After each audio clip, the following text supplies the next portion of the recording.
This is a daily life story about someone who traveled to a cultivation world and then to the My Little Pony world, or perhaps it's about someone who wants to try changing the ending. Oh, no, the author is overthinking. I'm just a small pony trying to muddle through. Not that deep at all. I was just thinking Twilight Sparkle is called the Princess of Friendship. What about Pinkie Pie? The Princess of Fun? The Party Princess? And what should Rarity, Applejack, Rainbow Dash, and Fluttershy be called? Don't get me wrong, I just want to turn them into princesses, nothing else, really. After all, we're just ordinary ponies, having dreams is normal, right? The protagonist thought innocently. Don't you think so, author? The protagonist smiled peacefully at the author.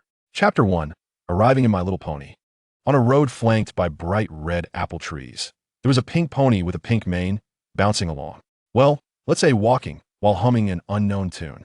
Suddenly, she stopped, her tail twitching rapidly, and then her whole body began to shake up and down quickly. Tail twitching, whole body shaking. Tail twitching means something will fall from the sky, and shaking is a first for me, Pinkie Pie said, bending down to look at the sky in surprise while pulling a colorful umbrella hat from her mane. And it's happening at the same time, a combination preview, really. Looking forward to it.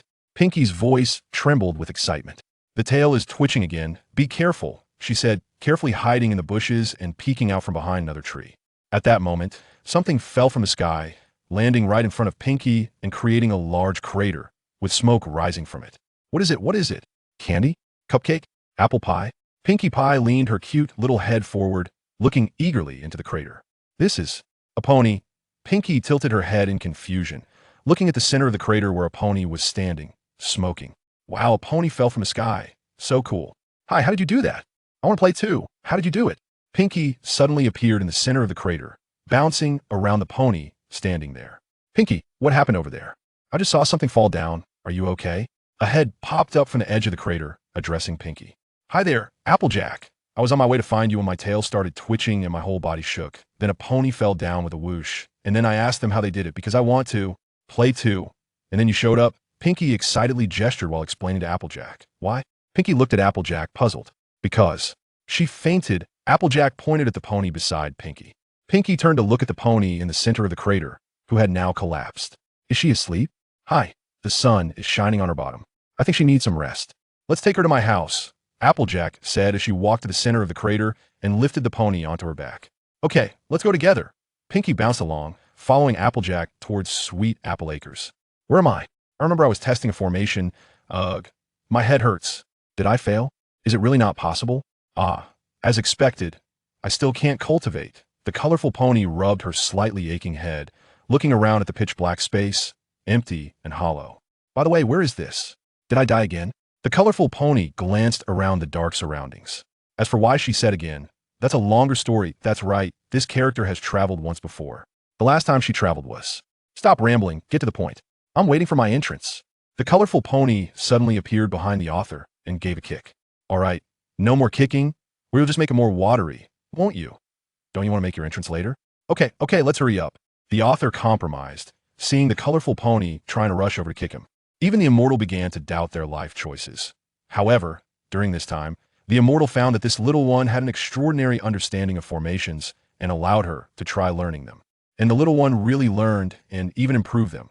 This shocked the immortal, because even without magical power, one could set up formations, but without the corresponding magical power, it was very hard to understand and succeed in setting them up. Moreover, the formation that was successfully set up and improved was considered the closest to perfection in the gathering spirit formation, enhancing the gathering effect by nearly 10%. Later, although the colorful pony couldn't cultivate, the immortal still gave her a title, calling her brilliant. After that, she was allowed to live in the library, where most of the sex books were kept for her to read and learn. Though she couldn't cultivate, it didn't prevent her from watching. After all, looking wouldn't hurt, and who knows, maybe she could cultivate someday. Thus began her daily routine of reading in the library, day after day, going through the texts. 20 years passed like this. She tried many methods in between, but still couldn't cultivate. However, in terms of formations, she could definitely be called a master of formations. In the first tier, of course though, she was more of a theoretical type, as most. Formations still required magical power to set up, or even needed multiple people to, in the end, she optimized nearly all formations and then began to try to do something reckless. On a moonless night, the colorful pony went alone to a mountain peak with materials. starting once again her attempts to change her inability to cultivate. But she didn't know that this would be her last attempt in this world. This time will definitely work. Using the Tao fruit as the core of the formation, with rootless water, thunderpool fire, world tree leaves, earth spirit flowers, and celestial chi as the supplements, along with many other materials, it will surely change my constitution and allow me to cultivate. The colorful pony placed the last spirit stone in the designated spot. Then, she walked to the center of the formation, waiting for the most suitable moment to arrive. As the moon reached the right position, the time was almost perfect. After thinking for a moment, nothing came to mind, so let's activate it. The colorful pony filled the last empty spot in front of her with a spirit stone. With the placement of the last spirit stone, the entire formation began to operate. Various materials started to float, surrounding the colorful pony. The formation began to emit colorful light, and beams of moonlight and starlight descended from the sky. The reason for choosing night was that the moonlight and starlight were relatively gentle at that time. Many precious materials began to melt, then transformed into spiritual energy, and then they surged orderly into the colorful pony's body. The colorful pony felt intense pain coursing through her body. Then she began to feel the spiritual energy flowing within her, realizing the presence of the energy. I did it. I can feel the spiritual energy. The colorful pony ignored the pain and shouted joyously. However, at that moment, the formation made a cracking sound, becoming unstable, and the surrounding space began to emit breaking sounds. Then, a bolt of lightning struck down, obliterating the entire mountain. After that, she ended up in a small dark room. By the way, if I was struck by lightning, can I still have consciousness? Is my mortal body really this strong? What's that ahead? A bright light appeared above the colorful pony, and she could hear voices coming from inside. But she could never make out the words clearly, until finally, she floated aware. The light was, "Oh, darling, is this the little pony you said you found on the way?" Looking at her without wings, why did she fall from the sky? Is she an extreme sports enthusiast? Cool, said Rainbow Dash, curiously gazing at the colorful pony beside Zekra. I called the doctor to take a look at her, and the doctor said she's fine, just temporarily unconscious. She'll wake up in a day. When she wakes up, I want to throw her a big party to welcome her Ponyville. Let's call it the Welcome to Ponyville, Falling from the Sky Party, said Pinkie Pie as she pulled out her confetti cannon and with a bang, shot out a bunch of colorful papers. Sweetie, don't rush. You have to wait until she wakes up. Zekra reassured the excited Pinkie, her eyes starting to sparkle as she focused on the motionless, colorful pony lying on the bed. Good looking? Zekra, you don't plan on dressing her up, do you? She hasn't even woken up yet. Applejack said with a helpless tone that, "Oh, darling, look at this pony. A pure white body, red and white mane. And just like me, she's a unicorn. Unicorns with this mane color are rare. She would look amazing dressed up." Zekra exclaimed excitedly to Applejack. Come on, Zekra. Not everyone is as obsessed with dressing up as you are, Applejack replied. Applejack, this is fashion. Not every pony is like you, who doesn't care about their image. Every pony has a love for beauty, Zekra countered. Girls, I think speaking so loudly will disturb her rest, Fluttershy gently reminded everyone from the side. But no one heard her. Finally, the colorful pony lying on the bed opened her eyes, wanted to turn her head to see who was talking. But upon waking up, her head was still a bit painful and dizzy. Then she saw 5 ponies beside her, seemingly discussing how to make her look prettier. Is this a pony? 5 ponies. Did I get saved by the pony tribe? Oh, she's awake. She's awake. Hi, I'm Pinkie Pie. This is Zekra. This is Applejack. This is Rainbow Dash. And this is Fluttershy. What's your name? Where are you from? Why did you fall from the sky? Were you playing a game? Pinkie Pie rushed to the bedside after seeing the colorful pony open her eyes, introducing Zekra and Applejack, and finally asking the colorful pony her name. Hello, said Applejack. Hello, dear. Zekra greeted at hi. Rainbow Dash chimed, I-N-U-M. Hello, Fluttershy said softly. Zekra and Applejack also pulled Pinkie away from the colorful pony's face. Pinkie, Zekra, Applejack, Rainbow Dash, Fluttershy. The colorful pony was a bit overwhelmed by these names. Wait, let me take a moment. My mind is still a bit foggy after waking up. Let me slow down. If I'm not mistaken, these ponies look very familiar. If I'm not mistaken, it's My Little Pony, a cartoon from before I crossed over to S. Oh, that means I've crossed over again. Is there such a thing as crossing over? The colorful pony was shocked, having crossed over once, and then again. That's not a problem. This is My Little Pony, so that means I'm no longer in that world. That I am sorry, master. It's better to hurt early than late. I, who can't cultivate, won't live long anyway. At least I've fulfilled a wish of mine. I've tried it myself, and can finally let it go. Still physical, the kind where there's not even ash left at S. Oh, will I also become a pony? Thinking of this, the colorful pony tried to lift her hand, then saw a white hoof. Indeed, I've turned into a pony. Thinking about it, it's actually not bad. After all, My Little Pony is a very heartwarming cartoon. Living here, without thinking about anything else, spending the rest of my life is pretty good. After all, when I first watched My Little Pony, I thought that if there's a next life, I would definitely come here. Learning friendship with the M6 would also be a kind of wish fulfillment. By the way, is Twilight Sparkle not here? Has Twilight Sparkle not come to Ponyville yet? That means the plot of the cartoon hasn't started yet. But that's okay, you'll see Twilight Sparkle eventually. Thinking of this, the colorful pony smiled from the inside out and greeted the ponies in front of her. Hello, Pinkie Pie, Zekara, Applejack, Rainbow Dash, Fluttershy. My name is Colorful, splendidly colorful. Chapter 2, Stay in Ponyville. Hey, don't you think this name sounds lovely? It's vibrant and colorful. I want to throw you a grand party. Do you know why? Because it's your first time in Ponyville.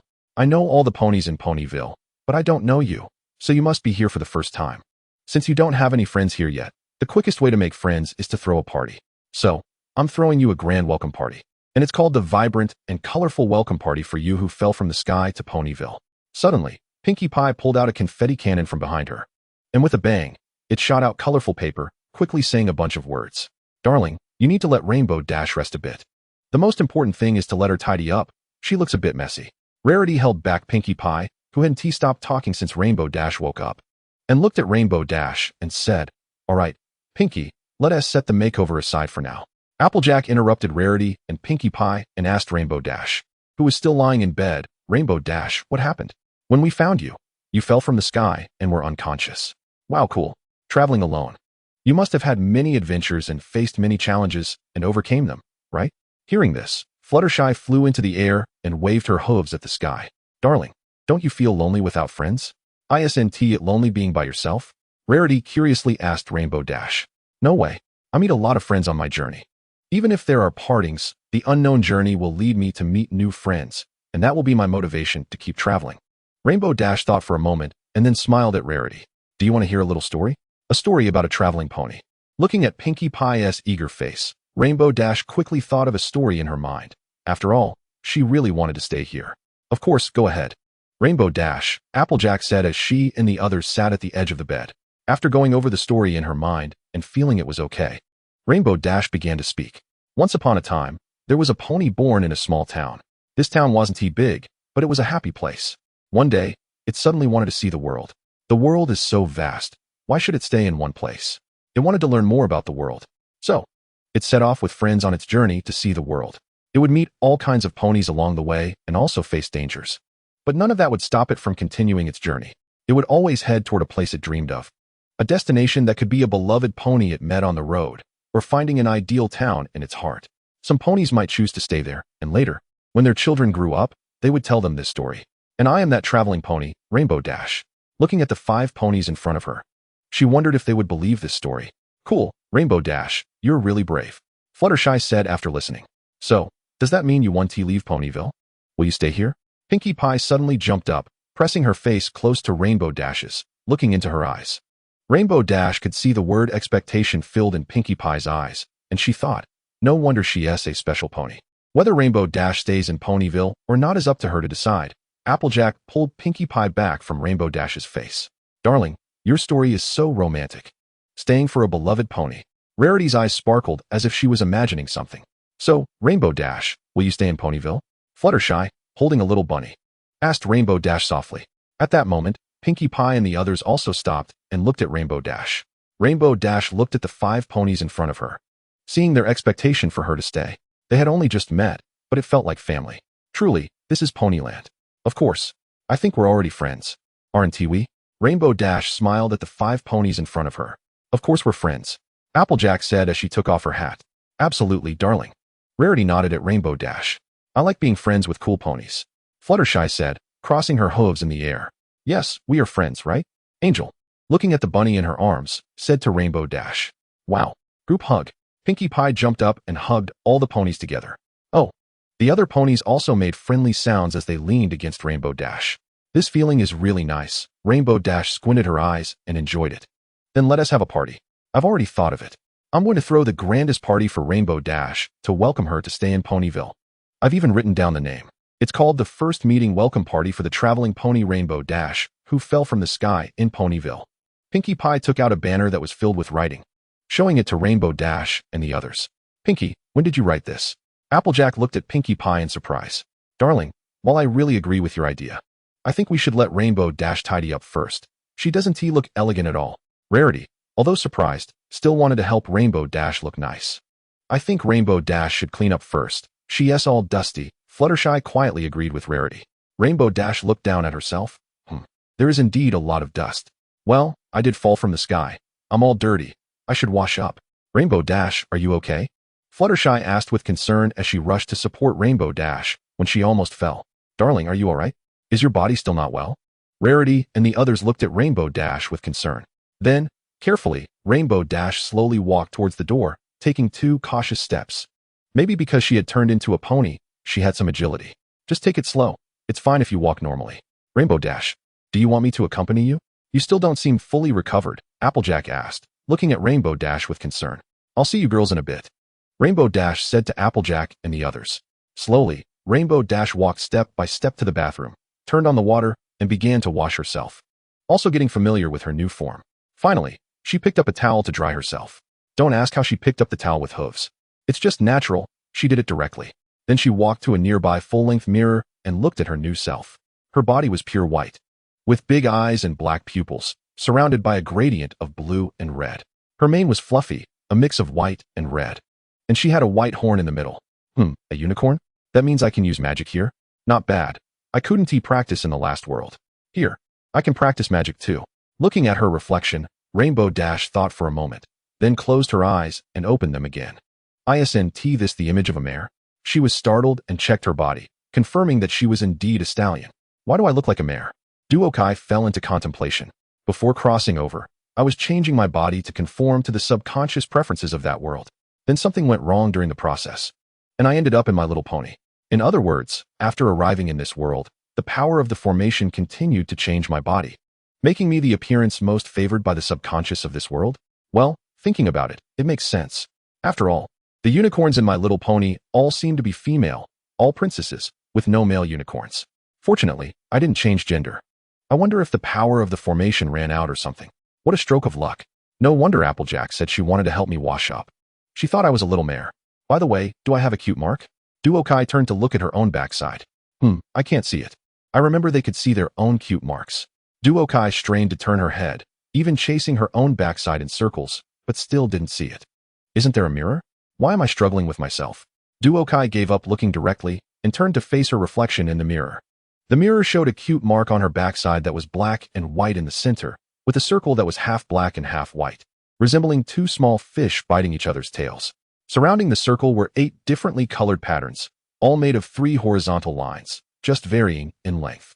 Duokai looked at her mark, surprised yet feeling it was only natural to say, it really is a formation diagram, and it's an 8-trigram formation diagram. It makes sense. After all, I was almost at the top of the formation world in my last life. She practiced walking, lifting her hands, and other activities in front of the mirror. Darling, you look even better after your bath.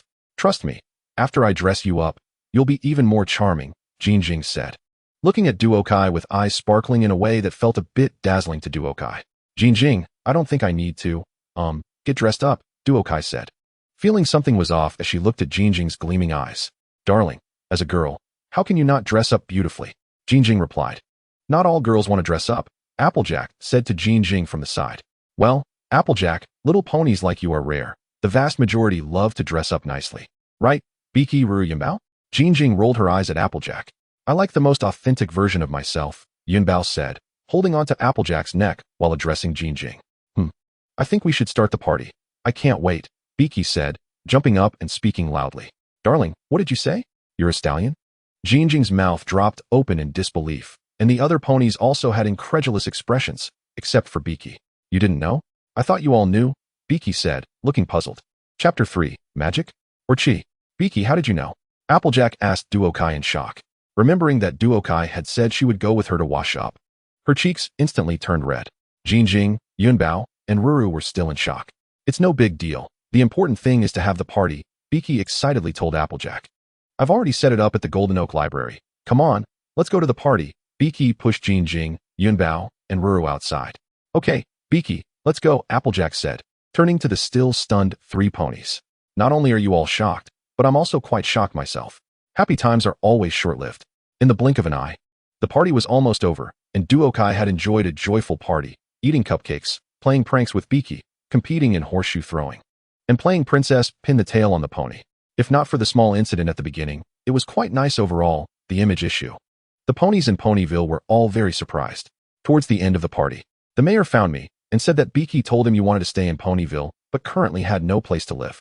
If you don't mind, you can stay in the library for now, as there are no ponies living here, and you can also be the library's manager, which will pay you 20 gold coins a month. After hearing this, Duokai looked at Pinkie, who showed a bright smile when she noticed Duokai looking at her. I was still wondering where I would sleep later, and Pinkie has already found me a place to stay. That's just great. After agreeing with the mayor, Duokai rushed over to hug Pinkie, saying, "Thank you so much, Pinkie. We're friends, right?" "It's what friends do," Pinkie said, hugging Duokai back. The party ended. "Goodbye, darling. Sleep well," Jinjing said. "See you tomorrow, Ruru." "Goodbye, Yinbao. I'll come find you to play tomorrow," bye Pinkie. As they reached the door, they waved goodbye to Duokai. "Okay, friends. See you tomorrow," Duokai waved back to her friends. Now that the party was over, let me see where the book on how to teach unicorns to use magic is. Duokai looked at the many books in the library, her eyes sparkling. During the party earlier, she had tried to use magic to lift a cupcake, but failed. Where is it? Not this one, not this one. How to win the heart of the opposite sex. There's such a book? Duokai looked at the book in front of her, and her vision darkened. Okay, next book, search. Search, found it, Unicorn Magic Enlightenment Series, let me take a look. She imagined moving the object in front of her, focusing her attention to channel the magic within her body, concentrating it into the horn on her head, and then moving the object to the desired position. Duokai looked at the content in the book. It didn't seem particularly difficult. Then she turned to the nearby cupcake, closed her eyes, and imagined it floating up. She focused her attention, feeling the magical power within her. Magic, magic, where are you? She found it. Is this magic? Duokai felt the magic flowing through her body, then thought about directing that magic toward her horn. The magic obediently surged toward her horn. Feeling the magic going to her horn, Duokai opened her eyes and, on her first look, saw the cupcake floating in front of her. Aha, I can use magic now, haha. Duokai felt incredibly happy, dancing and cheering. Fortunately, the library was well soundproofed. Otherwise, the ponies living next door might think there was an abnormal pony here and that she might be losing her mind. Although she had been struck by lightning again and lost once, even though it wasn't cultivation, being able to use magic was really nice. Yay, confetti, confetti. I'm so happy today. Duokai grabbed the colorful paper shot out of Pinkie's confetti cannon and threw it over her head. All right, calm down, Duokai. This isn't a big deal. Let's see what else is powerful. Move the object left, focus your attention, and make the object you control move left. Duokai looked at the cupcake in front of her, moving up and down, left and right, performing various difficult maneuvers, and fell into deep thought. Breathe. Let me take a look below. Move right, up, down, spin. Isn't this all the same? Duokai looked at the content in the book, feeling completely confused. Well, after all, it's just an introductory book for teaching little babies. That's normal. Duokai put down the Unicorn Magic Enlightenment series. Speaking of which, she had felt a sense of familiarity with magic since earlier. What was it? Duokai moved the cupcake in front of her and took a bite, feeling as if she had experienced this sensation before. What exactly is this? I haven't used magic since coming to My Little Pony. Wait, could it be? Multicolor suddenly remembered the moment when she lost consciousness and felt the spiritual energy in the cultivation world. It felt very similar to this magic, just like the magic she was using now. Identical. How is this possible? This is My Little Pony, and that was the cultivation world. Multicolor opened her eyes, and her big eyes were filled with an expression of disbelief. This is all different. Multicolor felt a bit dazed now. Take a deep breath, calm down, stay composed, Multicolor. You've crossed over twice after all. After all, spiritual energy or magic is just a different name for the same thing. It's not particularly strange. After all, spiritual energy has different names in different places, all quite similar. Besides, since you've already crossed over to another world, it's not particularly strange that spiritual energy and magic are the same. Thinking of this, Multicolor felt that it wasn't so hard to accept. However, since this magic is so similar to spiritual energy, could the formation and cultivation methods from that world also be applicable here? The cultivation methods used by cultivators might not work well. After all, I'm not even human now. I'm a horse, a unicorn. Let me think. I remember I read about the cultivation methods of beast clans, and one of the races seems to be unicorns, which are quite powerful spiritual beasts in that world. Perhaps I could give it a try. Luckily, I read a lot of books back then. Multicolor stood up, placed her hands on her hips, and proudly said, "But before trying that, I should first see if I can set up a formation. After all, that's my specialty." I remember when Jinshi came, she gave me some gems. Let me find out where I put them. Multicolor turned her head to look at the place in the library where the gifts were piled up. Not this one. Not this one either. Bang. With a sound, a pink gift box erupted with a shower of fireworks right in front of Multicolor's face. "This is from Pinkie Pie." Multicolor smiled as she looked at the colorful paper in front of her. Multicolor put the gift box aside and continued searching. "Found it. Let me open it and take a look." It really contains some magical ores. After opening Jinshi's gift box, Multicolor touched the gem with her horn to feel the magic inside. After finding it, Multicolor began to set up a gathering spirit formation in the middle of the library. As for why it was a gathering spirit formation, it's simple. To cultivate, one needs a sufficient magical environment. Moreover, the gathering spirit formation is also the most basic and closely related formation to the world's subconscious. One could say it's an evolution of the basic patterns of the Tao. It's just that I don't know if it can be used here. I couldn't help but feel happy. All right, the gems are in place. Finally, I just need to activate the formation with magic. After saying this, Multicolor lowered her head and touched the gem with her horn. As soon as her horn touched the gem, it began to emit light. And then the other gems followed suit, glowing in response. Suddenly, a strong light burst forth. A gust of wind swept through the library, and Multicolor instinctively closed her eyes against the sudden brightness. She felt this gust of wind, but it was no ordinary wind. This was the formation gathering a large amount of magic as it began to activate. At that moment, Multicolor realized that the formation could be used in My Little Pony. However, what she didn't know was that the cute mark on her rear was also glowing at that moment. When the light dimmed, Multicolor looked back at the formation and found that it had embedded itself into the library's floor. At this point, Multicolor also felt that the magic in the Oak Library had increased compared to the beginning. Chapter 4. Finally, I can start cultivating. After the formation merged into the library, there was a noticeable increase in magic throughout the entire library. The formation could be used, so next, let us see if I can cultivate. Multicolor looked at the formation in the middle of the library and then walked over to sit in the center. After all, this was a method of cultivation for spiritual beasts. Although she had read extensively, she mainly focused on formations and human cultivation methods. She had looked at the beast clans as well, but only read a portion of the top-tier clans' introductions and cultivation methods. The era she was in was a prosperous one, a peaceful time when various clans' cultivation methods weren't known to everyone, but the sect Multicolor belonged to had a vast collection, even including methods from extinct races. So, one can imagine how many books were in the library. Multicolor thought carefully and, after confirming there were no issues, closed her eyes and began to attempt cultivation. She felt the magic within her body, following a specific operating route, gathering it towards her abdomen to start forming a star core. Once the energy vortex stabilized, Multicolor discovered she could see inside her own body. Is this inner sight? Wow, I can see the magic flowing clearly, even more beautiful than I imagined. Multicolor looked inside her body, where the magic appeared in a myriad of colors, like tiny stars, especially in the area where the star core was forming. If I were to describe it, it looked like a galaxy, orderly rotating towards the center. As it rotated, the magic began to gather together, and Multicolor felt a peculiar sensation as if something significant was about to appear. Following that feeling, Multicolor saw something resembling a crystal beginning to form in the center of the star core. What is this? Is it starting to condense the crystal core? I remember the book said this process usually takes about 2 to 3 months to begin forming, right? Multicolor looked at the crystal appearing in the center of the star core, feeling a bit confused. Clearly, Multicolor underestimated her current body's talent. She could be considered the most talented unicorn in all of Equestria, very close to the magical talent of a celestial unicorn. This was quite terrifying. It was known that Zue represented magic, but her performance before she became a celestial unicorn was fundamentally different from that of a celestial unicorn. Could it be due to my current body? Am I a genius now?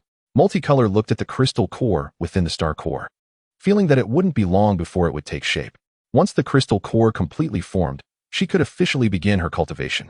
Just thinking about this made Multicolor feel extremely excited, finally able to realize her wishes from her previous life, and even achieve 2 wishes at once. Just thinking about being able to cast all sorts of spells and magic in the future, like summoning a myriad of swords, flying on a sword, moving mountains and filling seas, reversing the sun and moon. Thinking about it made her excited. Multicolor wiped the non-existent drool from the corner of her mouth with her hoof, grinning as she thought. All right, focus now. Let's put in more effort to fully condense the crystal core. Multicolor began to operate her cultivation method with all her might. After an unknown number of repetitions, a wave of energy radiated from the crystal core. Then Multicolor looked towards the center of the star core, where the previously tiny crystal core was now about the size of a quail egg, indicating that the first step was complete. However, this crystal core was in the shape of an octahedron, and inside the core, it looked like a starry sky, filled with twinkling starlight, rich in magic. But what were the 8 smaller orbs surrounding it? Multicolor counted. There were exactly 8. Did this correspond to my cute mark? Let me think. I remember the texts didn't mention this situation. I recall that another book on beast clans had information about this. The crystal cores of the unicorn race are quite special and will condense a unique crystal core based on the cultivator's own talent. It seems that the shape of the current leader of the unicorn's crystal core is that of a sword. Multicolor remembered how she had felt a bit bored and flipped through the book on beast clans like a comic, where there was an introduction to unicorns. Well, magical creatures. This setting is a bit like the cute emblem. Both are a condensation of innate talents, just expressed differently. Since it doesn't interfere with my training, let's not worry about it. Upon closer inspection, there are patterns in the crystal core, but they are still not very clear. It should correspond to my cute emblem, right? Thinking of this, Duokai opened her colorful eyes and stood up to walk in front of a mirror to look at herself. To be honest, not to boast, but she looks quite cute. Hey, looking at the clock beside her, it was already 4 in the morning, which means it has been over 3 hours since she started training. She thought to herself that her talent is quite high. What should she learn next? Although she doesn't have practical experience, she has rich theoretical knowledge. After all, she thought that in case she could cultivate, she could jump right in, having read so many cultivation techniques. Although she is a little pony now and can't use them, such common knowledge is still applicable. Now, let's learn a bit about the magic of the little ponies. Let me see. Why are they not all together? Alright. But what's up with postpartum care for sows next to it? Duokai looked at the row of books with a bewildered expression. How to make a cake and how to make others believe you be put together? What kind of books are these? Found it. Illustrated Guide to Basic Unicorn Magic. Let me see what kind of magic little ponies have. Duokai thought to herself that she must organize this library someday. The order of the books is quite messy. Illumination. Gather magic at the horn to emit light and illuminate the surroundings. Shouldn't this be in Unicorn Magic Enlightenment series? Why is it written here? Duokai looked at the first spell, scratching her head helplessly and saying, next.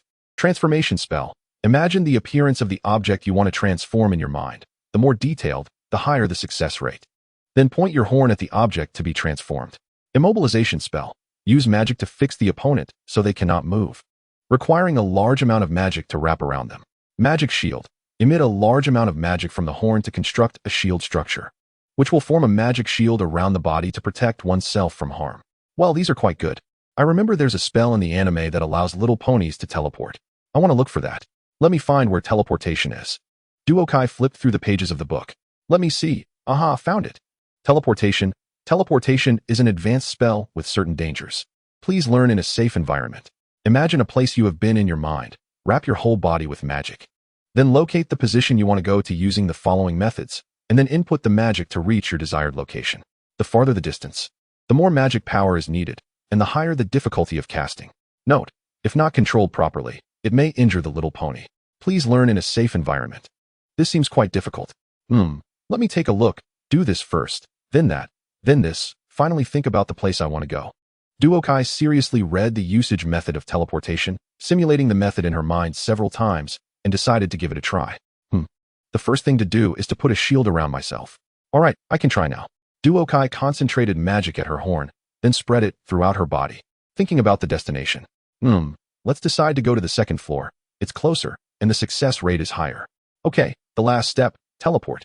With a series of pops and a flash of light, there stood a little pony, charred black, in place. Never mind. Let's call it a day for today and go to bed. Since coming to My Little Pony, I haven't had a good sleep yet. This day feels incredibly long. Duokai thought as she lay in bed, closing her eyes. Knock, knock, knock, knock, knock, knock. Who is it? Is there something? Wait for me to get up. Just let me sleep for 5 more minutes. Just 5 minutes. Duokai lay in bed, covering her head with the quilt and mumbling. Hey, Duokai, it's me, Pinkie. Time to get up, Duokai. The sun is shining on your butt, and tomorrow is the annual summer celebration, which is a grand event. Let's have fun together. There are many fun things we can do together, like making cakes and playing pranks, Pinkie excitedly shouted from outside the window to Duokai, who was still snuggled in bed. Chapter 5. Ziyue arrives. Still in her warm bed, Duokai was pulled up by Pinkie, still looking half awake as she greeted Pinkie. Hello, Pinkie. Let me sleep for 5 more minutes, huh? What? You asked when I came in? Isn't it obvious? I just came in like this. Alright, Duokai. Tomorrow is the summer celebration, and today there are many fun things waiting for us. We can also decorate the entire Ponyville. It's going to be a super large party. Pinkie bounced around Dwit's bed, almost pulling out a confetti cannon. Alright, Pinkie, I'm up. I'm going to wash my face, and then we can go out. Duokai reluctantly got out of her comfy bed, pressing down on the excited Pinkie, who wanted to pull out the confetti cannon. Alright, Duokai, I'll wait for you downstairs. Pinkie bounced out the door. Pinkie, what are we doing first? Duokai asked as she walked with Pinkie on the road of Ponyville. Watching Pinkie greet every little pony they passed. After coming out of the library, Pinkie greeted every little pony she saw. How does she remember all the little ponies? There are so many fun things. Let's go to Sweet Apple Acres to find Applejack first. We can play apple kicking and also make apple pie. Then we'll find Rarity to help decorate the celebration party. Then go find Fluttershy to sing with the little animals. And then have a race with Rainbow Dash. Play some pranks. And finally go to Sugar Cube Corner to make cupcakes. Today I want to make a super big cupcake. Pinkie bounced around and turned to Duokai, saying. Pinkie looked back. There's a little pony behind you. Be careful. Hearing Pinkie's planned route, Duokai noticed that there seemed to be a little pony behind Pinkie. So she hurriedly reminded her. What? Wow. Pinkie looked at Duokai with confusion, and before she could react, she bumped into the little pony behind her. Duokai looked at the little pony who bumped into Pinkie, a purple body, deep blue mane, with 2 streaks of purple and pink highlights in between, a unicorn, and next to her was a little dragon. Ziyue, are you okay? The little dragon asked Ziyue beside her. Ziyue, just right. You can make a friend and complete the task that the cosmic princess assigned to you, Suelong said to Ziyue, looking at the pink little pony in front of her. Oh, okay, Suelong. Hi, I'm Ziyue. What's your name? Ziyue first rolled her eyes at Suelong, then smiled at the pink little pony who had been staring at her since she stood up. Ah, Pinkie let out a squeal and then jumped up and dashed out. Ziyue was stunned for a moment, and after realizing it, she said to Suelong, well, I guess I greeted her. Hello, Ziyue, I'm Shining Duokai. That was Pinkie. Nice to meet you both. Duokai greeted Ziyue and Suelong and introduced Pinkie. Hello, Shining Duokai, I'm Ziyue. What happened to that little pony just now? Ziyue looked at Duokai and asked. Oh, Pinkie, it's nothing. She is always like this.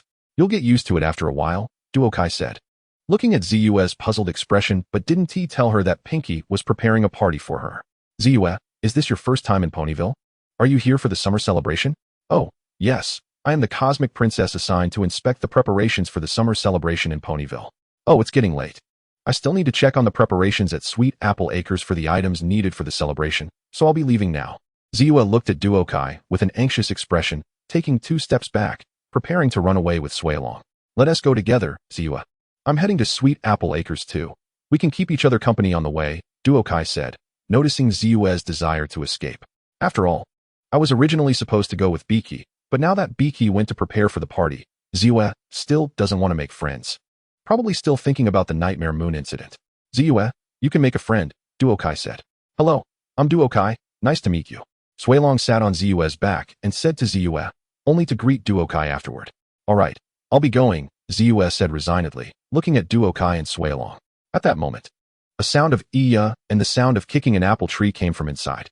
Ziyue and Suelong looked towards the source of the noise, where a pony was kicking an apple tree, and apples were falling perfectly into the baskets below.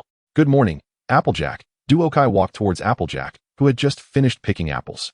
Oh, okay, let us go meet her, Ziyue sighed and followed Duokai over. Good afternoon, I'm Ziyue.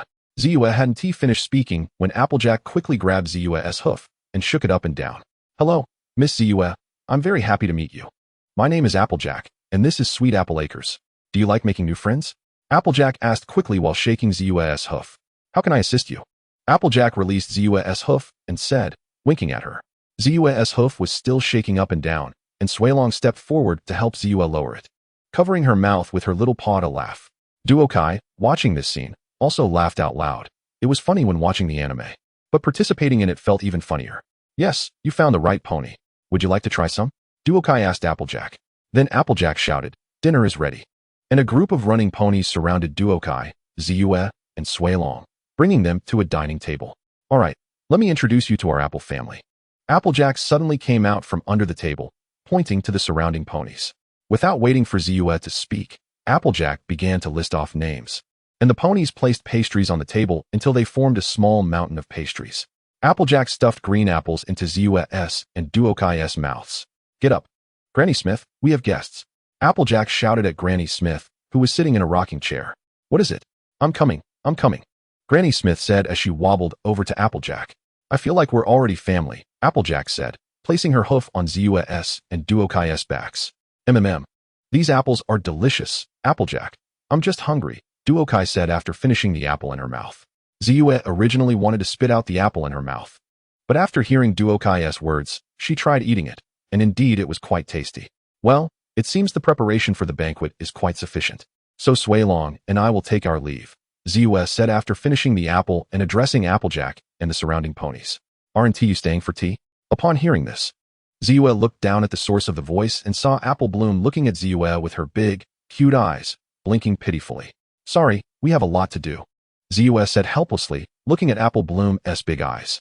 After hearing this, all the ponies around lowered their heads and made very disappointed sounds. Ziyue, the apple pie here is really delicious. Want you stay and try some? Duokai also tried to look at Ziyue with a pitiful expression. Looking at Duokai and the surrounding ponies, Ziyue could only helplessly say, all right. The surrounding ponies immediately erupted in joyful cheers. At this moment, Applejack whispered mysteriously into Duokai's ear, no pony can resist our apple family's charm. Impressive, Duokai said, munching on the apple pie, it's really delicious. This was her third one. Chapter 6, Summer Celebration, Part 1. The following plot will be summarized briefly to avoid suspicion of filler. After Duokai and Ziyue left Sweet Apple Acres, although Duokai was cautious of Rainbow Dash, she was still chatting with Ziyue about Canterlot and the Nightmare Moon incident that Ziyue was worried about. So she was a bit careless and didn't notice Rainbow Dash rushing over, causing both her and Ziyue to fall into a mud pit, getting covered in dirt. Then Rainbow Dash pushed a thunderstorm cloud from the sky, stomped on it, and they got rained on again. After that, their hair became frizzy like Biki's. However, Ziyue's hairstyle looked pretty good. Then they went to check the decorations at the celebration venue, where they were pulled by Rarity to fix their hairstyles. Although Duokai told Rarity it was just a hairstyle adjustment, after Rarity picked a beautiful red dress for Ziyue, she came over with it. And Duokai originally refused, but was eventually pressed into wearing it. As for why she didn't run away, it was because Ziyue, for some reason, also used magic to freeze Duokai in place. Finally, while Rarity was looking for a red gem to replace the green one on Ziyue's dress, Duokai managed to escape. Ziyue, why did you suddenly use magic to freeze me while helping Rarity? Duokai said, looking at Ziyue with a helpless expression as they walked. Duokai, I have to say that dress really suits you. You look really good in it, Ziyue said, looking at Duokai shyly. Yes, Duokai, you look amazing in it. Like a princess, though still not as pretty as Rarity, Suilong said while gazing at Duokai, but got lost in Rarity's beauty halfway through. Suilong. Ziyue first glared at Suilong, then apologized to Duokai, saying, I'm sorry, Duokai, I didn't mean to. It's okay, I forgive you, but I have one request. Duokai shook her head and said to Ziyue, what is the request? Ziyue asked curiously. Teach me magic, how about that? I only know 1 or 2 spells so far. Duokai said to Ziyue. Ziyue rolled her eyes at Suilong after hearing what she said, then told Duokai, no problem, leave the magic teaching to me. Then they found Rarity, which was similar to the plot, and Rarity's attention was entirely on Suilong. Duokai introduced Rarity to Ziyue along the way. And then they walked to the entrance of the library. All right, ladies, we've arrived home. This is my place in Ponyville. Look, the baby dragon is so sleepy. He needs to go to bed, Ziyue said apologetically to Rarity and Duokai, while Suilong tried to say he wasn't sleepy, but was thrown off Ziyue's back before he could finish. See, he is all wobbly from sleepiness. Before Ziyue could finish, Rarity suddenly walked over and picked Suilong up, saying, poor little thing, we need to get him to sleep, and walked into the library. Seeing Rarity go in, Ziyue hurriedly rushed in and pushed Rarity out, saying, yes, just leave it to me. Good night, and closed the door. Duokai watched Ziyue, trying to close the door and hurriedly wanted to call out to her, wanting to say that she also lived in the library.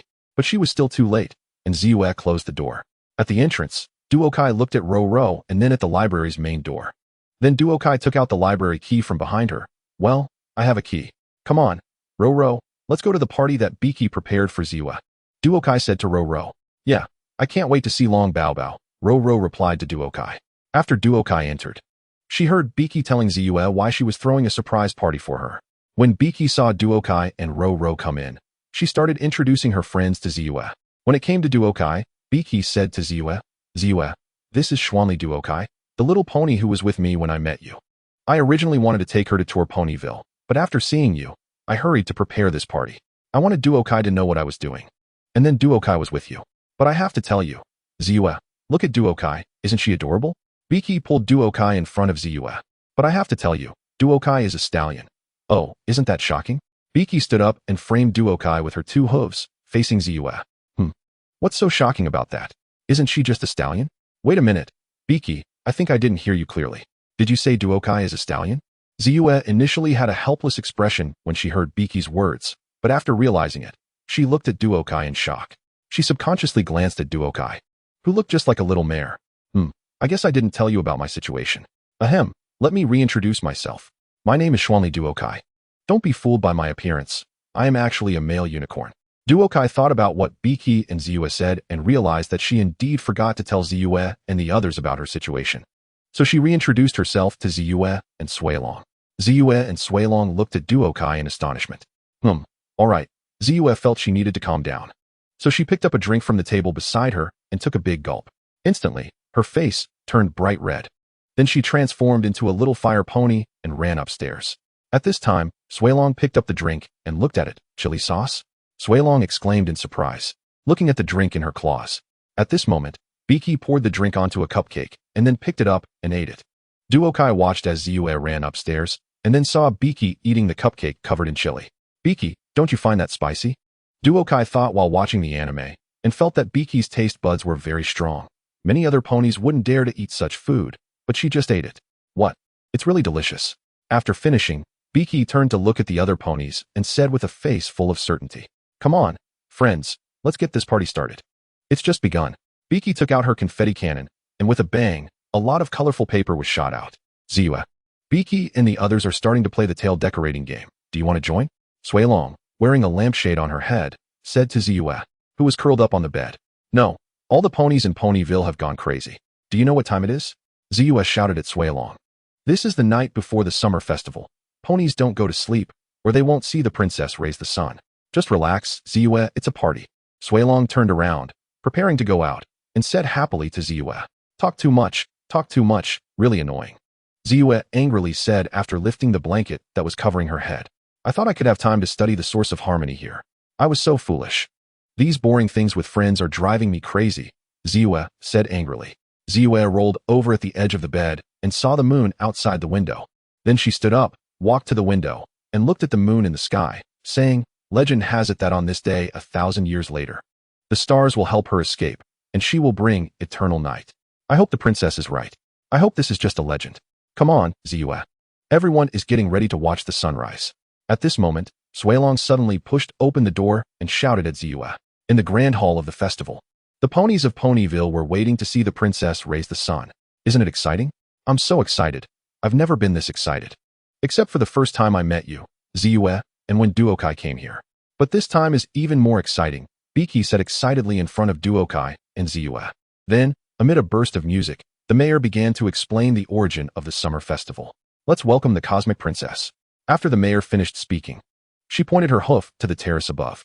At this moment, Jinshi opened the curtain above, but there was no cosmic princess behind the curtain. Oh, hide and seek. I'm the best at this, Pinkie exclaimed excitedly as she looked at the empty terrace. Duokai looked at the empty terrace and knew that it was the moon princess who had locked up the cosmic princess. But she didn't speak up, as there was nothing she could do right now. The princess is missing. Jinshi looked behind the curtain and then exclaimed in shock. Oh, what a good hiding spot. Pinkie said in a tone of admiration before she began to scream loudly. Oh no, Ziyue felt something was wrong and said helplessly, lowering her head. Chapter 7, The Summer Festival, Part 2. Oh, dear subjects, it has been a long time since I have seen your lovely faces. Nightmare Moon appeared on the terrace where the cosmic princess was supposed to appear, looking down at the ponies below. What have you done to our princess? Wait, don't rush. Just as Rainbow Dash was about to rush up to confront Nightmare Moon, Applejack bit her tail from behind, stopping her in place. At this time, what was Duokai doing? Duokai was talking to Jinshi, and after Jinchi nodded in agreement, she ran out of the hall. Let's follow Duokai to see what she's up to. After all, you can watch the original plot again, so I won't pad the word count here. After Duokai left the celebration hall, she ran straight towards Jinchi's clothing store. Fortunately, Jinchi's clothing store wasn't too far away. Jinchi said that her gems were to the left of the entrance, next to the first clothing rack. Upon entering Jinchi's clothing store, Duokai found a box embedded with gems under a red dress. However, upon first seeing the red dress, Duokai felt it looked familiar. But due to time constraints, she didn't pay much attention. The magical energy in these gems is okay, barely usable. There's an unexpected gain. There are quite a few magic gems here. Duokai opened the box and rummaged through it, discovering several decent gems. These can be made into a few amulets for Ziyue and Pinkie. After all, with me as this little butterfly, who knows what unexpected events might occur? Better safe than sorry, Duokai thought, looking at the gems floating in front of her. Time is limited, so let me make a few more usable small talismans. Where are you going? As soon as Duokai opened the library door, she saw Ziyue and the others about to go out. Duokai, where have you been? We were just about to look for something to defeat that moon thing, Rainbow Dash said to Duokai, who appeared at the library door. Dear, is this what you asked me for earlier, to make gems? It looks great. Jinchi caught the gems that Duokai gave her, which had exquisite patterns carved both inside and outside. Amulets? What are the patterns on them? Ziyue curiously asked Duokai about the amulet she received. Duokai saw that Ziyue still wanted to ask, so she first asked Ziyue, by the way, where are you all planning to go? Can I go with you? Yay. Then let's go together. Pinkie said excitedly, just like her usual self. No, girls, thank you for your kindness, but this time I want to go alone, Ziyue refused, looking at the little ponies in front of her. Of course not, dear. We will never let a friend go to that scary place alone. We will stick to you like the candy on a candy apple, Applejack said, looking at Ziyue, then walking toward the door with Ro, Jinchi, and Yunbao following behind. If there are candy apples, then we definitely need to go. Why? Candy apples are delicious, Pinkie said as she followed them outside. Duokai looked at Ziyue, who was sighing in place, walked over to her side, and said, Come on, Ziyue, this is what friends are for. Let's get going. After saying that, she turned around and followed them. Ziyue glanced at the little ponies in front of her and then followed along. By the way, where are we going? Duokai asked Applejack, knowing full well that they were surrounded by trees. And I heard this place is different from Ponyville, Applejack said seriously. Different how? Jinchi asked after hearing Applejack's words. No one knows. Do you know why? Yunbao emerged from the shadows, looking seriously at Jinchi and Ro, speaking ominously. Yunbao, that's enough, Applejack said, realizing that Yunbao was trying to scare the little ponies and wanted her to stop. However, it was clear that Yunbao wouldn't stop. She successfully scared Jinchi, Ro, and Pinkie. Suddenly, the ground beneath them collapsed, and aside from Yunbao and Ro who flew up, the others fell down.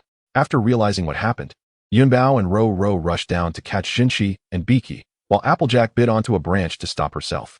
But when she saw Ziyue sliding down beside her, she let go of the branch and grabbed Ziyue just as she was about to fall. Applejack, what should I do? Ziyue clung tightly to Applejack, panicking. Let go. Are you crazy? No, I'm not crazy. I promise you'll be fine. It's not fine at all. You have to trust me. I would never joke with your life. Ziyue, let go, you'll be okay. After hearing Applejack's words, Ziyue believed her and let go, then screamed as she fell down, only to be caught by Yunbao and Ro. Then she watched as Applejack jumped down step by step along the protruding rocks by the cliff. By the way, where's Duokai? Is she safe? Ziyue suddenly remembered Duokai and hurriedly asked Yunbao and Ro. I was going to save Duokai and let Ro catch you, but look, Duokai is going down over there. Isn't that cool? Yunbao excitedly said when she heard Ziyue mention Duokai, turning Ziyue's attention to the other side, where Duokai was. This is unscientific. How is she doing that? Ziyue looked at Duokai in shock. The reason Ziyue was so shocked was that with every step Duokai took, a glowing pattern appeared beneath her feet, as if she were walking on flat ground, jumping down step by step. Ziyue looked at the glowing pattern, feeling it was somewhat familiar, then glanced down at the amulet Duokai had given her earlier, and found that the pattern inside the amulet looked very similar. Though upon closer inspection, there were some differences. By the time Ziyue landed, Duokai had already reached the ground. Is everyone okay? Ziyue, are you alright? Duokai asked everyone. I'm fine, but what was that glowing pattern under your feet? Is it magic? How did you do it? Can you teach me? Ziyue rushed to Duokai, bombarding her with questions. It's the same as the amulet. I got it somewhere before. I'll tell you more about it after we rescue the princess. Duokai replied to Ziyue, who was full of curiosity. So, can our amulets do that too? Yunbao asked Duokai excitedly. The effects are different. But the amulets will automatically create a shield when you are in danger. Thank you, dear, for giving us such a precious item. Jinshi hugged Duokai when she heard that the amulet around her neck could protect them.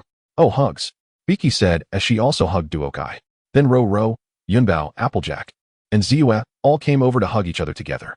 Alright, this is normal. You often see this in anime. It was just that Duokai felt a bit squeezed in the middle as Pinkie was hugging a bit tightly. Suddenly, a roar from a distance interrupted this warm moment. The little ponies turned to look at the source of the sound. They saw a lion with bat wings and a scorpion tail. Scorpion-tailed lion. Ziyue exclaimed in surprise as she looked at the valley.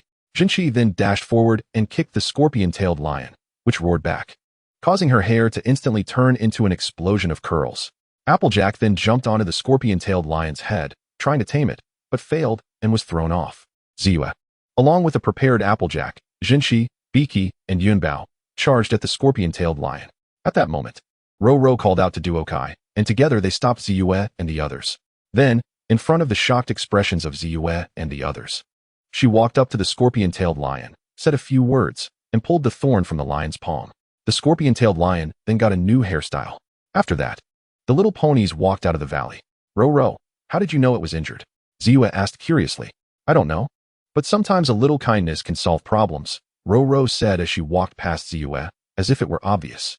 Ziyue initially had a puzzled expression, but then felt she understood a bit, and then the little ponies walked into a dense forest, where only a bit of moonlight shone through the gaps between the leaves. This little moonlight did not dispel the darkness. Instead, it added a touch of horror to the twisted trees here, causing Ro and the other ponies to scream. Just as Duokai was about to take out another array plate she had prepared, she heard Pinkie's voice. Don't tell me he wants to. Ziyue looked at Pinkie. The darkness and shadows always make me frown. It's starting, Jinshi said. I will hide under my pillow. Thinking too much is so scary. So if you're scared, you just giggle. If you're scared, you just laugh out loud. Laugh. Ha ha ha. Duokai also laughed along with Pinkie. After all, laughter is contagious. Then Duokai gave up on using the array plate and happily walked out of there with Pinkie. They soon encountered a dragon crying loudly in the river. The dragon was crying out, "What a world, what a world." Truly, the listeners shed tears, and the questioners feel sad. After asking the dragon what happened to make him so sad, they found out that someone had broken one of its whiskers. Jinshi felt extremely angry upon hearing this. Her beautifully styled hair and whiskers had been ruined. Jinshi, what are you doing? Ziyue and the other friends looked on in shock as Jinshi used the dragon's scales to cut off her beautiful tail to make a new whisker for him. Oh, Jinshi, your beautiful tail, Ziyue exclaimed as she looked at Jinshi's tail. It's fine, dear. Short tails are in this season. Besides, it'll grow back, Jinshi said, looking at her own tail with some heartache. Whiskers will grow back too, Yunbao chimed in as she leaned between Duokai and Ziyue. Thus, the little ponies hopped across the river on the bridge built by the dragon's body and soon walked out of the forest, seeing a castle not far away. Ziyue was excited and ran toward the castle, but almost fell off a short bridge in the middle. Luckily, Yunbao caught her. Why are you jumping off cliffs all of a sudden today? Yunbao said with a smile as she looked at Ziyue. Then, Duokai and Yunbao went to the other side of the bridge, wanting to rebuild it. However, after Duokai stepped onto the formation and reached the other side, a sudden mist separated him from Yunbao. In this place, he couldn't see four hooves in front of him. He could only faintly hear Yunbao talking to someone nearby. After a while, the mist cleared, and Duokai saw Yunbao coming over with Ziyue and the others from the bridge. Look, I never let my friends down, Yunbao proudly said to Ziyue and the friends. Hey, Duokai, where did you go just now? I suddenly couldn't see you, Yunbao asked Duokai. All right, ladies, I think we've arrived, Ziyue said as she looked at the castle in front of her. Chapter 8 Summer Celebration End. Upon entering, they saw a circular platform made of stone in the middle of the hall. Ziyue, is this what you were looking for? Applejack asked as she looked at the object in front of her. It's the source of harmony. We found it, Ziyue exclaimed excitedly as she looked at the circular stone above. Then Yunbao and Ruru flew up to take down the 5 sources of harmony. During the process, Ziyue kept reminding them to be careful, afraid of damaging the object. 1, 2, 3, 4, 5. There are only 5 here, Pinkie curiously counted, and then said to Ziyue. What about the 6th one? Duokai asked Ziyue. The book says that after gathering 5 sources of harmony, the 6th one will appear after a spark, Ziyue said as she looked down at the 5 sources of harmony. What does this mean? Applejack asked Ziyue in confusion. Please step back. I don't know what will happen, Ziyue said before trying to activate the source of harmony with magic. Everyone, let her concentrate. Applejack turned to Pinkie and the others and said. Duokai knew how to activate the source of harmony, but it required Ziyue to realize it herself. He also understood what she would face afterward. So Duokai walked to Ziyue's side, gave her the floating array disc, and told her how to use it before following Applejack out. Ziyue turned to watch as Duokai and the others left, thinking, I will definitely rescue the Cosmic Princess and restore peace to Ponyville. Just then, a wave of purple mist appeared, wrapping around the 5 sources of harmony. As they were about to disappear, Ziyue shouted, No, and rushed into the vortex. Disappearing from the spot. Outside, Duokai, Pinkie, Jinshi, Ru, Yunbao, and Applejack quickly rushed in after hearing Ziyue's cry, but by then, Ziyue was already gone. While everyone was at a loss for what to do, Duokai pointed to a suddenly glowing spot and said, Look over there. Let's go. At that moment, after teleporting, Ziyue saw the nightmarish moon across from her and the source of harmony beneath her feet. Ziyue began to concentrate her magic, planning to fight the nightmarish moon. The nightmarish moon saw the little pony in front of her and wanted to launch an attack. Are you kidding? You must be joking. The nightmarish moon said with a smile as she looked at the little pony. Ziyue charged at the nightmarish moon. The nightmarish moon, seeing Ziyue coming, immediately shot a magic beam at her, not charging at Ziyue like in the anime. Ziyue saw the magic beam coming toward her and jumped hard into the air to dodge it. But before Ziyue could land, the nightmarish moon shot another magic beam at her while she was still in the air. The nightmarish moon seized the opportunity perfectly. There was no place to gain leverage in the air to avoid it. It was basically a guaranteed hit. Just as the magic beam was about to hit Ziyue, 4 arrays glowing with white light suddenly appeared beneath her. Using the floating array disc Duokai had given her, Ziyue jumped aside with all her strength, dodging the nightmarish moon's attack and instantly unleashed the magic she had been gathering in the corner toward the nightmarish moon. After casting that magic, she began to gather magic again in the corner while running toward the nightmarish moon on the array in the air. After the nightmarish moon blocked Ziyue's magic beam with a shield, she watched Ziyue running in the air, launching an attack. Nice magic skills, but you're still a bit lacking, the nightmarish moon said before spreading her wings and charging at Ziyue. At the moment when Ziyue and the nightmarish moon were about to collide, Ziyue used teleportation magic to move to the center of the source of harmony, trying to activate it with all her magical power. Just one spark, hurry, hurry. At that moment, the nightmarish moon reacted, nervously looking at Ziyue, casting magic on the source of harmony. She instantly moved over and used a massive shield formed by magic to knock Ziyue away from the source of harmony. Ziyue had just begun using magic when she was knocked away. Just as the magic was about to hit Ziyue, a magic shield from the amulet Duokai had given her instantly protected Ziyue. Although it shattered in less than a second, it still prevented Ziyue from being directly hit by the nightmarish moon's magic attack, and she was knocked away. If it had just been played before, this time it might be serious. After all, if the source of harmony activated, she might be sealed on the moon. The nightmarish moon nervously looked at the source of harmony in front of her, while Ziyue anxiously stared at the source of harmony from the opposite side. Then, after flickering a few times, the source of harmony dimmed again. What about the 6th source of harmony? Ziyue said in disbelief as she looked at the dimming source of harmony. At that moment, the nightmarish moon laughed heartily and suddenly raised her front hoof to stomp down on the source of harmony. There was a clear sound of shattering, and the source of harmony broke. At the same time, Ziyue's hopes shattered as well. Ziyue stared blankly at the shattered pieces of the source of harmony scattered on the ground. You little fool, did you think you could defeat me? From now on, you will never see your princess and the sun again. The world will be forever in darkness. Ha ha. The nightmarish moon said happily to the despondent little pony in front of her. Ziyue looked sadly at the nightmarish moon. Just then, she heard the voices of Applejack, Duokai, Jinshi, Ruru, Yunbao, and Pinkie. Ziyue suddenly seemed to understand something. Did you think you could completely destroy the source of harmony just by doing this? Because the spirit represented by the source of harmony is right here. Ziyue turned to the nightmarish moon and said in a hopeful voice. After saying this, the nightmarish moon was surprised to see the fragments of the source of harmony floating around. Applejack represents the spirit of honesty. Ruru represents the spirit of kindness. Pinkie represents the spirit of optimism. Jinshi represents the spirit of generosity. Yunbao represents the spirit of loyalty. These 5 pony spirits have helped us overcome almost all difficulties. But what about the 6th source of harmony?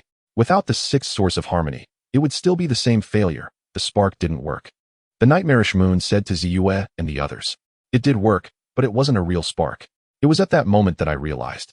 When I heard you and saw you, I realized how happy I was. and I realize that you are all my friends, Ziyue said, looking at her friends in front of her. She also looked at Duokai beside her. The source of harmony ignited, lit by the spark in her heart. And the sixth source of harmony was about to appear, which is the source of magic. Ziyue looked at her friends with tears in her eyes, covering the amulet around her neck that had already cracked with her hoof, and then looked up at the nightmarish moon.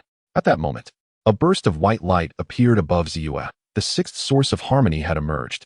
With the emergence of the source of magic, the fragments floating around Pinkie and the others formed a necklace around their necks, and the source of magic also formed a crown on Ziyue's head. Soon, Ziyue and her friends floated in midair and launched a rainbow towards the nightmare moon, which was defeated with a reluctant sound. Dutsai watched this scene and felt the immense power of the rainbow cannon from the My Little Pony anime. The magic and waves emitted by the rainbow cannon, along with its form of expression, reminded him of something that the cheap leader from the last world had told him about. If it really is that kind of thing. Thinking of the ending of My Little Pony, it was the most regrettable thing for a fan. But if it really is that kind of thing, it's not impossible to change that ending. Dutsai felt startled by his own thoughts. How could he have such crazy ideas? But what if it could be possible? However, such matters cannot be rushed. This isn't just for himself, and there is no pressure. This involves Pinkie and the others, so it requires careful planning. But first, he needed to study the source of harmony. Take it slow, no need to hurry. As he thought of this, Ziyue and the others also descended from midair. Dutsai walked up to them and asked, "Girls, are you okay? My head hurts," Yunbao said as she sat up. "Oh, thank goodness, Jinshi. Hi, Pinkie, you look so beautiful." Ruru said. "Yeah, I won't leave you again," Jinshi said, wagging her tail. "No, it's your necklace, just like your cute symbol, Ruru." "Oh, Ruru, yours is too, Jinshi. Look at mine. Look at mine." Pinkie bounced over to Dutsai to show him her necklace. "Oh, Ziyue, I thought you were just talking nonsense earlier. But it looks like we really do represent the spirit of friendship," Applejack said to Ziyue happily. "That's right," a voice came from outside. Amidst a burst of light, a snow-white, rainbow-maned alicorn appeared by the window. It was Princess Celestia.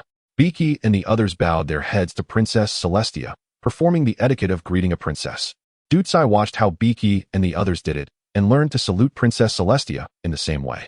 Then Ziyue began to converse with Princess Celestia, explaining why she had come to Ponyville to make friends, and Celestia always believed she could do it. Then she walked towards the place where Nightmare Moon was located. "Sister, it's been 1,000 years since I last saw you like this. Please forget our previous unhappiness, and let us lead this country together," Princess Celestia said, bending down to look at Princess Luna. "Sister," Luna exclaimed in surprise, "can you accept my friendship?" Princess Celestia asked Luna. "I'm sorry, I miss you so much, sister," Luna said, shedding tears as she fell into Princess Celestia's embrace. "I miss you too," Celestia replied, holding Luna. "Wow, so touching."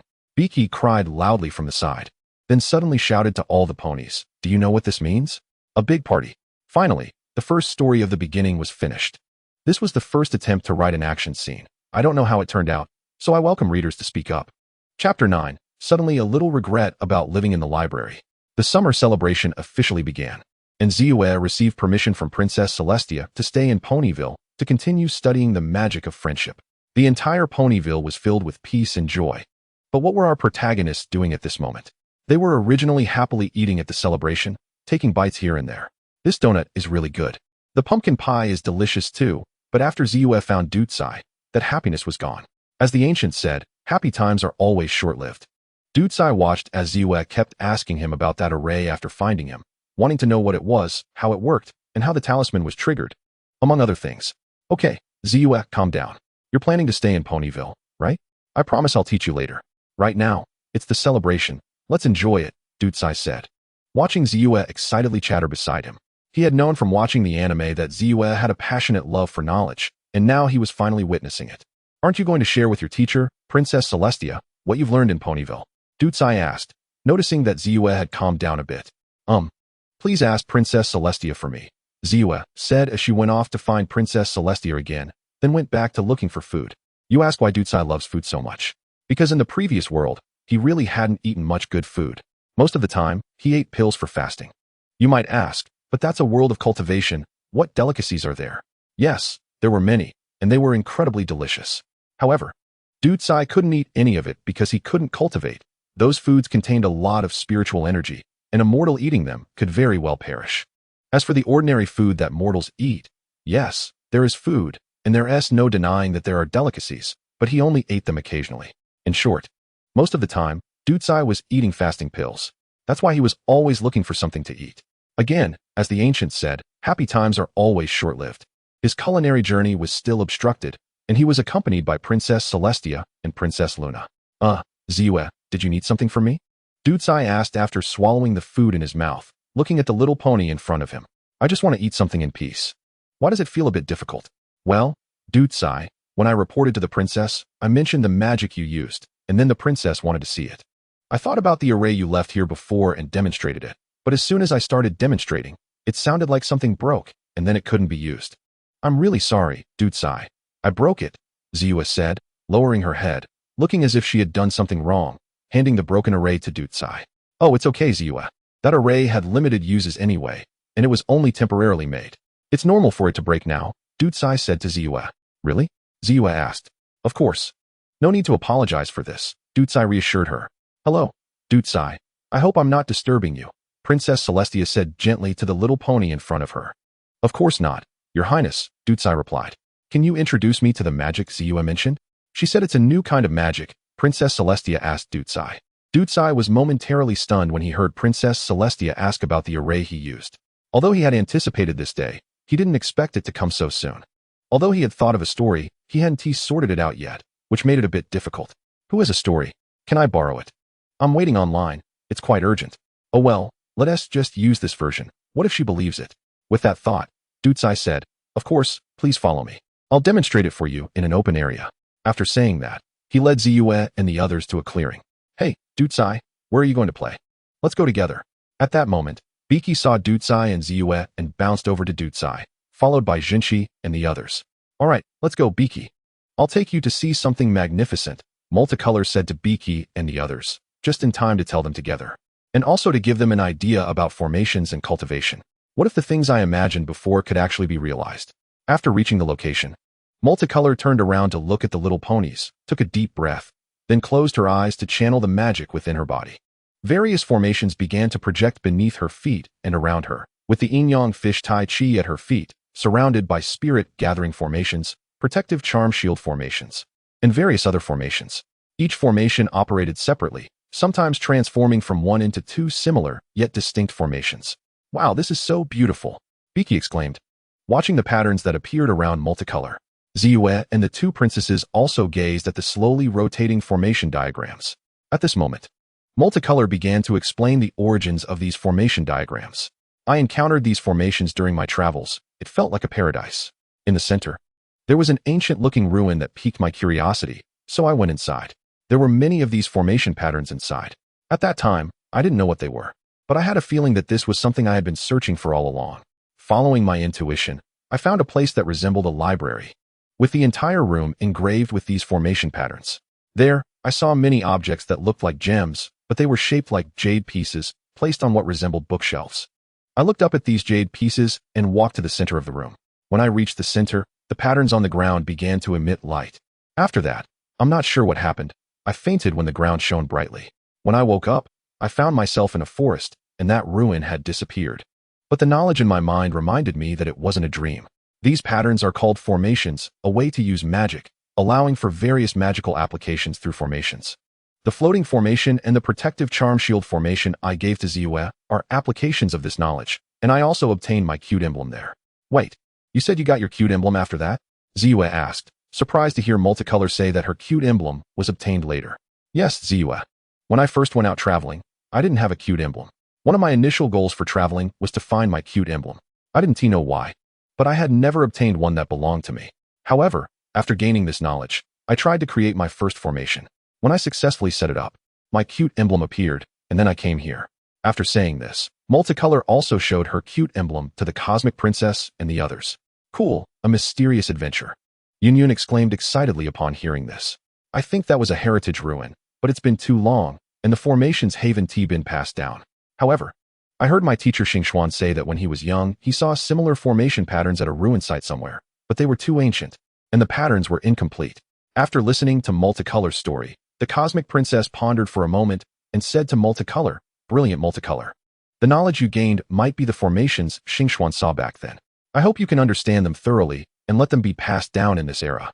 The Cosmic Princess lowered her head and looked at Multicolor. All right, ladies, I won't interrupt your celebration any longer. We must excuse ourselves. There are some matters to attend to, the Cosmic Princess said, looking at the little ponies in front of her. The Cosmic Princess and the Moon Princess turned to leave. After the princesses left, Pinkie, Jinshi, Ruru, Yunyun, and Applejack all surrounded Multicolor, asking questions left and right, almost overwhelming her. What? You say Ziyue? Ziyue had been standing there in shock the whole time. Then she pounced directly on Multicolor, pinning her down. Calm down, Ziyue. The celebration isn't over yet. Multicolor said while lying on the ground, looking at Ziyue, who was pinning her down, with a helpless expression. Calm down. How can I calm down? This is brand new magical knowledge that no pony has ever known. Do you know how exciting this is? Ziyue exclaimed excitedly, looking at Multicolor beneath her, and ended with a loud scream, her expression becoming somewhat exaggerated. Ziyue, take it easy. How about this? I'll start teaching you tomorrow. I need to organize my thoughts before I can start teaching you formations, right? Multicolor said to Ziyue with a reasonable tone. All right, you said so. I'll come find you first thing tomorrow morning, Ziyue said, calming down a bit. Can you let me up now? Multicolor looked at Ziyue, who was still on top of her. Ziyue glanced at their current position, then looked at Pinkie and the others, who seemed to be trying not to laugh. She remembered that Multicolor was a stallion. Her face slightly flushed as she quickly got up and looked at Multicolor, saying, Ahem, I got a bit too excited. All right, ladies. Let us continue enjoying the celebration. There is still so much fun to be had, Ziyue said, glancing at Jinshi, who had been watching them. Pinkie, do you have any fun ideas? Ziyue asked directly. Well, you've come to the right pony for that. Come on, Ziyue, Jinshi, Ruru, Yunyun, Applejack, and Multicolor. Let us get this party started. Pinkie exclaimed, instantly pulling out her fireworks cannon when Ziyue asked her what fun things there were at the party. After that, they played every game available at the celebration, played tail-tugging games, and pulled pranks with Yunyun and Pinkie. For a time, Ponyville was filled with laughter and joy. But as the saying goes, happy times are always fleeting. However, I wanted to make it last longer, even if it meant paying a small price. This was Multicolor's last thought before falling asleep on the bed in the library. Multicolor, wake up. You said you would teach me formations today. Why are you still in bed? The sun is shining on your backside. Multicolor, lying in bed, heard a series of knocks on the door. Reluctantly, she lifted her head to look at the alarm clock. It's only 4:55? What time did I go to bed? I remember it was late. Multicolor suddenly regretted staying in the library. Otherwise, she could have slept a little longer. Brilliant, Multicolor. I want to sleep a bit more, just 5 more minutes. Chapter 10. Teaching Ziyue to learn formations. Ziyue, to learn formations, you first need to understand what formations are and how they operate, Multicolor said, looking at Ziyue, who was eagerly holding a book and a feather quill. Eventually, Multicolor was called up. Ziyue, seeing that Multicolor wouldn't respond, directly used magic to teleport to Multicolor's bedside, then pulled her up. Simply put, formations are a way to express the operational rules of this world. The patterns of the formations depict these rules, achieving the effects desired by the user. As Multicolor explained, she used magic to draw corresponding formation patterns in front of Ziyue. Formations can be constructed directly with magic, but this requires very precise magical control. Although it's difficult, it can be formed instantly when needed. Another way is to use magical items to set up formations. The protective charm and the formation disc I gave you are examples of this. They need to be prepared in advance, but they are generally more powerful than the first method. The magic we use now is the same, according to spells or some kind of medium to cast magic. Ziyue, do you feel that the magical energy in the library is stronger than in other places? After Duokai said this, she looked at Ziyue and asked. After hearing this, Ziyue carefully sensed it, and indeed the magical concentration was higher than outside. You felt it, right? Because I set up a gathering spirit array here in the library. The patterns and gems on the library floor are the patterns of this array. Duokai pointed to the patterns on the library floor and said, Next, let me explain the meanings of each symbol, the changes brought by their different positions, and the combinations afterward. So they talked from morning until noon. Ziyue's learning ability is really strong. Originally, Duokai planned to teach for 2 days, but she finished everything in just 1 morning, and in some places, she could even draw inferences from 1 instance. Although this is very basic array knowledge, it's quite unbelievable, terrifying indeed, as expected of a representative of magic. Alright, Ziyue. Once you fully understand the array I just taught you, you can try to set up the array, Duokai said, taking a sip of tea to relieve her dry throat. Okay, Duokai, these arrays are really amazing, Ziyue excitedly said about the array knowledge she just recorded. Yes, I also felt very amazed when I first encountered arrays.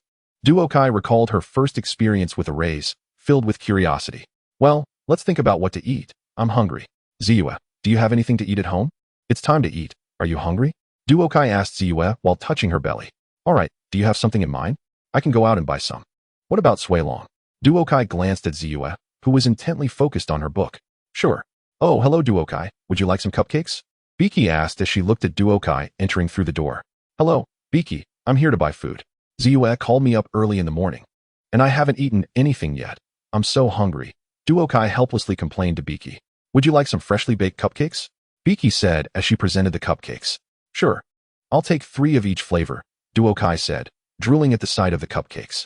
Then she took out a gem for Pinkie, thanking her for the purchase. And here is your change. Pinkie immediately took out the cupcakes. The purchasing power of small Maria is still quite high. After coming out of the candy house, Duokai thought about what else to buy. Let us get some apple juice. The last time I had a glass at Sweet Apple Orchard, it was indeed very delicious. Let us go. Hi, Applejack, is there any apple juice left? Duokai asked as she approached Applejack, who was selling apples at the entrance of Sweet Apple Orchard. Yes, dear, how much would you like? Applejack replied. Let us get a barrel. Duokai thought for a moment and decided to get a barrel. Are you sure? Apple juice can't be kept for too long. It won't taste good after a while. Applejack said in surprise upon hearing Duotsai's request for a barrel. It's fine. I'll drink it with Ziyue and Suilong. Look, I also bought some cupcakes. Do you want to join us? Duokai said to Applejack. Then that is fine. But I want to go over. I need to sell apples here today. Applejack shyly declined. Then give me some apples. Applejack, can you lend me a cart? Duokai said, looking at the pile of things she bought. No problem. Applejack happily replied. Oh my Duokai, how much did you buy? Ziyue looked at the pile of things blocking the door and said in surprise. Then she used magic to catch a push of food at the door and brought it inside. I just bought a little more than usual, Duokai said, feeling a bit awkward as she entered. A little? Ziyue looked at the food that filled half the library and was somewhat confused by the term a little. There were so many delicious things at the market that it was hard to resist, so I couldn't help it. It is indeed quite tasty. But if you buy too much, it will go bad, Ziyue said while eating a cupcake. That is true. Duokai felt a bit embarrassed. Looking at the half room of food, she indeed bought a bit too much. How about making a refrigerator? It would be just right to try if frozen apple juice tastes better. Thinking of this, Duokai said to Ziyue. Ziyue, let me teach you how to use different combinations of arrays. I'll make a refrigerator. Duokai took out the gem she received from Jinshi earlier. A combination array? Ziyue asked. Yes, using 2 or more arrays carved onto the same item to form a composite effect, Duokai said as she looked for the items she needed. I'm going to make one now. You can watch and learn, Duokai said. Okay, Ziyue said, feeling a bit excited. New knowledge to learn. First, let us make a long cabinet, then a few shelves, and then we can start carving the array. Here is something to tell you. Ziyue, the materials used for carving the array will also affect its lifespan. This time, I'm making a cabinet that can preserve food, so first, I need to carve an ice array, and then set a gathering spirit array inside the ice array, which will allow this array to operate continuously. Duokai used magic to form the array patterns on the cabinet while teaching Ziyue how to carve the arrays. Then she carved a barrier array on the top layer to prevent the cold air and the gathering spirit array magic from leaking out. It's done. A refrigerator is freshly made. This can last for about 1.5 years without any problem.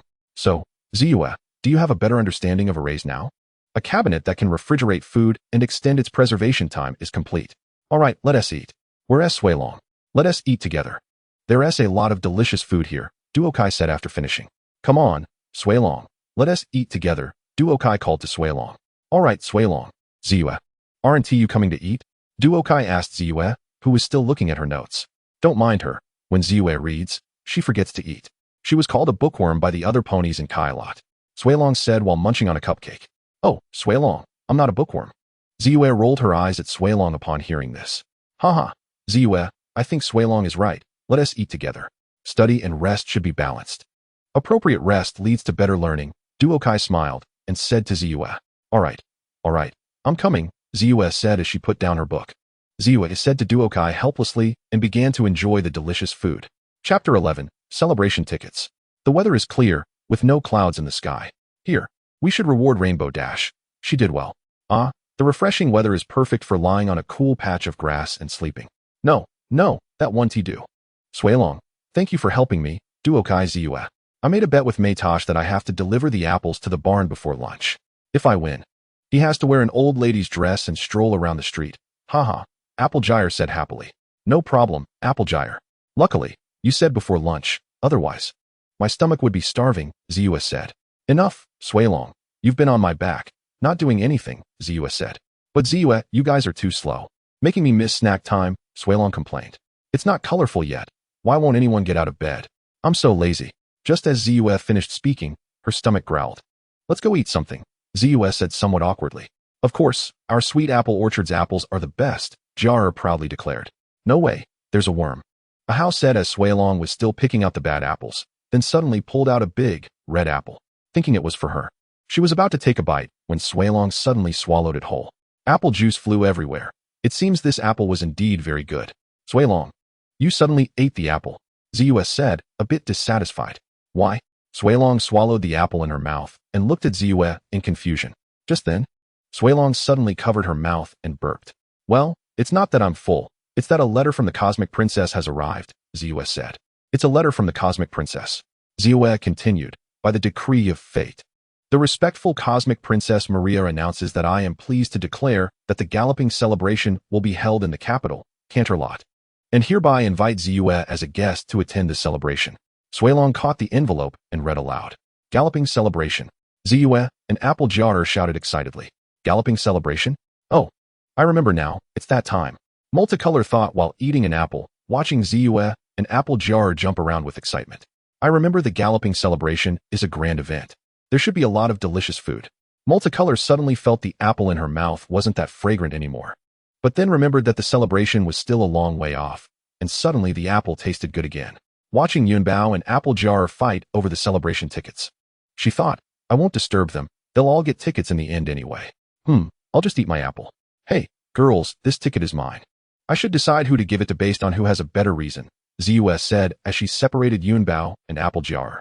I want to earn money for the apple orchard, Applejack said. I want to join the Lightning Pegasus team, Yunbao declared. I want to help Grandma move better. Applejack said. I want to achieve my dreams, Yunbao added. Oh my, these reasons seem quite reasonable, Ziyue said, finding it hard to choose. Ziyue, you should go eat first. Applejack and I will deliver these apples, Multicolor said while eating an apple. Then Suilong and I will go first, Ziyue said. They exchanged a knowing glance and began arm wrestling on a tree stump. After a while, they separated. Okay, I'm going to sleep now. But Ziyue will definitely give me the ticket, Yunbao said, rolling her eyes as if she thought of something and flew up to Applejack. I won't, Applejack said. Looking up at Yunbao. Just wait and see. Yunbao stuck out her tongue at Applejack and flew away. Multicolor, who do you think Ziyue will give the ticket to? Apple asked, looking at the flying Yunbao. I don't know either, but let's deliver the apples to the barn first. I really want to see Maytosh in Grandma's dress. Multicolor said as she magically picked up the fallen apples and put them in a basket with a smile. Okay, let us go, Applejack said, carrying the basket of apples. At the entrance of Sweet Apple Orchard, what? Brother Maytosh is going to wear Grandma's dress? Really? Apple Lily, who was playing nearby, ran up to Applejack and asked. Of course, little one. I bet Maytosh that if we deliver the apples to the barn before lunch, he has to wear Grandma's dress and stroll around town. Haha, Applejack said, ruffling Apple Lily's hair with a smile. No, Maytosh said quietly. Hey buddy. A bet's a bet, Multicolor said, running up to Maytosh and threateningly taking a bite of her apple. If you don't want too many ponies to see you, you can go at night. There won't be many ponies then, Multicolor whispered in Maytosh's ear. Okay, Maytosh said after a moment of contemplation. As if he had made a decision, let's go eat lunch. Come on. I want you to try how delicious the apple tree millefeuille I'm going to sell at the celebration is, Applejack. Okay, Multicolor said, watching Applejack run out. Multicolor, where's Applejack? Isn't she having lunch? Where did she go? Apple Lily asked, placing the apple millefeuille on the table, puzzled. Well, the millefeuille is delicious. Apple Lily. Multicolor knew what Applejack was up to but didn't plan to say. Speaking of which, it had been 2 days since she practiced. Ziyue. Next time you use this move, remember to tell me in advance, Suilong said, feeling dizzy all over. I didn't expect to use this move either. Ziyue said helplessly to Suilong. Ziyue, are you okay? Do you want some cupcakes? Multicolor asked as Ziyue suddenly appeared in front of her. Who? It's you, Multicolor. Wait. You don't want a ticket to the celebration, do you? Ziyue was startled at first, then took a few steps back and said to Multicolor. But seeing Ziyue's expression, she decided to let it go. Really? Ziyue said with a disbelieving look, as all the ponies wanted it. Yes, we boys aren't really interested in the celebration, Suilong said, waving his hand nonchalantly. Phew, right, hurry, Suilong, lock the door. Ziyue suddenly shouted after taking a breath. Multicolor originally wanted to remind Ziyue that Pinkie and the others were in the room, but seeing Ziyue who was still closing the door, she thought, forget it, and continued eating cupcakes while watching the show. Oh, by the way, I remember there was watermelon, but I didn't buy it at the time. I'll go look for it tomorrow and buy some. Although the cupcakes are quite delicious, watching the show without watermelon feels soulless. Why did you turn off the light? It's on again. Turning her head, Ziyue saw Pinkie and Yunbao screaming on the second floor. I can't decide. I really can't decide. I know you all want to go, but I only have 2 tickets. I don't want to disappoint any of you. You're all my good friends. And I want you all to be happy, but I can't do it. Ziyue said loudly to Pinkie and the others, then collapsed a bit, holding her head. Dear, I'm sorry. I didn't think it would put so much pressure on you. I don't want the ticket anymore. You can give it to the other ponies. I'm not mad.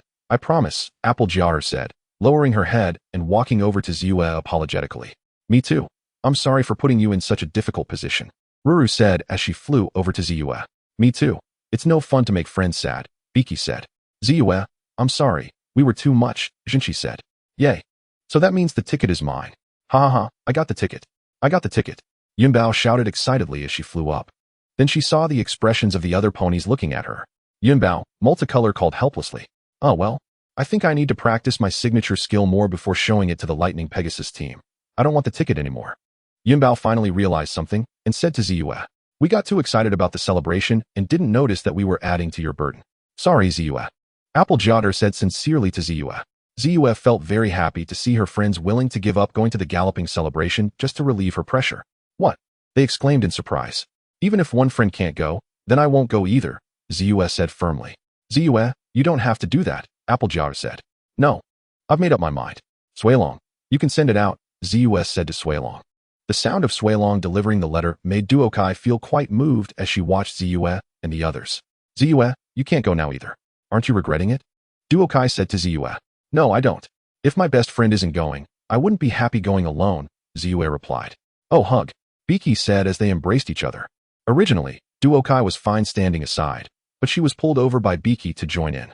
Duokai rolled her eyes and smiled helplessly, but it felt really nice, didn't it? Suilong made a sound from the side. What a buzzkill, Suilong. Boys really can't stand any warm moments, Duokai remarked. Oh my gosh. Applejack, hearing Suilong's thoughts, walked over and said, almost burning her mane. Duokai? I think I can handle this little warm moment, Duokai replied. My loyal student Ziyue. Why didn't you tell me about this earlier? Wow, 8 tickets for the Galloping Gala. Suilong exclaimed as he pulled out the tickets from the letter and held them up. Now we can all go, Ziyue said, looking happily at her friends, amidst cheers from the little ponies. So, a little pony just said that boys aren't really interested in the gala. What about this extra ticket? Ziyue walked up to Duokai, holding a ticket, and said, Ahem, I think. Ziyue started. Duokai didn't expect Ziyue to say that, and felt a bit embarrassed. If she had known, she would have asked Pinkie and the others for tickets together. But before Duokai could finish, Ziyue's stomach growled. I think you must be hungry. Want some delicious food? Duokai laughed as she took out the food she had bought earlier. All right, since you have prepared a feast, I'll give you this ticket, Ziyue said, her face slightly flushed. Yay, let's have a party. Pinkie exclaimed as she took out a confetti cannon and fired it. Suddenly, the entire library transformed into a party scene. Hey, little ponies. Is that ManeSix outside? Duokai, eating apple pie, said to the ponies inside who were partying while looking at ManeSix wearing a grandma dress. Hey, ManeSix. You look great in that grandma dress. Applejack shouted at ManeSix. Upon hearing Applejack's voice, ManeSix glanced back and instantly ran away. Ha ha. Only ManeSix was hurt in this world. Chapter 12. It seems I promised something unthinkable. The weather was warm and sunny, with some clouds in the sky. Today, Rainbow Dash was slacking off. But it was still a good day. Duokai felt the changes happening within her body. Firstly, the patterns in her core were clearer than before. She could basically make out the designs. Then there was the physical change. She felt more resilient and shinier than before. Not bad, getting more handsome. As for why Ziyue hadn't come to find Duokai, it was because, for Ziyue, Duokai was currently an unknown library, with her allure at its peak. The reason was that the day before, Duokai had placed an extremely thick book in front of Ziyue and said, I need to study a special formation, which will take a day. She hadn't planned to tell Ziyue and the others about her cultivation yet, as it was Dwitsai's first time cultivating, and being from the beast tribe, she wasn't sure if there were any risks. She would wait until she was sure it was safe before trying to teach Ziyue and Pinkie. This is the basic formation manual I prepared for you. It contains my notes and explanations. You can study it by yourself first. Don't look for me tomorrow. If you have any questions or don't understand something, I'll explain it to you when I come out. Don't worry, there's no danger. Besides, I'm in my room, so you can sense if anything happens. Just need to keep it quiet. Then Ziyue happily hugged the basic formation manual and started studying. Where did Duokai get this book? Ziyue could even run into the book and use magic to directly copy and paste. It wouldn't be hard for Duokai to use magic to write the knowledge in her mind into the book, right? If asked again, it's magic. Duokai, you're out. How's the research going? Ziyue asked when she saw Duokai come out of her room. Pretty smoothly. How's the formation? Is there anything you don't understand? I can explain it. Duokai replied after seeing Ziyue still holding the book. She noticed Ziyue looked a bit tired but still energetic and asked, Ziyue, you haven't been reading since yesterday, have you? Ziyue, I think you need to take a break first. Plus, I'm hungry. After you rest well, I can slowly explain it to you. Learning needs to balance work and rest. Do you think you can understand what I'm saying now? Duokai looked at the excited Ziyue as she magically put her notes aside. I think it's fine. I feel great right now, Ziyue said confidently. All right, Duokai, then I'll go rest first, Ziyue said with certainty. But before she finished speaking, she saw Dwitsai's expression that seemed to say if you don't rest, I won't explain to you, and agreed. No, I'm not going. I need to tidy up the library. Suilong said helplessly to Duokai. Then I'll head out first. See you at the party, Duokai said as she left when she saw Suilong wasn't going. As Duokai walked towards the rare fashion store, she was pondering a question. What could she offer to trade for some gems? What does she have now? It seemed she didn't have anything to offer. As for why she wanted to trade for gems, it was simple.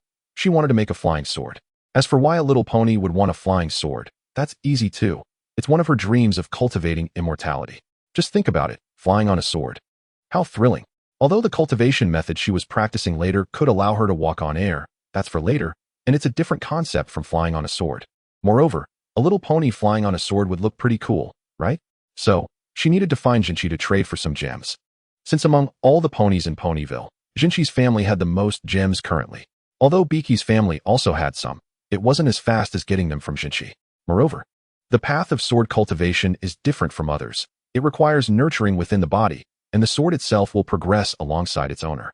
So there's no need to find any special materials to make one.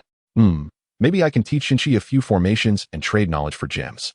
As for what formations? One to make the clothes resistant to water and fire, along with a protective formation to make the clothes look stunning. I could also add some special effects, like making the clothes emit a little glow, or having flowers and grass bloom with each step. That sounds promising. With her thoughts concluded, Duokai walked happily towards Jinchi's fashion store. Jinchi, are you home? Duokai knocked on the door. Just a moment, coming. Jinchi opened the door and, seeing it was Duokai, her eyes lit up. Oh dear, what brings you here? I'm here. Duokai started. Oh, dear, have you made up your mind? I've been preparing this for you. Come in, look at this dress. It's been improved based on the last one, using 3 colors, spring plum pink, carnation red, and cherry red, which means light red, pink, and bright red. Then white and pink are used as the skirt's edge, and alternating red and yellow diamond gems are used as embellishments. Finally, a red ribbon is tied with a yellow diamond gem as a necklace. Oh dear, it's simply perfect for you. Jinchi interrupted Duokai, immediately going to the rack to introduce the dress she made for Duokai. Jinchi, Duokai tried to interject. How do you feel, dear? Jinchi looked at Duokai with sparkling eyes. But Jinchi, I'm here to trade for some gems. Duokai quickly shifted the topic to her purpose for coming. Aren't you here to try on the outfits I prepared for you? Jinchi looked a little disappointed.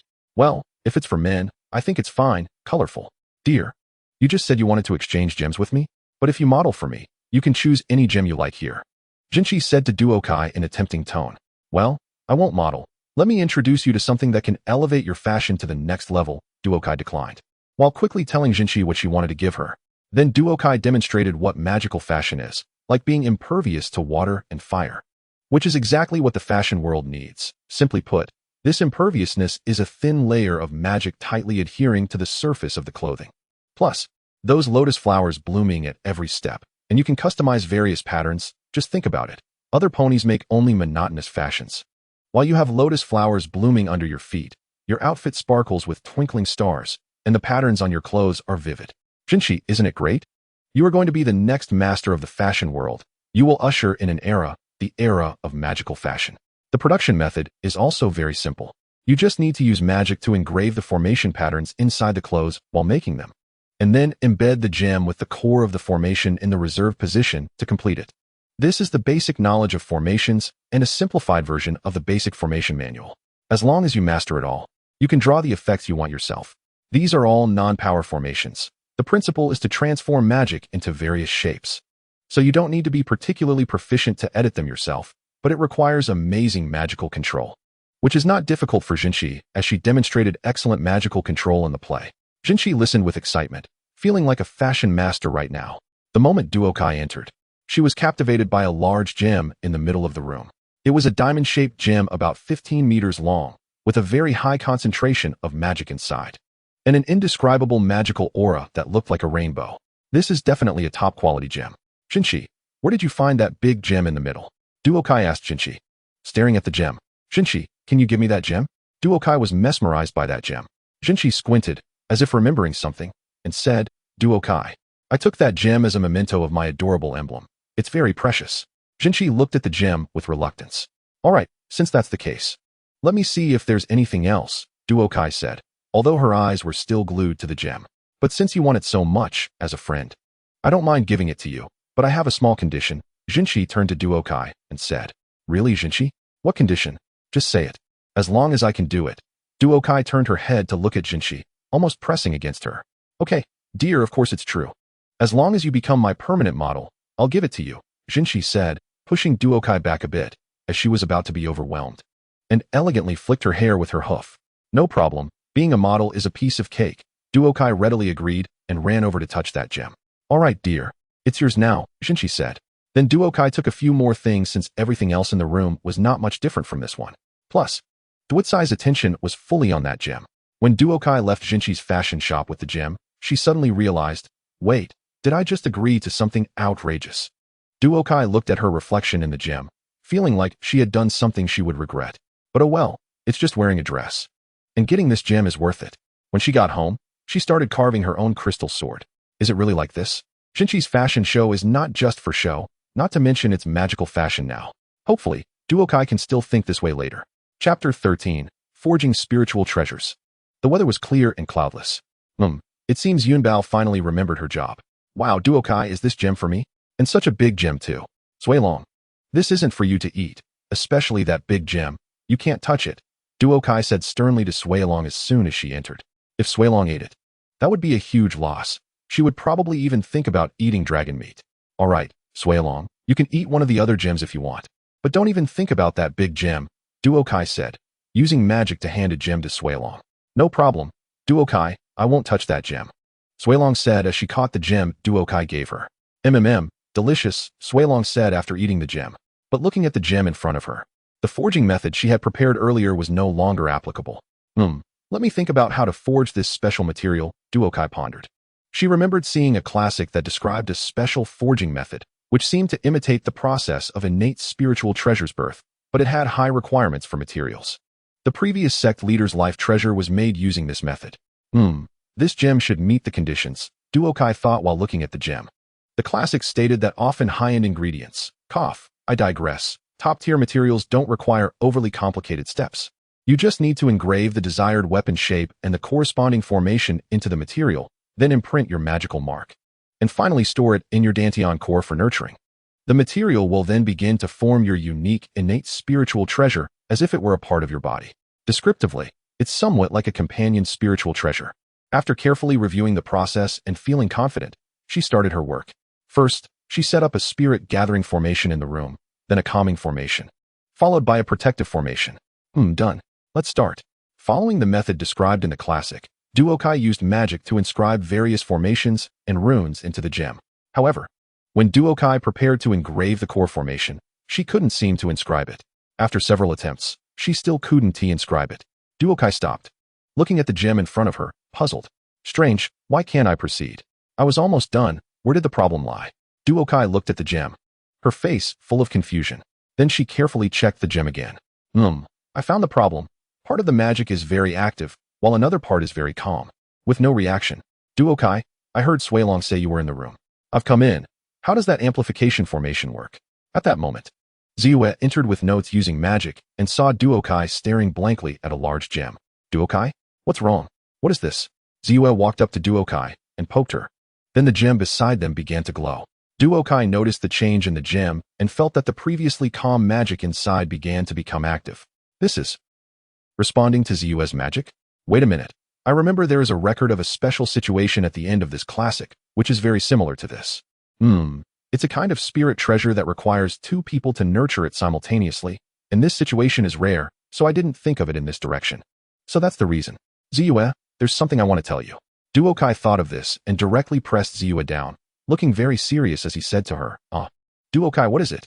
Ziyue was taken aback for a moment, looked at Duokai who was holding her down, and said a little shyly. Then Duokai explained what she was doing to Ziyue. So Ziyue, come and do it with me, Duokai said happily to Ziyue. What strange thing? Forget it.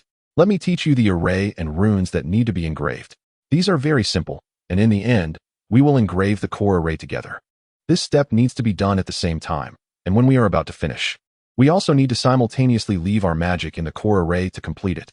Duokai first asked in confusion, then pulled Ziyue aside, wrote down the array and the things to pay attention to, and explained them to Ziyue so that she could quickly become proficient and master them. Ziyue listened while watching Duokai, and had never seen Duokai so serious before. Previously, she always looked lazy, either lying in the sun after meals or playing pranks with Pinkie and Yunbao. Ziyue, are you listening? Duokai asked when she noticed Ziyue seemed to be distracted. Following Duotsai's instructions, Ziyue first engraved the previous array and runes into the gem along with another part of the magic, then nodded to Duokai and simultaneously cast magic, starting to engrave the core array and runes into the gem while also channeling their magic into it. The magic from Ziyue and Duokai did not directly go to their respective parts inside the gem.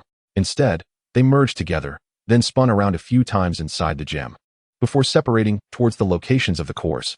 Finally, they stabilized at the center of the magic and began to emit a portion of their magic, forming the outlines of two swords inside the gem. From the outside, two colored magical orbs could be seen inside, one purple and one red, with a hint of rainbow color in both orbs, as if the rainbow was slowly merging into them. Duokai and Ziyue looked at the gem in front of them and felt a sense of belonging, realizing they had a part of themselves inside the gem. Okay, it's done. Ziyue. Next, we need to slowly nurture it. Just come here every day to channel a part of your magic, Duokai said to Ziyue, who was still gazing at the gem. Duokai, what's the use of this? Ziyue asked Duokai while looking at the gem. Well, it can fly. Just think about it. Standing on a sword and flying freely in the sky. Isn't that exciting? Duokai vividly described the scene to Ziyue after she asked what it was for. Ziyue saw Duokai draw a sword on the floor and then stand on it, swaying left and right as if flying. That Duokai. Don't you think such a small sword would be unstable to stand on? It's dangerous. If you want to fly, you can make a hot air balloon, Ziyue said, looking at Duokai with some concern. Duokai seemed a bit off, as unicorns can't fly. What don't you understand? I'll teach you, Duokai said, waving her hoof towards Ziyue. Right here. Why does the magic become more powerful after passing through this array? What is the principle? Ziyue walked over to Duokai, pointing to the array in the basic amplification array section and asking, Ziyue, you've learned this much? Did you learn everything before this? Duokai asked in surprise. Looking at Ziyue. Looking at this thick book that was supposed to take you 1 or 2 weeks to learn. You finished half of it in just a day and a night. If it were a normal pony with some talent, wouldn't it take 2 or 3 years to learn? Well, I can only sigh again. Truly the representative of magical elements. Oh, I see. I understand a bit, Ziyue said after listening to Duotsai's explanation. As the sunset shone through the window, illuminating the quiet library, the laughter of ponies outside, the sound of wind blowing through leaves, and the gentle song of birds could not disturb this moment of tranquility. The only sound in the entire library was Duotsai's voice explaining, while nearby ponies listened quietly, occasionally demonstrating how the magic worked in the air. As they used magic together, the two magical orbs inside the gem twinkled, as if expressing something. Chapter 14, Pajama Party. The weather was cloudy and gloomy, as if it was about to rain. Let's commend Yunbao for not being lazy today. The weather was quite nice. Duokai felt that it would rain heavily this time, so she chose to stay home and read. The peaceful tranquility, the calm before the storm, and the sound of wind blowing through the leaves made it very comfortable to snuggle in her little nook and read in such weather. This book on advanced unicorn magic had several interesting points. Although she found it quite ridiculous while watching the anime before, she was still shocked by the actual principles. This could be considered a very powerful spell in the world of cultivation. Duokai sat on the mat in her room, one hoof supporting her face, looking at the content in the magic book, then raised her head to look at the potted plant on the windowsill. The potted plant, boom. It was already starting to rain. Duokai heard the thunder and looked outside to see the rain had started. The sound of rain was still pleasant. It seemed she would be able to sleep well tonight. Let us try this magic, she said, then cast magic on the flowers in the pot. Why not find a pony to try it? Ziyue was quite cute when she was little, right? Maybe I should find Ziyue to try it? Duokai felt quite capable, so she wanted to find a pony to test it out. Ziyue? At that moment, voices from Jinshi and Applejack could be heard downstairs. It's raining so heavily. Did Jinshi and Applejack come to visit? Duokai thought, then got up and walked down to the first floor. Wait a minute. Is it safe to stay under a tree during a thunderstorm? Applejack said to Ziyue at the door. Unless this tree has a magical lightning rod like my house. Come on in, Ziyue said proudly, looking at Applejack. We are very grateful that you invited us in to escape the rain. Jinshi thanked Ziyue gracefully. Thank you. Then I won't be polite, Applejack said as she was about to enter, but was pulled back by Jinshi. Jinshi pointed to the mud on Applejack's hooves and said, Dear, please wash up before visiting someone else's house. If I stay with that nitpicking guy a little longer, I can't guarantee what I might do to him. Applejack said with an unhappy face as she turned to go wash her hooves. Jinshi, why did you come in such heavy rain? Where's Applejack? I think I heard her voice a moment ago, Duokai asked Jinshi, who was talking to Ziyue, as she poked her head out from the second floor. If that's the case, then welcome to stay? Just right, Suilong went to Canterlot on business. You and Applejack can stay here. We can have a pajama party. I've always wanted to hold one. Ziyue suddenly excitedly said to Jinshi. Really? I suddenly remembered that I already made plans with someone else tonight. How did I forget about this? Really sorry, I can't stay here, especially not with Applejack, Jinshi said apologetically to Ziyue, the last sentence sounding a bit gritted. However, Ziyue didn't mind and turned to get the pajama party guide, then handed it to Jinshi. What's this? Pajama party guide. Jinshi looked at the book that Ziyue handed him. This is my personal collection, and this guide is great. I've always wanted to host one, so it will be today. This will definitely be awesome. Ziyue proudly introduced the book to Jinshi, so excited she was almost stomping her hooves. Girls, actually, I didn't want to interrupt you, but did you forget about, a little pony? Duokai said from the stairs, addressing Ziyue and Jinshi, who were discussing the pajama party. Sorry, Duokai, but we don't mind you joining us. We'll just treat you like one of the girls, Ziyue said, covering her mouth with her hoof and winking at Duokai. Yes, dear, Jinshi agreed with Ziyue's statement. What? Oh wow, that hurts. Duokai was shocked by Ziyue and Jinshi's words, then walked down to have a good talk with Ziyue, but didn't watch his step and missed the last step, rolling down the stairs. Alright Duokai, come join the pajama party. We girls have no objections. Let me put some on you. As my model, you need to be well taken care of, Jinshi said with a smile, pulling Duokai up and sitting him on a nearby cushion, then applying some mud mask to his face. Jinshi, I don't think I need this mask, Duokai refused, trying to dodge, but in the end, he couldn't escape. Model? Duokai? Isn't he the one who would never wear a dress? Jinshi, how did you convince him? I have to say, I'm kind of looking forward to seeing Duokai in a dress, Ziyue asked curiously while nestled on the cushion, laughing. Ziyue, I guarantee that Duokai will look amazing in the magical outfit I customized for him, Jinshi confidently replied to Ziyue. Magical outfit? What's that? Ziyue asked curiously upon hearing Jinshi mention magical outfits. The magical outfit is something Duokai taught me. It applies formations to clothing. I've been trying to incorporate it into fashion lately, Jinshi explained to Ziyue. What are you guys chatting about? Hey, wait a minute. You let me wash the mud off my hooves, and now you're applying mud to your faces? Applejack walked in after cleaning her hooves, and, just as she was about to ask what they were talking about, saw Jinshi and the others applying mud to their faces. Silly, this is called a mud mask. It helps keep your skin fresh and hydrated, Jinshi said with a smile while applying the mask to her face. We're just beautifying each other, it's a must. The book says so, Ziyue said happily, clapping her hooves and using magic to present the pajama party guide to Applejack. Pajama party guide, Ziyue. I just remembered I have something to do. Otherwise it will be late. I'm leaving now, good night. Boom. Then Jinshi suddenly smeared the mud mask on Applejack's face. Duokai watched Ziyue and the other three, especially Ziyue's excited demeanor. Sigh, it seems this pajama party is unavoidable. If I had known, I would have gone to Cantlot with Suilong for some good food. Sigh, life is tough, Duokai sighed. I might as well practice magic upstairs. Magic? Duokai looked at Ziyue, Jinshi, and Applejack in front of him. Isn't this a great opportunity? It must be interesting. Thinking of this, Duokai couldn't help but smile.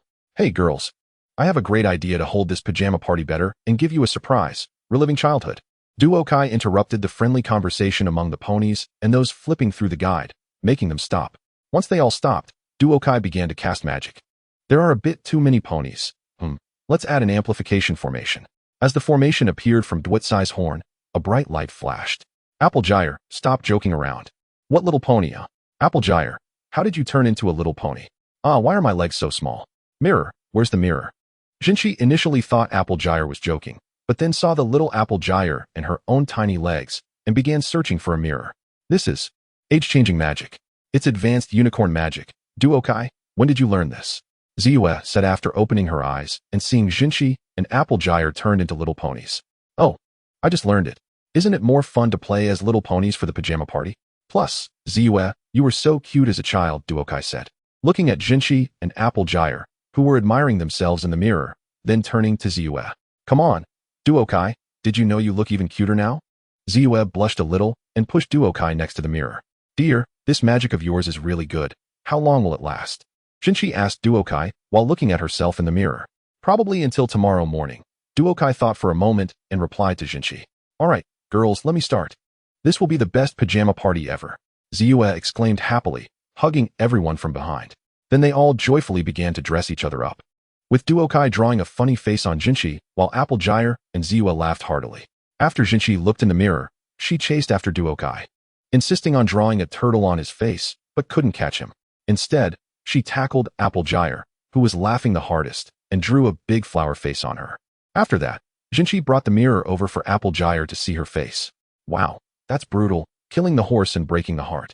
Then Applejack snatched the brush from Jinchi and began doodling on her face, letting Jinchi look in the mirror as well, perhaps because they had turned into children. The little conflicts between Jinchi and Applejack were forgotten as they immersed themselves in the joyful pajama party.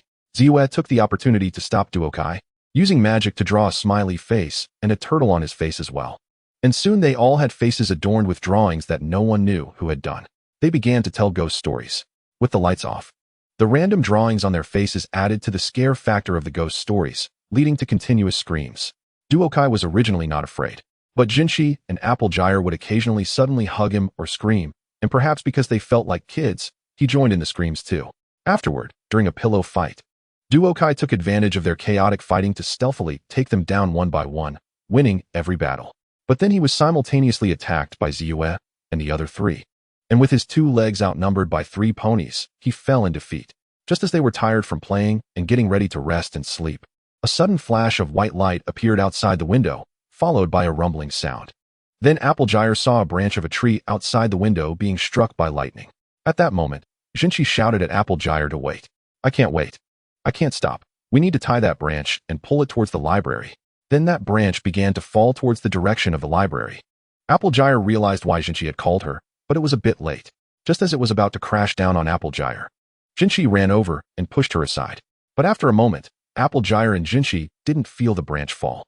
They opened their eyes to see the branch being caught by Ziyue and Duokai using magic. At that moment, Applejack looked at Jinchi beside her and said, I'm really sorry, Jinchi, with a heartfelt apology. What did you say, Jinchi? Applejack, I should also say sorry to you. If I had listened to you and cleared the branches from the start, this wouldn't have happened. Jinchi looked at Applejack and also apologized. The 2 little ponies smiled at each other and hugged. I say, this isn't the time for that. Let's deal with this branch first, Ziyue said, struggling to use magic to lift the branch while speaking to Applejack and Jinchi. Jinchi walked up to the branch and used magic to turn it into beautiful decorations, getting herself covered in mud in the process.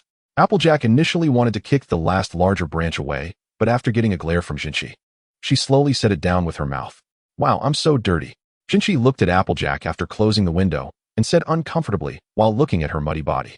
Applejack looked at Jinchi, thought for a moment, smiled, and then took out 2 cucumber slices to place on Jinchi's eyes. Is it better now? Applejack asked. Thank you. Jinchi smiled and replied to Applejack. I'm so glad to see you 2 finally made up, Ziyue said, looking at the 2 hugging and laughing. I think we should wash up first, Duokai said, looking at herself covered in rainwater and mud as she spoke to the 3 of them. All right, let's go wash up, and then how about we continue playing, girls? How about a riddle? Ziyue said, looking energetic again. Duokai? Aren't we supposed to be sleeping? Not sleeping? Aren't you guys tired? Duokai looked confused. Duokai, hurry down. We've all washed up, just waiting for you. What are you dazing about? Ziyue shouted loudly from the doorway, looking at Duokai, standing by the bed in a daze. Duokai? Okay, I'm coming. Duokai said helplessly. I declare my first pajama party a complete success. Little Ziyue said happily, alongside little Jinshi and little Applejack, with a drowsy little Duokai. Kids really have so much energy. In the Candy Cube house, in Biki's room, it looked like they had just experienced a party as well. Yunbao. Don't you feel like we've been ignored? We've had fewer lines lately, Biki said seriously, stroking her chin while wearing a detective outfit, looking at Ro and Yunbao. Not really. Ro quietly replied, originally wanting to say no, but changed her mind after being kicked by Angel at her feet. I only got mentioned twice at the beginning, and they said I was slacking off. Yunbao said, flying in the air with an unhappy expression. Something's fishy here. There must be something going on, Biki said, walking 2 circles in front of Yunbao and Ro. Biki suddenly turned her back to them and looked ahead. Hey, I see you. Remember to give us more lines, got it? I'm watching you, she said seriously, pointing to her eyes and then to the front. Chapter 15, True Friends. The weather was clear, with clouds in the sky. Yunbao. Okay, sometimes it's normal for the sky to have clouds. It can't always be cloudless. Alright. I have to say Yunbao's skills have improved. It looks pretty much like it. Duokai, do you want to go to Jinshi's house with me? Ziyue walked into Duotsai's room and looked at her lying on the bed, using magic to eat fruit while reading. Little Pony Maria has some pretty good novels, quite interesting. And going to Jinshi's house will probably mean trying on clothes. Thinking about it is scary. I'd rather not go, if I can avoid it. That's right. A certain little pony seemed reluctant to admit. Didn't you teach Jinshi some formations? She doesn't quite understand some of the content and asked me to go over and explain it to her. You should come with me since you know more about this than I do. Plus, you haven't gone out in 2 days. You're almost going stale, Ziyue said, looking at the one lying on the bed eating and reading, with a helpless expression. Really, how can you be so lazy? Have you ever traveled? How do you live? Ziyue, don't look at me with that kind of gaze. It's not like I can leave. Duokai turned her head to look at the doorway with an expression of being a lazy fish. Ziyue made a skeptical sound and raised an eyebrow at Duokai. Isn't our sword we made about to be completed? I'm observing. Right, just observing, to see if there are any adjustments or things to note, Duokai said, looking at Ziyue's disbelieving face, while a gem floated next to her. Ziyue still had the same expression looking at Duokai. Alright, Ziyue, I'll go out for a bit. But I'm not going to Jinshi's place, Duokai said, realizing that her words had no effect on Ziyue and could only surrender. Okay, Duokai, then I'll go out first. Don't just stay in your room, Ziyue called for Suilong and turned to Duokai, saying this. Alright, I'll go out in a bit, Duokai said, relieved after Ziyue gave up on persuading her to go to Jinshi's house. I'll finish this interesting part and then go out, Duokai said, looking at the novel in front of her. This is really interesting, this novel is good. Duokai finished reading the remaining part of the novel in one breath, completely forgetting about Ziyue, urging her to go out. Biki. Duokai looked at Biki, who was peeking through the leaves outside the window. What are you playing? Biki. What are you doing here? Duokai opened the window and curiously asked Biki, who was hiding in the leaves. Shoo, be quiet, Duokai. I'm waiting for Yunbao to come over, Biki said, pulling Duokai into the leaves with one arm and whispering to her. Yunbao is coming. Biki sank into the leaves and hid Duokai. Duokai, hidden in the leaves, saw Yunbao swoop down here, then look around left and right as if hiding from something. After finding nothing, Yunbao closed the leaves and sat down on them with a sigh of relief. However, Duokai looked at Yunbao sitting on Biki's head and found it oddly amusing. Good to see you again, Biki greeted Yunbao sitting on her head. Oh. Duokai watched as Yunbao, leaving a rainbow trail, disappeared in an instant. So fast. But once my sword is out, I can compare with Yunbao and see who flies faster. Duokai, I'm going to find Yunbao now. I'll play with you next time, Biki said, bouncing towards the direction Yunbao had flown. Duokai watched Biki bounce away, even seeming to hear a spring sound. By the way, did I forget something? Duokai came out from the leaves and scratched her head with her hoof, brushing off the leaves on her head. Right. Ziyue told me to go out for a bit. But what to do? Oh, right. Let us see if there are any watermelons for sale. I can buy more, so you can make watermelon smoothies, watermelon juice, watermelon cake, watermelon pudding, watermelon. Forget it, not thinking about it.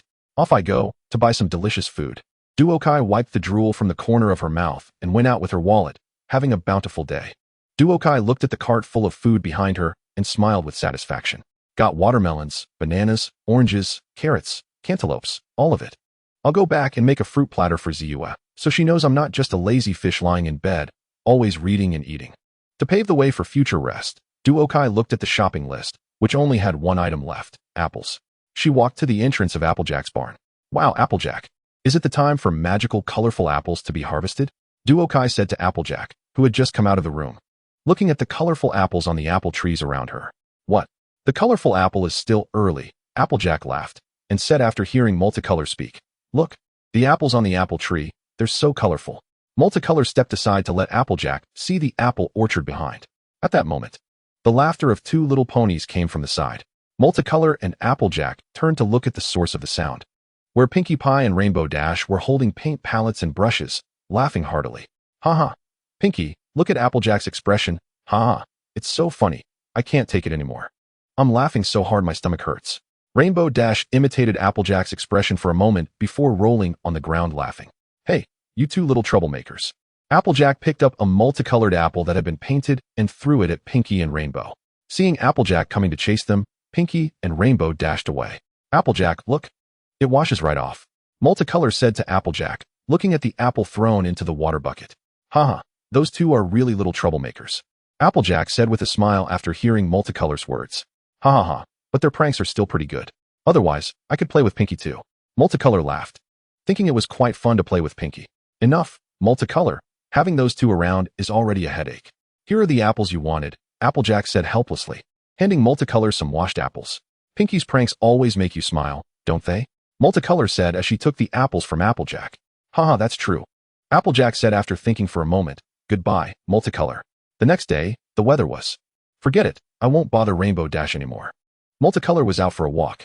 As for why some lazy ponies who wouldn't even leave their homes were out walking, it was because they were chased out by Twilight Sparkle. After buying a bunch of stuff yesterday, Twilight still praised Multicolor. But the next day, she saw a pony laughing while eating, determined not to leave until all the food was finished. So Twilight chased that pony out. Thinking out of sight, out of mind. Really, is it just because I laughed a bit loudly while reading a novel? Can you blame me? Who asked that novel to be so funny? Multicolor complained softly as she walked.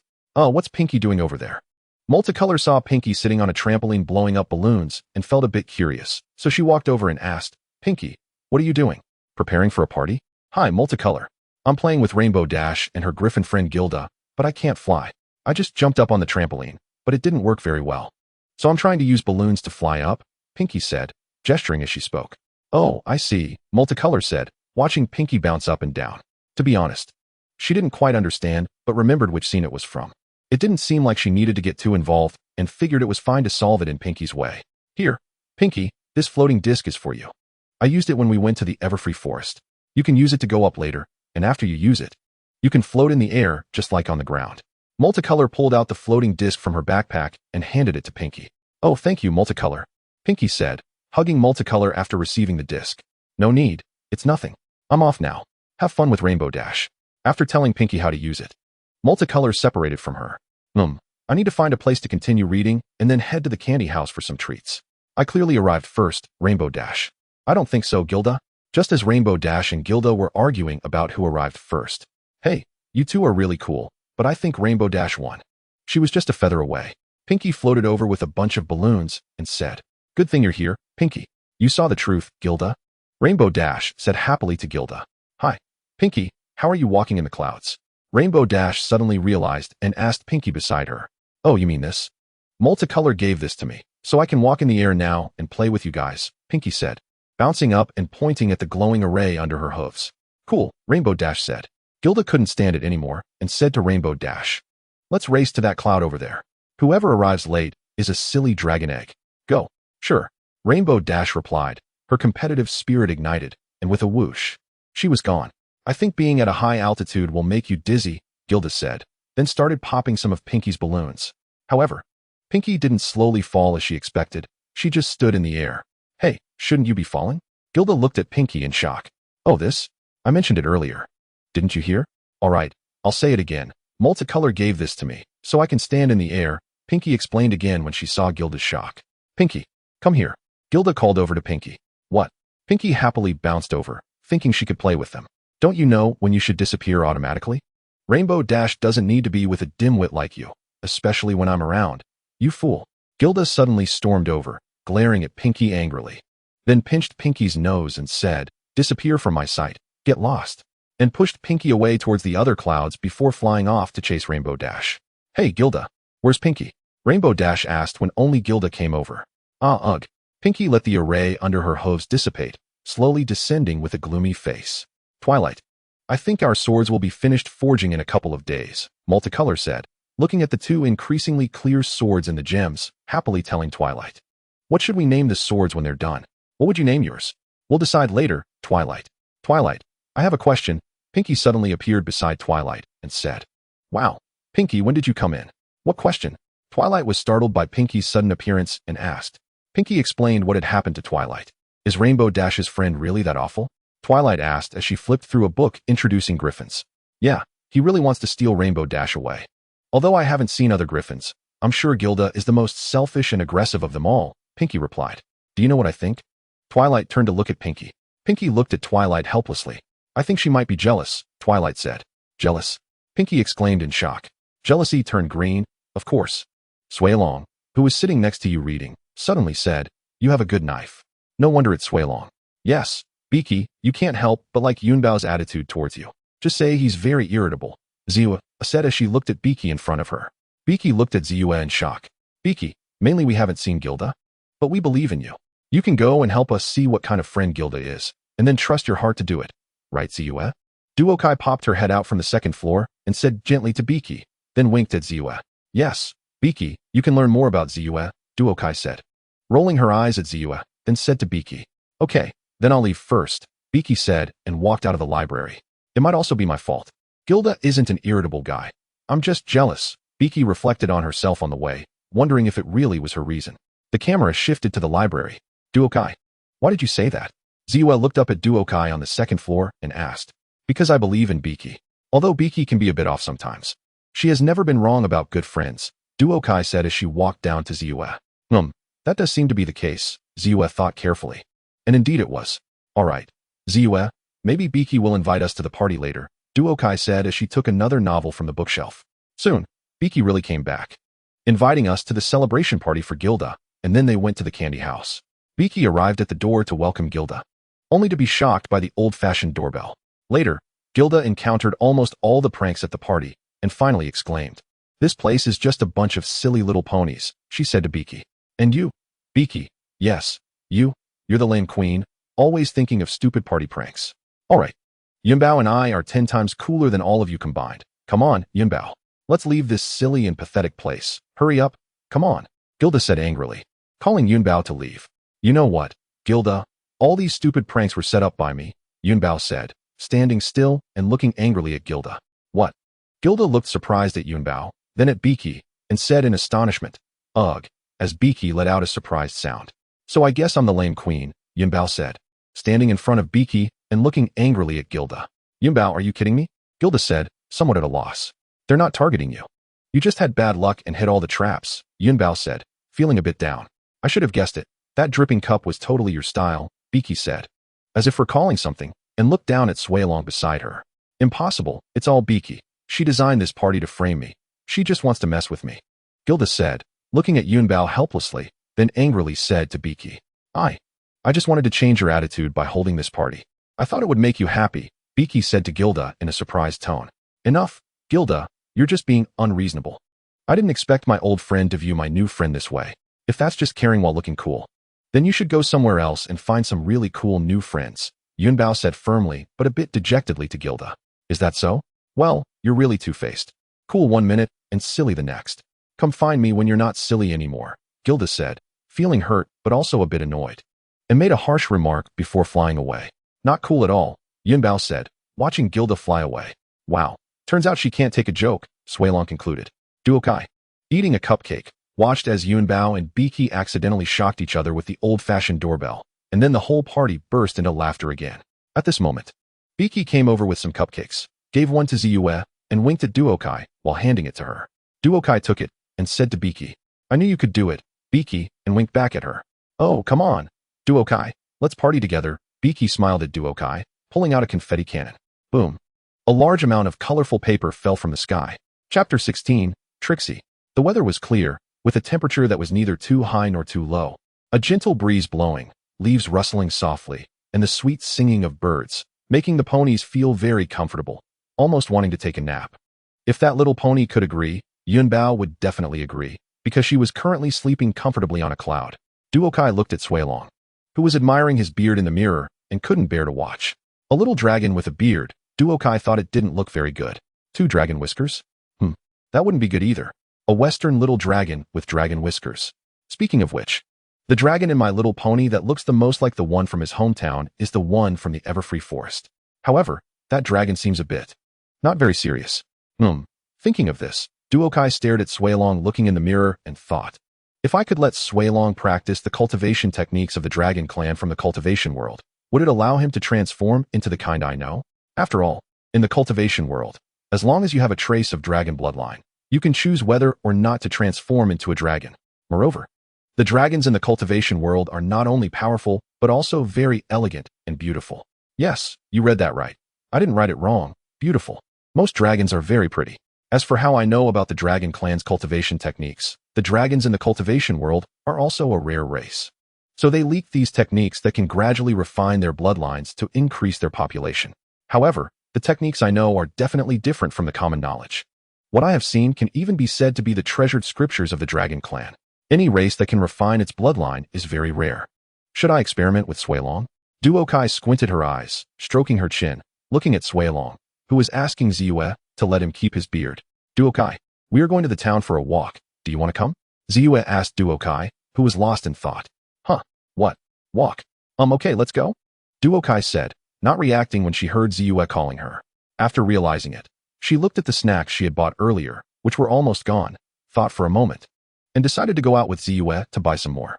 After going out, Duokai kept thinking about the feasibility of this matter along the way. Quick, move aside. I need to get through. Then 2 little ponies ran past Ziyue, only to collide with Duokai behind them. Are you guys okay? Ziyue turned around and asked the 3 little ponies who had bumped into each other. Haven't you heard? A new unicorn named Snip has arrived in Ponyville. Yes. I heard his magical abilities exceed any unicorn in history. Snail. Really? Ziyue said in surprise. Impossible. This honor belongs to Ziyue. Suilong confidently told the 2 little ponies in front of him. Suilong, I'm not that great. Duokai is much better than me, Ziyue said, blushing a little. Then replied to Suilong. I think what Suilong said is very true. Ziyue, you are definitely the most talented unicorn in magic. Duokai stood up and said to Ziyue. Duokai, don't say that. Ziyue said shyly with a red face. Where is the unicorn you are talking about? Ziyue asked. She is at the town square. Come on. Snip said to Ziyue before running off. Let's go, Duokai. We should go take a look, Ziyue said to Duokai. When they arrived, they just caught the beginning of the show. Duokai and Ziyue walked to the front and saw Pinkie, Yunbao, Applejack, Ro, and Junshi, who were also there. After greeting them, they looked towards the stage. The greatest and most versatile magical Trixie is about to perform. As soon as this sentence fell, a burst of fireworks suddenly appeared on stage. When the smoke cleared, a blue little pony with 2 light blue streaks in her azure mane, wearing a purple dress and a wizard hat, adorned with blue and yellow stars, appeared. Watch closely. The greatest and most versatile Trixie is going to perform the most spectacular stunt ever, to show the little ponies something amazing. After saying this, fireworks flew out around the stage. The fireworks are quite nice and beautiful. Oh my gosh, you really know how to boast, Junshi said, speechless, looking at Trixie on stage. Come on, no pony is like Ziyue, Suilong said halfway before remembering that he currently had no beard. Junshi looked at Suilong, who suddenly ran off, with a confused expression. Are you still worried about your beard, Suilong? It's really not that good looking, Duokai said, looking at Suilong with a speechless expression. Find a time to talk to Ziyue and Suilong about it. Let's call Junshi over too. As long as Junshi likes it, Suilong will definitely have no problem, Ziyue said, trying to persuade her with reason and emotion. I feel like there's potential, Duokai thought while watching Trixie and Junshi arguing on stage. What's wrong? What's wrong? Suilong asked in confusion. Did you see their reaction to Trixie? I don't want anyone to think I'm showing off, Ziyue explained to Suilong with concern. Ziyue, I think they just dislike Trixie because she's so full of herself and loves to show off, always bragging. But you're different, Duokai said, pulling Suilong aside to talk to Ziyue. Using magic to help friends is different. Ziyue, don't worry, trust your friends, Duokai said, pressing her head against Ziyue. Ziyue, magic is a part of you. Showing it appropriately will only make you and your friends friendlier. And look, Applejack and Yunbao went up to challenge Trixie. They are all showcasing their strengths. But do you hate them for that? Well, although they failed, Duokai said, looking down at Ziua, then moved aside to let her see the stage more clearly. Ziua looked at Yunbao and Applejack, then thought about what Duokai had said. I think I understand now. Duokai, Ziua turned to Duokai and said. At that moment, Jinshi ran over crying and was stopped by Duokai. Go, Ziua, let her see how amazing you are. Suilong said as he ran over to Ziua. Leave it to me, Ziua said, looking at Jinshi, then turned to Duokai. Oh, another pony is here to challenge me. Come on, let me show you the greatness and versatility of Trixie, Trixie said arrogantly, looking at Ziua as she walked onto the stage. What do you want to compete in? Ziua asked Trixie after stepping onto the stage. Anything, whatever you can do, I can do, Trixie replied confidently. All right, then I will begin, Ziua said, and started to gather magic at her horn. Ziua instantly teleported into the air, using magic to draw a floating array, allowing herself to stand in midair. Then, the amplification array unfolded beneath Ziua's feet, and with a burst of purple magic spreading from her, the ground she passed overbloomed with colorful flowers. Finally, with a bit of mischief, she used magic to turn Trixie's blue dress into pink. Wow, so beautiful. The other little ponies around exclaimed in amazement at the scene. My goodness, I knew you could use magic, but I didn't expect it to be this powerful, Applejack said, looking at the flowers Ziua had created in surprise. I'm sorry, I just hope you all won't dislike me, Ziua said, looking at Applejack and the others, who seemed a bit scared. Dislike you? Dear, how could you think that? Jinshi said, smiling at Ziua. Well, I see how much everyone dislikes Trixie's show-off magic, Ziua said. We dislike Trixie because she's full of herself and loves to show off, Yunbao added. It makes people very uncomfortable, Jinshi said, and she only knows how to brag. Applejack said, so you don't mind that I can use magic? Ziua asked. Dear, we like this side of you and are very happy to be good friends with you. Applejack replied. After you did all this, we are even prouder, Yunbao said, looking at Ziua happily. Ziua felt very happy after hearing her friend's words and then looked gratefully at Duokai. Duokai smiled and winked at her. All right, Trixie, it's your turn, Ziua said to her friends. Then walked step by step from the air to the somewhat dazed Trixie. Trixie looked at the flowers around her and, trying to stay calm, said to Ziua, what's the big deal? The great and powerful Trixie can do it too. Watch me, Trixie said, gathering magic with effort at her horn. Then closed her eyes and shot a magic beam at the empty space beside her. The ground where the beam hit shifted slightly, and the next second, a blade of grass sprouted. Trixie opened her eyes to see the effect of her magic and looked around at the little ponies and Ziua. Ahem, I just used too much magic today, so I'm a bit tired, Trixie said, looking awkwardly at the little ponies around her, trying to appear calm. Ziua raised an eyebrow at Trixie. All right, Trixie, you lost, Yunbao said as she saw Trixie trying to make excuses. Ziua, you may have some tricks, but you will never have the ability to amaze ponies like the greatest and most powerful Trixie, Trixie said, looking at the little ponies around her, dropping a smoke bomb at her feet before running away. Don't think you can escape. Yunbao spread her wings and flew up, wanting to chase after Trixie, but was stopped by Ziua. Let her go. One day she will learn her lesson, Ziua said. What about Duokai? Where did he go? Ziua asked as she walked off the stage to her friends, noticing Duokai was not there. I don't know where he went. He was just here, Yunbao said, looking around. At that moment, Duokai found Trixie outside Ponyville, who was feeling down. Why are you looking for me? Are you here to mock me? Trixie asked angrily. Looking at the pony in front of her, Trixie recognized him. He was the little pony who had been standing next to Ziua all along. Trixie, I'm not here to mock you. I'm here to tell you that you actually have a great talent for magic. It's just that no pony is willing to teach you, said a colorful pony while watching the wary Trixie in front of her. As if I need your opinion. The great and powerful Trixie is the most talented in magic. Trixie proudly replied upon hearing the compliment, but she still did not lower her guard against the colorful pony. Would you like to learn magic with us? The spells that Purple and I use, you can learn them with us. The colorful pony demonstrated a magic array to Trixie and then invited her. The great and powerful Trixie does not need your pity. Goodbye. Trixie's expression suddenly darkened upon hearing the colorful pony mention Purple, and then she used a smoke bomb to escape. Trixie, what are you looking for her for? Suilong asked the colorful pony with confusion. I wanted to invite her to live in Ponyville and learn magic with us, the colorful pony replied. What? Why? She's a bad pony, Suilong exclaimed in surprise. Suilong, colorful, why do you want to invite Trixie to learn magic with us? Purple first called out to Suilong and then asked the colorful pony. She refused. She probably feels embarrassed after being defeated by you. But I told her she could come to us anytime if she wants to learn. The colorful pony thought for a moment and said to Purple, "Well, okay. By the way, Colorful, how does this magic array work?" "I've tried several times, and it didn't work," Purple said after hearing the Colorful Pony's words, and stopped asking. Then the array books asked the Colorful Pony, "Wait, let me go get some cupcakes. Do you want some, Purple?" The Colorful Pony walked towards the kitchen and asked Purple, "Oh, I just remembered something. I forgot to buy snacks." "Never mind, there's still a bit left, enough to eat today, but I have to go out again tomorrow." Sigh. "Well, I can have one," Purple said. "I want one too," Swaylong said to the Colorful Pony upon hearing about the cupcakes. "Okay." The Colorful Pony brought a plate of cupcakes and sat down next to Purple, saying to her, "Let me see which array it is." "Ah, this one. It works like this." Chapter 17, The Sleeping Dragon, Part 1. The weather is clear, but why are there dark clouds? It wasn't said that it would rain these days. Is Rainbow Dash slacking off again? Rainbow Dash. The Colorful Pony looked at the book Dragon Transformation Technique in front of her, nodding with satisfaction. Finally finished writing it. Next, I just need to have a good talk with Purple and Swaylong. Now to find Purple. Purple. Purple. I need to tell you something, the Colorful Pony said. Purple. Just in time. I was about to find you. Princess Celestia sent me a letter saying there's a dragon sleeping nearby Ponyville. You see, the dark clouds in the sky are caused by that dragon sleeping. Purple said upon hearing the Colorful Pony call her, just finishing reading the letter from Princess Celestia. What? Dark clouds? What dark clouds?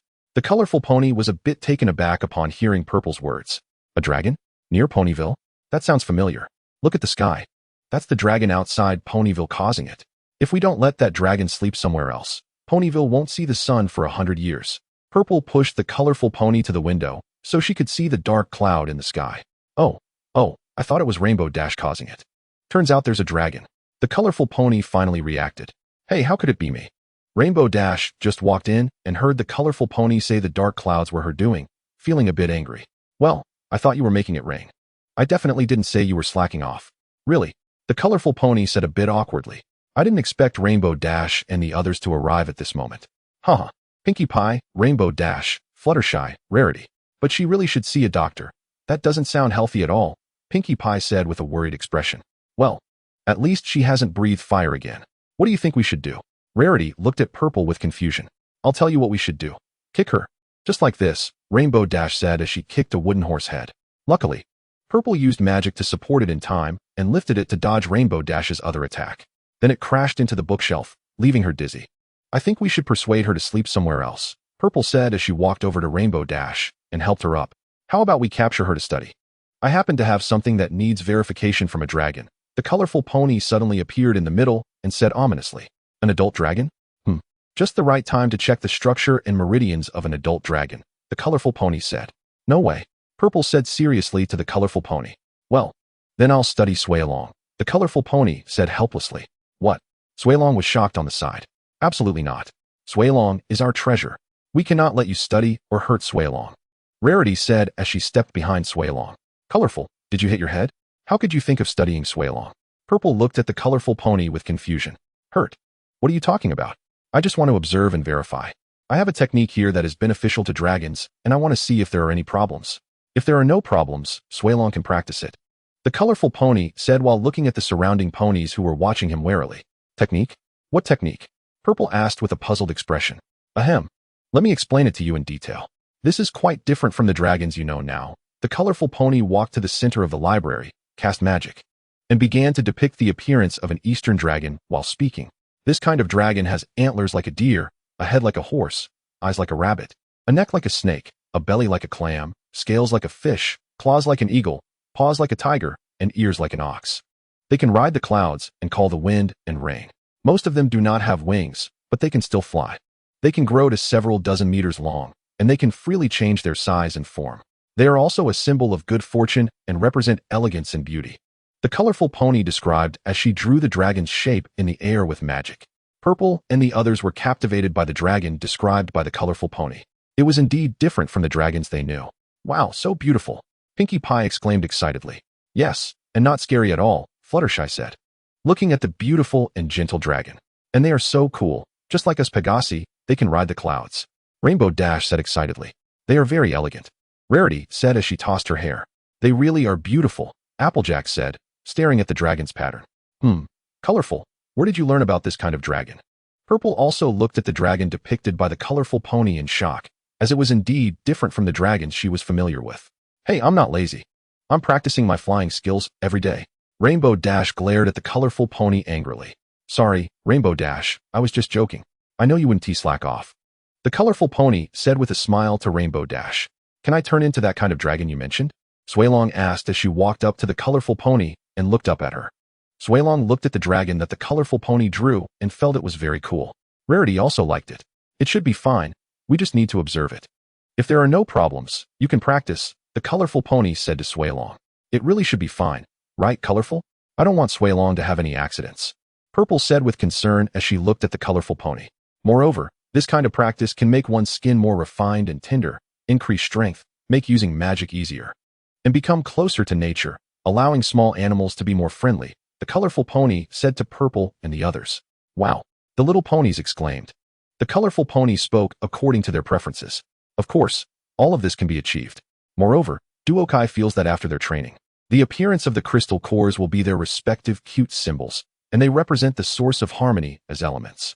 They should be able to absorb some magical fluctuations from the source of harmony. If Duokai feels she isn't mistaken, perhaps she can make her thoughts come true. Even if not, there will only be benefits, no drawbacks. After all, they themselves are one of the chosen representatives of the elements. No matter how you look at it, it's worth it. Besides, it's not necessary to use the source of harmony. This technique itself can reach that level. It's just that using the source of harmony has a higher success rate. Alright, girls. Let's discuss this after we find a new place for the dragon to sleep near Ponyville. Ziwea realized from Dwitsai's words that there were still tasks to be handled. And then she said to Pinkie and the others, Alright, Ziwea. I will also prepare some things. Duokai went to her room to pack a backpack full of tools. Alright. Girls, listen up. We need to find the nearest route, and we must hurry to reach the mountain top before nightfall, Ziwea said to the already prepared Pinkie and others. The mountain top, Ruru said, hiding her head behind Jinchi. It said that the dragon lives in a cave at the mountain top. Ziwea pointed to the peak in the distance. It looks really cold, Applejack said, looking at the high peak. Of course, the higher you climb, the colder it gets. Yunbao said, staring at Applejack. Fortunately, I brought my scarf. Jinchi took out a pink scarf from her backpack. Wow, it's beautiful, Pinkie said when she saw Jinchi's scarf. Sorry. Ziwea, can I interrupt for a second? What I want to say is that maybe I should stay here in Ponyville, Ruru said softly to Ziwea, who was looking at the map. Wait a minute, Ruru, you have to come. Your way of dealing with wild animals will definitely be a big help. Ziwea said to Ruru after hearing her words. I don't remember being able to, Ruru replied. Don't worry about your little friends. If you're not here, Swailong will help take care of them, Ziwea said to Ruru while looking at the map. Leave it to me, Swailong said with a confident expression. You can count on me. I will be fine. I think Ruru wanted to say something else, but was interrupted. Girls, don't worry. Here, take this. It's an upgraded version of a talisman I made. It will keep you at a comfortable temperature and protect you from harm. One for each of you. Duokai took out 7 gems from her backpack and said to Pinkie and Ziwea. Oh, dear, it's beautiful. Thank you, Jinchi said to Duokai after receiving it. Are you sure you want Ruru to come along? She's scared of her own shadow, Yunbao whispered to Ziwea. She is a bit nervous, but once we set off, she will be fine, Ziwea replied with a smile at Yunbao. At that moment, Ruru was very cooperative, getting scared by her own shadow. Duokai helplessly looked at Ruru, who jumped into the grass and went over to pull her out. Ziwea also looked at Ruru helplessly. Alright, girls, let's set off. Ziwea led the girls on their way, with Ruru squeezed in the middle, having no choice but to run along. Duokai felt a bit helpless after hearing Ziwea's words. Have I already been assumed to be a girl? Can't we just call them all girls since most of us are girls? That could add a few more words. You know, life is tough, Duokai sighed, thinking that sooner or later, Ziwea would find out whether she was a girl or not. Chapter 18, The Sleeping Dragon, Part 2. At the foot of the mountain, roar. What is that sound? Yunbao pointed to the mountain top and said. This mountain is really high, Ruru said, hiding behind Applejack, a bit scared. This is just an ordinary mountain. I'll fly up to take a look, Yunbao said to Ruru. Just as she was about to fly up, Applejack grabbed her tail and pulled her down. I think we should go up together. It's safer that way. Oh, okay. I'll listen to you, Yunbao said, flying with her front hooves crossed. I heard that the only thing shinier than dragon scales are the jewels they use to build their nests. Oh, how can I befriend them? Maybe they will even give me some, Jinchi said with a smile. Welcome to my cave. Do you want a diamond? Pinkie pretended to speak like a dragon. Ha ha ha. Jinchi laughed at Pinkie's antics, while Applejack chuckled. Hey, what are you doing over there? Waiting for an invitation? Yunbao turned around and saw Ruru still at the foot of the mountain. "Oh, I think I have an invitation in my bag," Pinkie said, taking out an invitation letter from her backpack along with a lot of colorful paper and small horns, startling Yunbao and Jinshi, who looked at Pinkie helplessly. "This mountain is too steep," Ruru said, hiding in the grass below, too scared to even speak properly. "Ruru, it's just a cliff. You just need to fly up," Yunbao said to Ruru, who was being uncooperative. "Come on, Ruru, you can do it. Flap your wings," Pinkie cheered for Ruru from above. "Come on, Ruru, you can do it. Here, take this," Duokai said, putting a ring on Ruru's foot. Okay, Ruru said as she tried hard to spread her wings and take off. As she flew halfway up, a dragon's snore came from the mountaintop, causing Ruru's wings to retract immediately, and she plummeted straight down. Just as she was about to fall, the ring on her foot lit up, and she found herself hovering in the air, eyes closed and trembling. "All right, Ruru, there's nothing to be afraid of. Open your eyes and take a look. It's just like walking on the ground," Duokai said, stepping on the formation and walking over to Ruru, pulling her up. "Hey, cool." Yunbao also flew over to Ruru. Ruru carefully opened her eyes and tried to step in different directions with her hooves. Wherever Ruru's feet went, the formation appeared. "See, there's nothing to be afraid of," Duokai said, rubbing Ruru's head. Yes," Ruru said, slowly and cautiously taking 2 steps towards Duokai. "Hey, Duokai, do you have any more of those? I want to try too," Yunbao said, flying over to Duokai with anticipation. "Of course, here, every pony gets one," Duokai said, taking out more leg rings from her backpack for Ziyue and the others. "Yay." Yunbao gratefully took her leg ring and put it on, then bounced around in the air. Pinkie and the others also put on their leg rings, walking in the air, surrounding Ruru and walking up the mountain together. "Oh dear. Having this makes climbing the mountain so much easier," Jinshi said to Duokai, looking at the purple formation beneath her feet.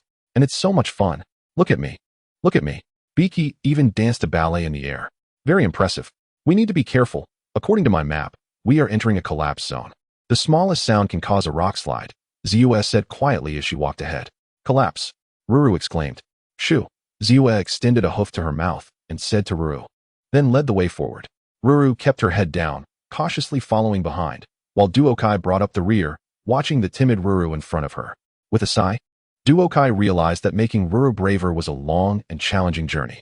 Then Duokai noticed a leaf about to fall on Ruru's backside and quickly rushed forward to catch it. "That was close," Ruru almost screamed. "We've arrived," Ziyue said, folding up the map and looking at the cave in front of them. "Yunbao, please use your wings to clear the smoke," Ziyue instructed Yunbao. "Pinkie, Jinshi, if anything seems off, create a distraction to draw the dragon's attention." As soon as Ziyue finished speaking, Pinkie dashed to the side, shaking a toy back and forth. Ziyue and Jinshi looked at Pinkie helplessly. "Applejack, are you ready with the apples, just in case he attacks?" "Duokai, get ready with the shield in case the dragon breathes fire." "I shouldn't need to," Duokai replied, "because Ruru has to wake him up. We need him to understand why he must leave here." "Is everyone ready?" Ziyue asked, looking at everyone. I think Ruru isn't ready yet," Duokai called out to Ziyue, pointing at Ruru, who had buried her head in the ground. "Ruru, come on, we have to do this." "Hurry." Ziyue bit Ruru's wing, pulling her up and trying to push her forward. Yunbao also came over to push Ziyue. "Every second we delay, Pony Maria's land will be shrouded in black smoke." Behind them, Jinshi, Pinkie, and Applejack all came over to push Ruru. "I don't want to go into that cave," Ruru said fearfully to Ziyue and the others. "Ziyue, you all talk to Ruru first.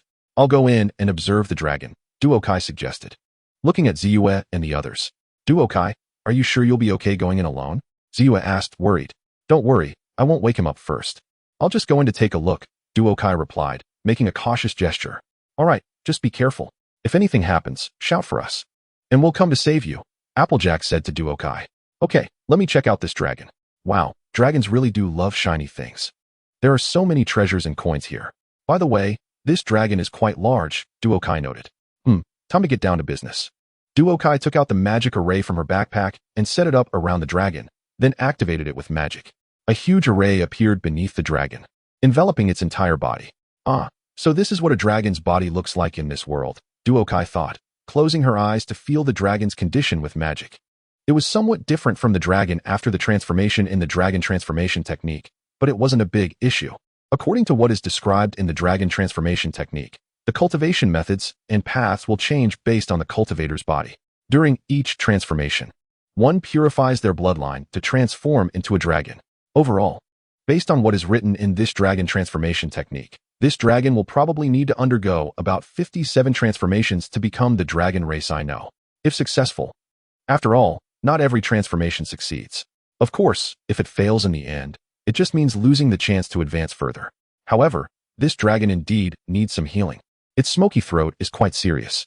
I'll negotiate with this dragon later, treat its smoky throat, and maybe it will give me some gems or something. I noticed a few decent items inside. Alright, let me record the data. The research is done. I can let Ziyue and the others in now. Duokai walked out of the cave and asked Ziyue, "Did you talk to Ruru?" "Not yet. Ruru is still afraid of the dragon," Ziyue replied helplessly. Turning to look at Duokai. "Duokai, go take care of Ruru. I'll go in and talk to Mr. Dragon," Ziyue instructed. "Okay, be careful," Duokai said to Ziyue. I will," Ziyue replied. After Ziyue went in, Duokai walked over to Ruru. "Ruru, are you still scared of the dragon?" Duokai asked, looking at Ruru, who was curled up in the grass. "Yes," Ruru said, lifting her head to look at Duokai. "I know I need to do something, but I'm just so scared." "Duokai, am I very cowardly?" Ruru said softly, looking down. "You aren't cowardly, Ruru. Every little pony has their fears. For example, Yunbao is afraid of caterpillars. Applejack is afraid of wearing fancy clothes, and Jinshi is afraid of others playing with the clothes she makes." Duokai reassured Ruru, telling her that fear is a normal thing and she shouldn't feel guilty about being afraid. "Really? Yunbao is afraid of caterpillars?" Ruru laughed when she heard Duokai mention Yunbao's fear. "Of course. You could put a caterpillar right in front of her, and I guarantee she would jump away and disappear," Duokai said, smiling at Ruru. "Ruru, facing what you fear is really difficult. Not every little pony can do it, but I believe you can," Duokai said, looking at Ruru, who was no longer afraid. Duokai, I will try my best," Ruru said determinedly, carefully peeking out towards the cave. At that moment, Ziyue and the others were blown into the grass where Ruru was hiding by a puff of thick smoke from the dragon. Ruru looked at her friends who had fallen beside her, then looked up fearfully at the enormous dragon. "You, how can you?" I said, "How can you?" Ruru started off a bit scared, but then flew up. "Listen up, Mr. Dragon. Just because you're big doesn't mean you can be a bully." Ruru flew right up to the dragon's nose and stared into its eyes. Ziyue and the others below watched in shock as Ruru lectured the dragon from above. "You have huge teeth, sharp scales, you snore and breathe smoke and fire, but I will not allow you. I repeat, I will not allow you to harm my friends. Do you hear me?" Ruru said, locking eyes with the dragon. "Do you hear me?" Ruru asked again. The dragon lowered its head. "What?" Ruru asked in confusion. "But that rainbow pony kicked me just now," the dragon said, sounding pitiful in contrast. Yunbao below nodded proudly at this. "I'm very sorry about that. But you're bigger than him, so you should be more understanding," Ruru said apologetically to the dragon. Yunbao was puzzled to hear Ruru apologize to the dragon. "But the dragon started to say, but was cut off. "Don't say but to me, sir. Now think about what you've done." "I said you should really think about what you've done," Ruru said seriously as she flew up with her hooves on her hips. The dragon was moved to tears. All right, don't cry. I know you're not a bad dragon. You just made a wrong decision. Now take your stuff and find a new place to sleep," Ruru said, patting the dragon's head before flying down. "I did it. I knew I could," Ruru exclaimed.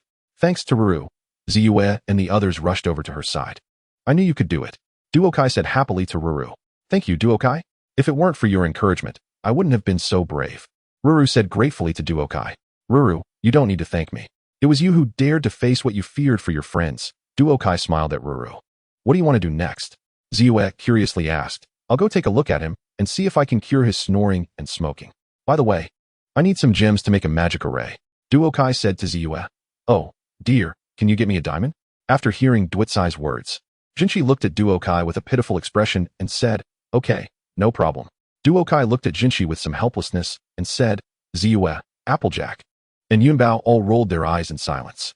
"Yay, thank you, dear." Jinshi jumped up happily and thanked Duokai. Chapter 19, Twilight and Long Rainbow. The weather was clear with some clouds, and the temperature was pleasant, perfect for outings.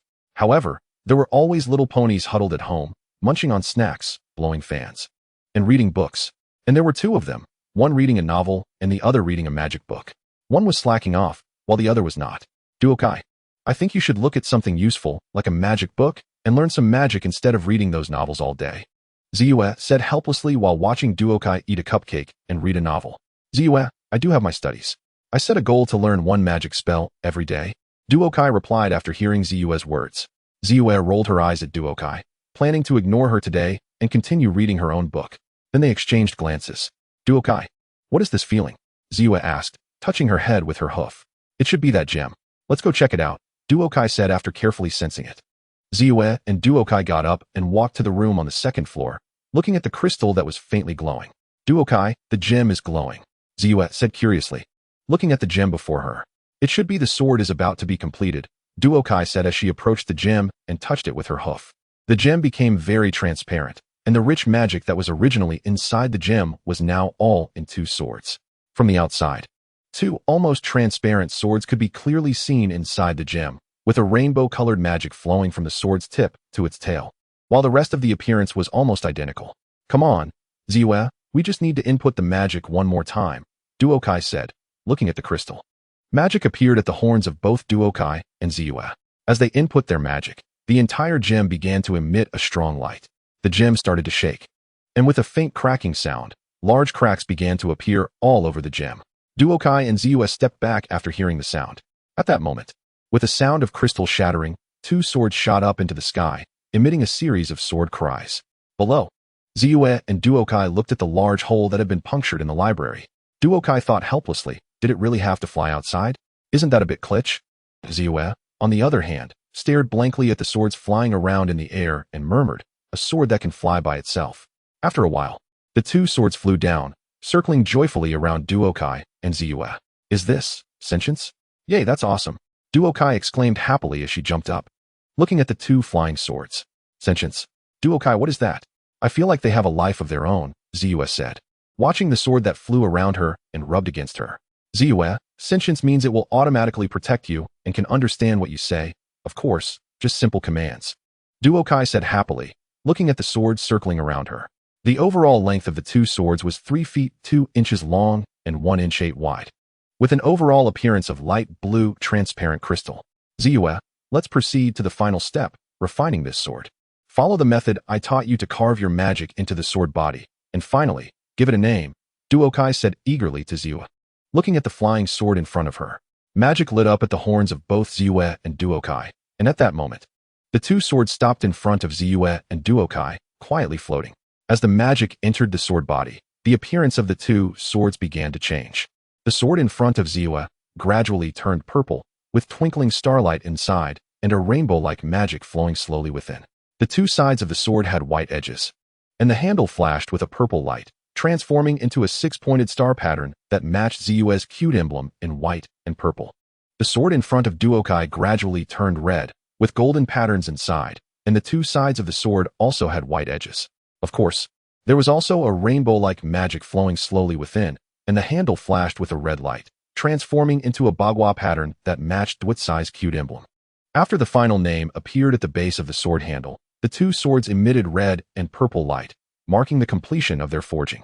Ziyue and Duokai opened their eyes to see the sword in front of them had changed its appearance. They quietly admired how beautiful it looked. Ziyue, what name did you choose? Duokai excitedly controlled her sword to fly around and said to Ziyue, I named it Twilight, based on the color of the sword and the twinkling starlight inside, very much like the starry sky. What about you, Duokai? What is your sword called? Ziyue, upon hearing Duotsai's question, shifted her gaze from the sword and replied, Twilight. Cough cough. Ziyue, that is a pretty good name. Mine is called Rainbow. Duokai, slightly choked by Ziyue's mention of Twilight, said, Ziyue, try the sword technique I taught you earlier. Later, we'll fly around a couple of times, Duokai said, using her mind to control Rainbow as it flew around her. I'll give it a try, Ziyue said. Watching Duokai operate Rainbow and following the sword technique Duokai taught her to move Twilight according to her thoughts.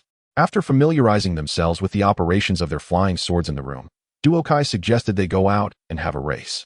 Rainbow and Twilight grew larger with the sword technique, forming a layer of sword light around them. The sword light of Twilight was light purple, while Rainbow's sword light was light red. Ziyue, just stand on the sword. Don't worry about falling off. Once you're on it, your body will be fixed to the sword, and you just need to control it to fly. Like this, Duokai demonstrated while speaking. It was also Duokai's first attempt. But fortunately, she managed to fly, though it was still a bit unstable and wobbly. I'll give it a try, Ziyue said, watching Duokai's demonstration and trying to stand on Twilight as instructed. However, she ended up wobbling above the ground. Let us go, Ziyue, let us practice outside the library, Duokai said, excitedly flying around the library. Ah, I think I need to go slower. This is a bit difficult, Ziyue said, wobbling on the flying sword. Ziyue and Duokai wobbled around outside the library. Wow. Come on, Ziyue, let us have a race and see who flies faster. Duokai excitedly performed various difficult moves in the air. Come on, let us race, Ziyue replied with excitement. After all, flying is still flying on a sword. I'll count to 3, and then we start, Duokai said, standing side by side with Ziyue on their flying swords. Duokai and Ziyue lowered their heads. 1 foot in front, 1 foot underneath, taking a charging stance. As Duokai counted to 3, Ziyue and Duokai shot out with a whoosh, leaving 2 trails of purple and red behind them. Oh no, Ziyue, you need to go faster, otherwise you'll lose, Duokai said as she sped ahead, leaving Ziyue far behind. Hey, Duokai, you win. Ziyue shouted as she quickly caught up with Duokai. Ziyue and Duokai flew in various formations in the air, showing off. The weather was clear with some clouds. Yunbao was comfortably sleeping in a cloud, dreaming of being invited to join the Lightning Pegasus team for a flying performance. Just as she was preparing for a high-difficulty act, a strong wind suddenly blew her around several 360 degrees, waking her up. What is happening? What is going on? Yunbao groaned, rubbing her dizzy head and looking around. She saw 2 little ponies racing in the distance, flying quite fast and looking rather smug. A race? I'm not sleepy anymore. Count me in, Yunbao exclaimed, flying directly toward the 2 ponies. Hey, are you racing? Count me in. I'm the fastest flyer in Ponyville, she shouted, but upon recognizing Duokai and Ziyue, she was stunned and crashed into a cloud. Hello, Yunbao. Want to join the race? Duokai said with a smile, stopping to look at Yunbao in the cloud. Ziyue also flew over and stopped next to Duokai, smiling at Yunbao. Oh, sure, but aren't you unicorns? How can you fly? Yunbao thought she might be hallucinating, seeing Ziyue and Duokai flying. Oh, let me tell you, Yunbao.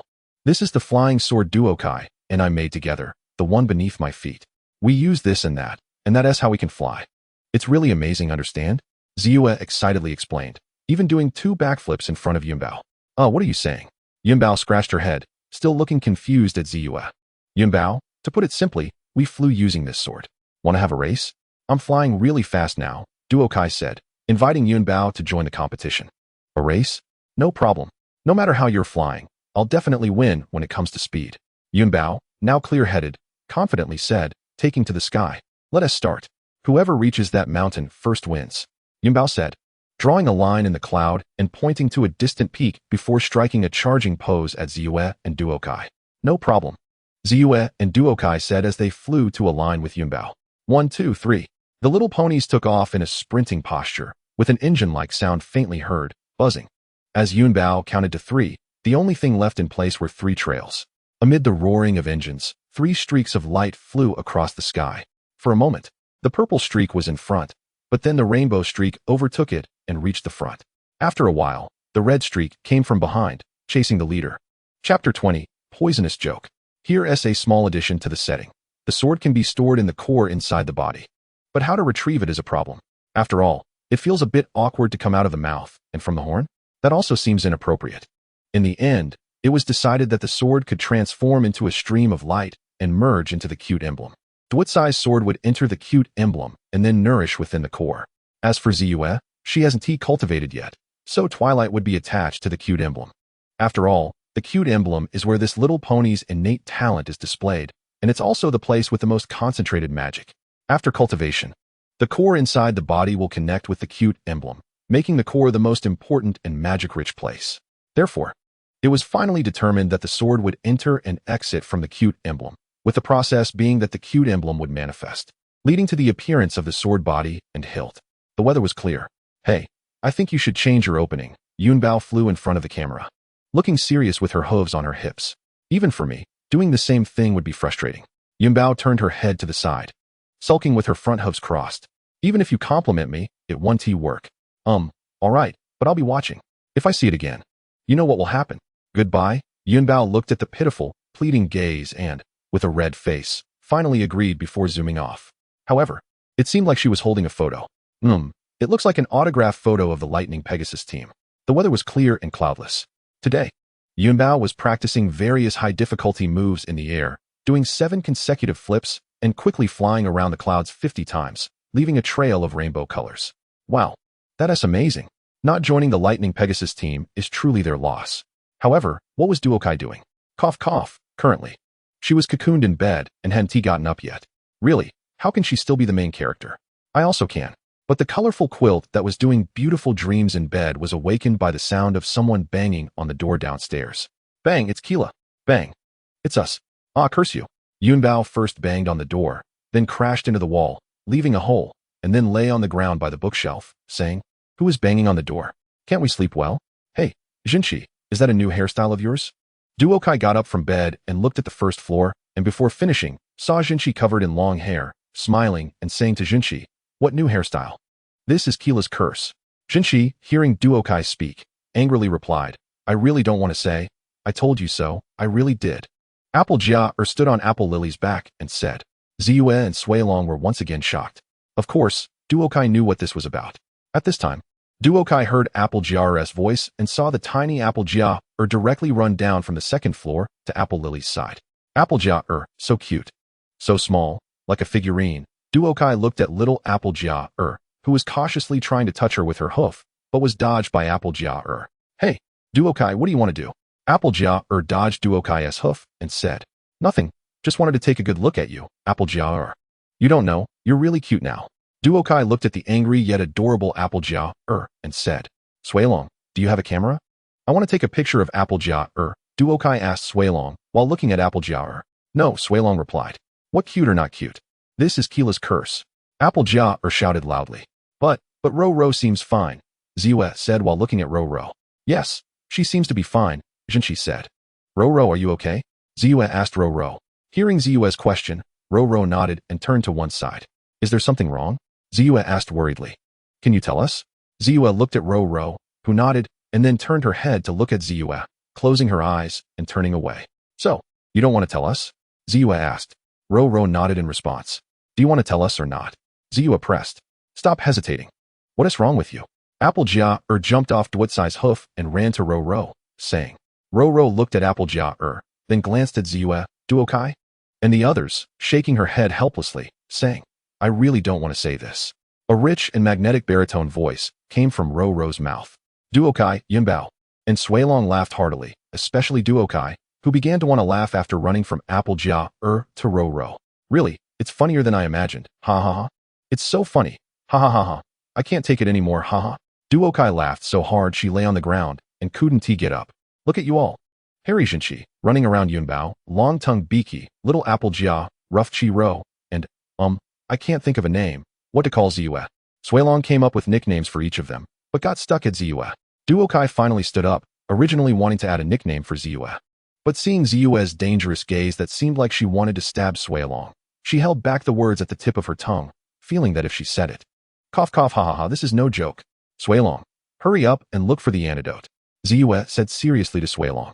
Duokai, looking at Suilong who still wanted to laugh, pulled Suilong over and said, "Come on Suilong, I'll help you look." Ziyue and the others were still discussing whether this was Keela's curse on them.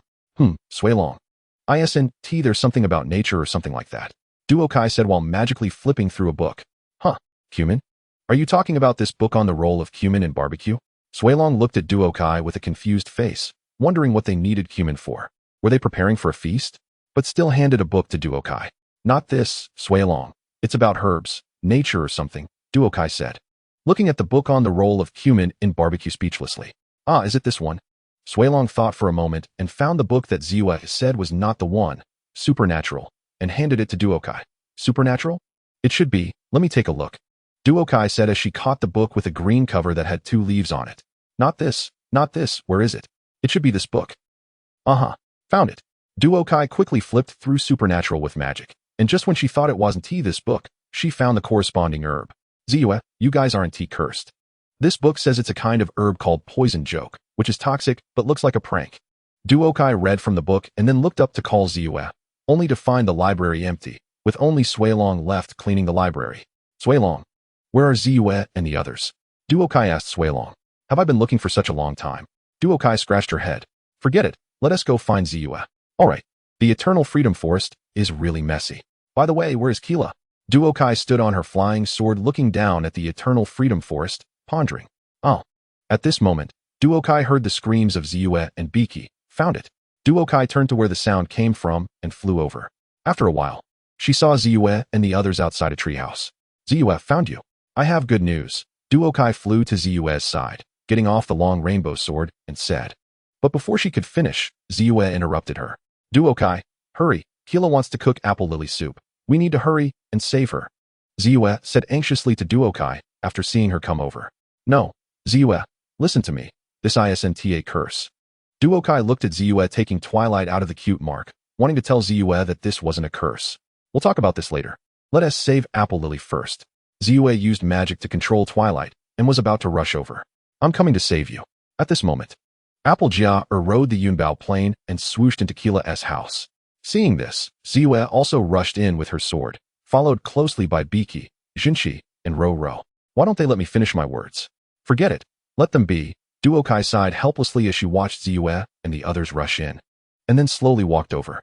Duokai, what are you doing here? Apple Lily came out of the forest and asked when she saw Duokai. Oh, it's Apple Lily. I came with Ziyue to find you. Duokai turned around upon hearing someone call her and saw it was Apple Lily. Looking for me? What for? Apple Lily asked with a puzzled look. Ziyue and the others think Kila is going to cook you into Apple Lily soup. Duokai said. What? Haha, Cola won't. I'm here to find Cola to make them an antidote. Apple Lily smiled and said to Duokai. I came here to discuss this with Ziyue, but I didn't have the chance to say it before rushing in. Duokai sighed and said. Let's go in and clarify things with them. Duokai said to Apple Lily. Let's go, Apple Lily. Duokai and Apple Lily entered Cola's treehouse, looking at the mess inside and the confrontation between Cola and Ziyue. They explained the whole situation and told Ziyue that their current state was not due to a curse, but because they accidentally touched the poisonous joke earlier. Duokai, do you know why you didn't tell me earlier? Ziyue looked at Duokai with a slightly flushed face and said angrily. I was just about to tell you. But you didn't give me a chance. Look, I even brought the book with me. Duokai helplessly said to Ziyue, handing her the book Supernatural that he had brought all the way. What? Supernatural? I thought it was Ziyue looked at the book Duokai took out with a surprised expression. This book Swailong had shown her, but, I am really sorry, Cola. The answer has been right in front of me. I just didn't dig deeper.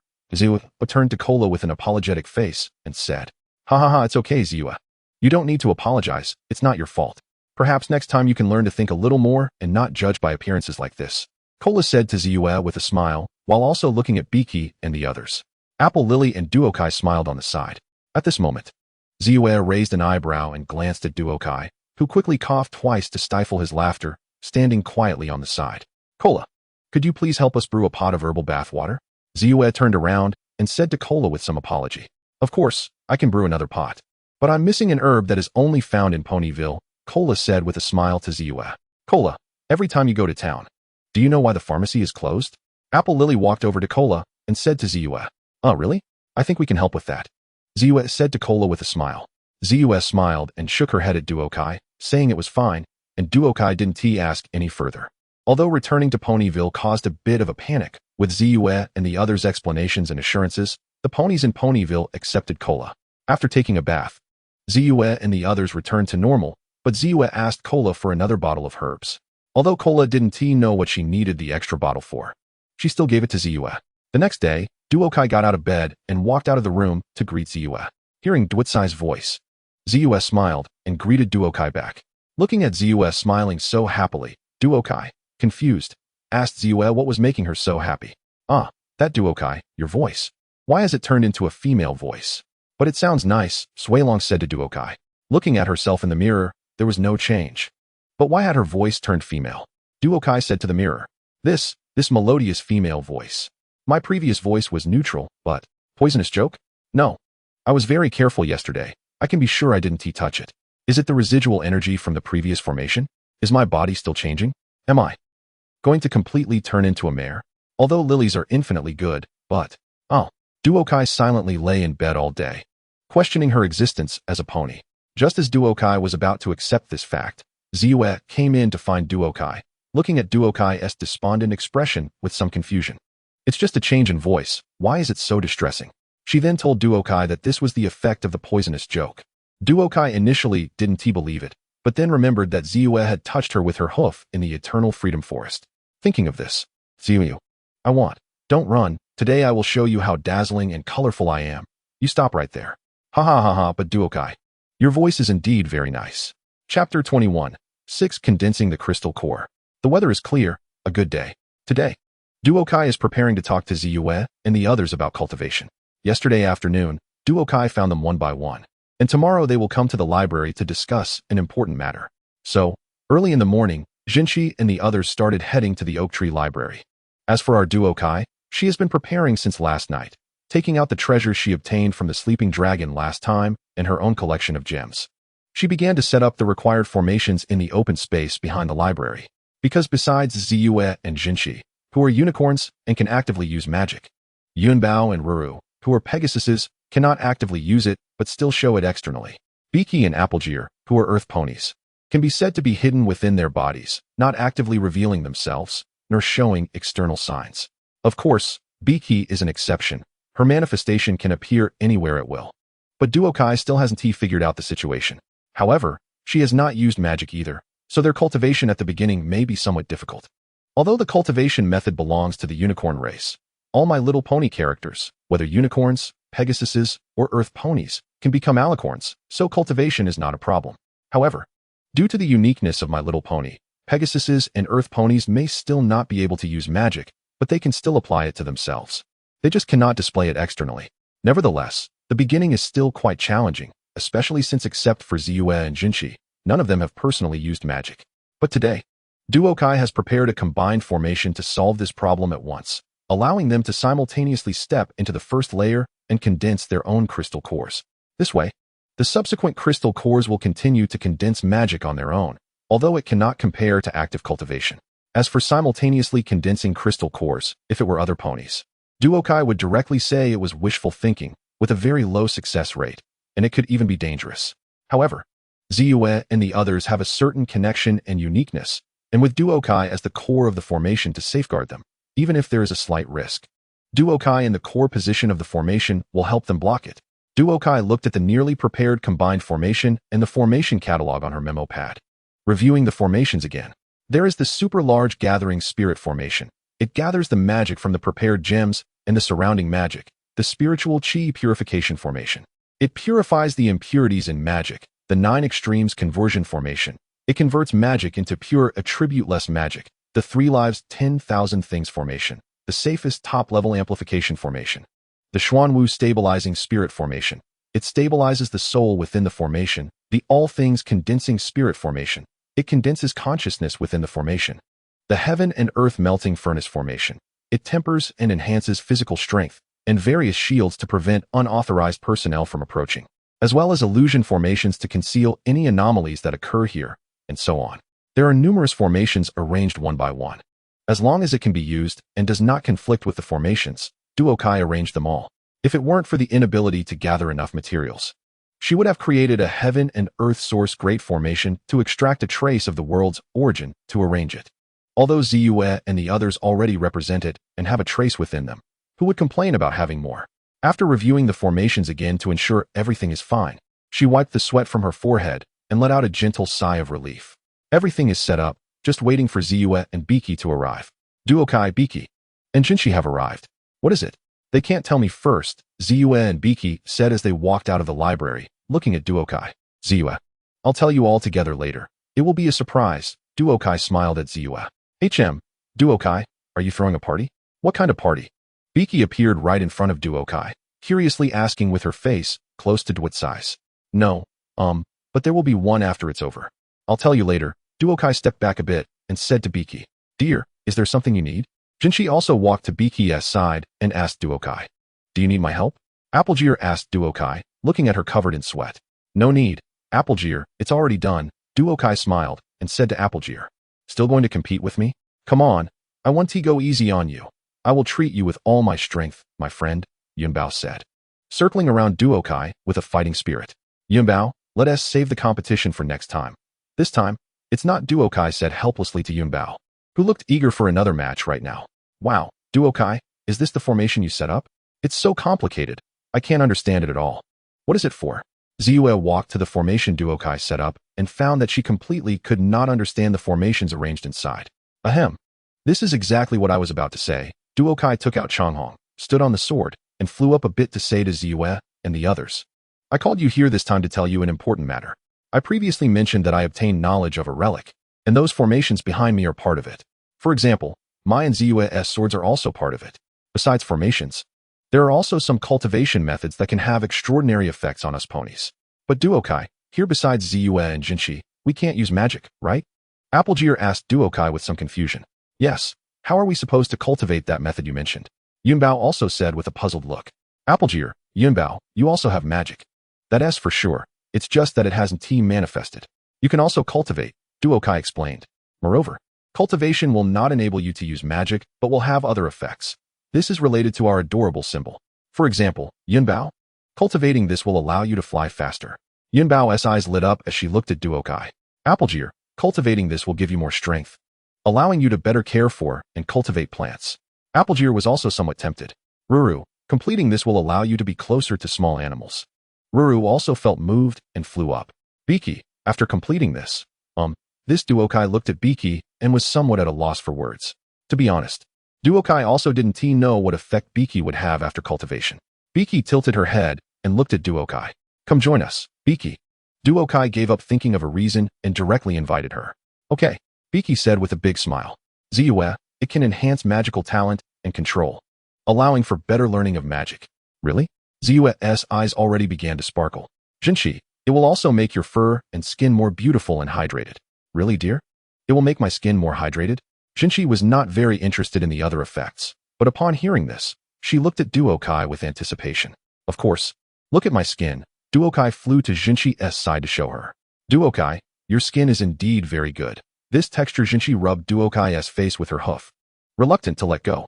Okay, Jinshi, stop rubbing. Duokai quickly stepped back.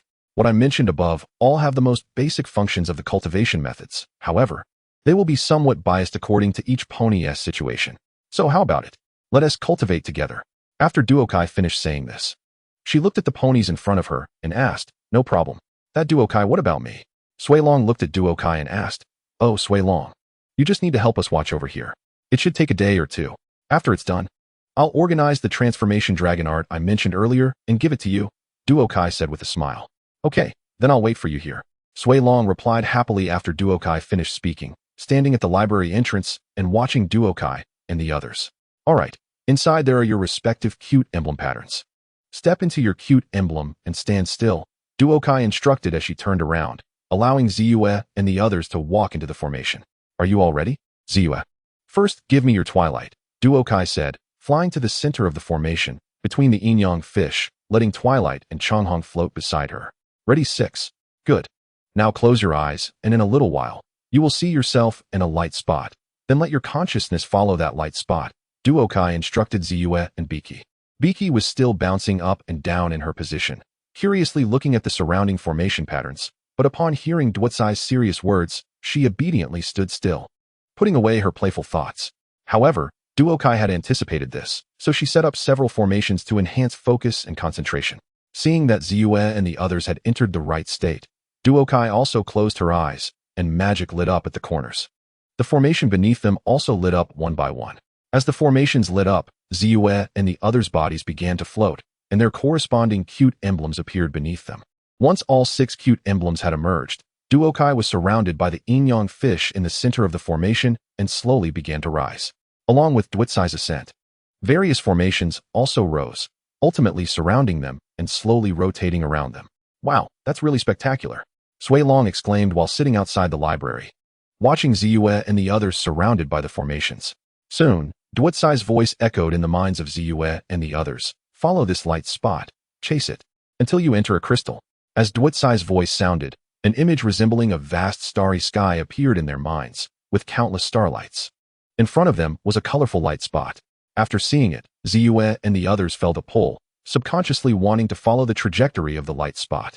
They didn't resist this attraction and began running after the light spot. As they ran, the starlights followed behind them, gradually gathering together. Duokai felt their state, and, once they were on the right track, began the next step. The magic in the gems below started to be extracted, purified and filtered through the formations, and absorbed by Zua and the others. Thus, a day passed, just as night was starting to fall. Duokai sensed that Zua and the others were about to complete the core condensation. But at that moment, a rainbow-colored magic unexpectedly appeared in the center of the formation. Duokai sensed something was wrong. They were about to succeed, and there could be no mistakes now. She controlled Changhong and Twilight to eliminate this magic, but it was very agile, and being in the formation, she was worried it would affect Ziyue and the others, so she couldn't catch up to eliminate it. Just then, as Ziyue and the others were about to begin condensing the core, a wave emerged. This wave caused the magic to momentarily freeze.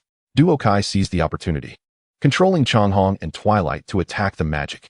After being struck, the magic emitted a wave and split into 6 streams, flying towards Ziyue and the others.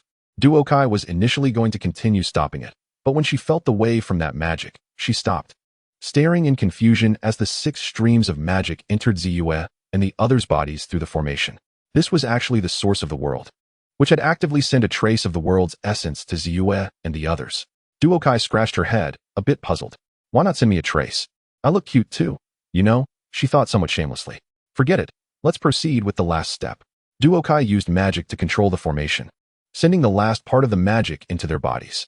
As 6 colored beams shot up into the sky, the formation transformed into countless starlights, slowly dispersing, while Ziyue and the others gently landed on the ground and opened their eyes.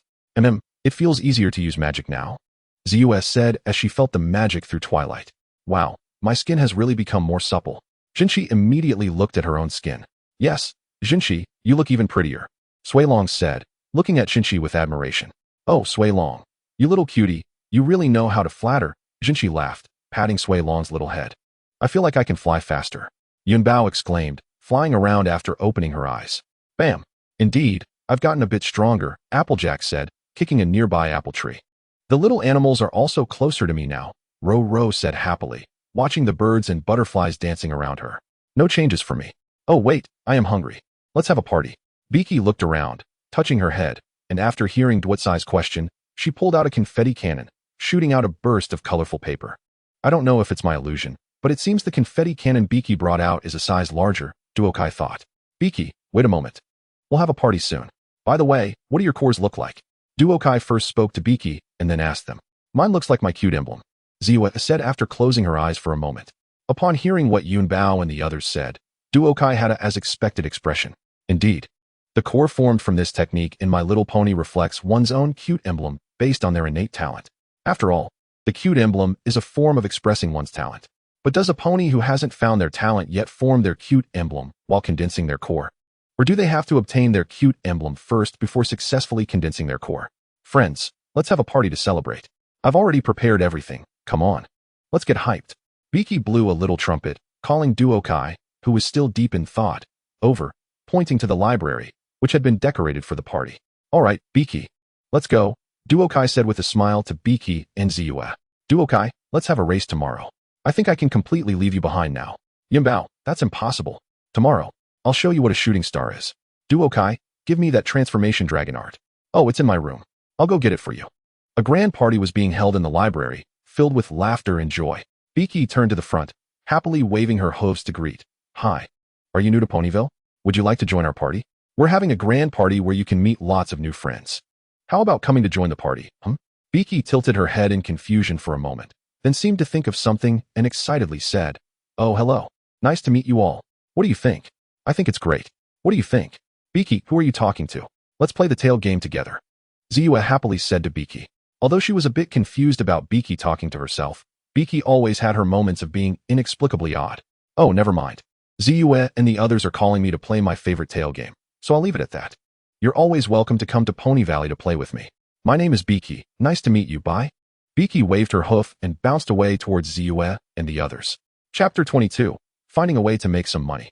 The weather was clear and sunny, with a rainbow occasionally streaking across the sky. In the bustling Pony Valley market, a little pony exuded a gloomy aura, causing the surrounding ponies to instinctively steer clear of her. Really, they kicked me out again, saying that if I didn't come out, I'd start to mold or something. I'm a cultivation pony. I just stayed in my room for 3 days. How could I possibly mold? Colorful muttered while sipping a drink. What am I even out here for? To find Rainbow Dash for a competition? Or to find Pinkie for cupcakes? Jinshi. Where can't Jinshi go? If she goes, she'll definitely have to dress as a girl. Ruru? Going for afternoon tea sounds fine too. Huh. Is that Applejack and Apple Bloom? As Colorful aimlessly wandered, she spotted Applejack and Apple Bloom selling apples. Just as she was about to say hello, she saw Apple Bloom walk away. Applejack, what happened? Why are you mad at Apple Bloom? Colorful walked over to Applejack, looking at the departing Apple Bloom, and asked, "It's you, Colorful. My sister, Apple Bloom, is so anxious to get that cute badge that she's almost gone mad. She's even forcing apples on ponies who don't need them, trying to earn that cute badge," Applejack said with a hint of helplessness. Gone mad. Ha ha ha, what happened? Apple Bloom wasn't this eager for the cute badge before. Colorful laughed as she said to Applejack, "It's because Tiara from their class is having a party at the candy house at noon. And only she and Twist in the whole class don't have the cute badge yet, so she is a bit anxious," Applejack sighed. "I see. But you can't rush the cute badge. It will show up in due time. Do you need help selling apples?" Colorful smiled and asked Applejack if she needed help. Where to next? Colorful was lost again at a crossroads in her life. Speaking of which, there will be a party at the candy house later. I could sneak in for some good food. It's a bit early to go now. Should I start a side business? I almost used up all my savings last time, and I don't have many gems left. Speaking of which, I don't think I've made any money so far. The gems I have were either given by Junshi or from that dragon. How about becoming a pop star? My voice is pretty good now. I do probably sing well. But then I thought if I wanted to be a pop star, I do need to compose music, which I can't do. Never mind. Writing a novel? I don't remember much from my previous lives, and my writing skills, cough, are pretty awful. Colorful stopped to ponder. All right, I seem to be quite lazy. Think, Colorful, use your clever brain. There must be something I can do. How about figurines? I don't know why I suddenly thought of Apple Bloom. She is small and very cute. Plus, I can sculpt or mold. After all, I'm a master of formations. Making a figurine should be easy for me. And the Cosmic Princess is so beloved by the ponies. There should be many who would buy them. I could even release some limited editions or something. The more Colorful thought about it, the more promising it seemed. As for the limited edition, would the Cosmic Princess give me a one-day trip to the moon? Cough, what am I thinking? I'm a serious pony. How could I sell something inappropriate? As for licensing, if the ponies have that, I could at least make a crystal collectible for Ziwa, the kind with sound and light effects, to bribe her into talking with the Cosmic Princess. As the Cosmic Princess's favorite student, it should be fine. I'm really a little genius. All right, I'll go find some clay. La la la, I'm a diligent little artisan, not afraid of wind or rain. La la la, huh? Is that Rainbow Dash and Apple Bloom? Flying kites? Rainbow Dash, what are you and Apple Bloom doing? Colorful walked over and asked. You guys keep it up. Rainbow Dash, do you know where I can find some clay? Colorful looked at Apple Bloom, who once again let the kite fall headfirst to the ground. Cough, that is a talent in its own right. And then asked Rainbow Dash where to find clay. Clay? There is some down the hill over there. What do you need clay for? Rainbow Dash pointed her hoof at the not-so-distant foot of the mountain. You'll find out soon. I'll give you a surprise. See you later, Colorful said with a smile to Rainbow Dash. Then waved her hoof and walked towards the place Rainbow Dash indicated. When Colorful reached the foot of the mountain, she looked at a large area of weathered soil. Using magic, she brought down some white stones. This clay is pretty good. This apple pie is nice, and the juice is delicious. I didn't come in vain. Pinkie's skills are getting better. Apple Bloom, what are you hiding under the table for? Colorful was happily enjoying the food when she saw Apple Bloom peek out from under the table, lowering her head. Shoo, keep it down, Colorful. I have something to deal with. I need to leave for a bit, Apple Bloom said, looking a bit embarrassed. After saying that, Apple Bloom looked around and then ran straight for the door. Just as she was about to go out, she was stopped by Applejack. Apple Bloom glanced back and turned to tie the tablecloth around her waist. Colorful, I'm so glad my little sister has finally figured out the cute badge thing. Applejack walked over to Colorful, took a sip of juice, and looked at Apple Bloom with some relief. I don't think Apple Bloom has figured it out yet. Colorful said, watching Apple Bloom cover her backside with the tablecloth. I think she will figure it out. Come try some of the cake Pinkie made. It's really delicious, Applejack said with a hint of helplessness after following Colorful's gaze. At that moment, the music let out a harsh sound and then stopped. Apple Bloom, are you okay? Applejack said, wanting to check if Apple Bloom was hurt, but Colorful stopped her. Applejack, don't rush. Some things are better for her to experience herself, Colorful said, looking at the dejected Apple Bloom. But they're bullying my sister. Applejack said, a bit angrily. Applejack, only by going through hardships will she grow. And look, there are other ponies going to help Apple Bloom, Colorful said, smiling and pointing at the little ponies making noise from under the table. So what if her backside is bare? I said, so what if her backside is bare? Two little ponies crawled out from under the table and shouted at Tiara and Silver Spoon. Being bare just shows she is nothing special, Silver Spoon said, a bit startled. No, it just shows she has potential, Sweetie Belle said. She might excel at anything. This shows her future is definitely limitless, Rarity said. Applejack, see? I told you I was right, Colorful said to Applejack. I think you're right, Colorful, Applejack smiled at Apple Bloom and Sweetie Belle. Hey, Ziyue is here too. Just busy eating. Applejack walked over to greet her sister and her new friend. Duokai said to Applejack, noticing Ziyue talking to Minku and Lulu. Besides, they will have plenty of time to discover themselves, not just one afternoon. Applejack walked over to Apple Lily and whispered, while Duokai happily watched the three little ponies surrounded by other ponies asking questions and laughing, feeling very happy as well. Ziyue, weren't you at the library reading? When did you come to the party? Duokai asked Apple Lily. Am I just a little pony who knows how to eat in your heart? I actually found a job. Duokai said to Ziyue, who looked a bit angry. Job? Really? Well, Duokai, I misunderstood you. I apologize, Ziyue said, still skeptical, but seeing Duotsai's serious expression. She used magic to lift 2 cups of drinks and said apologetically to Duokai, forget it, I forgive you. Duokai took the drink and clinked it with Ziyue's cup, saying, what job did you find? After finishing her juice, Ziyue asked Duokai. That's a secret for now. I'll give you a surprise later, Duokai said, winking at Ziyue with a smile. Haha, then I'll wait for your surprise, Ziyue said with a smile. Chapter 23, Model Turmoil. The weather was clear, and Ponyville was peaceful, with animals playing leisurely. It's done. I really admire myself. I have to say, I'm a genius, Duokai proudly said, looking at the lifelike Ziyue figurine on the table in front of her. Of course, if you ignore the pile of weird things next to it. How about adding some formations to it? Duokai carefully examined the only completed figurine in her hooves, contemplating whether to add some formations. Duokai, don't just stay in the room. Come with me to Jinchi's house. A big star is going to take photos at Jinchi's house today, and we need to help. Wait, what are you holding? Ziyue suddenly pushed the door open and shouted at Duokai, seeing Duokai staring at something that looked just like her. Ziyue looked at the figurine that Duokai was holding, her face turning a bit red. Is this the surprise you mentioned? Ziyue asked, glancing at the figurine. Yes. This is the surprise I mentioned. What do you think? Such a beautiful and exquisite figurine. Surely some ponies would pay a high price for it. And then I'll reach the peak of my pony life. Ha ha, Duokai said happily, completely unaware of Ziyue's changing expression. You mean you want to sell this? Ziyue said blankly, looking at Duokai. This is the first piece. Of course, I want to sell it. Besides, Ziyue's image, cough cough. How could it be sold? Oh, really? Then what are you planning to sell? Ziyue's expression improved a bit after hearing Duokai wouldn't sell it, but she still raised an eyebrow at Duokai. Speaking of which, cough cough, Ziyue, you see, I was thinking, ponies really love the Cosmic Princess, right? What do you think about me making a Cosmic Princess figurine? Duokai put Ziyue's figurine aside and walked over to Ziyue, smiling. And then, Ziyue said lightly, looking at Duokai. Cough cough. This requires you to apply for the portrait with the Cosmic Princess. After all, you are the Cosmic Princess's favorite student, Duokai said a bit shyly to Ziyue. Of course, I will specially make a crystal collector's edition of the Cosmic Princess figurine for you.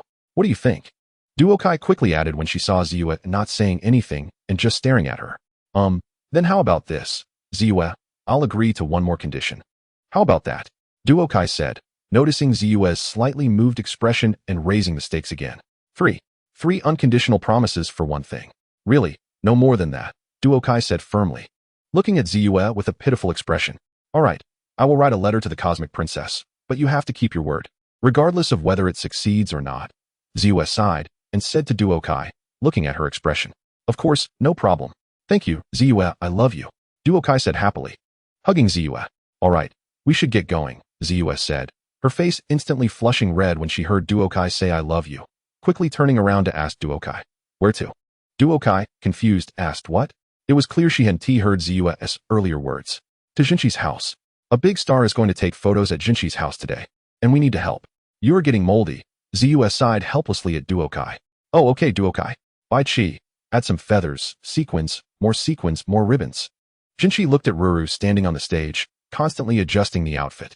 Thank you all for coming to help. I'm sorry my attitude has been so bad. I'm just too nervous, Jinchi said while adjusting the clothes, looking a bit embarrassed. No problem, we understand, Duokai said. Doesn't it hurt? Ziyue said with concern, looking at Suelong's back where needles were stuck. I have thick skin, it doesn't hurt at all, and even if it does, for the most beautiful and charming pony in the world, I would spare no effort, Suelong said, gazing at Jinchi with a look of infatuation. Ziyue rolled her eyes in silence, thinking love had clouded Suelong's mind. Don't you think so, Bai Chi? Duokai said, smiling at Bai Chi while looking at Suelong. Bai Chi tilted her head, looking at Duokai. I'll tell you a secret, but you must swear not to leak it. Suilong suddenly waved mysteriously at Ziyue and the others. Wait, Suilong, are you saying you like Xinchi? Duokai quickly interrupted, not wanting to take Bai Chi's oath. Being stared at by Bai Chi wasn't pleasant, especially since everyone knew about it. How do you know? Suilong looked at Duokai in shock. Come on, Suilong. All the ponies know, Ziyue said, also speechless. I didn't know? Oh, now I know. Don't worry, Suilong. I want to tell the other ponies. Bai Chi suddenly said. Don't worry, Suilong. Xinchi will definitely understand your feelings, Ziyue said with a smile, then glanced at Duokai, who was eating the cupcakes Bai Chi brought. Feeling Ziyue's gaze, Duokai looked at her with a confused expression, tilting her head. At that moment, the door opened, and 3 little ponies appeared at the entrance. Mei Zhao Fei and Aisha have arrived. The high-spirited energy rushed in. Welcome to my humble abode. Xinchi greeted Fei and Aisha as she walked over. Before she could finish speaking, Fei and Aisha walked inside. We are starting now, Fei and Aisha said as she walked in front of Ruru. The little ponies following her immediately handed over a box, which transformed into a camera. Click, click, click. A series of photos were taken. That's enough, she said, putting the camera away. It seemed she had taken many pictures. Ziyue whispered to Duokai and Bai Chi. Looks like my Mei Zhao Fei and Aisha has found the next fashion superstar in Ponyville. Really? Xinchi asked in surprise. Yes, really, my beautiful photo, Finisha, will help her become a fashion superstar all over Ponyville, Finisha confidently said. Finisha, can I ask who you're talking about? Duokai thought for a moment and decided to clarify now to avoid a bigger disappointment for Xinchi tomorrow. Oh dear, of course, I'm talking about myself, Xinchi said happily while tossing her hair. No, darling, it's not you, Finisha said coldly, looking at Xinchi. What? But, Xinchi was stunned. It's this little Maria? The most promising model. She is my fashion superstar. Tomorrow we're going to the park to continue shooting, Finisha said, pointing to Ro with an indifferent expression, and then left with her 2 assistants. I can't, Xinchi said softly as Ro walked over to her. Oh, you have to go, Ro. The beautiful photo. Finisha wants to make you a star. This is a rare opportunity in a lifetime. Although we all wish it were me who became famous. You absolutely cannot waste this chance. For my sake, you must go. Must, Xinchi said, feeling a bit sad but still happy for Ro. Urging her to go. Xinchi, what a pity. Is there anything we can do? Ziyue said, looking at the dejected Xinchi. By the way, have you learned to make magical outfits? Duokai asked. Then I'll assist you with Ziyue. Even if Finisha is looking for Ro will be wearing the magical outfit you made, Duokai encouraged, walking over to Xinchi. Yes, right, how could I not think of that? Xinchi suddenly perked up upon hearing what Duokai said. Let's make it right now, Xinchi said, revitalized. I think we can make something more natural that highlights Ro's own style, Duokai said excitedly to the rejuvenated Xinchi. You're absolutely right, darling. Wow, I have so many inspirations now. Let's go? Xinchi said as she pulled Ziyue and Duokai into the workshop to start creating. This effect needs to be achieved like this. Yes, that's it. Xinchi, I think you might need to calm down a bit. You're a bit too excited right now. No, darling. I must let Finisha see how magnificent and noble the outfits I made are. The next afternoon, Duokai, do you think Finisha will like the outfits Xinchi made? Ziyue asked with a hint of worry, stopping in front of Xinchi's house with Suilong and Duokai, as Xinchi's state yesterday seemed a bit off. Ziyue rolled her eyes and opened the door, walking in to ask, Xinchi, how did the shoot go in the park today? Was it smooth? Ziyue smiled and asked while looking at Xinchi, who was making clothes. No, not at all smooth, Xinchi said glumly, wearing the black outfit she had made. Didn't you finish the magical outfit? Duokai asked, somewhat puzzled. Well, Duokai looked at Xinchi, wanting to say something, but the words just wouldn't come out. Thank you for coming to comfort me, but I want to be alone for a while, Xinchi said, looking down. Did you hear that? Xinchi wants to be alone for a while. Suilong suddenly chimed in to Ziyue and Duokai, then pushed them toward the door. What? I thought she didn't really want to be alone, Suilong asked in confusion. It's okay. Almost done, Suilong said awkwardly. Ziyue and Duokai raised their eyebrows at Suilong. In the massage parlor, Ziyue, wearing a bath towel, walked over to the large tub. I've been waiting here too long. My hooves are all wrinkled, Xinchi said helplessly from inside the tub, lifting her wrinkled hooves for Ziyue to see. It seems Ro's new job is really keeping her busy. She's too busy to even spend time with her good friend, Xinchi. I think she must be tied up, Ziyue said. Of course she is. She's a big star now. Stars have to fall. Then it's good, Xinchi said with a hint of jealousy. Xinchi, Ro is your good friend, Ziyue said, surprised at Xinchi. I know. I should be happy for her, but I just feel jealous. Oh, please promise me not to tell her this. Please, Please, please, Jinchi said anxiously. Then begged Ziyue not to tell Ro that she had said these things. I promise you, if you break your word, you will lose your friend forever, Ziyue replied. But Pinkie suddenly appeared from the side with a serious face, shouting forever while holding a basket of cookies, startling Ziyue. Ziyue looked at Pinkie, who slowly sank back down. Surprised. Wow, you look so beautiful. Ziyue praised Jinchi, who came out of the changing room wearing a dress. Even though Ro is famous now, I don't have to be all down in the dumps, Jinchi said confidently, tossing her hair with her hoof. After a while, Ro flew over. But Jinchi had already left. Ro wanted to tell Ziyue something, but it made Ziyue feel Pinkie's oath. After Pinkie made her oath, Ro told Ziyue that she didn't want to be a model, especially with so many ponies watching. But Jinchi insisted I must go, I don't want to disappoint her. Ziyue felt happy upon hearing this, and was about to share Jinchi's feelings with Ro when Pinkie suddenly popped out of the cookie basket again, gesturing to Ziyue and saying forever before disappearing back into the cookies. Ziyue, what do you want to say? Ro asked when she saw Ziyue looking like she had something to say. Nothing, Ziyue said somewhat helplessly. Jinchi, now Ro's fame is really high. There are Ro's ads everywhere. By the way, why did you call me over? Duokai asked as she walked into Jinchi's house. Oh, darling, I figured it out. Jinchi said, using magic to bring over a pile of fabric to Duokai. I'm making 2 magical outfits and ran into some problems. Ro has a fashion show today, and I need to wear them to support her, Jinchi said, while pulling back the curtains to show the 2 outfits to Duokai. Let me see. Oh, there are conflicting formations on the outfits. You need to add another formation as support. But why 2 outfits? Duokai asked, puzzled after helping Jinchi solve the formation issue. Darling, I've learned from past lessons and only added a little formation to these 2 outfits to highlight the beauty of the ponies themselves. Also, I'm a bit scared to go. Can you accompany me? Jinchi said, looking at Duokai with a pitiful expression. You could ask Ziyue or Pinkie to go with you, Duokai said, taking a step back. Redoing it would take too long, and besides, you promised to be my model, so please, pretty please, Jinchi said, looking at Duokai with big, watery eyes. Sigh fine, Duokai said with a resigned sigh. Ziyue, is this going to work? Ro asked anxiously backstage, looking at Ziyue. What they like is your temperament. I can make you completely devoid of temperament, so you won't have to model anymore, Ziyue said confidently, looking at Ro in her outfit. Alright, it's about to start, go on stage, Ziyue said to Ro. As long as the other ponies no longer like Ro, she won't have to model anymore. And Jinchi won't be jealous, and I won't have to keep secrets anymore. Everyone wins. After Ro went on stage, Ziyue used magic to control Ro to make all sorts of indecent moves, shocking the audience below. Some ponies said it was a disgrace to the fashion world.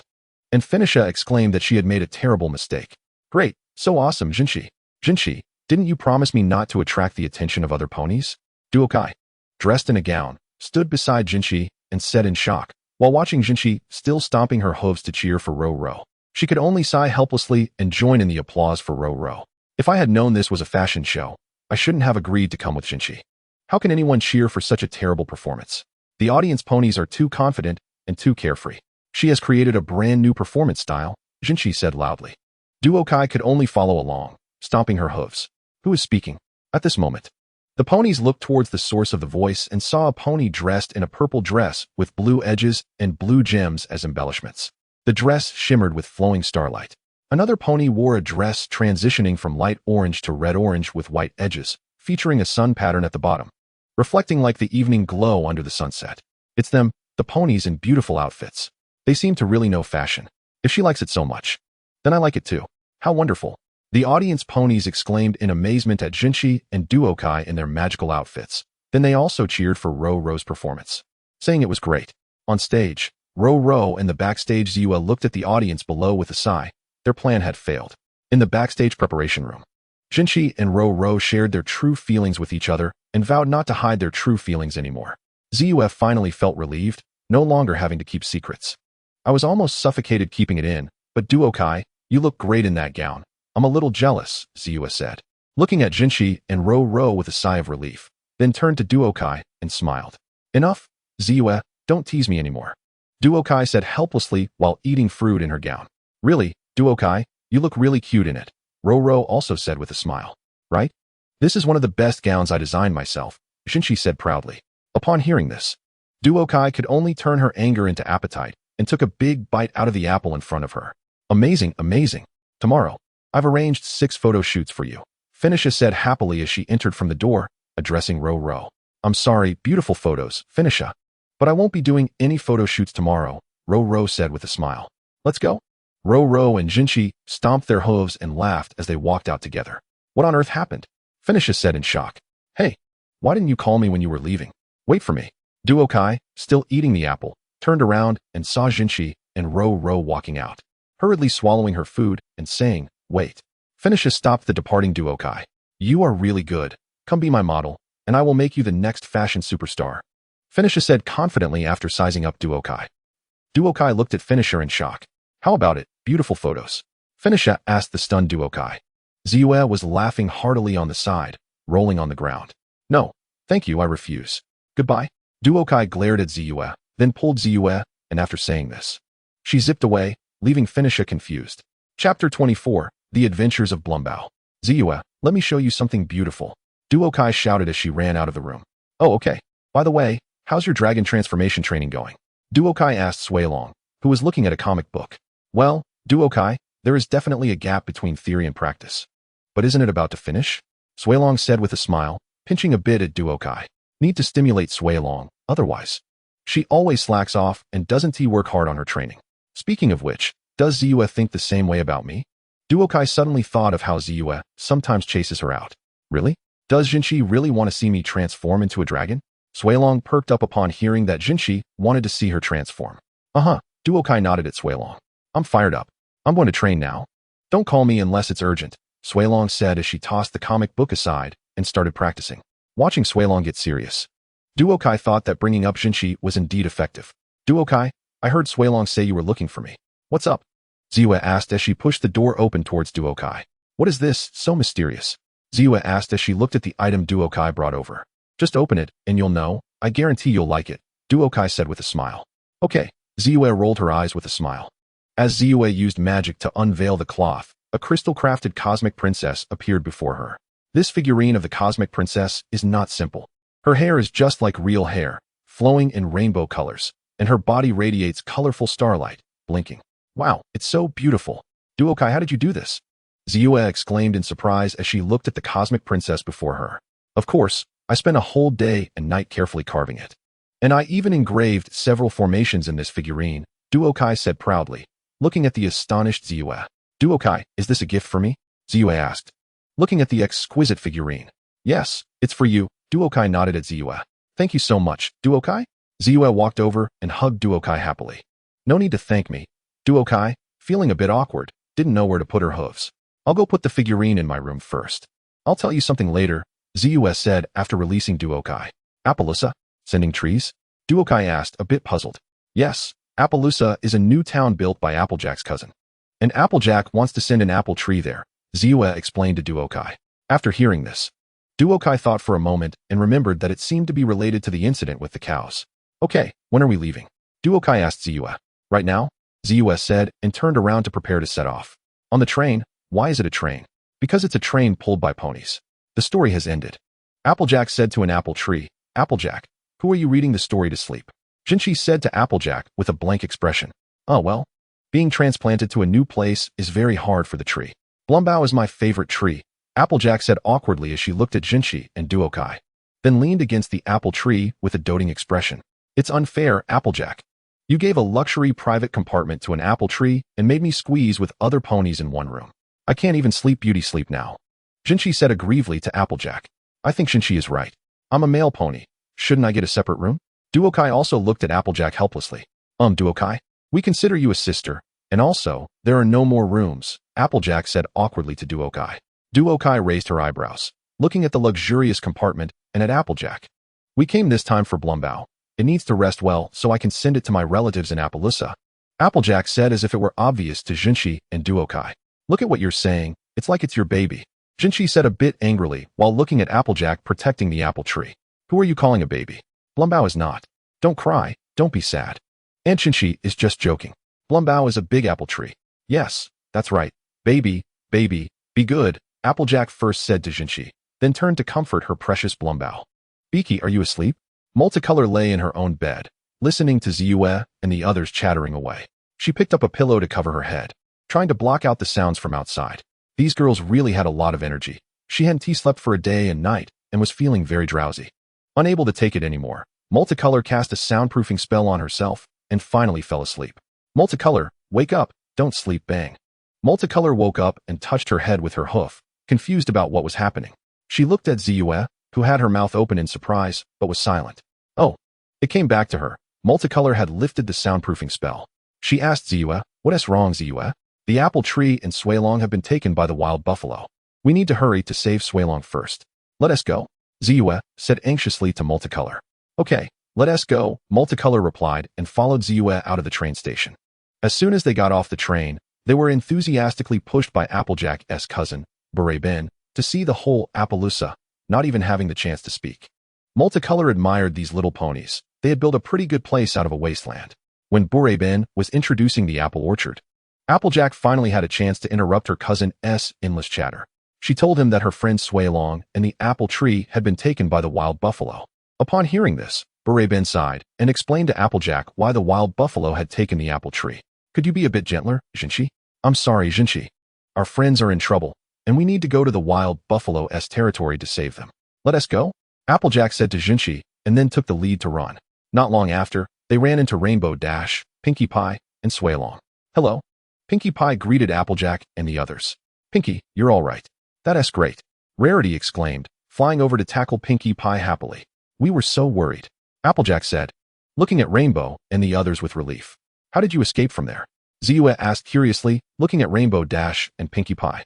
"We didn't escape," Pinkie Pie said, glancing back at the rocks behind them. A small wild buffalo jumped out from behind the rocks. "We promised to give the wild buffalo a chance to negotiate," Rainbow Dash pointed at the small wild buffalo. "Really? Negotiate about what?" Applejack asked seriously, looking at the wild buffalo.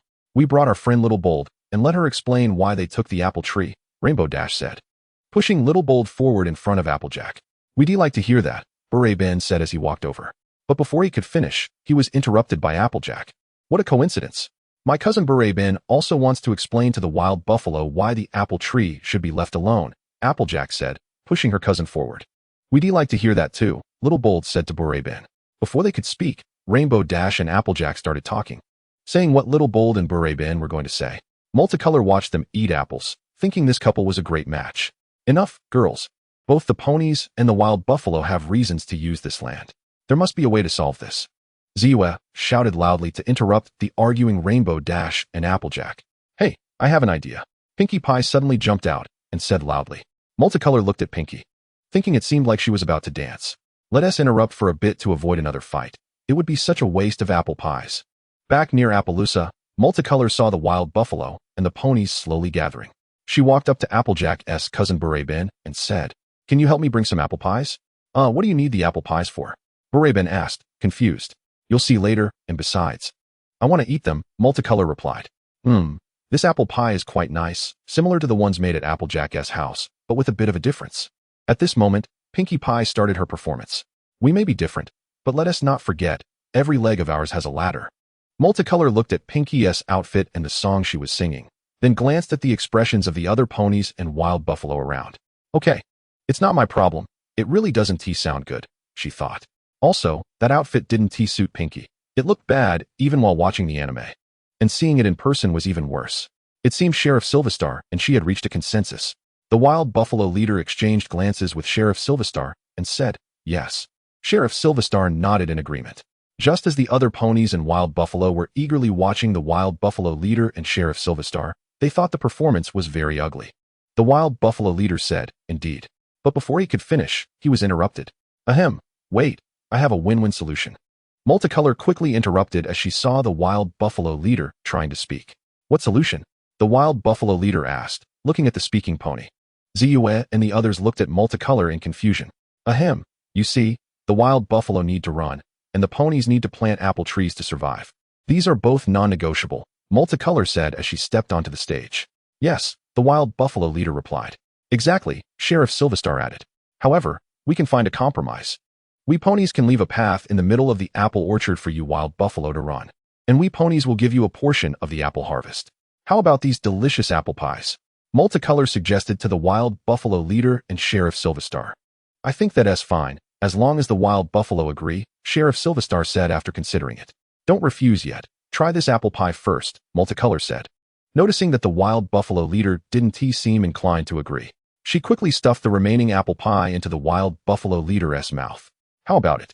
Wild buffalo leader? This way, you won't be delayed in running on this land, and it allows the ponies to survive, Multicolor said, looking at the wild buffalo leader who was eating the apple pie. All right, if that's the case, I agree, the wild buffalo leader said after finishing the pie. Having thought it over. After all, he didn't want to fight with the ponies, especially when there was delicious apple pie to eat. Yay! The surrounding ponies and wild buffalo cheered together. Everyone was happy. Multicolor, how did you think of that? Ziyue walked over, smiling at Multicolor, and asked. Oh, it's not my credit. I have to thank the food. Multicolor winked at Ziyue and smiled. Got it, you. Ziyue replied with a smile. The ponies then opened a path in the apple orchard for the wild buffalo to run, and the wild buffalo also got to enjoy delicious apple pies. Bloomberg. This is your big day. Mom is so proud of you, Applejack said, looking at the planted Bloomberg not far away with satisfaction. Rainbow Dash smiled as she watched Applejack. Dear Princess of the Universe, friendship is a wonderful and powerful force. Even enemies can become friends. The key is mutual understanding and compromise. We need to share and care. Ziyue, are you writing a letter to the Princess of the Universe? Multicolor asked as she walked over to Ziyue, who was writing. Yes. What's up, Multicolor? Ziyue replied, looking at Multicolor. Well, about that figure of the Princess of the Universe I mentioned before, what did she say? Multicolor asked nervously. Ziyue, you didn't forget. Did you? Multicolor asked, looking at Ziyue with some confusion. Okay, no problem, Ziyue said, and after seeing that Multicolor believed her, she sighed in relief. I was a bit angry and forgot. Thankfully, you didn't keep asking. I'll write a letter to the Princess of the Universe later. Hey, how did you all think of my dance today? Was my singing not good? Or was this outfit not good? Pinkie Pie, wearing the outfit she had worn before, asked. Do you all think it looks bad? Pinkie sat on the floor, puzzled, and said, I won't wear this style of clothes next time. It really doesn't suit me. Pinkie tilted her head and looked carefully again, saying, Goodbye, I'll chat with you next time, bye-bye. Pinkie smiled and tossed the outfit aside, waving her hooves. Pinkie, who are you talking to over there? Jinchi looked at the empty spot where Pinkie had been with confusion. Isn't Pinkie always like this? Yunbao walked over to Jinchi and said. Jinchi thought for a moment after hearing Yunbao and felt it was quite in line with Pinkie, so she didn't think much more about it. Chapter 25, Pinkie's Premonition, Part 1. I have to say, the story of the fearless Pegasus is indeed good. Not only is it an excellent adventurer, but it's also a great storyteller. Duokai looked at the recently finished first novel of the fearless Pegasus and exclaimed, Hello, Duokai. Pinkie happily greeted Duokai while following Ziyue. It's like this. Pinkie says she has many premonitions and can foresee future events. I'm bringing Pinkie to record it scientifically with instruments. Ziyue said seriously after hearing Duotsai's question. Well, Ziyue, some things really can't be explained, especially those that happen to Pinkie, Duokai said, looking a bit helplessly at Ziyue. Duokai, do you also believe in Pinkie's premonitions? Ziyue looked at Duokai in shock. No, I don't believe it. It doesn't conform to science. Come on, Pinkie, let's test you. Ziyue said stubbornly, then led Pinkie to the basement. I'll tell you, Ziyue, when I first came to Ponyville, I fell from a hot air balloon and fainted. It was Pinkie who found me, Duokai said while gesturing as she walked beside them. All right, Duokai, if I test it with instruments later, we'll know everything scientifically. Ziyue said as she entered the basement and took out the instruments. Then she had Pinkie put on a glowing hat, placed her hooves on a device, and finally connected the data cable. After a series of operations, Duokai felt a bit dizzy. Ziyue, when did you set this up? Duokai looked at the instruments in shock. Although she knew about them from anime, seeing them in real life was much more complex than in the animations. I've been working on it all along. Duokai, you either read novels or sleep every day. How could you know? Ziyue rolled her eyes at Duokai. All right, when you draw again, we can get all the scientific evidence. Ziyue said after connecting the last data cable and turning to Pinkie. Okay. Pinkie said happily, looking at these strange things. Ziyue looked at Pinkie and then carefully examined the instruments. Are we starting to draw? No, not yet. Now, is it ready? Wait, is it? No. What a joke. You've been drawing nonstop all day, and now that I've set up the machine for you, you're not drawing? Ziyue said a bit angrily. I can't help it. It's out of my control, Pinkie replied helplessly to Ziyue. But that's unreasonable, Ziyue. But some things, even if they don't make sense, you have to believe. Pinkie said with a smile to Ziyue. I think Pinkie is right.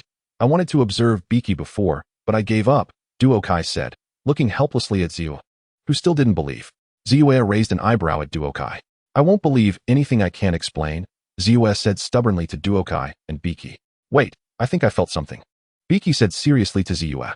Oh my gosh, what is it? Ziyue looked at Pinkie and the instruments with excitement. After carefully feeling for a moment, Pinkie smiled and looked at her belly, saying, It's my belly. That usually means I'm hungry. Let's eat. Here, Pinkie, I just happen to have an apple pie. Try it. Duokai took out the apple pie from the last trip to Appaloosa and offered it to Pinkie. It tastes good. This is made with apples from Appaloosa, right? Pinkie said after taking a bite. As expected of Pinkie, you can even tell, Duokai said, surprised at Pinkie. Of course I am Pinkie. I can remember any delicious food I've eaten, Pinkie said proudly to Duokai. Ziyue watched Pinkie and Duokai discuss the apple pie, and then looked at the instrument that had recorded nothing, angrily pulling the data cable out. Forget it. I won't test it anymore. I don't need to know if it's true or not. I don't care. Ziyue pretended to be indifferent and turned to leave. All right. Pinkie also took off her hat and hopped along to follow Ziyue. Duokai secretly laughed at Ziyue's reaction, almost bursting out loud, and followed Pinkie outside. However, just as Pinkie was about to reach the door, she stopped, took 2 steps back, and started moving her ears, blinking and shaking her legs. Ziyue, wait. Duokai, at the back, saw Pinkie start to move her ears, blink, and shake her legs, and hurriedly called out to Ziyue. Pinkie, do you see Ziyue? Suilong opened the door and asked Pinkie. Pinkie didn't say anything and just hopped away. Duokai, did you see Ziyue? Suilong looked confused as he turned to Duokai, who was watching Pinkie walk past. Duokai stifled a laugh and pointed with her hoof behind the door. Ziyue, what are you doing behind the door? Suilong asked in surprise, looking at Ziyue, who had turned into a paper figure behind the door. Did you guys conspire together? Ziyue looked a bit angrily at Suilong and the laughing Duokai. Ha. Duokai couldn't hold back any longer, lying on the ground and laughing heartily. What? Suilong looked at Ziyue and then at Duokai, who was rolling on the ground laughing. Confused. This is too ridiculous. How could this be? It doesn't make any sense at all. I must find out what's going on. Ziyue said as she stepped down from the door, glaring at Duokai with resentment. No, I will definitely figure this out, Ziyue said, raising an eyebrow at Duokai, who was laughing as she stood up from the ground. Well then, take this, Duokai, seeing Ziyue's serious expression, stopped trying to persuade her and took out a talisman to hand to Ziyue. Ziyue raised an eyebrow and looked at the talisman Duokai brought out, watching her. Just in case, Duokai said helplessly to Ziyue. I don't need it. Ziyue shook her head and walked away. Duokai watched as Ziyue left and then looked down at Suilong, who shrugged his shoulders helplessly. All right. Duokai put the talisman away and said, I'll just sneak up and follow her later. Sigh. I won't give up until I see the Yellow River. Duokai watched Ziyue observing Pinkie from a distance in the grass, and then looked at Pinkie, who was rolling on the grass not far away. Pinkie should know Ziyue is following her by now. Forget it, looking at Pinkie's appearance. She probably has a bee coming over. Should I go remind Ziyue? Duokai thought, scratching her nose, and then looked at Ziyue, who was still watching Pinkie through binoculars. Ouch, Ziyue. Duokai watched Ziyue jumping through the grass, feeling pained just watching her. Wait, is she coming for me? Don't talk about martial ethics. Why should I care? Don't come over here. Duokai was shocked to see the colorful bee flying towards him again. This time, Duokai learned his lesson and hid in a wooden barrel, while sticking band-aids on himself and watching Ziyue crouched behind a haystack, observing Pinkie. This time, he shouldn't get caught again. The distance was far, and there were no doors nearby, so it was safe. Well, Suilong ran away, and then Ziyue fell into Applejack's new cellar. I should hide a bit further. Pinkie's power is a bit too much, especially today. Looking at Ziyue limping out of the cellar, Duokai felt some phantom pain. All right, let's continue following. The wooden barrel Duokai was hiding and bounced out from the corner. It hurts so much. Duokai lay at the bottom of a pit, watching Applejack appear at the exit. Duokai? How strange today. Ziyue just fell into my new cellar, and you fell into the old cellar, huh? Applejack laughed as she looked at Duokai lying in the cellar. Applejack, aren't you going to close the door? Duokai looked up from the bottom and said helplessly. Well, I haven't finished moving things yet, and I put up a sign next to it. Look, Applejack said, bringing over a sign that said beware of the cellar. All right. Duokai stood up, rubbing his aching head. Are you okay? Applejack asked with concern as she walked down. Well, goodbye, Duokai said, looking at Ziyue walking with the same gait and feeling a bit confused but not asking further. It really hurts. By the way, isn't something going to fall from the sky next? According to this situation, won't I get hit too? Cough, cough. Duokai looked at Ziyue, who was sitting in a wheelchair with her hooves still bandaged, and thought for a moment that he would run over to join Ziyue later. Cough cough. As long as it's following, it will attract Biki's premonition. Biki started to lash her tail. Suilong, remember what I said. Ziyue told Suilong while looking through binoculars at Biki. Lashing tail, Suilong suddenly let go of the wheel he was holding. Be gentle. We can't let Biki know we're here. Ziyue's hoof, which was hanging from a rope, suddenly slammed down onto the bench in front, and she turned her head to glare at Suilong. Something's going to fall. Run for your life. Suilong panicked and ran around wildly. Suilong, honestly Ziyue, I'm coming. Just then, Duokai suddenly popped out from the grass and ran to Ziyue's side, opening the shield. Duokai? How come? Ziyue was surprised to see Duokai coming out of the grass. Before she could finish her sentence, Duokai knocked her to the ground. Then a flower pot fell and hit the shield, followed by a guy hammering iron, then a cart of straw, and finally, a piano, and even a flying horse crashing down. Luckily, the shield was soft. Ziyue, are you okay? Duokai, not hearing anything else falling, raised his head to look at Ziyue below him and asked. Ziyue stared blankly at the chaotic surroundings, and after a moment, she replied, I'm fine. Wait, are you following me? Well, wasn't I just worried about you? Duokai said awkwardly while looking at Ziyue. Ziyue blushed slightly, and then thought of the previous 2 times. Staring at Duokai and asking, why didn't you come out the last 2 times? Just like you. You see, this is from the bee sting. And then I fell into Applejack's old cellar. Duokai thought for a moment and pointed to the bandages on himself while speaking to Ziyue. He revealed part of the truth. If he said he wanted to see Ziyue make a fool of herself, he might have to burn incense for himself on this day next year. Ziyue looked at the similar injuries on Duokai and felt a little embarrassed. Duokai, could you get off me first? Ziyue said, blushing as she looked at Duokai, still pressing down on her. Really? All right.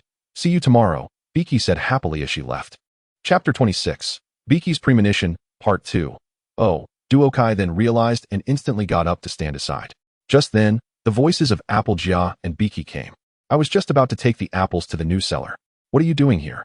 Applejack asked Biki, who was sitting on the ground in a daze. I let Ziyue follow me, and then Duokai followed Ziyue. They thought I didn't know, Biki said with a smile to Applejack. What? You mean you always knew? Why didn't you say it earlier? Ziyue, hearing Biki, immediately felt her face cool down and the pain in her hooves disappear. She walked over to Biki in surprise. Duokai had no reaction. After all, he had thought Biki would know he was following. Silly, that wouldn't be called following, Biki said with a smile to the injured Ziyue, filled with various emotions of anger, surprise, and helplessness. Is the tail still lashing? Suilong suddenly emerged from behind Duokai and asked Biki, looking a bit scared. I don't know if Biki's tail is lashing, but Ziyue's tail is definitely angry, Duokai thought as he looked at the smiling Biki and the still expressive Ziyue. No. For now, nothing should fall from the sky, Biki said, sitting on the ground and feeling it, smiling at Suilong. Just after saying that, Biki started to tremble all over, scaring Applejack, who dropped her apples on the ground. Duokai, on the other hand, was using magic to cast healing spells on Ziyue and himself. It's a pity there's nothing to record. Otherwise, I could secretly record some of Ziyue's embarrassing moments and show them to her later. That would be so interesting, hehe. Speaking of recording devices, there is one in another parallel world, but it's not accessible right now. Not to mention that the mirror is in the royal castle. How to get in is unknown, and I only know it opens once every 30 months. Sigh, I don't want to think about it. I'll just follow Ziyue then. Duokai looked at Ziyue, who had calmed down and returned to normal, ending his daydreaming. What does this mean? Suilong asked, looking at the trembling Biki and quickly hiding behind Ziyue. Suilong now felt like he had a bit of Biki phobia. I don't know. This has only happened once before, when I encountered Duokai falling from the sky, but no matter why it's starting to tremble again now, it's a big deal. Something unprecedented is going to happen, Biki said, feeling confused, and just after saying that, her body started to tremble again. Hearing Biki say it's a big deal, Suilong started covering his mouth and kept staring at Ziyue. Duokai looked at Suilong's scared expression speechlessly. This little guy really doesn't think positively, only thinking about harming Ziyue. Then he raised his hoof and gave Suilong a tap.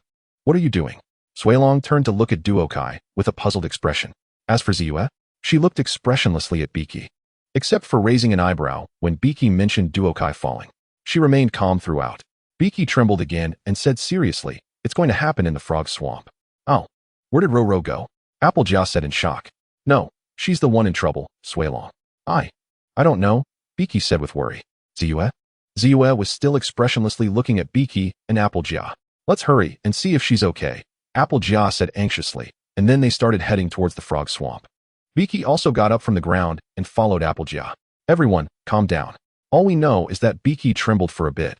Nothing more, Ziwa said calmly, closing her eyes. Ziwa, Pinkie and the others have already headed towards the frog swamp. Duokai poked Ziwa with his hoof and said. Ziwa opened her eyes and looked around, only to find Duokai remaining here.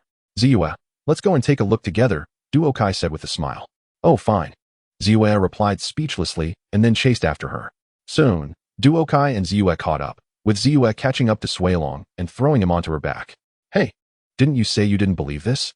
Suelong asked once he was settled. As they were approaching, Pinkie suddenly shivered again. Ziwa smiled at Pinkie and asked, Are you cold? Do you want to wear a jacket? Duokai looked at Ziwa with a slightly mischievous expression, thinking it would be fun to record this moment and show it to Ziwa later. However, how to deal with that big snake? Should they get rid of it? Never mind. Let's seal it and send it to prison. After all, it's not good to go on a killing spree here. For example, could it explode? Suelong said fearfully. You mean explode? Out of nowhere. Applejack looked at Suelong's gestures with some confusion. Can little ponies explode? It's also possible that Ruru turned into a monster that only eats dragon babies. Duokai said ominously as she walked over to Suelong and blew a breath behind him. Ah, don't eat me. I'm not tasty. Suelong instantly jumped up and hid behind Ziwa, hugging her leg and shouting loudly. Ha ha ha. Duokai and Pinkie laughed heartily on the side. All right, Suelong. Duokai was just trying to scare you. She's fine, I promise, Ziwa said as she pulled Suelong off her leg helplessly. What if it's true? Suelong clung back onto Ziwa's back and refused to let go. Duokai, you really are something. Look at how scared Suelong is, Ziwa sighed helplessly at Duokai.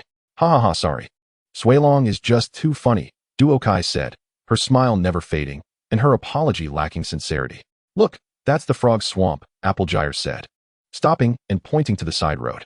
She then walked into the swamp and started calling out Ruru's name loudly. Pinkie dipped her head into the water. Ziwa climbed a tree. Applejack wandered around, and Duokai stepped on the rainbow, wandering in the center of the swamp. Not really looking for Ruru, but for that four-headed snake. Roar. Oh, at that moment, Duokai heard Ziwa and the others scream, and looked back to see a huge four-headed snake running forward. All right, it's running past. Duokai glanced, and then turned to step on the rainbow, and flew over. Everyone, hurry to the mountain. Ziwa pointed to the right front, and said, not noticing that Suelong was no longer on her back. Just then, Ziwa heard Suelong's cries for help from behind, and quickly turned to run towards Suelong. I'm coming. Hang on, Ziwa said as she rushed over to Suelong. Just then, Duokai landed in front of Suelong, biting hard onto the sword hilt of Feihong, channeling a large amount of magic into it, and slashed towards the swamp in front of her. A new moon of ice blue was slashed out by Duokai, crashing into the swamp and creating waves dozens of meters high, which then instantly turned into an ice wall blocking the four-headed snake, causing the snake's head that was about to bite to be dazed. However, the ice wall also developed a crack. At this moment, Ziwa also picked up Suelong, and looking at the dozens of meter-high ice wall in shock, she said to Duokai, Duokai, how did you do that? Impressive, Suelong also said in astonishment. Of course, don't you know who I am? Duokai immediately felt proud upon hearing Ziwa and Suelong's words. Ziwa still said she only knew how to be lazy. Just then, another crash echoed from the ice wall, and the cracks on the ice wall grew larger. It was then that Duokai and Ziwa realized it was not the time to chat, and quickly ran up the dirt slope behind them. I think we'll be fine, Ziwa said, looking at the four-headed snake behind them. But Pinkie was still trembling. Look, I stopped. Pinkie turned to Ziwa and Suelong and said. But just after she finished speaking, she started trembling again. I'm trembling again. Suelong got off Ziwa's back and pushed Pinkie to run up the slope. When Ziwa and Duokai reached the place, they found a cliff in front of them with a few pillars in between. At this moment, the four-headed snake also emerged from the swamp and started walking towards them. Ziwa, you and Pinkie should jump over first. I'll go hold it off. Duokai turned to Ziwa and said. No way, Ziwa said loudly. It's fine, don't you remember? I can fly. I'm just going to distract it. Duokai said as she jumped onto the rainbow facing Ziwa. Rainbow? Right, I have Twilight too. Ziwa finally remembered she had a weapon and summoned Twilight from her cute emblem. Twilight finally mentioned me. It's been so long since I last appeared. Then you take Suelong over first. Suelong can't jump that far. And we need to be careful of those pillars collapsing. Don't worry, I'll be fine. Duokai pointed at Suelong and Ruru while looking at Ziwa.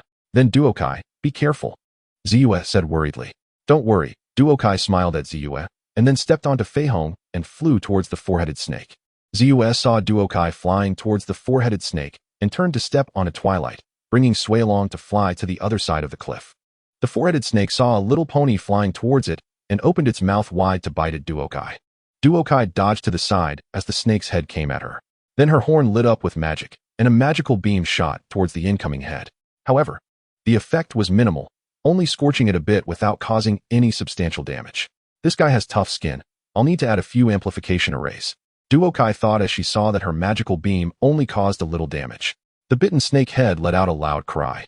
And the other three heads attacked Duokai as well, but she skillfully dodged them, meanwhile firing magical beams at the four-headed snake. At this moment, Duokai saw that Ziyue and the others had also jumped over the cliff, so she stopped dragging her feet, flew in front of the four-headed snake, and landed on the ground. Her horn lit up with magic, and magical arrays appeared beneath her feet and in front of her. After a brief pause, Duokai launched a magical beam at the four-headed snake. But this magical beam, enhanced by the three amplification arrays in front of her, could be said to be a magical cannon. The recoil caused Duokai to move back half a meter, and this was with the arrays dispersing most of the recoil. The magical cannon struck the body of the four-headed snake, which, despite being tough-skinned, managed to withstand it for a moment. Seeing that the four-headed snake was dazed, Duokai stopped her magical output and blew on her slightly reddened horn. Then she flew above the four-headed snake, looking at the completely unconscious creature. After thinking for a moment, she decided to seal it and send it to prison. She then cast an array, and as the array appeared beneath her, the pattern of the array also emerged around the massive body of the four-headed snake. After about a minute, the array pattern was fully formed, and a red light burst forth. When the light dimmed, the entire four-headed snake was sealed inside a gigantic crystal. After that, Duokai flew in the direction of Ziyue. Cough, cough. Be gentle, Ziyue. I can't breathe, Duokai said, being hugged tightly by Ziyue. Cough, cough. Hey, isn't this because I'm worried about you? Ziyue blushed a little and released Duokai upon hearing her. Oh haha. Applejack, Ruru, and Pinkie exchanged looks of realization and laughed with strange sounds. Cough, cough. So Duokai? What happened to the four-headed snake? Ziyue's face turned a little redder as she pretended not to hear Pinkie and the others, and asked Duokai. Oh, a four-headed snake? I sealed it in a crystal. Later, you can write a letter to the Cosmic Princess to keep it locked up. Duotsai's face also flushed slightly upon hearing Ziyue's question, and he quickly replied, Impressive, Duokai. You actually defeated such a big four-headed snake. Applejewel exclaimed in surprise. Really impressive, Pinkie said happily. Yes, it's very impressive. Roro smiled and added, Okay, I will write a letter to the Cosmic Princess, but I also want to say something to Pinkie. I admit, we really encountered a big event today, that four-headed snake, Ziyue said with a smile to Duokai and Pinkie. However, just as Ziyue finished speaking, Pinkie started trembling again. Pinkie, why are you shaking again? Ziyue asked, puzzled. Suilong, seeing Pinkie trembling again, immediately ran behind Duokai. It's nothing, Pinkie helplessly replied to Ziyue. Huh, Ziyue, what do you mean? Applejewel asked Pinkie worriedly. Isn't the four-headed snake a big deal? Pinkie looked at her own hair and said, I'm still shaking. Look, I'm shaking again. No matter what happens in the frog swamp, my instincts tell me that the big event hasn't happened yet, Pinkie said, looking at Ziyue and Duokai. Huh, but the four-headed snake isn't a big deal? How could that not be a big deal? What could be bigger than that? Ziyue said, astonished at Pinkie. I don't know. It just isn't, Pinkie replied. Duokai, seeing Ziyue's angry expression, seemed to hear the sound of a kettle boiling. Then Duokai saw Ziyue leap up and transform into a little fire horse. What a pity, I didn't bring a camera. This is one of the few little fire horses. It will be a bit difficult to see it again later, Ziyue said, falling back down to the ground, disappointed, and said to Pinkie, I admit defeat. What do you mean, you admit defeat? Suilong ran over to Ziyue and asked. Ziyue, I've been through this too. At first, I wanted to understand, but then I gave up. But isn't this exactly Pinkie? Duokai said to Ziyue with a smile. Yes, Duokai, I've come to terms with it, Ziyue replied. Are you saying you believe Pinkie? Pinkie asked Ziyue, shaking. Yes, I think so, Ziyue said, looking up at Pinkie. Wow. Pinkie suddenly shook rapidly up and down, then instantly stopped. Pinkie looked around and said, this is it. This is the big deal. What? What big deal? Ziyue walked up to Pinkie and asked. You believe it, I never thought of that. This is the big deal, and it's the biggest deal ever. Pinkie said directly, laughing as she bounced away. Well, that's very Pinkie, isn't it? Duokai looked at the departing Pinkie helplessly and said to the dazed Ziyue, Ro, and Applejewel. Indeed, it's Pinkie style. Applejewel affirmed after thinking about what Duokai said. Ah, well, it's no wonder it's Pinkie the little monster, Ziyue said with a helpless smile. Ha ha, Suilong, didn't I ask you to focus a bit? Ziyue said. I know, but that's Suilong, Ziyue replied. What's wrong, Suilong? Did you not expect me to wear an umbrella hat? Ziyue asked. I didn't expect it, Suilong replied. Pinkie's tail has whipped again. What can I do? Ziyue lamented. Ha ha ha. Dear Cosmic Princess, I am very happy. Ziyue began. Duokai, nestled on the second floor, watched Ziyue and Pinkie and couldn't help but laugh along. Duokai, do you want to come out with us? Ziyue asked. No, Duokai replied. Then we'll go first, Ziyue said. Duokai watched Ziyue and Pinkie laughing as they went out to play from the window. Then Suilong ran over, just as he was about to deliver a letter. And the Cosmic Princess fell from the sky. Cosmic Princess, why are you here? Duokai asked as he looked at the Cosmic Princess landing on the balcony. No need. I'm about to leave. There's a summit to attend soon. But your formation is very interesting, so study hard and don't be too lazy. The Cosmic Princess said with a smile to Duokai. Cosmic Princess, how did you know? Duokai asked, a bit embarrassed. Haha. Ziyue mentions you a couple of times in the letter she wrote to me, the Cosmic Princess said with a smile. Upon hearing this, Duokai felt a wave of embarrassment. Ha ha ha. I will work even harder in the future, Duokai awkwardly said to the Cosmic Princess. Then goodbye, Duokai. I look forward to your growth, the Cosmic Princess said, smiling at Duokai, then used magic to take the letter from Suilong's hand and flew away. Oh, she dropped this, Suilong finally realized, looking at the Cosmic Princess as she flew away. Chapter 27, Rainbow Sonic Boom, Part 1. The weather was clear, with clouds scattered across the sky. Though they didn't look too nice, appearing here and there as if something had hit them. At that moment, a rainbow flew across the sky, making a hole in a completed cloud. Okay, now I know who did it, Duokai thought. Aha, I finished. Duokai looked at a row of neatly arranged figurines on the table, smiling with satisfaction. Finally done, so beautiful. Oh right, there's also this. Duokai took out Ziyue's figurine and placed it alongside the other 6 pony figurines on the table. That's right, Duokai had also crafted figurines of Pinkie, Roro, Jinshi, Yunbao, Applejewel, and his own, all neatly arranged. So beautiful, I really am something. Ha ha, Duokai laughed wildly, posing with the 7 figurines. Ziyue, where is this book Unicorn Magic Enlightenment series? Applejewel asked. Oh, where's the book How to Win the Affection of the Opposite Sex? Pinkie asked Ziyue, holding a pink-covered book. What book? Ziyue asked, a bit taken aback. The one titled How to Win the Affection of the Opposite Sex, Pinkie repeated. Oh, that book? It's in the northeast corner, Ziyue said after glancing at the book Pinkie mentioned. Okay, Pinkie said, hopping towards the bookshelf. Dear, you still read this book? Jinshi said, smiling at Ziyue. What? I'm not the one reading it. It's Suilong who took it down to read, Ziyue said, her face turning slightly red as she hurriedly replied. At that moment, Applejewel whispered something in Jinshi's ear, and Jinshi's gaze towards Ziyue became increasingly amused. Just then, a burst of laughter came from upstairs, drawing their attention. Ziyue let out a breath and shouted loudly upstairs, Duokai, what are you laughing about again? Are you slacking off again? Come down and help me organize the library. Ziyue, I'm not. Look, these are my figurines. How do they look? Duokai responded as he walked downstairs with the 7 figurines. He was prepared to show Ziyue that he wasn't slacking off, but before he could finish, he noticed Pinkie and the others were also there. Duokai, did you make these? Applejewel said, laughing. Haha, they look quite like us. Hello, Pinkie, I'm Pinkie, Pinkie said, jumping in front of her own figurine to greet it. Dear, they're really beautifully made, Jinshi said, looking at her own figurine. Right? I'm planning to start a figurine business and make some Cosmic Princess figurines for sale, Duokai said, listening to their exclamations of awe. Dear, can you make one for me? Jinshi's eyes lit up. Of course. Duokai smiled at Jinshi. Then I want one too. Applejewel chimed in. I also asked for a figure of Pinkie Pie who was also jumping and talking to Multicolor. No problem. Each pony will have a set. And mine will be the Crystal Collector's Edition. Haha.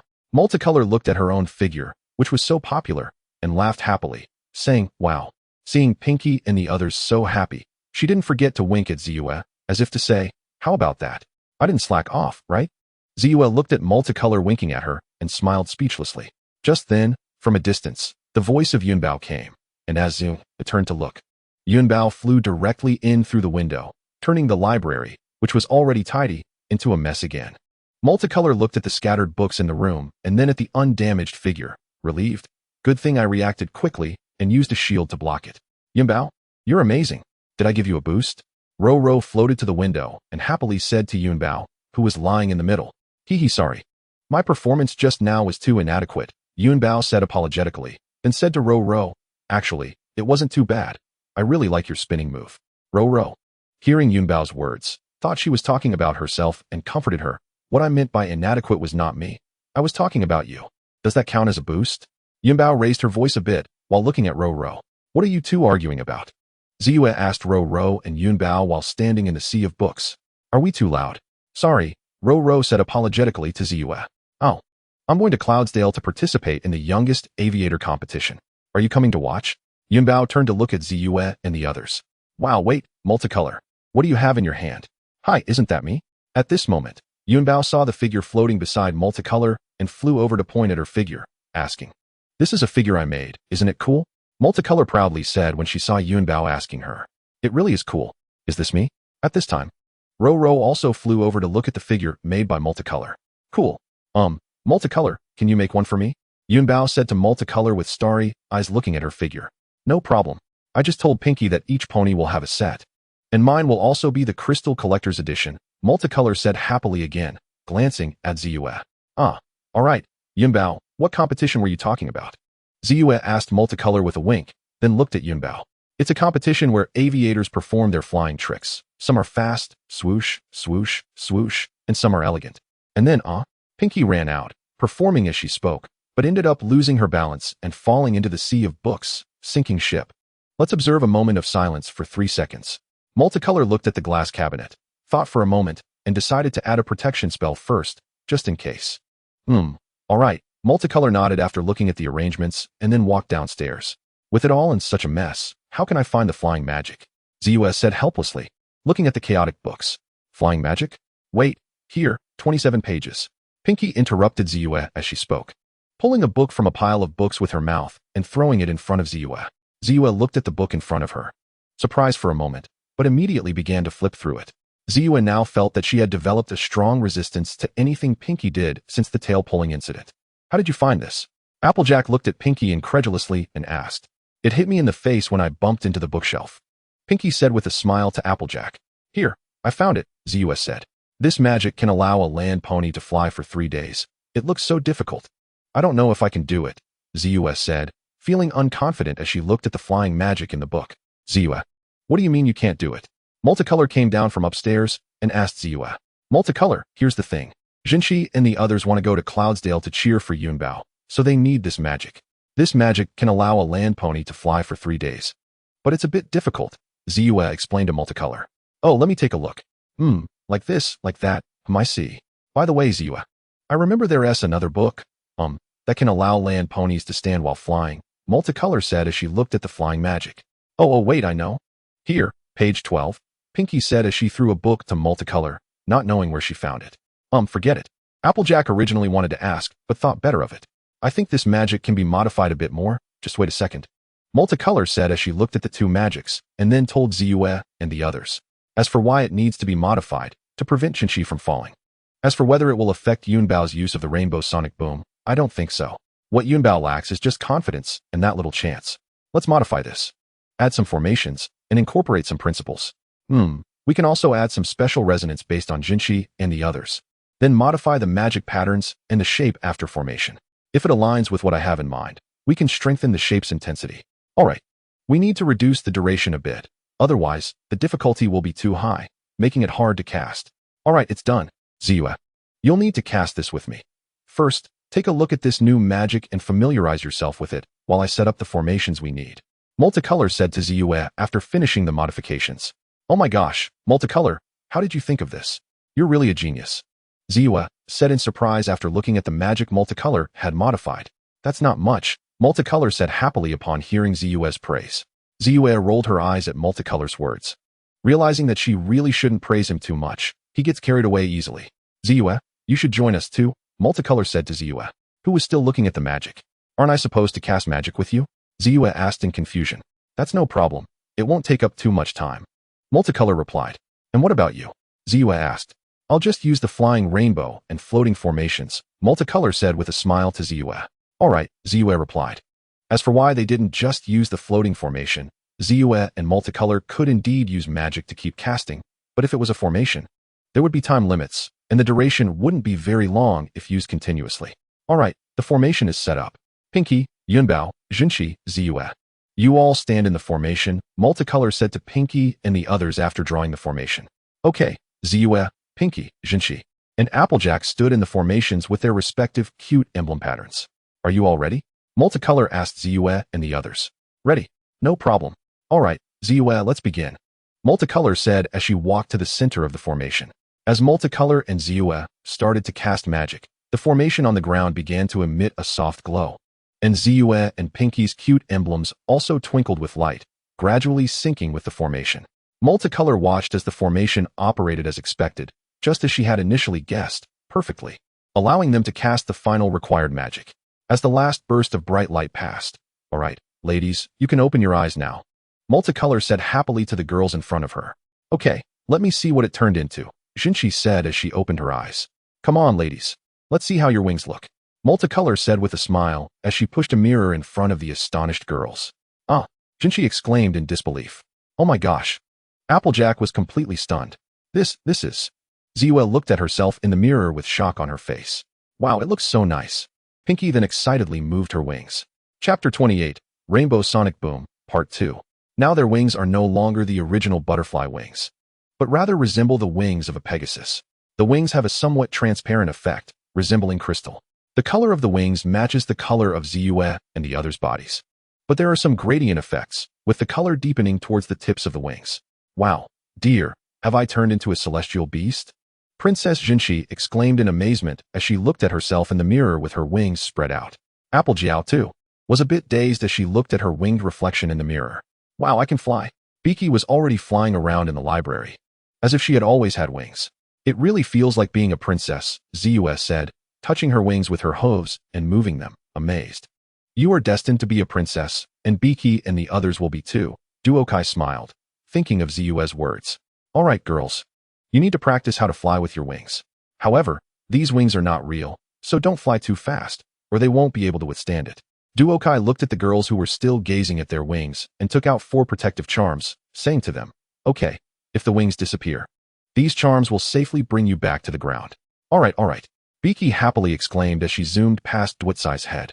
Okay, Pinkie doesn't count, Duokai said.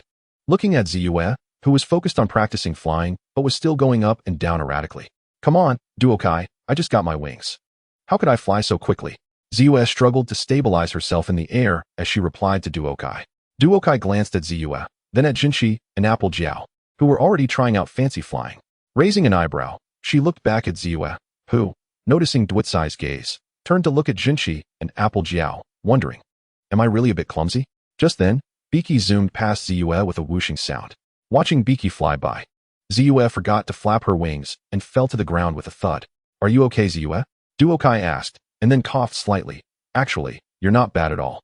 Don't compare yourself to Pinkie. Pinkie has, a special talent. Duokai walked over to the dazed Ziyue lying on the ground. What's wrong, Ziyue? Why are you lying on the ground? Are you sleepy? Pinkie flew down in front of Ziyue and looked at her. Ziyue looked at Pinkie helplessly and let out a reluctant sound. Junshi, Pinkie, slow down, wait for us. Duokai called out to Junshi and Pinkie, who were flying ahead. Duokai exchanged a glance with Ziyue and Applejack, smiling helplessly. What should we do? Everyone will see me fail, Yunbao said, flying around helplessly, scared. But before she could finish, she was interrupted. What failure? Pinkie suddenly asked, puzzled. Wow, Pinkie? Haha, it's nothing. Wait, how did you get to Cloudsdale? Yunbao was startled by Pinkie's sudden appearance, scratching her head and wondering how Pinkie got here, especially with wings. Junshi, you can fly too. At that moment, Junshi also flew up, leaving Yunbao and Ruru in shock. Why are you so surprised? Our flying champion should have a luxurious support team. Junshi happily said to Yunbao. Oh, this is the magic that Duokai and Ziyue cast for us, and we came to cheer you on together. Isn't it cool? Pinkie exclaimed excitedly, doing a backflip in front of Yunbao and Ruru. We? Yunbao replied. Yeah, look, Applejack, Ziyue, and Duokai are all here. Junshi pointed behind her, just as Ziyue and the others arrived. I can't believe it. Yunbao said happily. You two look like princesses, Ruru said, looking at Ziyue and Junshi as they flew up. Right, Ruru? I think so too, Junshi said happily in response to Ruru. Ziyue felt a bit shy, and Applejack added, but today as the star is you. Yunbao, we're here to cheer for you. Honestly, I was a bit nervous at first. But now that you're here, I feel much better, Yunbao admitted shyly. There is still some time before the competition. Ruru and I can show you around Cloudsdale. Yunbao said to her friends happily. Yay, that sounds great. They all flew up together towards Cloudsdale. Look, this is the Sky City, Cloudsdale, Yunbao said, flying ahead and pointing to the buildings. Along the way, Yunbao introduced the famous Pegasi, the various buildings, food, and fashion shops in Cloudsdale. Of course, along the way, there were ponies curious about Ziyue and the others' wings, which looked like crystal, as well as Duokai's sword. Most importantly, Ziyue and Jinshi looked very much like princesses now, leaving others wondering when two new princesses appeared. Ziyue, Jinshi, look, the other ponies all see you as new princesses, Duokai said, laughing as she observed the surrounding ponies discussing. Oh really? I think I should wear a crown, Jinshi said, very excited. Jinshi, we're not princesses. These wings are just temporary, Ziyue reminded her. Dear, every pony dreams of becoming a princess, and I do too. I just want to be one for a couple of days. Is that too much? Jinshi looked at Ziyue with big, watery eyes. All right, Princess Jinshi, Ziyue laughed as she conceded. Okay, girls, since we're here, let us go see the weather factory. Applejack said, flying to Ziyue and Jinshi's side with a smile. That is a great idea. Come on, girls, to the weather factory, Yunbao said excitedly, leading the way as they sped towards the weather factory. After changing into white work uniforms and entering the weather factory, the first area was where snowflakes were made. Yunbao introduced, every snowflake is crafted by the hooves of the Pegasi, one by one. Ziyue and the others gasped in amazement at the snowflakes, while Duokai looked incredulously at the ponies sculpting the snowflakes. The whole My Little Pony world is handcrafted. This is a bit absurd. They then moved on to the next workstation. This is where rainbows are made. Yunbao introduced happily. Pinkie, seeing the colorful rainbows, took a bite and then went to find some water. Even Pinkie couldn't handle this rainbow. Impressive. By the way, what does it taste like? Duokai curiously watched Pinkie, and she too was tempted to take a bite, knowing it might not taste good. After all, there is a saying, when you encounter a rainbow, you eat the rainbow. Then, just like Pinkie, Duokai immediately went to find some water, knowing it wouldn't taste good, but still wanting to try. Haha. The taste of the rainbow is not good. Yunbao laughed at Pinkie and Duokai. Ziyue and the others were also laughing. After Duokai finished drinking water, she finally calmed down. Speaking of the taste of the rainbow, have you ever eaten food that has all the flavors of sweet, sour, bitter, spicy, and salty? It's somewhat similar, but it has a very layered taste. Then Yunbao looked a bit down, staring at the ground. Ruru walked beside Yunbao and said, don't listen to them. You're definitely going to win this competition. Stop comforting me. I can't do the rainbow at all. I can't win the competition, Cloudsdale said dejectedly. Colorful looked at the downcast Cloudsdale, thought for a moment, and said nothing, but continued to follow to tour the Cloud Workshop. The little ponies in the Cloud Workshop saw Jinshi and Ziyue and ran over in surprise to ask, are you princesses? Then they surrounded Ziyue and Jinshi, asking all sorts of questions. Ziyue and Jinshi were quickly pulled out by Applejack and Colorful, and then they ran outside. These little ponies are really crazy. Even I can't stand it, Jinshi said, patting her chest with lingering fear. Are you okay? Ziyue asked Cloudsdale, who was standing aside with her head down. I'm fine, haha. What could be wrong with me? Cloudsdale raised her head and forced a smile at Ziyue. Just then, an announcement came for the competitors to gather as the competition was about to start. You guys go to the viewing platform first. I'll go prepare backstage, Cloudsdale said to Ziyue and the others. All right, Cloudsdale, let's go. Girls, Ziyue said to Jinshi and Pinkie. You go ahead, I'll buy you some drinks and snacks. And then I'll find you, Colorful said to Ziyue and the others. Okay, Ziyue, Applejack, Ruru. Thank you, dear Jinshi. I want a cupcake, Pinkie. Okay, no problem. Colorful waved her hoof at them. Once Ziyue and the others walked far away, Colorful looked at Cloudsdale and said, Cloudsdale, are you a bit nervous and scared? Huh? What are you talking about, Colorful? I, Cloudsdale, would never be nervous or scared. Cloudsdale immediately perked up upon hearing Colorful say she would be scared and said to Colorful, really? Huh? Cloudsdale, you can definitely do the rainbow and win the competition. After all, you're the fastest flyer, right? Colorful walked over to Cloudsdale and looked at her. Colorful, I've tried hundreds of times, and not once have I succeeded. I've failed every time, Cloudsdale said, still with her head down and feeling dejected. Cloudsdale, if anyone in this world can perform the rainbow, we would all say it's you. Cloudsdale, Ziyue and I have always believed you can do it. Do you remember what it felt like to perform the rainbow before? Colorful said to Cloudsdale. Cloudsdale, What you need to do is remember that feeling. Don't think about anything else. Just remember how you feel right now, Colorful said, looking at Cloudsdale, who had regained some spirit. Can I really do it? Cloudsdale asked Colorful. Cloudsdale, not just me, we all believe you can do it. We'll be cheering for you at the viewing platform, Colorful said, then flew away on a rainbow trail. Cloudsdale watched Colorful fly away, took a deep breath, and encouraged herself. Cloudsdale, you can definitely do it. Then, on her way to the backstage area, she ran into those 3 little ponies again. Look, we ran into Cloudsdale again. Yeah, Cloudsdale, coin is Cloudsdale. Hey, I'm definitely going to succeed, just wait and see. We're waiting to see, Rainbow Crash. Ha ha ha. Cloudsdale watched the little ponies fly away and thought of how many times she had failed without success, not even coming close. The little spark of belief that had just ignited quickly began to extinguish. In the waiting area, hearing the host call her number, she hurriedly replaced numbers with the other ponies without resting, eventually becoming the last one to go on stage. Number 15, it's your turn, you are the last pony. The host said, walking over to Cloudsdale, who was curled up in the corner and poking her with a hoof. What? I just went to buy some food. Colorful looked at Ziyue in confusion. Come on, I know you went to encourage Cloudsdale. I saw Cloudsdale wasn't in the right state, Ziyue said, giving Colorful a worried glance. Really? Haha, I didn't say much, just told her that her friends believe she will definitely win, Colorful said, smiling awkwardly at Ziyue. Really? Ziyue asked Colorful, somewhat unconvinced. Of course, look, the competition has already started, Colorful said, seeing the competition begin and quickly stuffing drinks into Ziyue's hooves. I like number 7. It's not easy to do 15 rolls, Ziyue said. I like number 10. She looks pretty good, Ruru said. I like number 12. Her movements are very graceful, Jinshi said. Why haven't we seen Cloudsdale yet? The competition is almost over, Applejack said worriedly. Look, Cloudsdale is out. Go Cloudsdale, you're the best.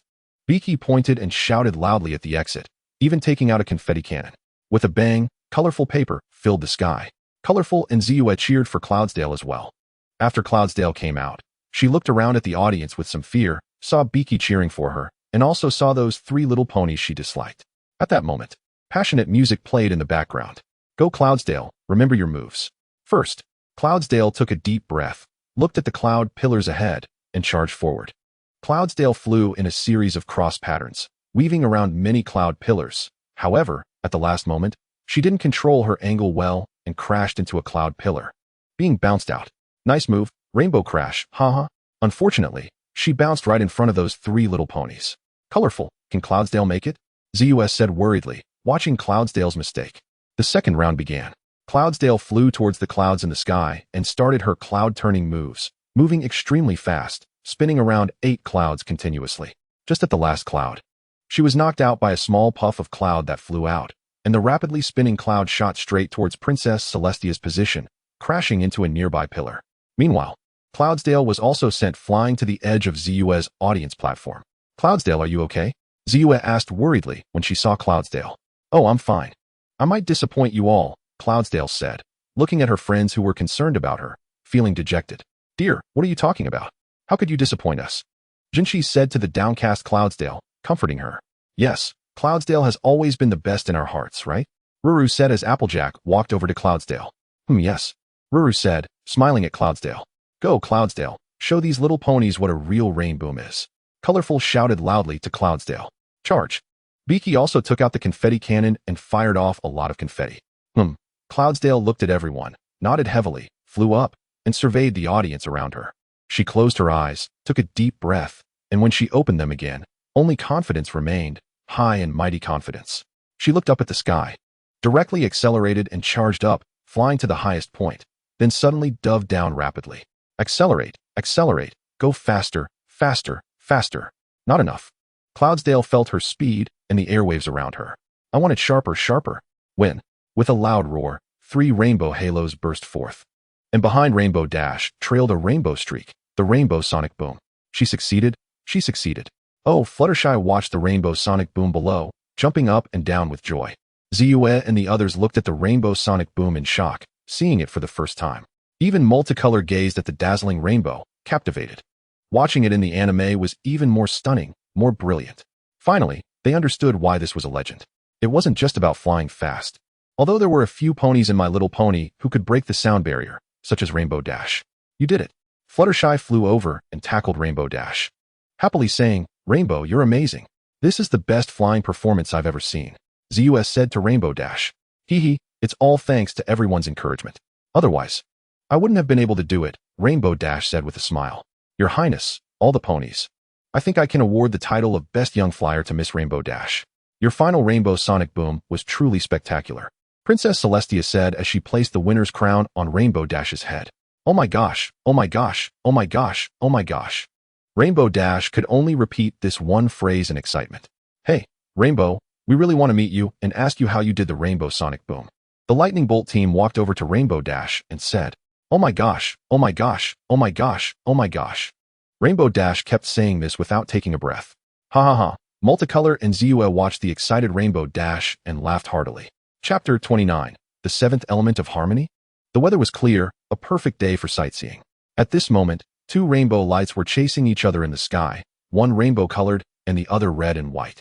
They flew out in style, flew out with confidence, flew out with grandeur, and flew, cough cough, stopped at the top of a mountain. Phew, what a refreshing race. Multicolor, you flew pretty well, though you were a bit slower than me, Rainbow Dash said happily to Multicolor while standing on the mountaintop. Yes, yes, Rainbow flew the fastest, Multicolor said with a smile. In terms of pure flying speed, Multicolor piloting the Rainbow Dash couldn't quite match Rainbow Dash, still needing some improvement. But if using formations and some acceleration spells, that would be another story. Haha, but don't be discouraged. After all, I'm the fastest Pegasus in Ponyville. Rainbow Dash laughed while putting her arm around Multicolor. Multicolor raised an eyebrow at Rainbow Dash, contemplating whether to give her a little shock with formations and spells. What does extreme speed mean? Alright, that's it for today. I still need to practice my flying moves, so I'll take off first. Let's race again next time, Rainbow Dash said, patting Multicolor on the back with a smile. Okay, see you, Multicolor. Rainbow Dash waved her hoof at Multicolor and flew off in a flash. The reason was simple. During breakfast that morning, Multicolor noticed Zeus looking expressionless, sensing something was off. Then she thought about how it had indeed been several days since they had gone out, spending every day in the library. So, Multicolor proactively suggested going out for a day, and the entire breakfast atmosphere became quite relaxed. Thinking of this, Multicolor felt a bit confused. Why was she so afraid of Zeus? Forget it, she was indeed a bit lazy. Should she go find Pinkie Pie to get something to eat? No, that would be easy to run into Zeus. Right. It seemed she hadn't been to the Everfree Forest yet. It would be interesting to explore. For example, the Timberwolves. Could they be considered immortal? After all, their bodies were just ordinary branches. Are they energy forms? Or do they have a core? And the Tree of Harmony. She could go take a look. With that thought, Multicolor flew towards the Everfree Forest. In the sky above the Everfree Forest, Multicolor looked down at the dense forest below. First, she would look for a few Timberwolves. Then she landed inside the Everfree Forest, keeping the long rainbow floating beside her. Multicolor looked around at the dark environment, using magic to light up the area, then looked up at the towering treetops. Not to mention, they were indeed lush. Where are the Timberwolves? In such a large forest, Multicolor walked deeper into the Everfree Forest, looking around aimlessly. Wandering aimlessly in the Everfree Forest really proved the old saying. The more you look for something, the less likely you are to find it. Multicolor looked at the eerily quiet Everfree Forest. Isn't this the Everfree Forest that scares ponies? Why is it so quiet? Sigh, forget it. Let's not look for Timberwolves for now. Let's head to the Tree of Harmony. That place is easy to find. As Multicolor flew up, she glanced at the location of the abandoned castle, preparing to fly over. Suddenly, she thought about flying lower. What if she encountered Timberwolves along the way? Multicolor slowed down and looked down at the forest, heading toward the location of the abandoned castle. Did I arrive? Multicolor looked down at a huge canyon and then raised her head to see the outline of the castle not far away. If she couldn't find it, then forget it. Let it be lucky and spare the Timberwolves. Multicolor flew down into the canyon, following the bottom of the canyon toward the castle. After flying for a while, she saw a cave ahead emitting a faint light. Found it. The Tree of Harmony is quite easy to find, Multicolor said as she flew to the cave entrance. Then she walked in and saw the blue and white crystal tree that emitted light. This is the Tree of Harmony, huh? The magic is indeed vast. Multicolor walked in front of the Tree of Harmony and felt the magic stored within it. However, according to the plot, it meant that there were seeds thrown in disorder underground. Multicolor thought about this tree, which was extremely important in the plot. Forget it, let's study this tree first. Multicolor thought about those plant seeds. She couldn't eliminate them herself. With that thought, she stopped pondering and began to set up the formation she needed around the Tree of Harmony. Multicolor arranged the necessary gems according to the formation around the Tree of Harmony. As the formation around the Tree of Harmony lit up, Multicolor saw the internal veins of the entire Tree of Harmony. At this moment, the Tree of Harmony emitted a burst of intense light. Once the light faded, Multicolor found herself in a starry sky, surrounded by twinkling stars of various colors. In the middle of this starry sky was a star-shaped magical gathering place. But instead of gathering inward, it was slowly radiating these star lights outward. Is this the interior of the Tree of Harmony? Or is this part of the world's subconscious? Multicolor thought as she gazed at the brilliant space before her. Can I go further in? I can. Multicolor tried to see if she could move here. And upon discovering she could, she controlled herself to move towards the star-shaped gathering place. Is all this magic? Or is it some rules of the world? Elusive? Multicolor wanted to borrow a light point to take a look, but it passed directly through its own body, only able to see it but unable to touch it. Multicolor watched as it turned to look at the light point that passed through itself, and thought. Then stopped worrying about what the light point was, and began to move towards the center. The deeper it went, the denser the light points became. When it crossed into a space filled with light, as if passing through a curtain of light, Multicolor saw the scenery at the very center. At the center was a pure white light sphere, surrounded by 7 colored light spheres, but only one purple light sphere had an 8-pointed star pattern, while the other 6 had a hexagonal pattern. However, one of the light spheres was somewhat dim compared to the other 6. Further in, there were 3 light spheres with golden suns, deep purple moons, and blue heart-shaped patterns. Outside of that was a circle of flowing rainbow-colored starlight. Multicolor looked at the scene in the middle, thinking that the sun and moon, along with the heart, should represent the current cosmic princess, moon princess, and melody princess. As for the 7 colors inside, the purple one with the star pattern should be the source of magic, while the others should also be sources of harmony. If that is the case, does that mean that each light point previously seen is an undefined cute symbol? But what about that dim one? Is it another source of harmony? If it is also a source of harmony, why doesn't it have a corresponding representative? Multicolor looked at the dim light sphere with some confusion. I remember when watching My Little Pony. It was said that the representatives of the previous generation of harmony elements injected their magic into seeds, which then grew into the Tree of Harmony, giving rise to the source of harmony. So if it is also a source of harmony, is it because it has no chosen representative? The Tree of Harmony has 5 sources of harmony on its branches, with the source of magic in the center, followed by the sun and moon below. Based on the timeline, when the representatives of the previous generation of harmony elements planted it, the Cosmic Princess and Moon Princess already existed. So their cute symbols are on the tree. Multicolor looked at these light spheres and felt a bit itchy in the head, as if it was about to grow a brain. Multicolor touched its own head and suddenly thought, it seems that there was another pony in the previous generation, Stygian. Could he be the representative chosen by this element? But at that time, he seemed to still be a colt, and didn't he have a cute symbol yet? It seems he gathered Starshine and the others to resolve a disaster. That harmony element seems to be called empathy? The Radiant Dawn seems to be the representative of this generation. Multicolor thought of this and looked at the dim light sphere with some helplessness.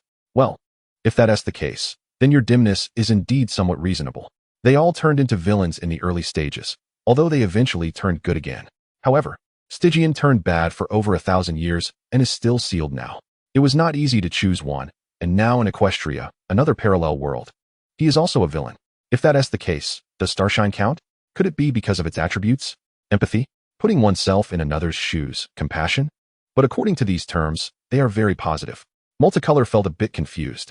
The sources of harmony were all chosen when the ponies were young. Could it be that the representative of this source of harmony needs some guidance? Because they are not inherently bad, just have chosen some wrong paths? Perhaps friendship is its guidance. But at that time, although Starshine was studying friendship, it was not completed until now when the representative of the magic element, Purple Joy, completed the magic of friendship, allowing this source of harmony to finally emit light, which is the crystal of the source of harmony that Radiant Dawn obtained later. Multicolor considered this possibility regarding the dim harmony element, but whether it is correct, who knows? At this moment, the dim light sphere emitted a faint glow, which shone on Multicolor's horn. Then the scenery in front of Multicolor rapidly retreated, accompanied by a strong light, escaping from that space. Multicolor opened its eyes and looked at the Tree of Harmony in front of it, then touched its own horn, feeling a bit confused. What did that last light mean? Did it want him to be the 7th element representative? This is also unlikely. Multicolor was quite self-aware.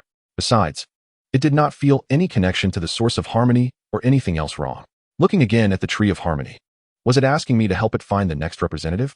or to nurture its source of harmony on the tree of harmony. Nurturing a source of harmony would probably require a representative, which means finding its representative. Multicolor felt a bit troubled. Who to find? Radiant Dawn? Although I know she is the current representative, her future is all in parallel worlds. Then what about Starshine? Well, even though I can go find her now, whether she meets the criteria is a problem. Perhaps it could be possible. After all, so far, the chosen sources of harmony have all had some rebelliousness.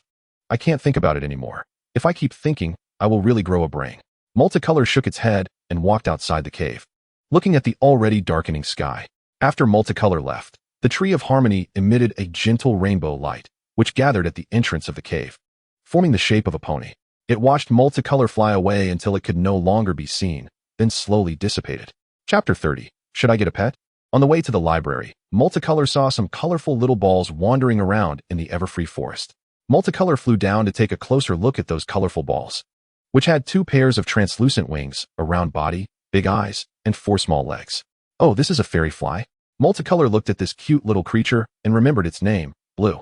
One of the red fairy flies looked at the little pony in front of it, not afraid at all, and made a cute sound as if it wanted to get closer. Multicolor used magic to freeze the fairy fly that looked like it was coming closer. This thing looks very cute, but it can actually be a big trouble. Not only can it divide indefinitely, but it can also eat food without limits, making it a kind of natural disaster. But it needs to be contained. I can't let it eat anything, or it would be a bit of a problem. Multicolor looked around, broke off some branches and vines, and made a simple birdcage to put the red fairy fly inside. Purple Joy? Studying really hard. Multicolor looked at the engrossed Purple Joy and decided to go find Swaylong to see if she had made anything delicious, as it was a bit hungry. Swaylong, what are we having for dinner? Multicolor first transferred the fairy fly to a new glass jar and placed it on the table next to the bookshelf. Then walked to the kitchen and asked Swaylong, who was cooking. Apple pie and grass sandwich, Swaylong said, turning to Multicolor while wearing a small apron and thick gloves. Sounds good. Need any help? Multicolor asked the busy Swaylong. No need. I can do it myself, Swaylong said proudly, patting its body. Multicolor raised an eyebrow at Swaylong's inexplicable pride. Well then, I'll just wait to eat. I'll go check out that little thing and see what its structure is like. Multicolor left the kitchen and walked to the table where the fairy fly was, looking at the little creature quietly staying in the glass jar, with its big eyes staring blankly at itself, making a bubbling sound. Not to mention anything else. It's really cute. Speaking of which, should I get a pet? Now, besides Cloud Treasure, there are no pets. Ziyue and the others all have their own pets. What to raise is a question. Of course, this spirit fly is not included. I remember there was a phoenix around here, which looks pretty good. It seems that the Universe Princess's pet is a phoenix. Maybe next time I get the chance, I can ask the Universe Princess where to find a wild one and go catch one myself. Duokai, it's time to eat. What are you daydreaming about? Ziyue walked over and kicked Duokai, who was standing in front of the table in a daze. You want to raise a pet? Ziyue looked at Duokai with a skeptical gaze and said, you can't even take care of yourself. How can you raise a pet? Ziyue, what kind of look is that? Duokai looked at Ziyue, feeling a bit speechless at the questioning gaze in her eyes. You don't think I can't take care of a pet, do you? Duokai looked at Ziyue with some surprise. Ziyue looked at Duokai with a face that said, is that really so? Duokai felt a bit speechless, wondering if her image in Ziyue's mind wasn't very good. Duokai, what's this? It's quite cute. Ziyue curiously looked at the spirit fly in the glass jar next to Duokai. Spirit fly? Never heard of it. Is this the pet you want to raise? It's quite cute, Ziyue said as she leaned closer to the glass jar to look at the spirit fly inside. Ziyue, Duokai, it's time to eat. What are you looking at? Wow, so cute.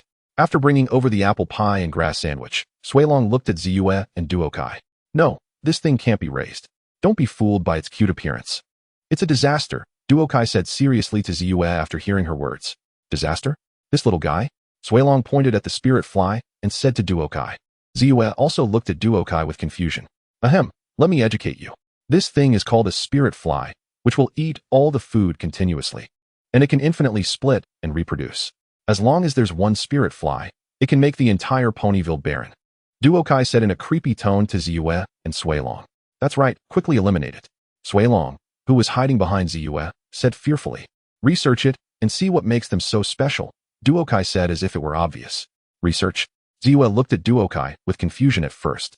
Then as if she thought of something, she grabbed Swaylong and retreated to the wall, looking at Duokai with fear. What's wrong with you, Ziyue? Want to research it together? Duokai asked with some confusion at Ziyue, who had run to the wall. Upon hearing Duokai ask her to research together, Ziyue shook her head like a rattle drum. Oh, you don't think I want to dissect it, do you? Duokai thought of something upon seeing Ziyue's fearful expression and smiled at her. Isn't that so? Ziyue. Definitely not. Am I that cruel of a pony? Duokai. Ziyue. Hey, what does that expression mean? Duokai looked at Ziyue with some anger. Ahem. Ha. I don't think so either, ha. So what do you mean by research? Ziyue laughed and waved her hoof at Duokai, who looked a bit angry. Just observing its body structure using formations and magic. Duokai said helplessly to Ziyue. Seriously, what is my image right now? I seem to be just a bit lazy, a bit gluttonous, and a bit unprofessional. It seems. Indeed, all are not very good images. But at least I'm still a unicorn with exceptional magical abilities, and I'm quite cute and handsome too. Forget it. Let's eat first. We'll research tomorrow. Duokai sighed and said to Ziyue and Suilong. Haha, right? I'm hungry too, let's go. Suilong said with a slightly flushed face and smiled. Good night, Ziyue, Suilong, Duokai. Good night, Duokai, Ziyue, and Suilong. Alright, let's start observing this little guy. Duokai set up the formation and looked at the spirit fly in the glass jar. Duokai asked Ziyue, who had been cleaning since morning. Ziyue, you've been cleaning the library since morning. Do you want to come and observe together? No, the Universe Princess is visiting Ponyville tomorrow. I need to clean up properly. Ziyue said to Duokai. The Universe Princess is visiting Ponyville? Duokai looked a bit confused. Didn't the Universe Princess say this was an informal visit? Suilong said to Ziyue while tidying up books. As long as it's a princess's visit, it's not easy. You haven't tidied up that pile of books yet. Ziyue said to Suilong while cleaning. You should at least tidy up these books a bit, Suilong said as she climbed the stairs with a stack of books. Struggling a bit. Okay, how about this? Ziyue, you go check how the other ponies are preparing, and leave this to me and Suilong. Duokai said to Ziyue, who looked a bit nervous. That works. Then you two clean up, Ziyue said to Duokai and Suilong before leaving. Suilong looked at the books scattered all over the floor and the cleaning that needed to be done and looked at Duokai. Alright, Suilong, I'll clean up now. I won't make you do it by yourself.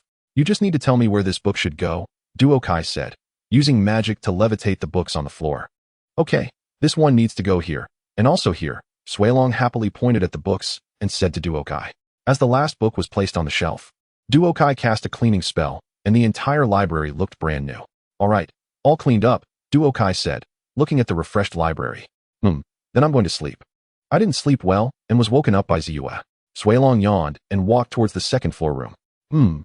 Good dreams, Duokai said to Suilong. Alright, now I can observe you properly, little guy. Let me see what you're like, hee. Duokai looked at the spirit fly with an evil smile. So this is how it is, really amazing. It actually has this structure, wow. Sorry, did I interrupt you? Roro said to Ziyue and Pinkie. Oh no, you're not interrupting. Come in quickly, eat whatever you want. Pinkie smiled and said to Roro, then swallowed a large cake next to her in one bite. Ziyue shot Pinkie a glare. This is the dessert prepared for the Universe Princess. What's up, Roro? Pinkie ignored her and asked. You won't believe what I found at the edge of the forest. Come out, little guy. It's okay, Roro happily said to Ziyue and Pinkie, then looked at her hair. At this moment, 3 cute little balls popped out of Roro's hair. 3? Roro was a bit surprised to see 3 come out. I need a long trumpet. Pinkie screamed and rushed out as soon as she saw the 3 little creatures flying out of Roro's hair. Ziyue, what's wrong with Pinkie? Roro asked Ziyue, looking at the fleeing Pinkie. Pinkie has always been like this, but Roro, I think we need to lock these 3 spirit flies up first. Ziyue said to Roro, looking at the spirit flies next to her with some surprise. Why do we need to lock up these little cuties? Roro looked at Ziyue with some confusion. After Ziyue explained what these insects were and what dangers they posed, they locked the 3 in a glass jar together. Just after locking them in, they turned into 4. Ziyue, how should we deal with this spirit fly? Roro looked at the spirit fly in the glass jar with concern and said to Ziyue, Duokai is researching these spirit flies. He should know how to deal with these little guys. Ziyue stroked her chin and said to Roro, Duokai, we found some more spirit flies outside the forest. How should we deal with them? Ziyue said quickly as she pushed open the door to where Duokai was reading. The fairy fly had a glance at Ziyue and then used magic to place the glass bottle in front of Duokai. Oh, you're talking about the fairy flies? I can turn them into harmless insects, Duokai proudly said. Ziyue breathed a sigh of relief upon hearing this. Thankfully, it's possible. Tomorrow is the visit of the Cosmic Princess, and we can't afford any accidents. However, I can only change one at a time. It would be a bit troublesome to make them all harmless, Duokai said helplessly. What? Then what should we do? Ziyue's heart sank again. What can we do? Ziyue rushed to Duokai and asked closely. Duokai. At that moment, Pinkie walked in from the door and asked, do you have a harmonica here? A solution has come. Duokai pointed at Pinkie and said to Ziyue. What? Ziyue was a bit confused. What does it have to do with Pinkie? Look, the book I'm reading right now has instructions on how to deal with fairy flies. It requires music to guide them out, and Pinkie is currently looking for instruments. Duokai pointed to the book and said. Pinkie tilted her head, looking at Duokai pointing at her. Ziyue glanced at the solution written in the book, then looked up at Pinkie and Duokai. All right, Pinkie, let's go. We'll go find instruments with you, Ziyue said to Pinkie. Oh, great. Do you have a harmonica? Pinkie jumped up and happily said to Ziyue. I don't have one here. But I know someone who does, Ziyue replied to Pinkie. They smoothly completed the arrangements for the welcome party for the Cosmic Princess. Of course, in the end, the Cosmic Princess only stayed in Ponyville for a little while before leaving again. The reason was that there had been a pest disaster in Ponyville, and she needed to deal with it. Upon hearing this, Ziyue thought it might also be the fairy flies, so she gave all the instruments to the Cosmic Princess. In the end, the welcome party for the Cosmic Princess turned into a pest-clearing celebration party. Duokai, who was eating cake at the party, made a happy sound. Congratulations. Congratulations. As for the Phoenix matter, there was no time to ask about it. Chapter 31. Friendship Competition, Competing for First Place? The weather was clear with clouds. I wonder what Yunbao is doing. She hasn't cleaned the sky. It should be cloudless today. Well, let's start with the usual, talking about Yunbao, since I can't think of anything else. The beginning is always the hardest. Once you get started, it flows. Sigh. I've completed another one. These figurines are really hard to make, Duokai said while looking at the newly finished crystal collectible Pinkie. Then she stood up, used magic to lift the figurine, opened a box in the corner, and placed it inside one of the compartments. This box contained not only the recently placed Pinkie, but also a rare one. Duokai looked at the figurine inside that was slightly shimmering with light, along with the other empty compartments, wondering what it would look like once everything was finished. Although it doesn't seem special now, it was made according to the crafting method of the previous world's treasures, and they are tailored to what they like in this world. Could it become something? As for how she knew their bodies, of course, she learned that during her last training session. Enough daydreaming. It's not good to be lost in thoughts all day. This is not easy to do. Let's see how it goes. Duokai shook her head vigorously, closed the box, and muttered to herself. Ziyue, are you home? At that moment, Applejack's voice came from downstairs. What's up? Is there something wrong, Applejack? Ziyue replied. I want to see who is the Iron Pony, so I want you to be the judge between me and Yunbao, Applejack said. Iron Pony? A competition? No problem, Ziyue responded. You and Yunbao are competing again. I'm going too, Suilong said as she ran over from the side. Yay, great. Let's go, Applejack said. Okay, wait a moment. I'll call Duokai. She's been cooped up in her room for several days, Ziyue said to Applejack. Ziyue, I'm making figurines in my room, not being lazy. I'm working on something important. Duokai instantly appeared at the staircase, saying seriously when she heard Ziyue say she was slacking off. Yes, you're the most hardworking. Let's go. We can be the judges for Applejack and Yunbao, Ziyue said in agreement as she looked at Duokai coming down. Ha ha ha. Ziyue, Duokai, you two get along so well, Applejack said, smiling at them. Huh. Ziyue was a bit puzzled. Let's go. Otherwise, Yunbao might think I'm afraid, Applejack said to Ziyue and Duokai. Oh, okay, let's go. Duokai said as Ziyue piggybacked Suilong and turned to Duokai. All right. Duokai nodded in agreement, thinking it was time to relax after working on figurines for so long. Everyone, welcome to the first Iron Pony Challenge. Suilong shouted loudly while standing on Ziyue's back, holding a branch. Suilong, who are you talking to? Ziyue said to Suilong, looking around. And aside from Duokai, it was empty. I'm talking to them. Let the competition begin, Suilong said, looking around and seeing Pinkie, Jinchi, and Ro coming from the entrance, and shouted loudly, yay. The 7 ponies cheered together. The first event is the barrel obstacle race, to see who can finish in the shortest time. Applejack took 17 seconds, but bumped into a barrel midway, adding 5 seconds, resulting in a final time of 22 seconds. Yunbao took 18 seconds, and since she had no collisions, her final time was 18 seconds, making Yunbao the winner. Duokai sat on the grass, eating apples and watching the competition, along with other ponies who had come to watch the event. Should I take out the Cosmic Princess figurines to sell? Given this trend, there will likely be a lot of ponies coming to watch the competition. It might help offset some costs. After all, the materials used to make those special crystal figurines aren't cheap, Duokai thought as she looked at the increasing number of ponies around. The second event is to see whose hind legs have more strength. There was no doubt that Applejack won. The counting tool shot straight into the sky. The third event is the wild horse race, with Suelong acting as the knight. Whoever can throw Suelong off their back in the shortest time wins. Yunbao won, throwing Suelong off in 2 seconds, while Applejack took 7 seconds. The fourth event is the lasso contest, with poor Suelong again as the prop. The challenge is to see who can accurately tie up Suelong with a rope. Applejack won, directly binding Suelong's limbs, while Yunbao ended up tying herself to a tree. As for what Duokai was doing, take a look, everyone.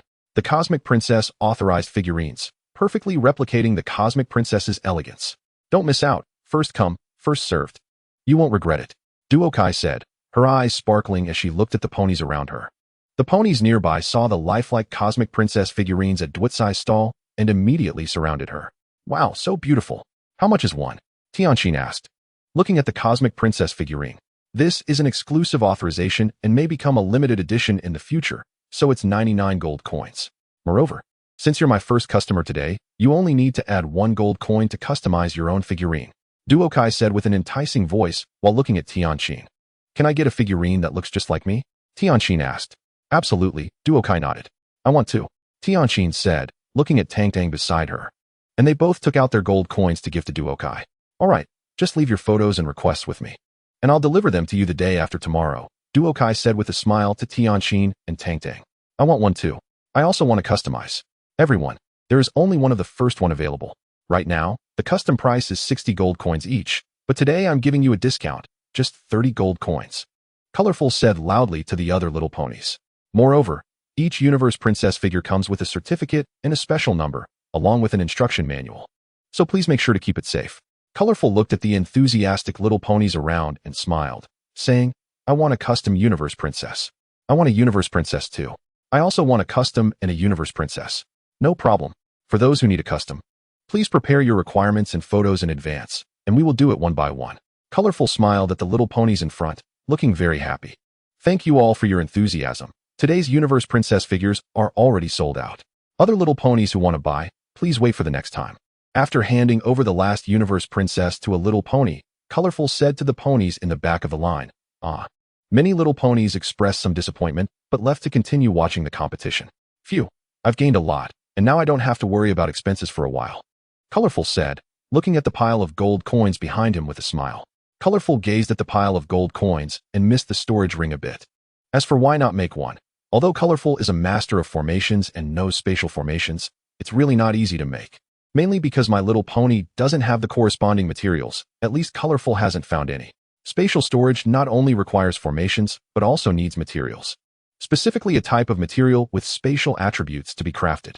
In the last life, although storage rings weren't particularly rare, not everyone could have one. Colorful, what are you doing here? The competition has ended. Wait, why are there so many gold coins? Ziyue walked over and saw Colorful looking a bit dazed. And after getting closer, she was surprised by the pile of gold coins and asked, where did all these coins come from? I just sold the Universe Princess figures and made a profit. How about that? Pretty amazing, right? Colorful said proudly, looking at Ziyue's surprised expression. So many. Are they all yours? Ziyue said in disbelief, looking at Colorful and the gold coins. Yes, that's right. How much did you sell each one for? Ziyue asked. Not much, 99 gold coins each, Colorful replied. What? Why don't you go and rob? Ziyue asked. Rob? Is it that fast? Colorful responded. Ziyue, don't be angry. Those figures are worth that much. They are special, and there are only so many. They will be limited edition in the future and will only become more valuable. Colorful said, noticing Ziyue was starting to look like she wanted to turn into a little fire pony, and quickly added.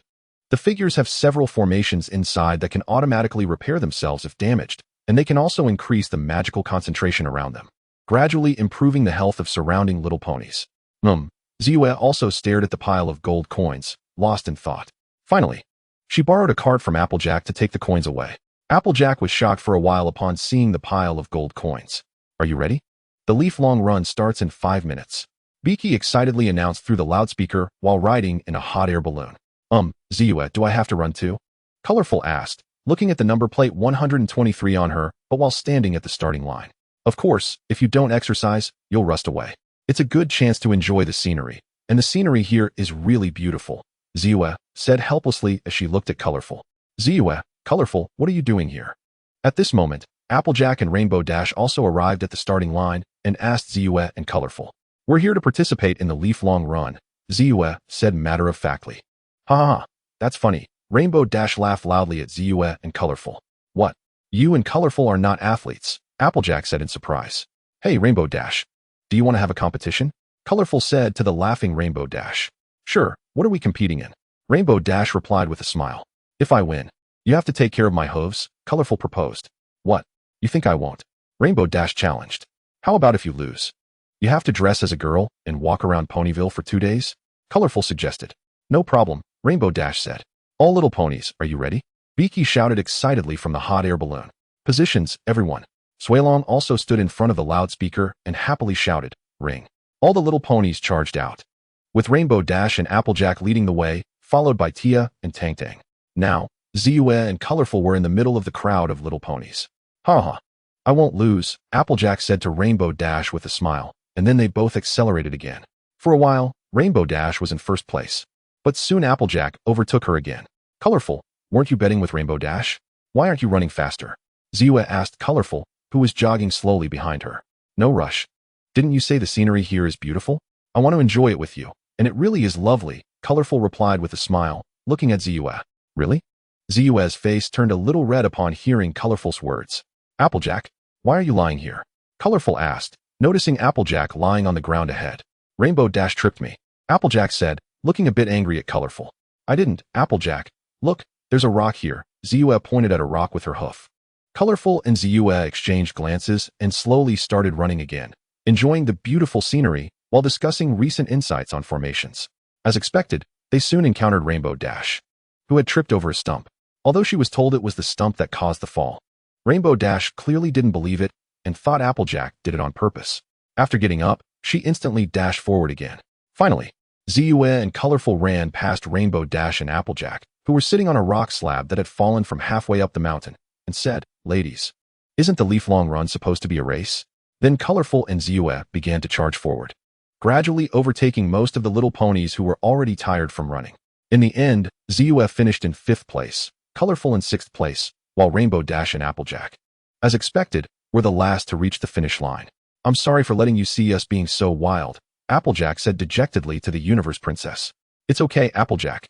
Any little pony can be carried away by their competitive spirit, the Universe Princess said gently. What's important is to remember that friendship comes first and competition comes second, Ziyue said with a smile to Applejack and Rainbow Dash. You're absolutely right, Ziyue. However, because you two were arguing all the way, you didn't shake down any leaves. Pony Maria still has a lot of leaves left, the Universe Princess said with a smile to Applejack and Rainbow Dash. Okay, Princess, we'll get those leaves down soon. What do you say, old friend?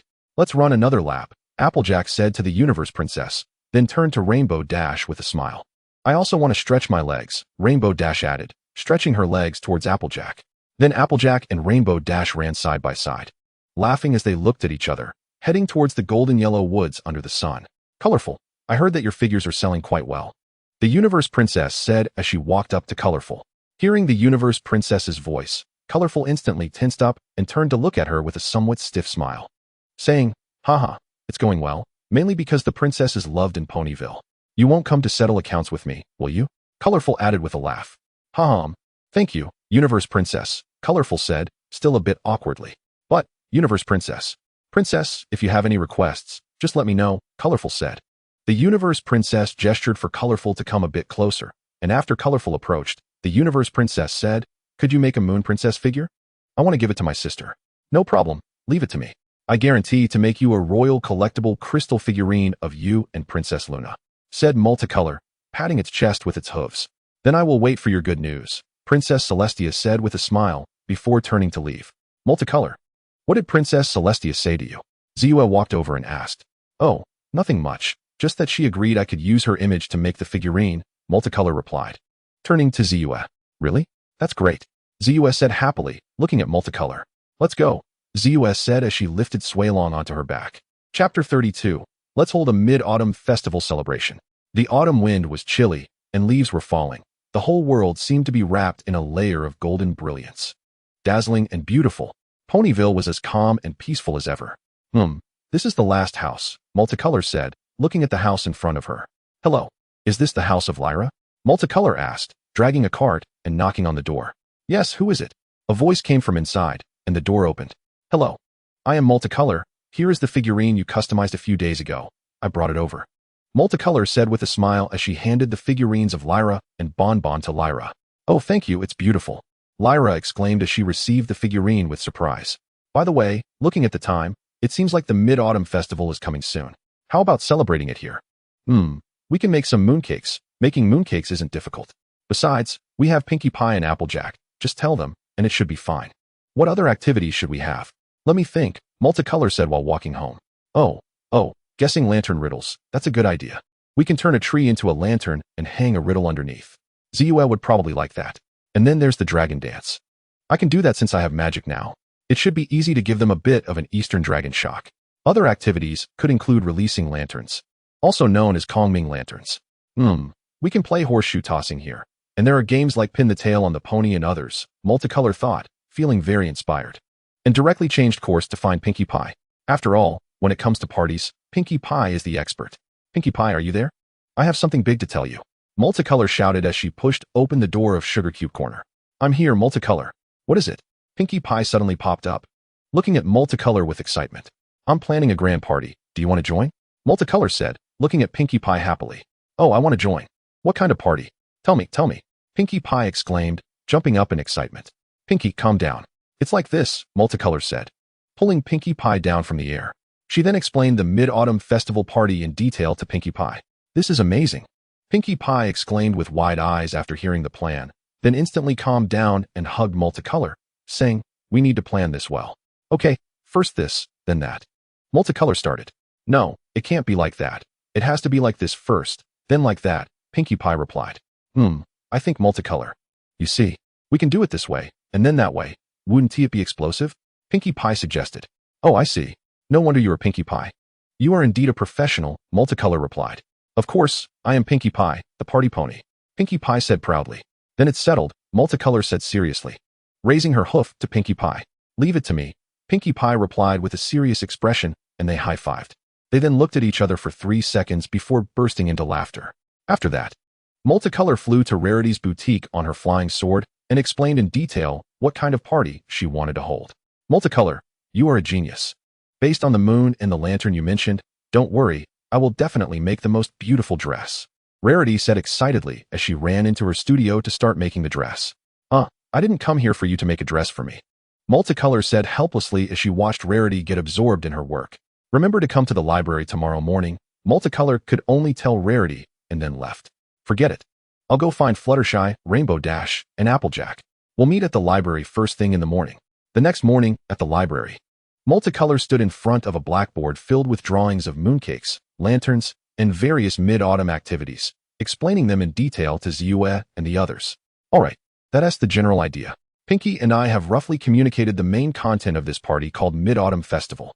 If you have any other ideas, you can report them to Ziyue. Ziyue is the main person in charge of this preparation. Multicolor finished explaining and said to Ziyue and the others. I have something to say.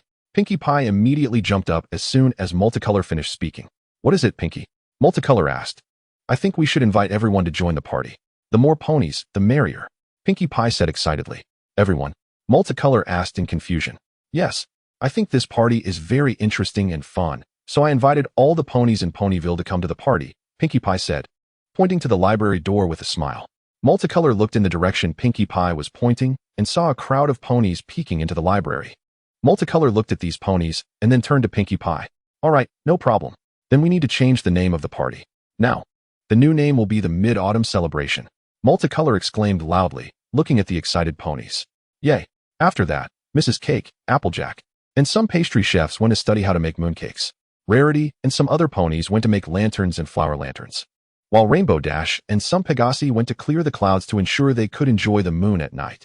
Some ponies, including Pinkie Pie, decorated the higher scenes, while others set up ribbons and chairs on the ground.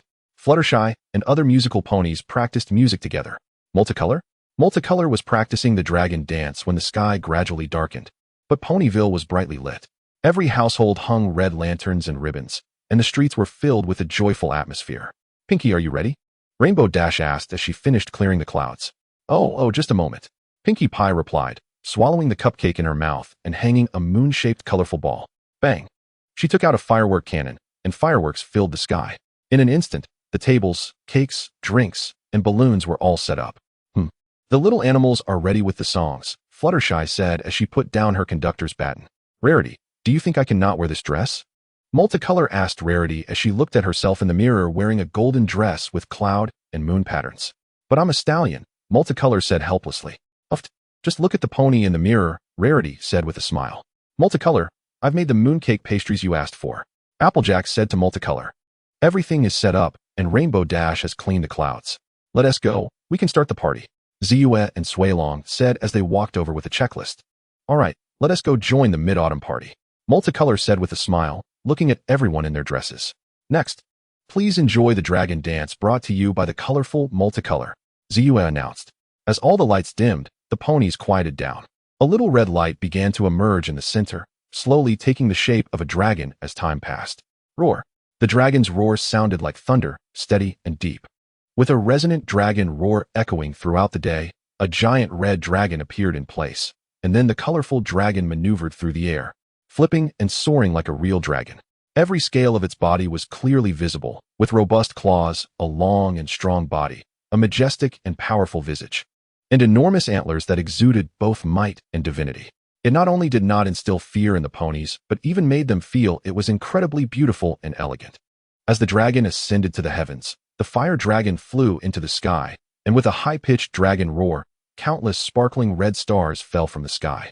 The ponies couldn't help but raise their hooves to catch the falling red starlight in front of them. After the last lantern was released, the ponies gathered in the open space outside the library, standing before a giant mooncake.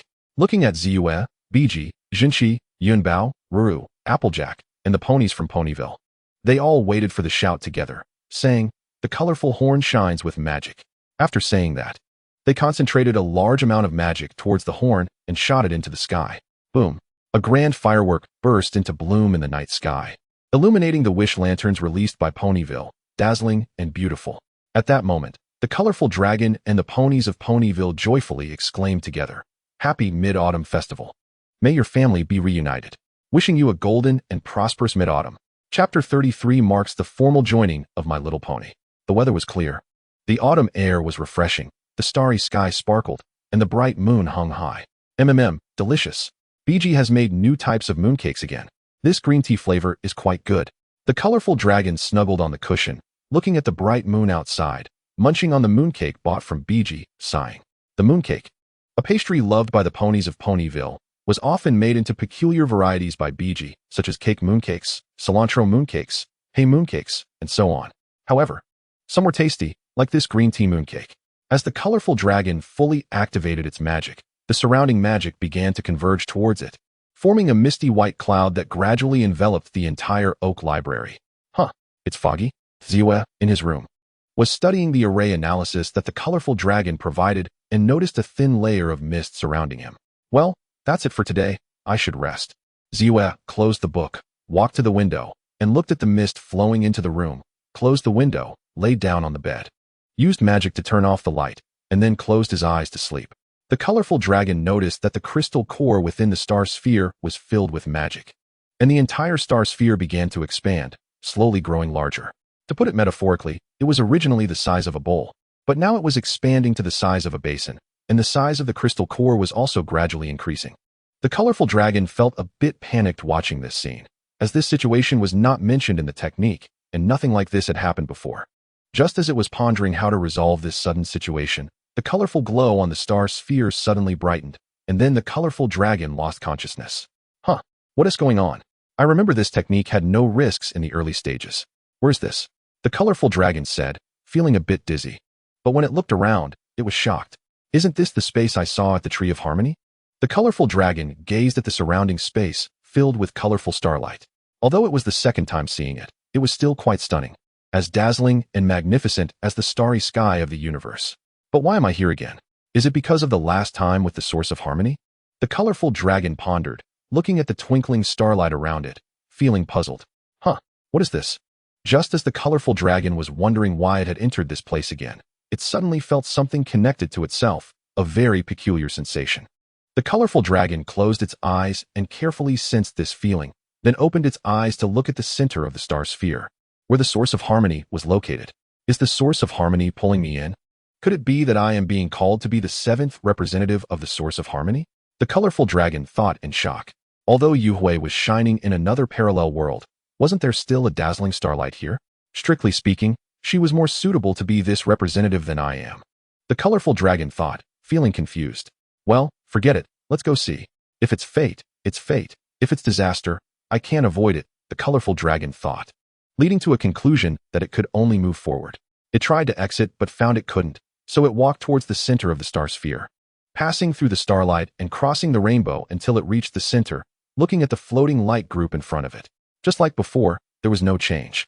Could this thing be the subconscious of this world? The Tao of Heaven? Or the core?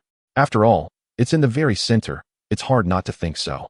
I just wonder if there's a main consciousness. The colorful dragon thought, staring at the white light group in the middle. At that moment, the light groups representing the source of harmony and the princesses began to emit light, and the central light group also radiated a gentle glow.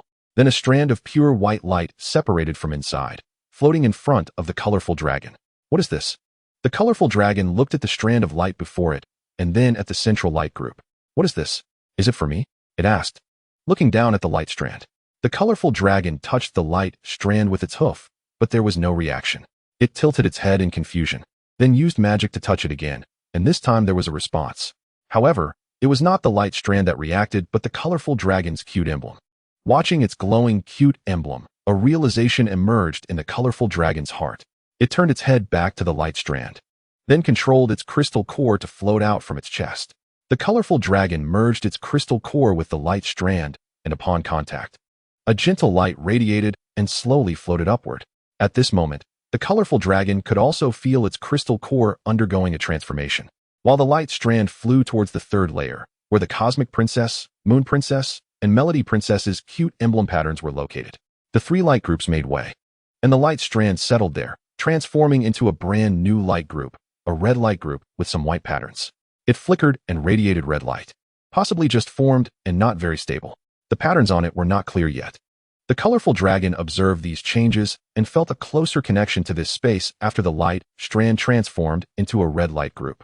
Looking at the new light group and the patterns on it, although it was not complete yet, the colorful dragon had a feeling that the pattern above was its cute emblem, a bagua formation. What does this mean? I can't possibly be becoming a heavenly horned beast, right? This circle is full of princesses. Although I am not meant to be the representative of the source of harmony, looking at the colorful light spheres of myself and other princesses, I feel a bit worried and regretful. If I had known earlier, I wouldn't have gone to study that tree. Otherwise, I should find a way to. As I was thinking about the twinkling light spheres, it seemed as if they sensed my dangerous thoughts. All the light spheres began to emit light, and then I felt the scenery around me rapidly retreating. Wait, I haven't. I shouted loudly at the increasingly distant light spheres, but before I could finish, I saw my bedroom. Turning to look outside the window, the sky was already starting to turn white. Looking at the familiar room in front of me, I sighed. Could it be that I will really become a princess in the future? Was my previous bed this high? I looked at the ground a bit far from me, puzzled. I got out of bed and noticed that the objects around me were obviously lower than usual. I looked down at my slightly elongated hooves and felt something was off. I hurriedly ran to the full-length mirror on the first floor to see what I had turned into. Standing in front of the mirror, I looked at myself and sighed it. A slender body, seemingly with soft flowing hair and a long horn. I looked at the mirror, noticing I had the same height and soft hair as the Cosmic Princess, along with that long horn. I couldn't have really turned into a princess, could I? Oh, calm down, calm down. Deep breath, breathe again. I gestured with my hooves on my chest, mimicking the calm demeanor of Ziyue. Looking closely, I'm still different from the skyhorned beast. For example, I don't have wings. Feeling carefully, I am still me, he and not she. Then why have I turned into this? I pondered with my hooves on my chin. It should be related to that light sphere. Thinking of this, I closed my eyes and looked inward at my body. The entire star crystal and crystal core were yearningly emitting abundant magic. Although the entire star crystal was trying to assimilate this magic, there was still a large amount of magic radiating outward.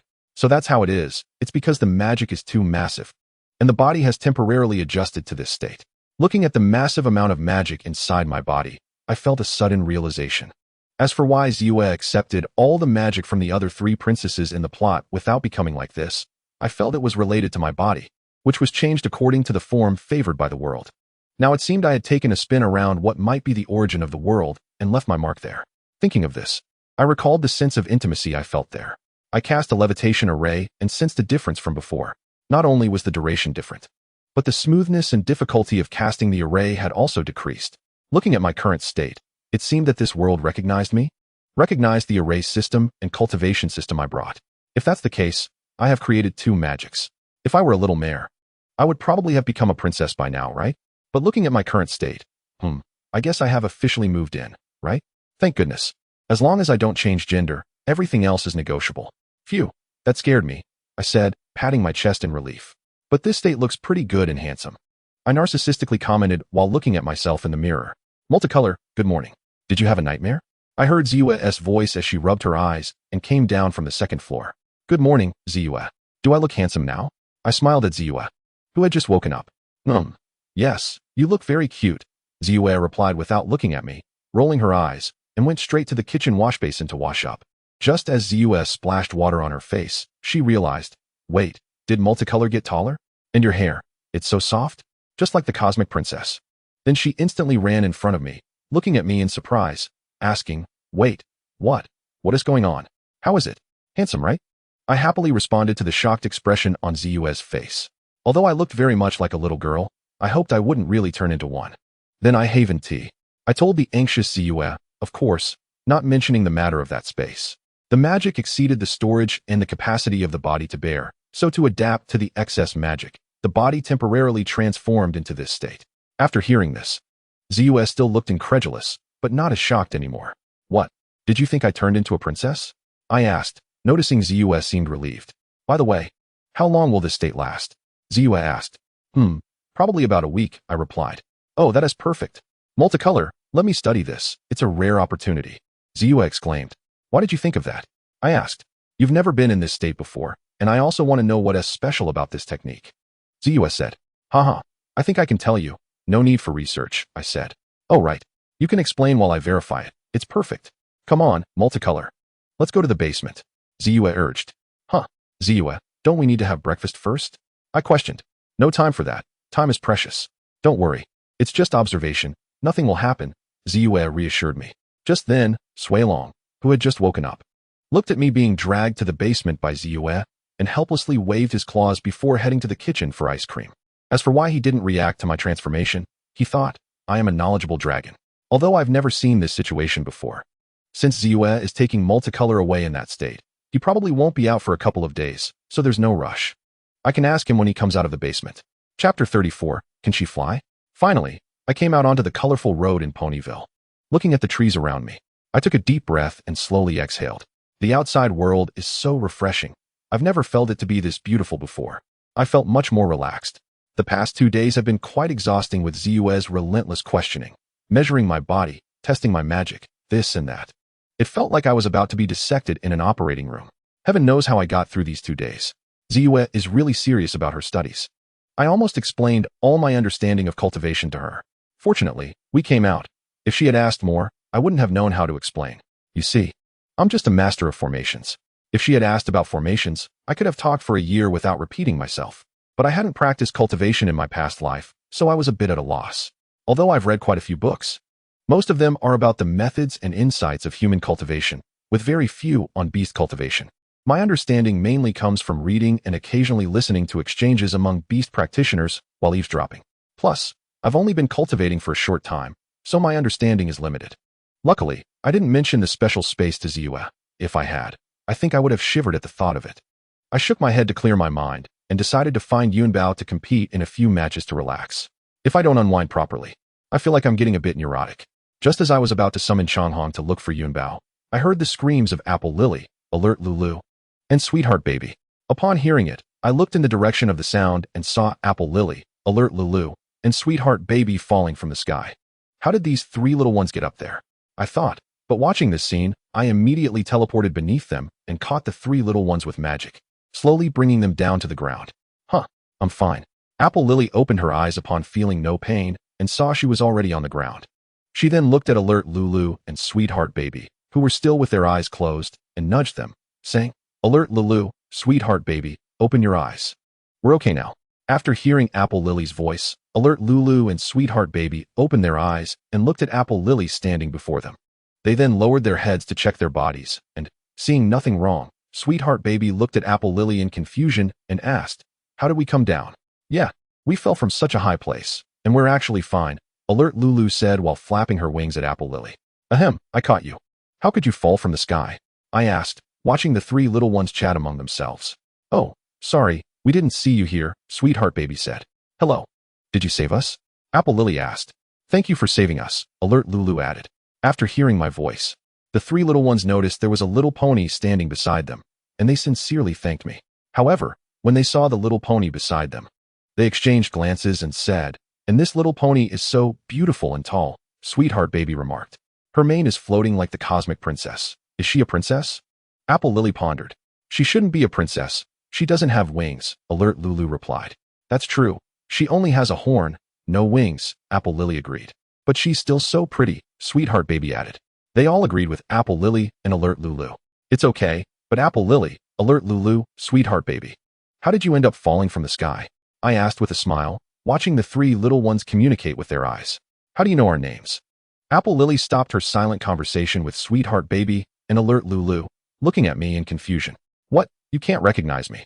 "It's me, Duokai, the colorful Duokai," I said, smiling at the puzzled trio. "Colorful Duokai?" Apple Lily looked at the very beautiful little pony in front of her, who looked a lot like a princess, with a snow-white body, a long horn, and a mane that was red with white highlights. Besides the height difference, she seemed just like colorful Duokai. By the way, Apple Lily suddenly remembered something and ran to my tail, looking at my backside. The cute mark on this little pony looked like a black and white fish, with 8 differently colored horizontal lines beside it. "It really is you, Duokai? How did you change into this? Just like the cosmic princess. I thought you were a princess," Apple Lily said, confirming it was me and then looking at me in surprise. "Is it really you, Duokai? I remember you weren't this tall," Alert Lulu said. "Yeah, I remember you being about the same height as my sister," Sweetheart Baby added. I saw they wanted to keep asking me about my transformation, so I quickly shifted the topic and asked, "How did you end up falling from the sky?" "Oh right, Sweetheart Baby, Alert Lulu. Quickly check if we've earned the cute mark." Apple Lily suddenly thought of something and excitedly turned to them. The three little ones then began to look at their backsides, their faces full of anticipation as they hoped to find a pattern there. But after seeing it was still blank, their expressions turned to disappointment. "Were you trying to earn the cute mark?" I asked, realizing what had happened when I saw their expressions. "Girls, it's okay. You'll definitely find the cute mark. Although trying out more possibilities is great, shouldn't you also pay attention to safety?" I squatted down and looked at the three little ones with a smile. "Yes, we understand," Sweetheart Baby said, lowering her head. "Hey, I think we know what to do now," Apple Lily said, raising her head excitedly and looking at me. "What should we do?" I asked, smiling at Apple Lily, who was coming out of her disappointment. "I think we should ask those little ponies who have the cute marks how they got them," Apple Lily happily said to Sweetheart Baby and Alert Lulu. "That's definitely a safe and good idea," Sweetheart Baby nodded. "Yes, let's go find the coolest little ponies in Ponyville," Alert Lulu agreed. Apple Lily immediately thought of her sister, Applejack. Sweetheart Baby also thought of her sister right away. "Come on, I'm talking about the coolest," Alert Lulu said, speechless, then excitedly talked to Apple Lily and Sweetheart Baby. I watched as they began to excitedly discuss who the coolest little pony was. Well, I was worried a bit too much. These three little ones are not so easily discouraged. I looked at Alert Lulu, who was enthusiastically discussing with Apple Lily and Sweetheart Baby, and thought, if the wings are too small, I remember a muscular little pony. What was his name? He had such a big body, but small wings, yet he could fly. Although his flying speed was a bit slower than ordinary little ponies. That was because he was just so muscular. I had this question before when I was watching. What was the reason? Didn't the officials have something to say about it? I forgot what the reason was. Should I try to see if I can help her? I thought, looking at Alert Lulu, who was flapping her wings just enough to lift off the ground and circle around Apple Lily and Sweetheart Baby. "All right, Duokai. I'm going to find Yunbao to ask her how she got the cute mark, so I'm leaving now," Alert Lulu said as she rode her scooter and put on her helmet. "Huh. Oh, okay. Be careful," Multicolor said brightly while pulling a small cart. "All right. We will be careful. Let's go, girls," Brightly Lulu said to Apple Lily and Sweetheart Baby, who were sitting on the small cart. "Goodbye, Multicolor," Apple Lily and Sweetheart Baby said. "Goodbye, Multicolor," Brightly Lulu, who was skating and speeding up with her wings, quickly glided away with Apple Lily and Sweetheart Baby. I can try it myself, but I won't tell her before I have a good result. After all, without hope, if you have never seen beauty, you won't be able to withstand despair. At least, after tasting the beauty of hope, you won't feel another kind of more desperate taste. Maybe I can wait until she falls asleep and sneak over to check her house. Forget it. Let's not think about it for now. I'll go find Yunbao. Multicolor thought as she shook her head, looking at the three little ones who had already gone far away. She summoned Rainbow and was about to go up when she found it a bit small. Oh, I forgot about my current state. Multicolor thought as she looked at the rainbow that was hard to stand on. Then she controlled it to grow bigger, and now it was fine. After that, she stepped on the rainbow and soared into the sky to find Yunbao for a race and relax a bit. Then halfway through her flight, Multicolor remembered what the three little ones had said earlier. Speaking of which, those three little ones were going to find Yunbao, right? This plot. Oh, I remember now. Isn't this the plot about friendship and fate? Isn't this the summer plot? In a few weeks, it will almost be winter. How come it's happening now? But it seems that most of the My Little Pony plots take place in summer, and there isn't much depiction of autumn. Forget it, I don't want to think about this. The timeline of My Little Pony isn't very clear.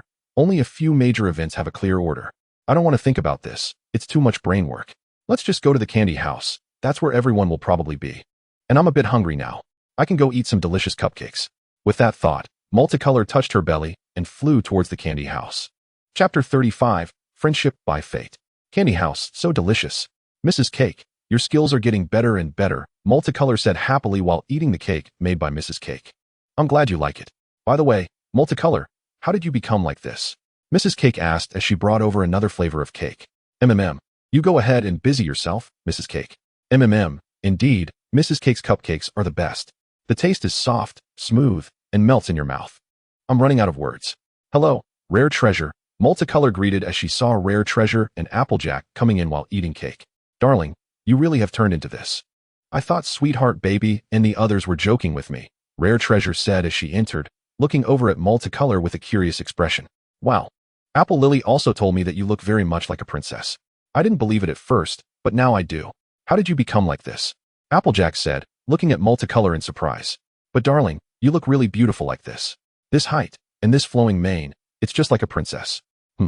If you wear a crown, it would be perfect, Rare Treasure said, carefully examining Multicolor.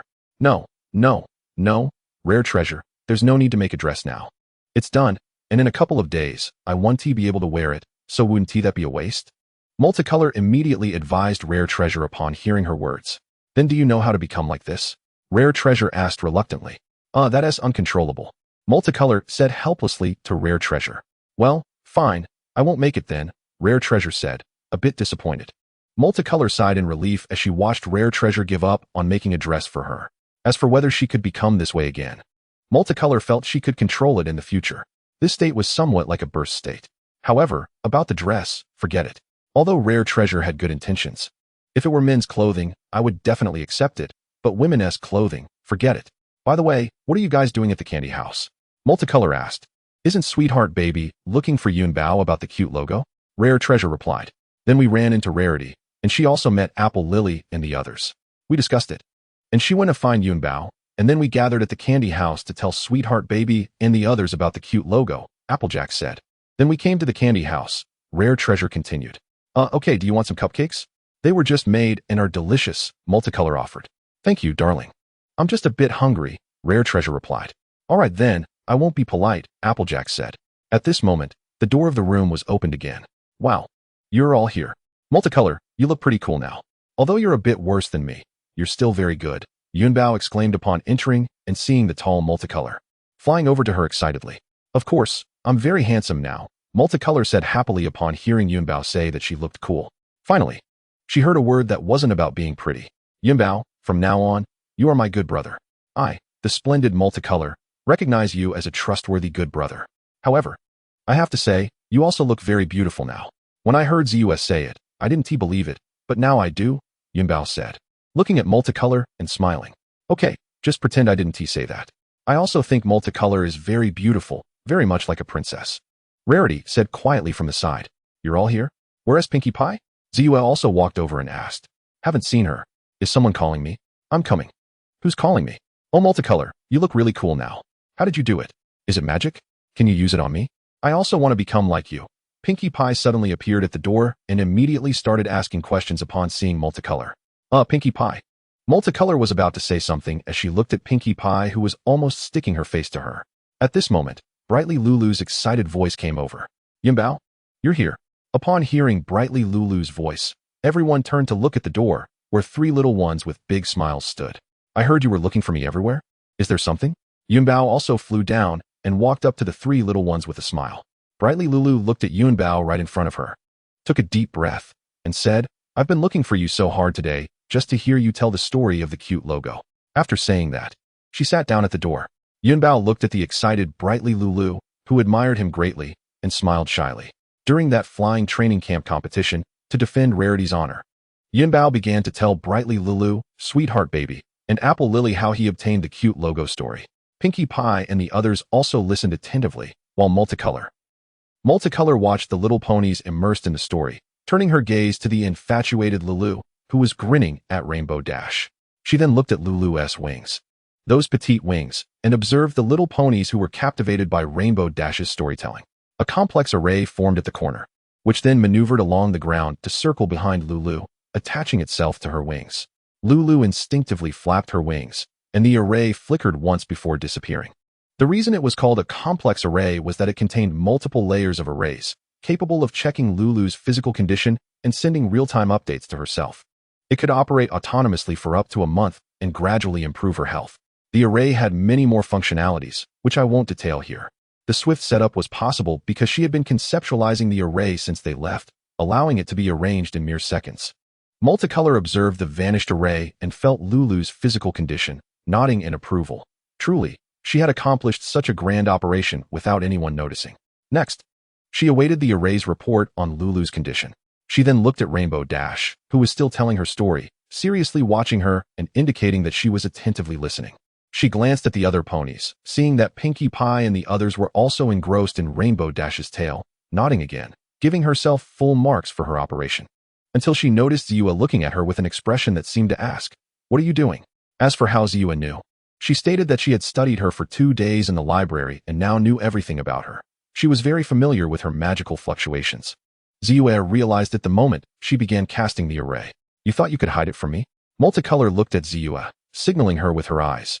Did you see everything? Ziyue replied. So, when did you start watching? Probably when you first began casting the array, Ziyue said. Isn't that everything? Multicolor asked. You could say that, Ziyue responded. Do you need me to explain? What do you think? Multicolor replied. Sure, Ziyue said. Multicolor nodded at Ziyue, letting out a sigh.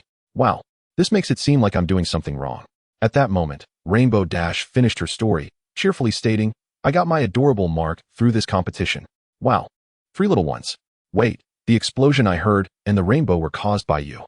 Rarity walked over, looking happily at Rainbow Dash. If you hadn't scared the little animals, I wouldn't have discovered I could communicate with them. I heard it too, and then I saw the rainbow and learned to smile, Pinkie Pie said, laughing at Rainbow Dash. I got my adorable mark from an explosion I can't explain, Twilight said in surprise. After listening to her friends, Ziyue, feeling a bit puzzled, scratched her head and said, How coincidental. If that explosion hadn't happened, I would have messed up my entrance exam. Rainbow Dash, I think you helped me get my adorable mark, Ziyue said, smiling at her. Suddenly, Pinkie Pie excitedly tackled Rainbow Dash to the ground, exclaiming, Our adorable marks owe it all to you. Do you know what that means? We had a special bond even before we met. Fluttershy happily chimed in. We've always been the best of friends, even before we knew it. Come on over, Applejack. Multicolor watched the little ponies huddled together and thought it was good that she wasn't included, realizing that being a bit bigger had its advantages. Oh, Multicolor, come over too. Pinkie Pie stretched out her hoof and pulled Multicolor over. Huh, wow. Multicolor was taken aback as Pinkie Pie pulled her over. I love you all, Pinkie exclaimed joyfully. Applejack and Sweetie Belle had touched expressions as they looked at Ziyue and the others. Ugh, this is so cheesy. Let's go, adorable squad. I think we should use the flying rope again, Lulu said with a disdainful expression as she stood up, looking at Sweetie Belle and Rainbow Dash. But as she turned, Sweetie Belle and Applejack hugged her tightly. Lulu sighed helplessly at Sweetie Belle and Applejack holding her. Hey, how about we sing? Fluttershy suggested happily, looking at everyone. Good idea, Sweetie Belle agreed. Sing, Applejack encouraged. I want to hear, Pinkie Pie exclaimed. No, Lulu protested unwillingly, and the party began. Chapter 36. It snowed. Let's build a snowman. The sky was hazy, and Ponyville's houses were covered with a thick layer of snow, white and uneven, making the entire Ponyville look like it was dressed in a pure white wedding gown, beautifully adorned in silver. Multicolor sat by the window, watching the snowflakes falling outside, drifting down like they were dancing. She stretched her hoof out the window to catch a few snowflakes, which gracefully landed on her hoof, slowly melting away. Multicolor looked up at Ponyville outside the window. The sky seemed to be scattering flowers, with endless snowflakes drifting down from the heavens.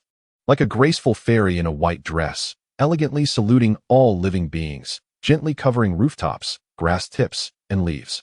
The little ponies also came out of their homes, marveling at the snowflakes and the silver-clad town, cheering for the arrival of winter.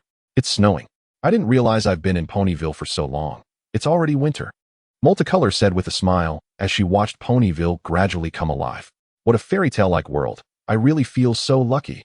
Multicolor thought, feeling incredibly happy to be able to live twice and meet them. Wait, you're not going to get sentimental, are you? Pinkie Pie suddenly popped up, looking serious. I'll give you a chance to rephrase that, she said, raising her hoof. You can't, right? You don't know how to be sentimental? Are you sure? Pinkie Pie asked uncertainly. Then you swear, she said, relaxing but still cautiously looking ahead. Good, then it's fine. Pinkie Pie nodded with a smile. So, Pinkie, what are you talking about with that snowman? Ziyue, having come out of her house, asked curiously as she saw Pinkie talking to a snowman. Oh, Ziyue, Suilong, good morning. I was explaining the principles of pony life to it, and it has agreed with my reasoning, Pinkie replied, turning to Ziyue and Suilong, pointing at the snowman. What?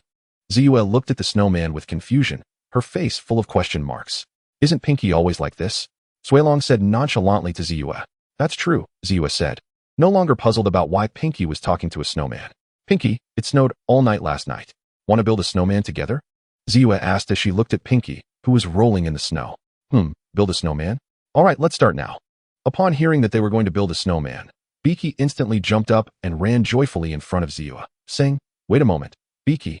I'll call Duokai down to join us, Ziyue replied to the bouncing Pinkie. Ziyue walked to the side, looking at Duotsai's window. Just as she was about to call Duokai up, she saw Duokai sticking her head out of the window, gazing at the sky, catching the snowflakes drifting down from above. Lost in thought as she looked into the distance, Ziyue looked at Duokai, who had already woken up, and was somewhat surprised that she was up so early. Duokai, it snowed all night yesterday. Come out and help us build a snowman. Ziyue shouted loudly to Duokai at the window. Oh, okay. I'm coming down now, Duokai responded, realizing what was happening, and then speaking to Ziyue below. Hurry up, Ziyue urged. Okay, Duokai replied. Duokai got out of bed, walked down to the first floor.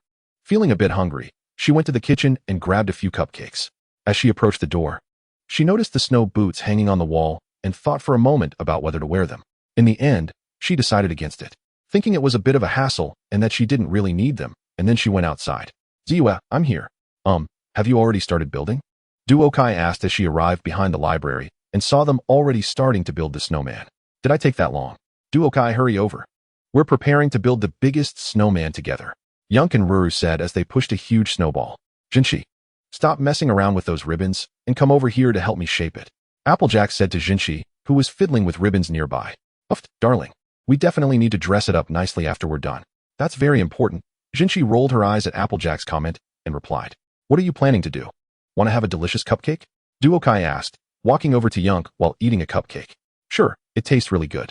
We're going to build a gigantic snowman with 7 layers, Yunk said, pushing the snowball toward Duokai. Duokai thought about a snowman made of 7 snowballs. Not bad. The image is a bit beautiful, but just building a snowman isn't thrilling enough. Let's have a competition to show Yunk what an artist is. Duokai proudly called herself an artist. After all, she could make figurines, and they sold very well. Yunk, how about we compete to see who can build the coolest snowman? Duokai said to Yunk, who was still pushing the snowball. Competition? Haha, no problem. Yunk, love competitions. Yunk instantly became interested upon hearing Duokai mention the competition. Hello, every pony. I'm Pinkie, and this is Suilong. I officially announced that the first snowman building competition has begun. Pinkie and Suilong stood on a platform made of snow, addressing the crowd around them. Next, let me introduce the members of each team, Pinkie excitedly said while holding a megaphone. First is the blue team, made up of Yunk, Jinshi, and Applejack, Pinkie announced. Then there's the red team, consisting of Duokai, Ziyue, and Ruru, Suilong added. Now both teams will fight for victory. Let's look forward to seeing who builds the coolest and best-looking snowman. Pinkie said as she took out a confetti cannon and shot out a lot of colorful paper while speaking loudly. Ziyue watched as Suilong and Pinkie reported the competition details by the several snowmen Pinkie had built, smiling helplessly. She then walked over to Duokai and asked, Duokai, What kind of snowman are you planning to build? Let me think. Ziyue, you gather the snow together first. Ruru, you go gather some of the clouds from the sky over here, so that the clouds can drop snow over this side for us to use later, Duokai instructed. Okay. Ruru saluted and then flew toward the sky, while Ziyue went to the side to push snowballs. Duokai watched as Yunk and her team were discussing intensely, but she still hadn't decided what to make. How about we make a dragon? Would that be a bit of aesthetic fatigue? Or how about building a palace? That might not work, as I think Ziyue and the others haven't seen one, and I can only do it myself. The project is a bit large. I can work on it later. For the competition, I might not have enough time. A royal castle? A portrait of the cosmic princess? Or should I take a look at what Young's team is planning to make for reference? Forget it, that wouldn't be good. How about we build our team's ponies? It would be easier to see a reference. Let's include Pinkie and Suilong as well. Perfect, it's decided. She then told Ziyue and Ruru about her plans and started collecting snowballs. Yunk, have you decided what to build? Applejack asked, looking at Yunk flying nearby. Of course. It's me, Yunk. I'm the coolest pony in Ponyville. Is there anyone cooler than me? Yunk confidently posed several times in the air while saying this to Applejack. Darling, being cool isn't always the best choice. I think elegance and beauty will surely lead to victory. Like me, Jinchi said as she walked in front of Yunk, flicking her hair and making an elegant gesture. No, I'm building mine. Yunk insisted. Stop. How about we all make our 3 selves? That way, we can have elegance and also be cool, Applejack said, noticing Jinchi and Yunk were about to argue. You're right, Applejack. I think that could work, Jinchi agreed. Okay, it's decided, Yunk. Let's get started. The competition was already halfway through, and they could see what both sides were generally making. Suilong said loudly while looking at the 2 teams on the field. That's right. It looks like they are all building ponies, Pinkie added. It seems the chosen subjects are their own images, Suilong observed. Oh, Suilong, I think what you said makes a lot of sense. This way, they can always look at their teammates' appearances to modify their own work. That's a really good idea, Pinkie responded. And look at Ziyue's team. They're using 2 flying swords to precisely carve the expressions of their ponies out of the snow. It's truly a perfect combination of dual swords. Pinkie remarked. Yes, Pinkie. But Jinchi's side isn't backing down either. Jinchi is using magic to control tools to carve clothes on the snow piles that look just like real fabric. With such soft curves. No wonder she's the most skilled fashion pony in Ponyville. Suilong said. I really look forward to their final works. They must be amazing. Audience, are you looking forward to it? Pinkie exclaimed loudly. Yeah, the crowd of ponies cheered. All right, every pony, time's up. Let's take a look at the works from both teams. Pinkie announced loudly from the snow platform. Suilong picked up the megaphone and looked at the blue team's snowman, saying, Ahem, first up is our blue team. Their snowman resembles each of them. Yunk is in the middle, posed as if ready to take off at any moment, giving ponies a sense of speed. On the left is Jinchi, in a very elegant posture, especially the way her dress is handled, looking just like real fabric, delicate and seemingly fluttering in the wind. On the right is Applejack, a pony holding an apple pie, with a lively expression that makes it feel like you can smell the delicious aroma of the pie. Pinkie took the megaphone and continued. Next is our red team, who also chose to create their own pony likenesses. However, their numbers are a bit more than the blue team. I see there are even snowmen of me and Suilong. How touching, Pinkie said, getting emotional. Wah. But we are the judges and will not let personal feelings affect the fairness of this match. First on the far left is Ruru, sitting there with a smile, looking at the little rabbit in front of her eating carrots. There are also 2 little birds on her head, which makes the little pony feel the breath of nature. On the right is Pinkie, who is pushing a fireworks cannon, seemingly preparing to launch fireworks. Wow, I have to say, it looks very joyful, but a bit exaggerated. Would I make such a face? Then she ran to her snowman and made the exact same expression and action. All right, let me continue. To the left is Suilong, who is holding a book taller than himself and is about to fall over, which is quite vivid. Haha. In the middle are Duokai and Ziyue. These 2 little ponies are snuggled together, both looking down at a book in front of them. The red team's snowman overall gives the little ponies a warm feeling. All right, all you little ponies, that's the work of the blue team and the red team. Now, please stand behind the team you like. After Pinkie and Suilong explain, let us say together into the microphone. After a while, all right, the results are out, Suilong. The final result is. Pinkie paused here, and Yunyao and Duokai were also looking at Pinkie. Wow, I can hardly believe it. It's a tie? Your votes are the same, and your snowmen each have their own style, so it's a draw. Pinkie threw away the score sheet in her hoof and shouted loudly, Yay, many little ponies. Yunyao? Duokai, do you want to have another match, Duokai? Sure, what should we compete in, Yunyao? Another match that will definitely determine the outcome, Duokai. I'm very interested. What is it, Yunyao? Haha, a snowball fight. After Duokai finished speaking, she threw a snowball directly at Yunyao's face. You sneak attacked me, Yunyao said as she wiped the snow off her face, looking at Duokai. The little ponies behind Duokai were first stunned and then reacted. It seems very fun. Charge. In an instant, a flurry of snowballs began to fly towards Yunyao, who also reacted and started to fight back. For a moment, the entire venue turned into a battlefield, with snowballs flying everywhere. Hey, I want to play too. Pinkie saw this and instantly rushed over, running to Yunyao's side, her hooves turning into windmills. Her firepower alone could match that of more than a dozen little ponies. Get up, look at my super big snowball. This was Applejack kicking a super large snowball directly towards Duokai. Upon seeing this, Duokai quickly picked up Suelong, spinning Suelong's tail, and a flame shot out from Suelong's mouth, melting the big snowball into water. Then the battle escalated, with various big snowballs and sneak attacks starting. Chapter 37, Hearth's Warming Eve. The sun is shining high. How wonderful the smiles are, and laughter lights up tonight. The warm hearth night is coming again. Just wait for tonight. The warm hearth night is coming again.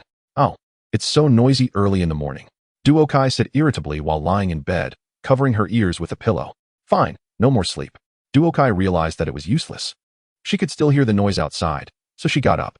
Tonight is Hearth's Warming Eve. Everyone in Ponyville has already gotten up to prepare outside, except for you who are still in bed. Ziwe took the paper cupcake Duokai handed over, took a bite, and smiled at Duokai. Hearth's Warming Eve? Tonight? Duokai asked uncertainly. Is it the one where gifts need to be prepared? Duokai. Ziwe replied. Duokai, haven't you prepared yet? You have 1 day left to get ready, Ziwe said. Duokai looked at Ziwe, who was decorating the library, thinking that it was already Hearth's Warming Eve. Luckily, she finished the last special figure a few days ago. She almost didn't make it in time. Phew. Thank you for not slacking off a few days ago. Of course I prepared. I have been carefully preparing this gift for a long time. It will definitely satisfy you, Duokai said with a smile to Ziwe. Pinkie rushed in from the doorway, excitedly saying with her party props, Ziwe, Duokai, let's throw a party to celebrate your first Hearth's Warming Eve in Ponyville. Me and Jinshi have already agreed. We will all come to join the party tonight. All right, Duokai, Ziwe said, looking at the excited Pinkie, wanting to say there's no need, but seeing Pinkie staring at her. She had to agree. Yay, then let's start decorating the party. Today's time is tight. Pinkie instantly stuffed her party props into the fireworks cannon. With a loud bang, it was instantly decorated. All right, see you tonight, friends. I need to go prepare the gifts for Hearth's Warming Eve. Get ready to receive surprises. Pinkie put the fireworks cannon into her hair and smiled at Ziwe and Duokai, then instantly disappeared. Just as Pinkie went out, she suddenly remembered and smiled mysteriously at the two of them, saying, Hi, you will come too, right? Welcome to join the Hearth's Warming Eve party. But don't forget to bring your little gifts. After saying this, she bounced away. Ribbons, pink ribbons, huh? No more? Duokai was in her room wrapping gifts for Ziwe and the others, but found that she had run out of ribbons. Forget it. I'll buy some from Jinshi and take a stroll around Ponyville to see if there's anything delicious. Ziwe, I'm going out for a bit to buy some things for tonight, Duokai said, putting on her backpack. Duokai, bring me back an ice cream, Suelong said, holding a pile of books. Okay, no problem, Duokai promised. Wow. Ponyville is decorated with so many lights and decorations, Duokai exclaimed when she stepped outside and saw the various colorful lights and ribbons. Happy Hearth's Warming Eve, Duokai. Happy Hearth's Warming Eve. You too, happy Hearth's Warming Eve, Duokai. This sandwich tastes pretty good, Duokai said, handing Ziwe and Suelong some of the food she bought, while still munching on one herself as she walked towards Jinshi's house. Huh, it's snowing? Duokai looked at the snowflakes falling in front of her and then looked around. Why is it only snowing here? It's you, Yunyao. Aren't you going to decorate for Hearth's Warming Eve? Duokai looked up at the cloud above her head, where Yunyao was bouncing on it. Ha ha ha, Duokai, I'm decorating. Yunyao laughed while lying on the cloud. Are you sure you aren't just playing pranks? Duokai looked at Yunyao suspiciously. Hey, I'm not just about pranks. I'm actually decorating the clouds that will snow tonight. Yunyao flew down and said seriously to Duokai. Then what about now? Duokai pointed at the snowflakes on her and on the ground. Haha, I occasionally do pranks, Yunyao said with an embarrassed laugh. Duokai. And I 1T delay my work. I can finish it in 10 minutes. Yunyao flew up, patting her chest with her hooves as she guaranteed. Yunyao. We need to add a few more clouds over there, Ruru said, flying up next to Yunyao. Okay, Ruru, let's go, Duokai, see you tonight, Yunyao said. Ruru. Just after Yunyao finished speaking, she directly pulled Ruru and flew away. Then make sure to stop this snow cloud later, Duokai said to the cloud still snowing on her. Feeling speechless, Jinchi, do you have any ribbons? Duokai walked into Jinchi's house, looking at the beautifully decorated room for Hearth's warming eve. Pretty nice. Jinchi has done a great job decorating, much better than Ziyue. Dear, are you here to buy a dress for Hearth's warming eve? Jinchi said, wearing glasses, with a few ribbons on her head peeking out from a pile of dresses. Huh, dresses? No, I'm here to. Oh hee, just in time, look. This is the dress we wear during the Hearth's warming night.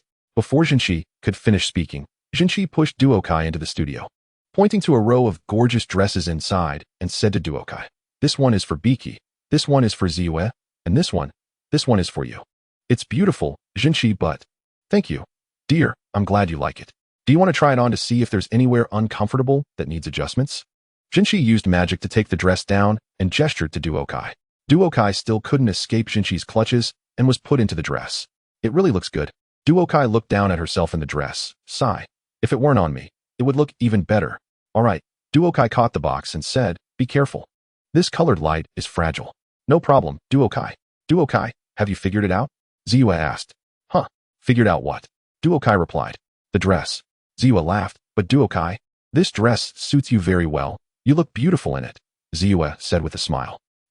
After hanging the last colored light on the tree, Duokai realized, me? Beautiful? Don't joke around, Ziyue. Ziyue suddenly walked over, looked at Duokai, and lifted her chin with her hoof, gazing into Duotsai's eyes and said, Duokai, if I were a stallion, I would definitely fall for you. In shock, Duokai replied, Ziyue, I made some corn cakes, try them and see how they taste. Suilong, holding a full plate of freshly baked corn cakes, said to Ziyue, Ziyue, you. When they saw Suilong ignoring him, they witnessed this scene.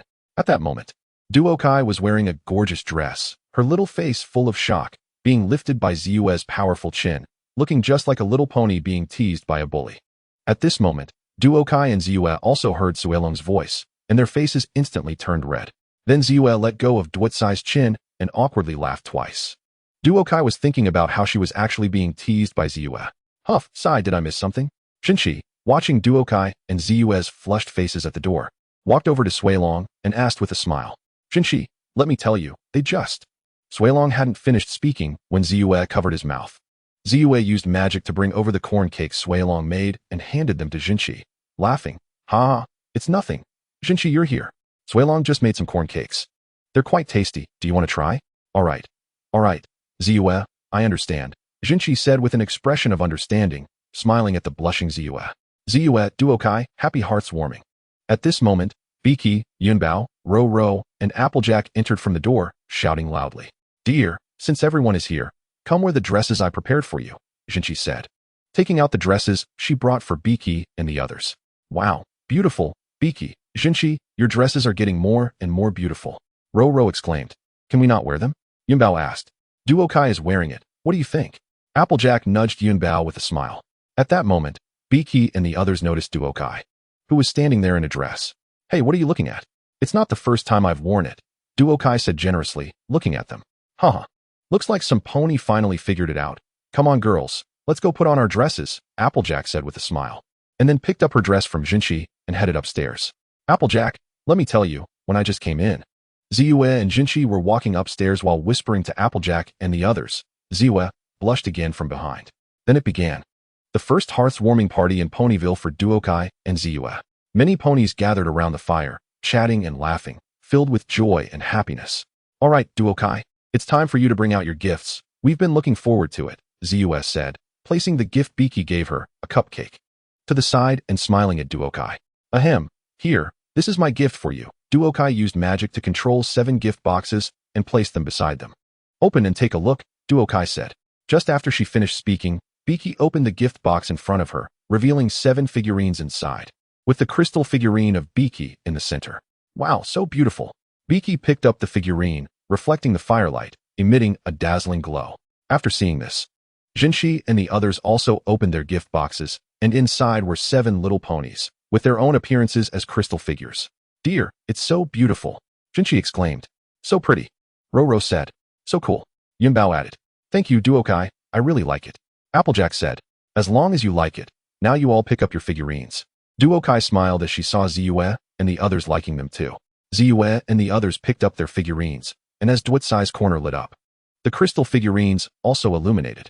The cute symbols of Ziyue and the others began to twinkle, and as the light flickered, their respective cute symbols appeared above their figurines. These cute symbols circled around them and attached to the respective positions on their crystal figurines. Duokai, what is this?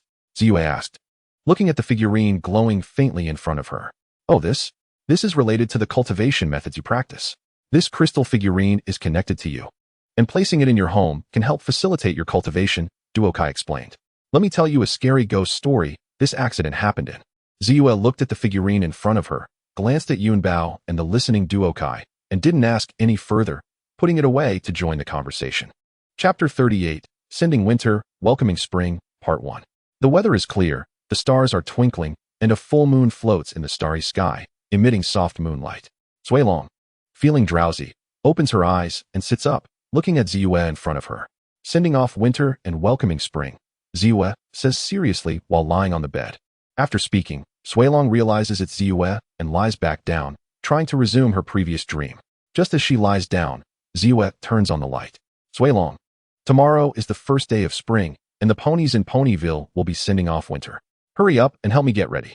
Ziyue rushes to a wall and excitedly points at a picture of spring with an apple tree and a rainbow on it.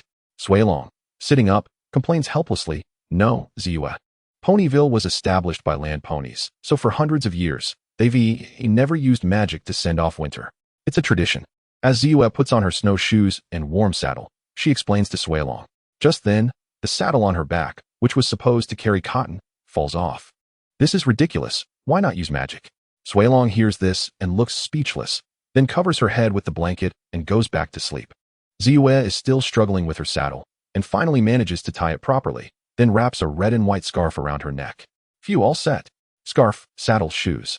And Suilong who won't get up. Next, it's time to wake up Duokai. Being organized is always a good thing, Ziyue proudly says as she looks at her checklist. Dong dong, Duokai, wake up. Ziyue goes to Dwitsai's door and knocks, calling out. Inside the room, Duokai is sleeping soundly, seemingly dreaming of something wonderful. A smile on her face, but her sleeping posture is not great, sprawled out with one foot dangling off the bed. Dwitsai's smile grows brighter, as if she is dreaming of a crucial moment. Suddenly, she is interrupted by the knocking and shouting. Duokai blinks sleepily, looking at the familiar ceiling, realizing something. She rubs her eyes and confirms that she was just dreaming.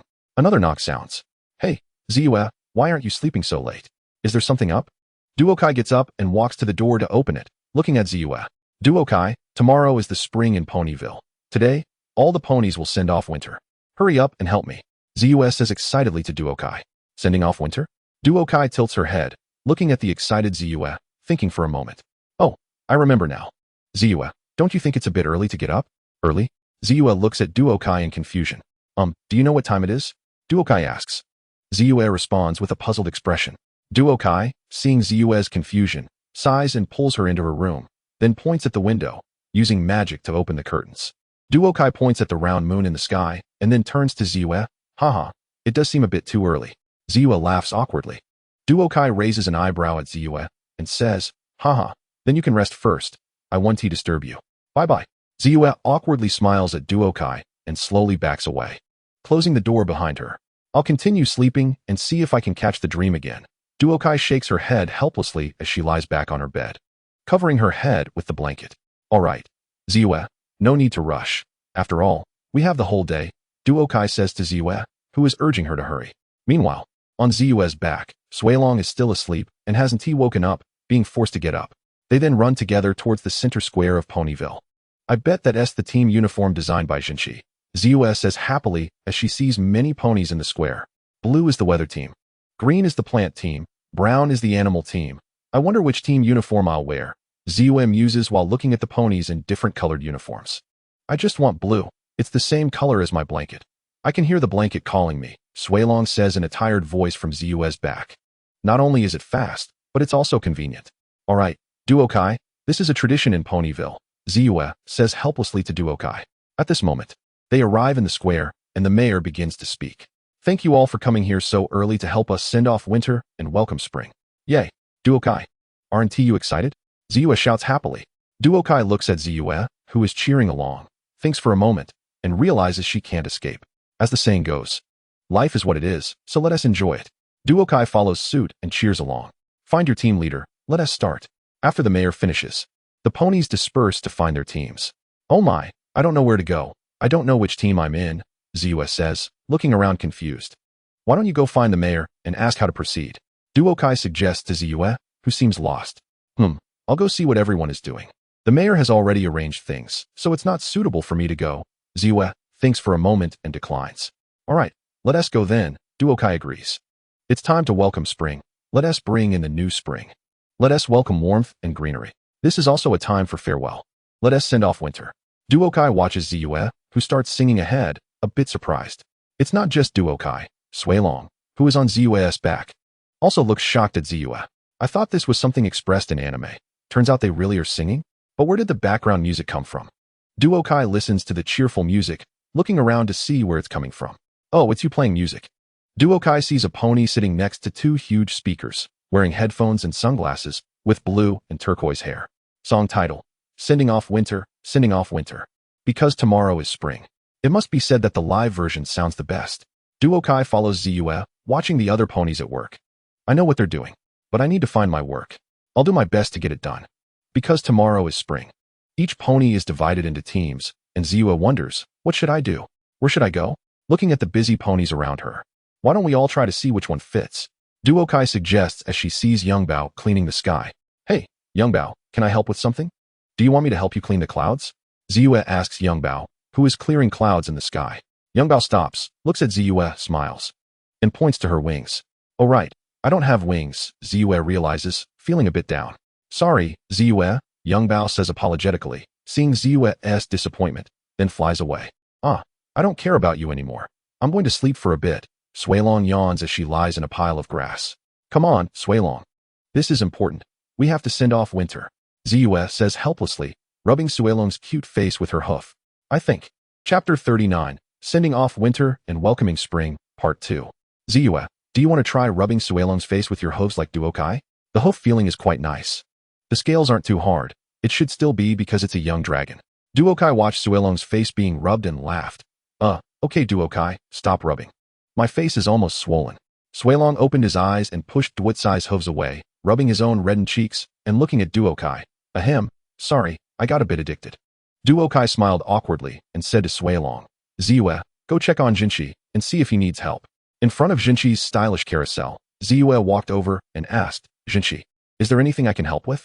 Anything is fine. Ziyue, Duokai, and the cute little Suilong. Jinshi said as he finished making a bird's nest and placed it on the table.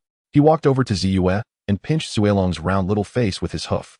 Suilong looked at Jinshi with a blissful expression, while Duokai rolled his eyes. You enjoy this, but won't let me pinch. Wow, Jinshi, this bird's nest is beautiful. Ziyue exclaimed upon seeing the bird's nest Jinshi just made.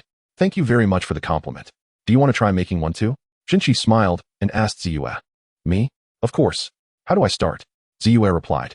All right, first take some of this straw and hay and add some twigs. Jinshi said as he rummaged through a nearby basket. Duokai, you come help too, Ziyue said looking at the items in front of her. Okay Duokai.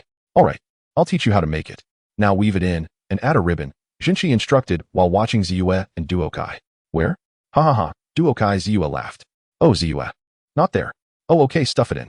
Oh, but be careful, don't. Oh no, I think this will work too. Duokai finished making her bird's nest. Looked up at Jinshi's horrified expression, and then at Ziyue's. I guess that's a bird's nest. Oh my, Jinshi looked at Ziyue's bird's nest with a shocked expression. Alright. It looks pretty good, Ziyue said, quite satisfied with her finished bird's nest. Just as she lifted her head, she saw the bird's nest Jinshi made, and the one Duokai just finished. Looking back at her own, she awkwardly smiled. That bird's nest is beyond saving. Suilong pointed at Ziyue's bird's nest. Haha Suilong, it can't be that bad. I think maybe the birds can use it as a bathroom? Suilong added ruthlessly. Duokai walked behind Suilong and tapped him on the head with her hoof. Hey, what are you doing? I didn't say anything wrong, Suilong said, covering his head and looking at Duokai. Duokai pinched Suilong's cheek again. Are you the element of honesty? Such precise jabs. Unravel it. And then take out those twigs and change the shape, Jinshi suggested. Duokai took Suilong over to Ziyue, looking at Ziyue who was a bit downcast. Suilong quietly said to Ziyue, we can sneak away. Let's go check out something else, Duokai said, tossing Suilong onto her back and speaking to Ziyue. Okay. Ziyue looked up at Suilong and Duokai. Alright Ziyue, don't be down, you just aren't good at crafts. Let's go look at something else, Duokai said, walking beside the somewhat dejected Ziyue. I'm fine, Duokai, let's go check out something else. Ziyue took a deep breath and smiled at Duokai. Duokai said, looking at Ziyue who was regaining her spirits. La la la, that's Biji's voice, let's go see what Biji is doing. Duokai said to Ziyue as they heard cheerful laughter ahead. Oh hello, Ziyue, Suilong, Duokai. Biji greeted as Ziyue and Duokai approached, performing various fancy skating moves on the ice. One moment she formed a straight line, the next she executed a 2,160-degree high difficulty spin, and then rolled over in a 2160. Quite showy. Biji, you're really good at skating. You're the best skater I've ever seen. Ziyue exclaimed happily upon seeing Biji, and ran over to the lake's edge to watch Biji glide before her. Duokai was astonished by Biji's skating. No wonder you're Biji the little monster. Thank you, Ziyue. I've been skating since I was a little tiny thing. It's a natural talent.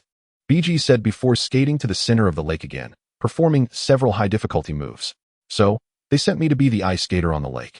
I draw lines with my ice skates, so when the weather team's little Pegasus comes to break the ice, it will be much easier, Biji explained while fancy skating.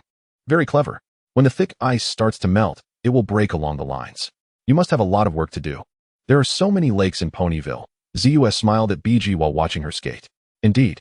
Hey, Ziyue, Duokai, do you want to help? Biji skated up to Ziyue and Duokai. Sure, Ziyue. Okay, put on those ice skates over there. You must be geniuses too. Biji pointed happily. Duokai and Ziyue walked over to where the ice skates were, using magic to put on the skates. Duokai, can you do this? Ziyue asked after getting ready and looking at Duokai. No, Duokai looked down at the ice skates. Not to mention if I could before. But back then it was 2 feet, now it's 4. Ziyue cautiously stepped onto the ice, realizing that having 4 legs led to different ideas. I think I'll pass, Ziyue said, looking at her trembling limbs. Duokai wobbled over, using magic to help Ziyue up. Ziyue, take it slow, you can definitely do it. Okay, I will, Ziyue replied. Slowly now, first find your balance, then move forward little by little, just like walking normally, like this. Duokai said as she also tried to move forward bit by bit while speaking to Ziyue. But upon closer inspection, after gliding 5 meters, a little pony skated past them on one hoof, upside down. Hurry and get past. Suilong couldn't take it anymore and pushed Ziyue hard. Oh wow. Ziyue began to dash forward, her 4 hooves no longer recognizing each other, each acting on its own. Ziyue, turn. Biji worriedly called out as she watched Ziyue start to crash around. Oh no. Ziyue managed to turn but started charging toward Biji. Good, this is a very successful start. Who would have thought I had skating talent? Duokai happily looked at the marks she had made on the ice. Quick, get out of the way. Wait, stop. Duokai watched as Ziyue and Biji came rushing toward her at high speed. Just as she was about to move, they collided. Of course, Suilong didn't escape either. In the end, they formed a 3-layer snowman next to a big tree, with another one leaving only a tail sticking out. Oh well. It seems I'm not suited for ice skating. I can only say I have a bit of talent, but not much. Duokai thought helplessly as she pulled herself out of the snow pile. Looking over at Biji who was trying to comfort Ziyue, she took off her ice skates and walked over. By the way, Ruru might need help caring for small animals. Biji pointed to a nearby forest and smiled at Ziyue.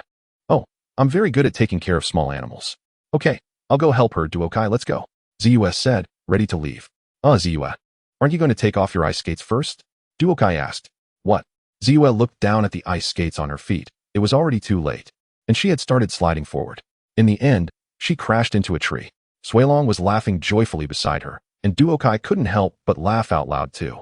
Spring is coming, get up, Ro gently said to the little animals in the cave. Oh, how cute. Ziyue said as she watched the little animals come out of the cave. Isn't it? This is my favorite job of the year. I can see my little animal friends again, Ro happily said, looking at the little animals that were leaving. What is hibernation? Suilong asked curiously. Just like Ro. Duokai thought for a moment while watching Ziyue chat with Ro. It seems there's a wasp nest here. Ziyue seemed to have been stung all over in the end. Let me see where it is. First, let us deal with this safety hazard. Not here. Not on this tree either. Duokai looked around, but didn't he find it? Suddenly, Duokai remembered that she could put up a shield. It's a snake. Suddenly, Ziyue screamed. Duokai saw Ziyue running towards her with a frightened expression and quickly ran in front of Ziyue, ready to block her. I'm ready with magic. I can put up a shield anytime. In the end, she managed to block Ziyue, but not completely. Ziyue knocked her over. crashing into a tree that had a wasp nest. Although they managed to open the shield in time, and neither Duokai nor Ziyue got stung. The little animals around suffered and were stung a couple of times. Under the angry gazes of a group of little animals, they left the area. I really didn't expect sending off winter and welcoming spring to be so difficult. Ziyue sighed with her head down on the way. Yes, because you didn't use magic. If you had used magic, this would have been resolved in no time, Suilong said beside Ziyue. No, Suilong, I must use traditional methods. The Little Pony Valley never uses magic to send off winter. Ziyue refused, while looking at Suilong. You definitely will, Ziyue. Oh, we've arrived. Applejack, how's the situation? Duokai comforted Ziyue, and then spoke to Applejack, who was directing the little ponies at work. Oh great. It started a bit slow, but now it's going quite smoothly. There's a lot of snow to clear, and only when all the snow is cleaned up can we sow and water the fields. Applejack said happily, while looking at the working little ponies. Oh, I want to help, Ziyue said to Applejack. Applejack looked at Ziyue in surprise, and said, No. That's not necessary, Ziyue. Give me a chance. Ziyue used her most pitiful expression. Applejack was affected and, feeling conflicted, said, Of course I wouldn't refuse help, but, please. Ziyue added her pitiful expression again, stacking the effect. Okay, but are you sure you can push it? Applejack said with a helpless smile. No problem. Leave it to me, Ziyue said confidently. Ziyue, let us do it together, Duokai said, walking over to Ziyue, who was in the cart. No, I can do it. Ziyue insisted. All right, but don't use magic, Duokai said helplessly, stepping back a few paces. Don't worry, Ziyue. Ziyue pushed the cart forward with all her strength. Seeing that Ziyue could push it, Duokai relaxed, thinking that she would probably stop after a while when she got tired, and then she could talk to her properly. Soon, Applejack and Ro should be heading to the city center, and she could just take Ziyue there. It would be perfect. Ziyue, having trained, was now a bit stronger than before, though her walking speed was slightly slower, as evidenced by the little ponies occasionally overtaking her. Applejack, watching Ziyue, who had started off slowly pushing but was now getting faster, said in surprise, She is small, but her strength is impressive. That's right, trust me. Suilong said, while looking at Ziyue. Duokai, who had been running for so long without eating, was now eating a cupcake. Delicious. Eating a cupcake after finishing work is truly delightful. Just as she was about to eat another one, a gigantic snowball attacked her from behind, crashing down on her. What is going on? What happened? Duokai pulled herself out of the snow again, looking around. Then she saw Ziyue running past her crying, along with a somewhat angry Applejack and Suilong coming up beside her. Duokai probably knew what was happening. All right, it's magic gone wrong again. Duokai hopped onto Suilong's back and said to Applejack, then chased after Ziyue. Ziyue, come out. Duokai poked her head into the grass, looking at the dejected Ziyue. Ziyue looked at Duokai in front of her and said sadly, But I can't do anything. No, you can do many things, you just can't make a bird's nest. Suilong said, but before he finished, Duokai gave him a light tap on the head with her hoof. You just need to melt the snow away, Applejack said. Ziyue, you just need to do what you're good at, Duokai added. But you also see, I'm not good at anything, Ziyue replied. No, Cloud Chaser, you must wait a moment. Ro insisted. Ziyue, you're very good at organizing and planning everything, which can help all the work be orderly, Duokai said. Thank you, Duokai. Hearing you say that makes me feel much better, Ziyue said as she poked her head out of the grass to look at Duokai. What are you all arguing about? It's because of these that we were late sending off winter last year and the year before, the mayor said. Did she just say we were late? Ziyue asked uncertainly, looking at the mayor in front of the town hall. Ah, yes. The mayor just said that the previous winters were not sent off in time. Duokai repeated what the mayor had said. Why can't it be more organized? The mayor asked. Upon hearing this, Ziyue jumped out of the grass and said to Duokai and Suilong, You're right, Duokai. I have my strengths. Suilong, go get my forms and writing board, quickly. Yes. Ma'am. Suilong saluted and instantly ran towards the library. Everyone, stop arguing, stop arguing. Ziyue looked at the still quarreling crowd, unable to make herself heard. She looked around. And just then, Duokai came over with a megaphone, magically squeezing it, and instantly all the little ponies turned to look at her. Duokai cleared her throat a couple of times, pointed at Ziyue beside her, and stepped back. Thank you. I know you all want to complete the task on time. But arguing won't help. What you need is organization. Leave this to me. Ziyue crossed her front hooves and confidently said to all the little ponies. Step by step, she planned out what each pony should do and when to complete it. But why did that background music start again? Duokai turned to look at the little ponies not far behind her, who were deeply immersed in their musical world. Spring has come, we are not late. We all want to thank you, Ziyue. If it weren't for your organizational skills, we would still be arguing. The mayor smiled at the Little Pony Valley and said to Ziyue, "Ah, right, Maytosh. Ha ha ha, little ponies, everyone, you helped all the teams. We are giving you an official team uniform. You are our chief organizer." The mayor said happily to Ziyue, "I don't know what to say, thank you all." Ziyue said happily while looking at the uniform on her body.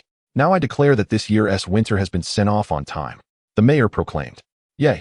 All the little ponies cheered. "I want to know how surprised Sway-along will be when that last piece of ice melts," Applejack said with a smile. Ha ha! All the little ponies laughed. As for Duokai, the colorful uniform is green, belonging to the Luma team. It has been pushing the snowplow to clear the snow. But the snowballs and avalanches caused by Ziyue this time are quite large, almost covering all the land again. Duokai can only work at full power to shovel the snow. One horse doing the work of 10. Now, it is lying in the sweet apple orchard, resting on the ground and occasionally nibbling on an apple. Chapter 40. Come on, let us hurt each other. The sun is shining, spring is in full bloom, and everywhere is filled with laughter and joy, except for a certain little pony. Who is that? Jinshi, do you really have to find me? Duokai stands on a display platform, wearing the unfinished dress made by Jinshi. Of course, my dear. You are my exclusive model. Jinshi, holding a ruler and needle and thread, is measuring the style of the dress, and your figure is really perfect for modeling. The perfect body proportions make other ponies envious. Jinshi measures Duotsai's size and enviously says, "Dear, how do you maintain your figure and exercise? Can you tell me?" Jinshi records the data and curiously looks into Duotsai's eyes. Unexpectedly, this is also an effect. Speaking of which, I am indeed either eating or sleeping every day, and my figure hasn't really changed or gotten fat at all. Well, Jinshi feels a little disappointed, but soon brushes it aside to continue designing her own dress. However, your cultivation methods will also keep your body in the best condition, Duokai says to the somewhat disheartened Jinshi. Really? Jinshi looks at Duokai in surprise. Of course. This is just a small effect of the cultivation method. Besides, there are many other benefits for the body, Duokai confirms with a nod. Jinshi, are you making a dress for some party now? Duokai asks, looking at the unfinished dress she is wearing with some confusion. Haha, dear, did you forget? The Cosmic Princess invited us to the galloping celebration, and we definitely need to wear dresses to attend the celebration. Jinshi says with a smile while looking at the design blueprint. It's been a while, so I almost forgot. Ouch, Jinshi, the needle just pricked my butt. Just as Duokai is thinking about the celebration, she suddenly feels a pain in her rear. Haha, sorry Duokai. But don't get distracted and move around, or you'll get pricked, Jinshi says with an embarrassed smile. Okay, I won't move. Duokai takes a deep breath and says, "Knock, knock, knock." After Applejack opened Jinshi's door, she loudly said, "Hello, Jinshi." "Shoo, can't you see Jinshi is concentrating on her work?" Ziyue presses her hand over Applejack's mouth and whispers. Ziyue looks at Duokai, who is standing on the display platform in a dress, and says quietly, "Oh, Duokai, so you're here. I thought you went to the candy house to eat cake." Duokai gives Ziyue a glare but doesn't speak, afraid of getting pricked again. What do you think they are doing? Applejack walks behind Jinshi to look at Duokai, trying to hold back laughter, and asks, "It looks like they are making clothes." Ziyue says, also trying to suppress her laughter while looking at Duokai and Jinshi. "That's true. This is originally a place for making clothes." Haha.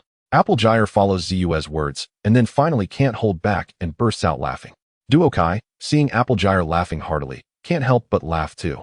Using magic, she freezes Applejack in place and directly puts a gorgeous dress made by Jinshi on her, saying, "Here as for laughing. But Applejack, you really look beautiful in the dress." Duokai smiles contentedly at Applejack, who is wearing the dress. "Come on, let us hurt each other. I remember you don't like wearing dresses, especially fancy ones." Applejack tries to struggle free, but to no avail, unable to move. Then she looks at Duokai with a guilty expression and says, "Duokai, I was wrong. I won't laugh at you anymore." Jinshi can no longer hold back her laughter and feels a bit angry, but in the moment she turns to look at Ziyue and the dressed-up Applejack. She smiles gently and says, "Is there anything I can help with? I'm really sorry to interrupt you, Jinshi. I would like to ask you for a small favor." Ziyue says apologetically while looking at Jinshi. Then she takes out an old red dress from her backpack and places it on the table, saying, "Can you help me sew a button? This is my dress for the galloping celebration." Jinshi looks at the old red dress that Ziyue has taken out, and, hearing that Ziyue wants to wear it to the galloping celebration, her eyes are filled with shock. She looks at Ziyue with disbelief and says, "No, no, no, you can't wear such an old dress. You need to prepare a new outfit for the celebration. I'll make it for you. No problem at all. It's my honor." Jinshi shakes her head and smiles at Ziyue. "Ah, you are too kind, Jinshi," but I can't let you do that. That would be too much trouble.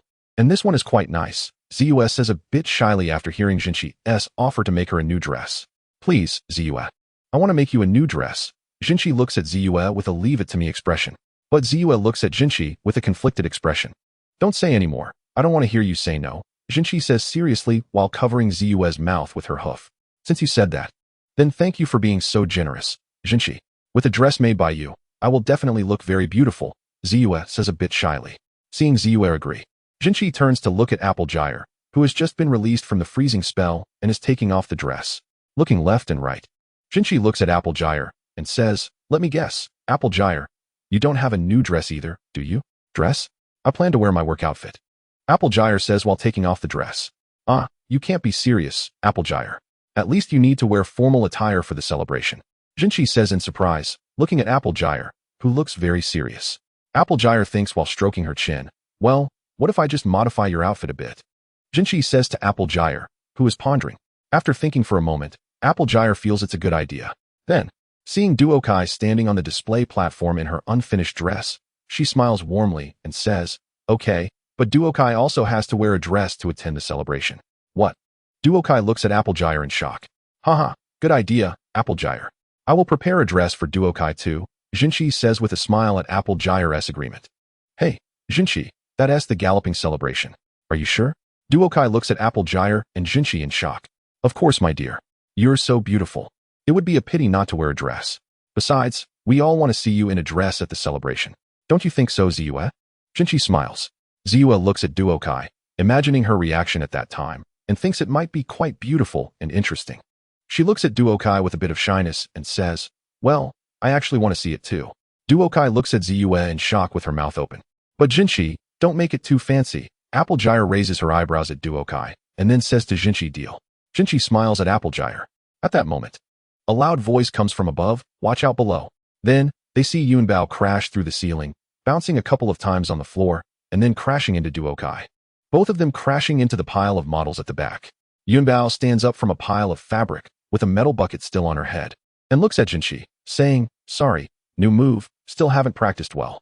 After speaking, looking at the fabric on herself, she let out an embarrassed laugh.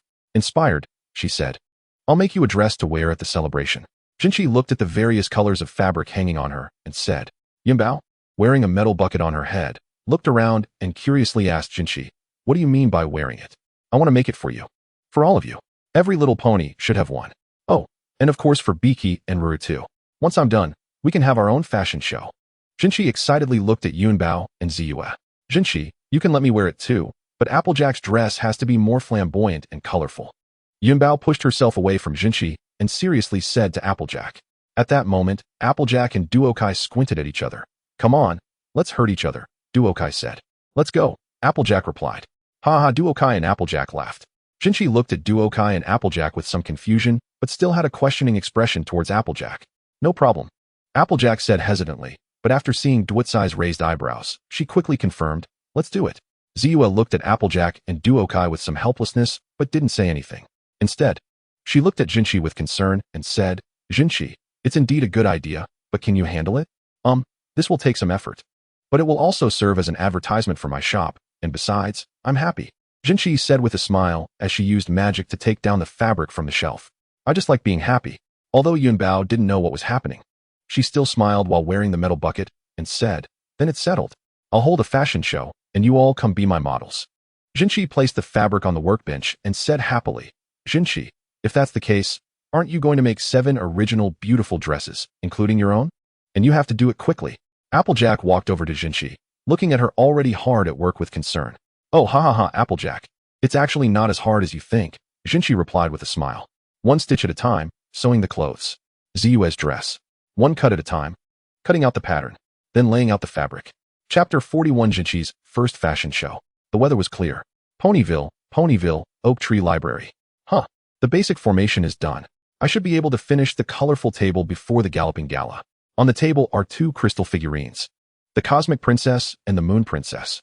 If it weren't for Jinxi reminding me yesterday, I would have forgotten about the galloping gala and the crystal figurines. Previously, I just carved out the shape and then put it aside and forgot about it. That was close.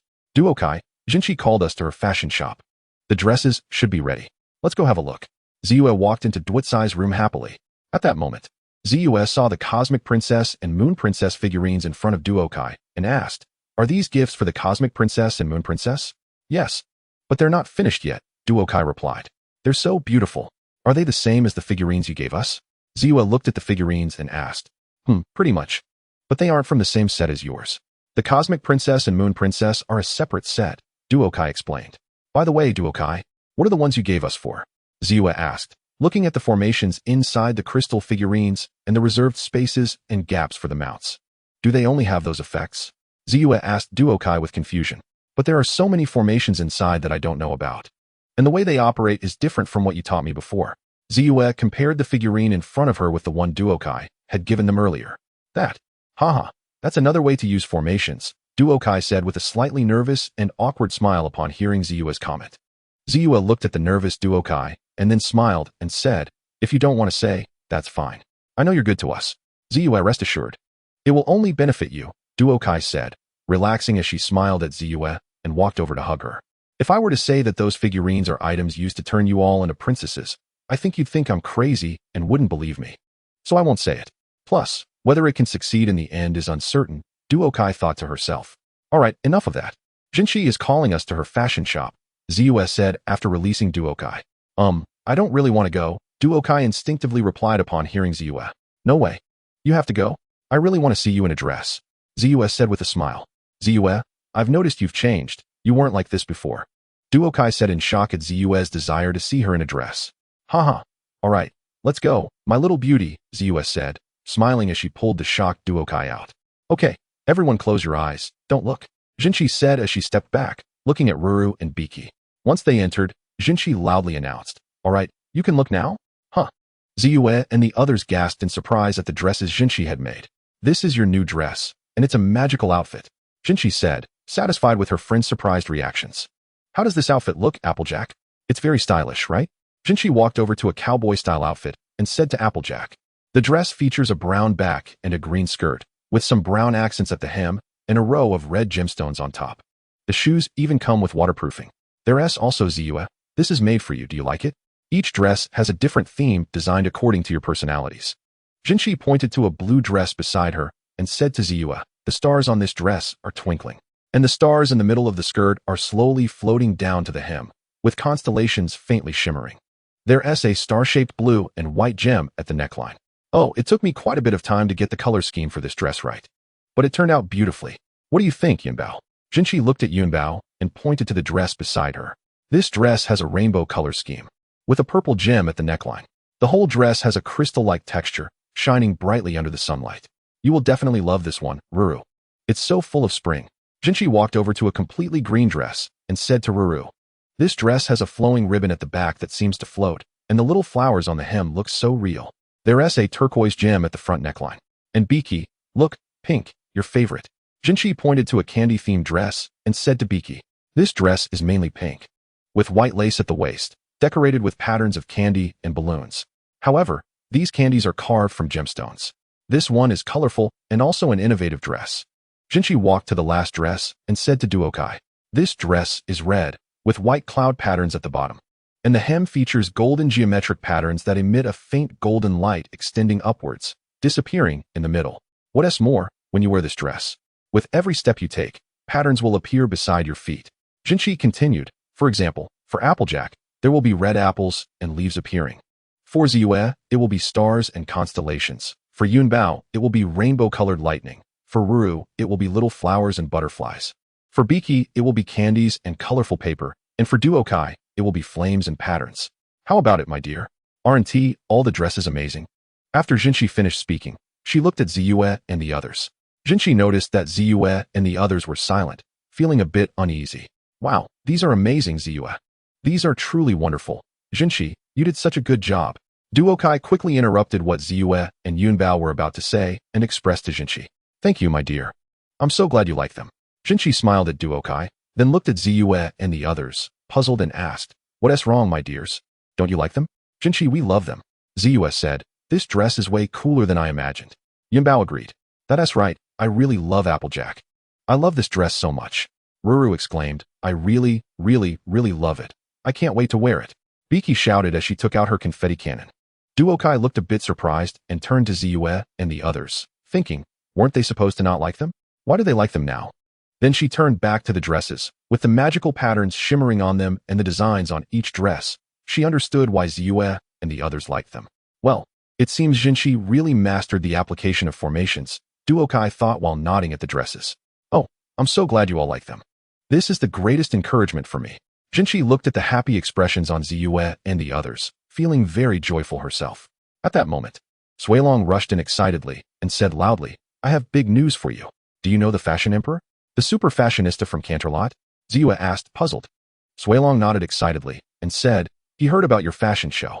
Well, I casually mentioned it, and he came all the way from Canterlot just to see your work, Jinshi. Oh my gosh, you could sell a lot of clothes to this guy. Your business is going to boom. Applejack exclaimed in surprise at Jinshi. Congratulations. I can't believe it. Suilong, thank you, my dear. Jinshi happily said as she walked over and kissed Suilong. Wow, Suilong was instantly dizzy from the kiss. All right, girls. Let us get this fashion show ready. Jinshi said excitedly to Ziyue and the others. I'll help you set up the stage and let the Fashion Emperor experience a bit of magical fashion show shock. Duokai said as she walked over to Jinshi with a smile. We'll help too. Ziyue and Pinkie also came over and said. The next evening, at the entrance of Jinshi's carousel fashion store, the fashion show was about to begin. Hurry up. I heard the Fashion Emperor is coming. That is amazing. Jinshi watched the little ponies outside from backstage, as well as the Fashion Emperor sitting in front of the stage, feeling a bit nervous. All right, Jinshi, don't worry. You have to believe that your fashion designs will be liked by the Fashion Emperor, Duokai said as she walked over to Jinshi, who seemed a bit anxious. Yes, Jinshi. Relax. Jinshi took a deep breath. At that moment, all the lights went out, and the little ponies turned on the background music. Suilong began speaking into the microphone.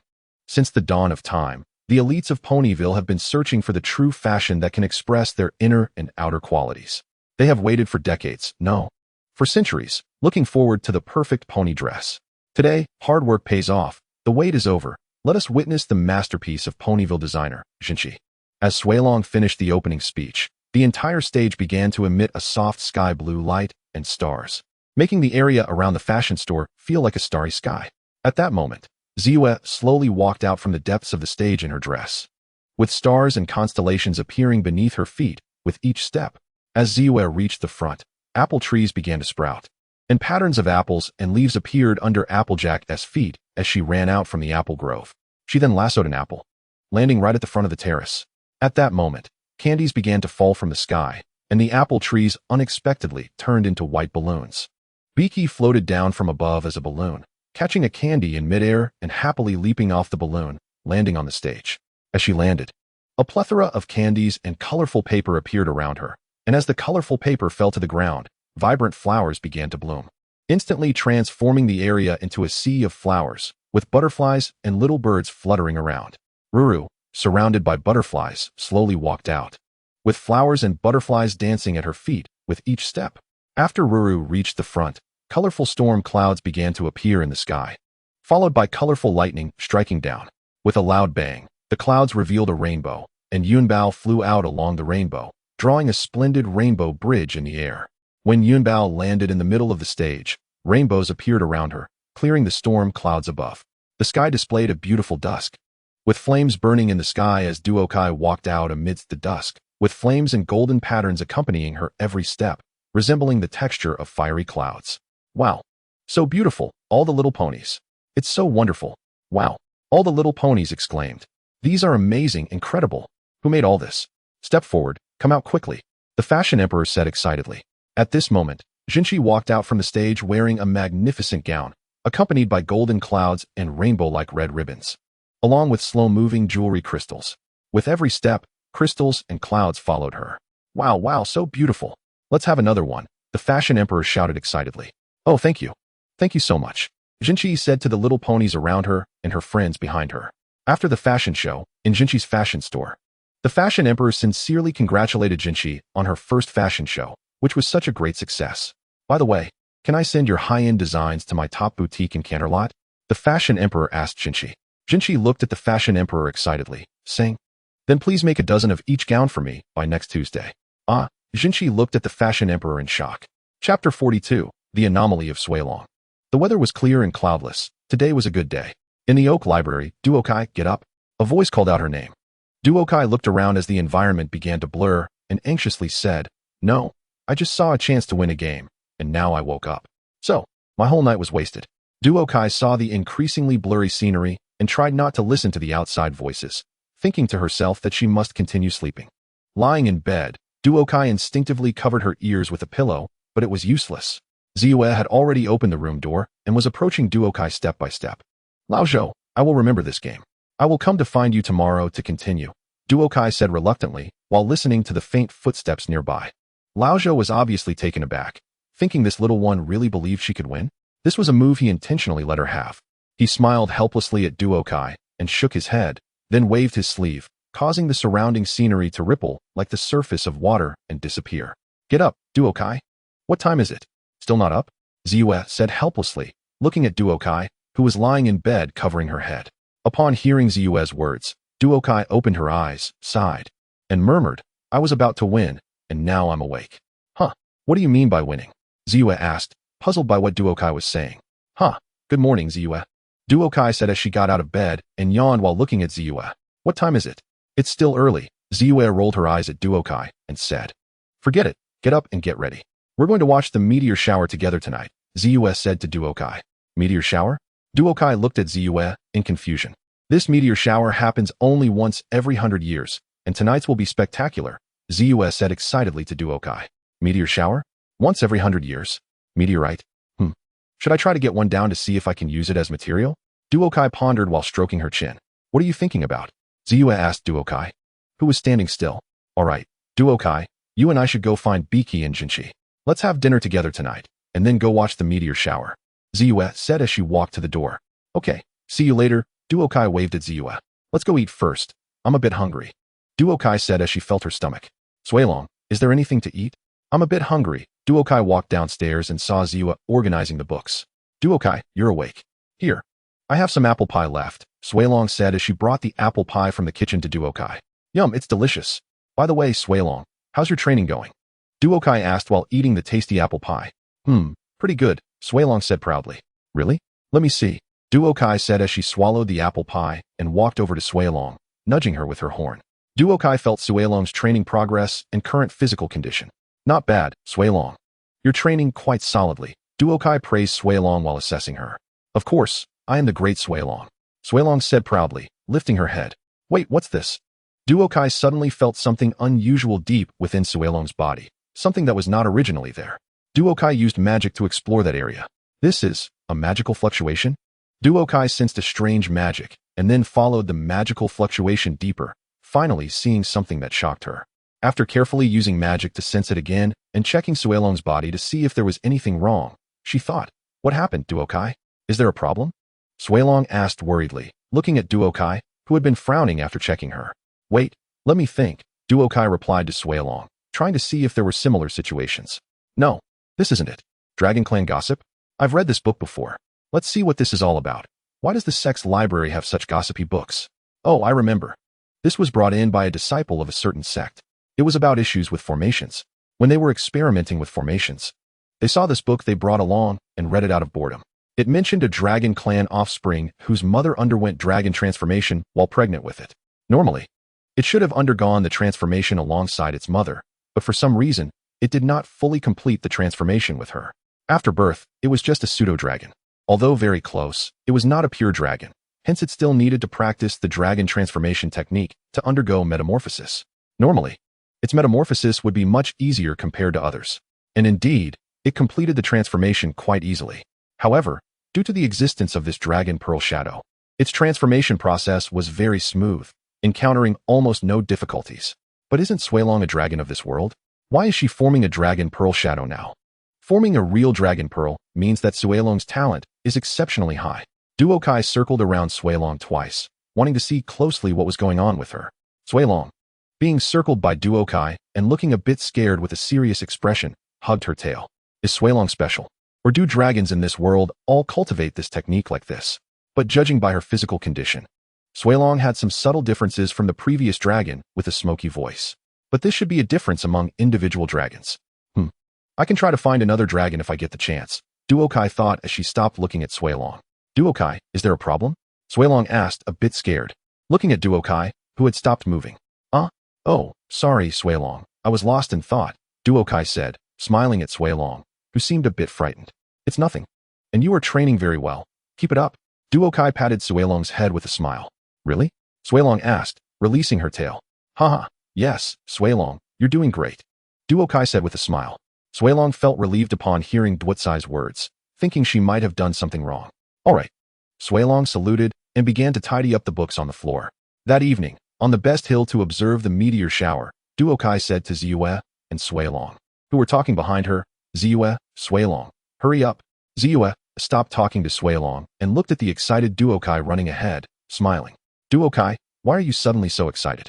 Wait and you'll know, Duokai said with a smile to Ziyue, who had walked up beside her.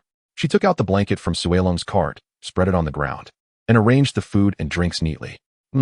Wow. Ziyue, I really envy you for having such a good assistant. It would be so nice to have someone to run errands for me, Yunbao said while eating an apple, looking at Ziyue enviously. I can do anything you ask me to, Yunbao said excitedly when she heard Xingshu Lulu say she wanted an assistant. Oh, really, little one? How about helping me throw away some trash? Yunbao joked as she watched Xingshu Lulu throw the apple core on the ground. As you command. Xingshu Lulu quickly picked up the apple core and ran off.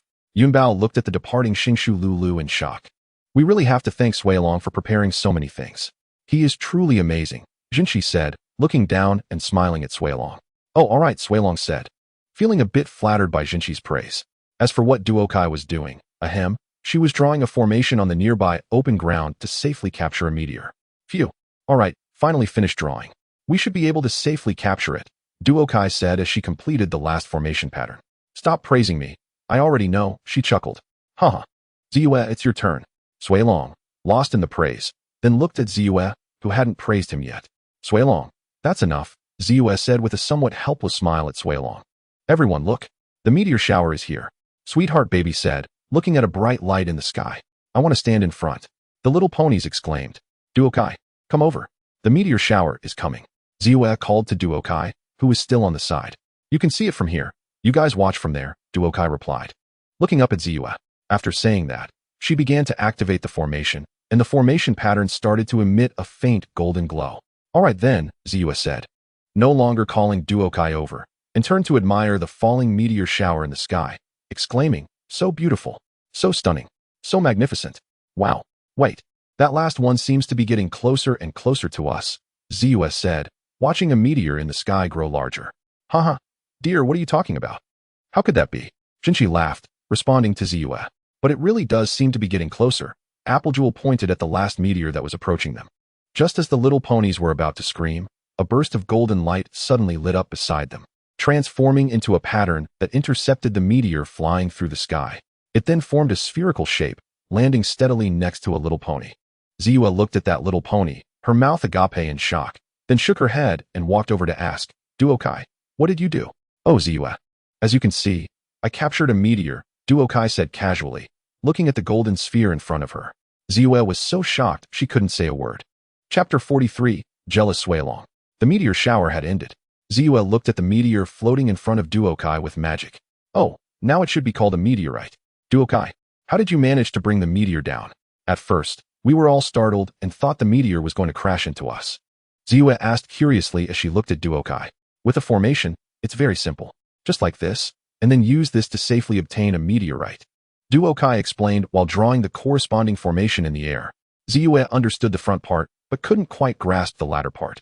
Wait, Duokai, I don't quite understand what you said later, Ziyue said, rubbing her somewhat confused head. Oh, haha, I forgot, that's an advanced formation. I haven't taught you yet. I'll organize it for you in a few days, Duokai said, feeling a bit embarrassed as she looked at Ziyue. Ziyue felt an impulse to hit Duokai, as she had already learned the basics from the foundational formation book Duokai had given her, which she had read at least 100 times. She had been asking Duokai when she would teach her the later formations, but Duokai always said that one needed to master the basics first. All right, Ziyue, it's my fault. In a couple of days, I will definitely organize it for you, Duokai assured Ziyue when she noticed something was off in Ziyue's eyes. As for why Duokai hadn't taught Ziyue the later formations, part of it was indeed concern that Ziyue hadn't fully understood the foundational formation content. After all, a tall building rises from the ground up, The foundation is very important. The same goes for formations, as even the most complex formations are made up of various basic formation patterns and runes. Another part was simply laziness and then forgetting. How about you study this meteorite first? I'll go organize the formations, Duokai said, looking at Ziyue with a guilty expression, then handed the meteorite to Ziyue. All right, it's already quite late. Let's talk about it tomorrow. I'll study this meteorite for the next couple of days, Ziyue said, sighing as she took the meteorite from Duokai, who was looking at her with a pitiful expression. Thank you, Ziyue. I knew you were the best. Duokai happily hugged Ziyue. Ziyue was taken aback by the sudden hug and then pushed Duokai away, saying, All right, we're home now.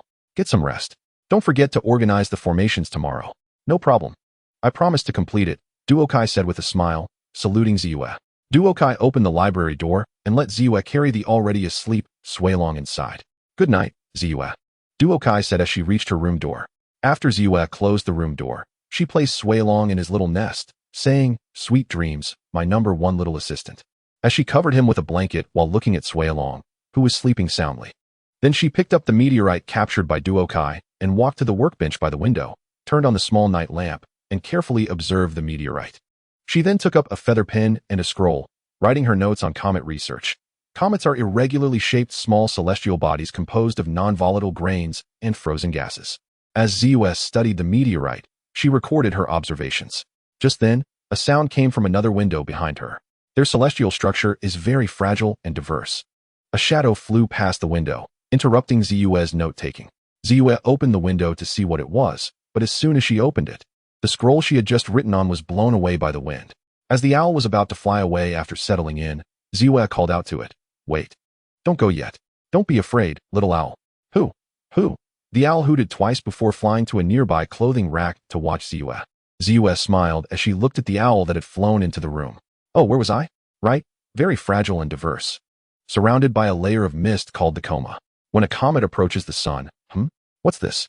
Ziyue wrote to this point and noticed a cracked area from which a faint sky blue glow was emanating. Ziyue used magic to bring the meteorite closer to her eyes to inspect the glowing area. After carefully feeling with magic, she only found an irregular crystal inside the outer crystalline surface, which emitted a sky blue glow but had nothing else particularly special. I didn't see any glowing crystals in the meteorite fragments I found in Canterlot. Ziyue looked at the meteorite in front of her with some confusion and thought. Using magic to sense the crystal inside, she said, maybe some of the glowing substances inside haven't completely evaporated, or perhaps they've absorbed sunlight. This can be recorded. The next day, at the Oak Tree Library. I overslept. Suilong suddenly jumped up from his sleep, looked at the alarm clock, and said, I know it's 10 o'clock. I promised to work twice as hard. Don't be angry, Ziyue. As he spoke, Suilong ran nervously to Ziyue's side and asked, What do you want to eat for breakfast? Oatmeal? Sunflower smoothie? Grass pancakes? Don't worry, Suilong. Ziyue smiled as she looked at the hurried Suilong. But I have work to do this morning, Suilong said, watching Ziyue walk to the side to get something. It's okay. Alawai has already prepared it for you. Ziyue replied with a smile. Who? Suilong looked at Ziyue with some confusion. He's our new assistant. He'll help you with your work so you won't be so tired all day, Ziyue said as she tidied up the books. Upon hearing this, Suilong shook his head and quickly walked to Ziyue's side, saying, Why do we need a new assistant? I'm not tired. I can manage by myself. I don't need to sleep. Suilong, don't worry, he's just here to help. I have to go out for a bit. Why don't you introduce yourself to Alawai? He's in the library on the first floor, Ziyue said while walking. Oh, by the way, take the comet research notes and that meteorite from my desk to Duokai. Worried? Do I look worried? I'm not worried, Suilong said nonchalantly, beads of sweat forming on his forehead. However, his final tone and the sweat on his forehead proved that he was still concerned. Suilong looked at Ziyue, who had already stepped outside, and walked to the workbench to look at the meteorite and scroll. I wonder if this meteorite is edible, Suilong thought as he examined the crystallized meteorite on the workbench due to the high temperature and its material. Never mind. It doesn't look tasty, Suilong said, picking up the meteorite to examine it, then walked to Duotsai's door, opened it a bit, and peeked inside, asking, Duokai, are you awake? I'm up, Suilong called out to the sleeping Duokai. Duokai turned slightly, but remained still. All right, Suilong said helplessly, then placed the scroll and meteorite on a nearby table before heading out. I should go check on the guy Ziyue mentioned. Let me see who it is, Suilong said after closing Duotsai's door. Is anyone there? Suilong cautiously called out at the stairway entrance of the first-floor library. Suddenly, an animal turned its head 180 degrees to look at Suilong. Wow, You scared me. Su Long exclaimed. Hello, I'm Su Long. You must have told you about me. Su Long introduced himself to Alawai. Alawai replied. I'm Su Long, the #1 assistant, Su Long proudly stated. Oh, Alawai, I'm Su Long. What's your name, and what kind of animal are you? Su Long asked, looking at the fluffy creature with a hint of annoyance. Oh, Alawai. Aren't you called Alawai? Su Long said angrily, looking at Alawai. Oh, Alawai, fine. It doesn't matter whether I call you Wu or Alawai. I'm Su Long, listen. You need to know that I'm the boss, and you're the second in command, got it? Su Long said loudly to Alawai. Oh, Alawai. I'll keep an eye on you, he added. Then walked outside while turning his head to look at Alawai, saying, You know, I have eyes on top of my head. Oh. But because he wasn't looking ahead while walking, he bumped into the door and fell down. All right, not too bright, but you get my point, Su Long said, rubbing his sore head as he opened the door to look at Alawai. This guy wants to take my job and be the #1 assistant. I'll prove that I'm the only #1 assistant. That feather-covered guy won't take my job, no matter what, Su Long said angrily as he closed the library's door. Meanwhile, inside Dwitsai's room, Duokai, who had already gotten up, saw the scroll and meteorite that Ziyu had asked Su Long to bring in. He walked over and picked up the scroll to read it. After finishing Ziyu's comet research notes, Duokai used magic to pick up the meteorite, examining it closely from left to right. It doesn't seem special. I can't tell anything. It's pretty much what Ziyu said, he thought. Then looked at the location of the crack that Ziyu mentioned. Duokai lowered the curtains in the room to darken it a bit and saw the sky blue glow emanating from the crack that Ziyu mentioned. Then, using magic, Duokai checked inside along the crack. An irregular crystal. Sigh, nothing useful, Duokai said, looking at the meteorite with some disappointment. Observing the irregular crystal grains covered with cracks, Duokai pondered whether to smash it open to retrieve the larger crystal inside, thinking it could at least be carved into a decoration or ornament. With this in mind, Duokai used magic to remove the outer crystal grains of the meteorite, leaving the inner crystal intact. It looks much better than I expected, Duokai said with some surprise as he looked at the sky blue crystal. Satisfied, Duokai nodded and then took out his carving tools from a toolbox he had set aside.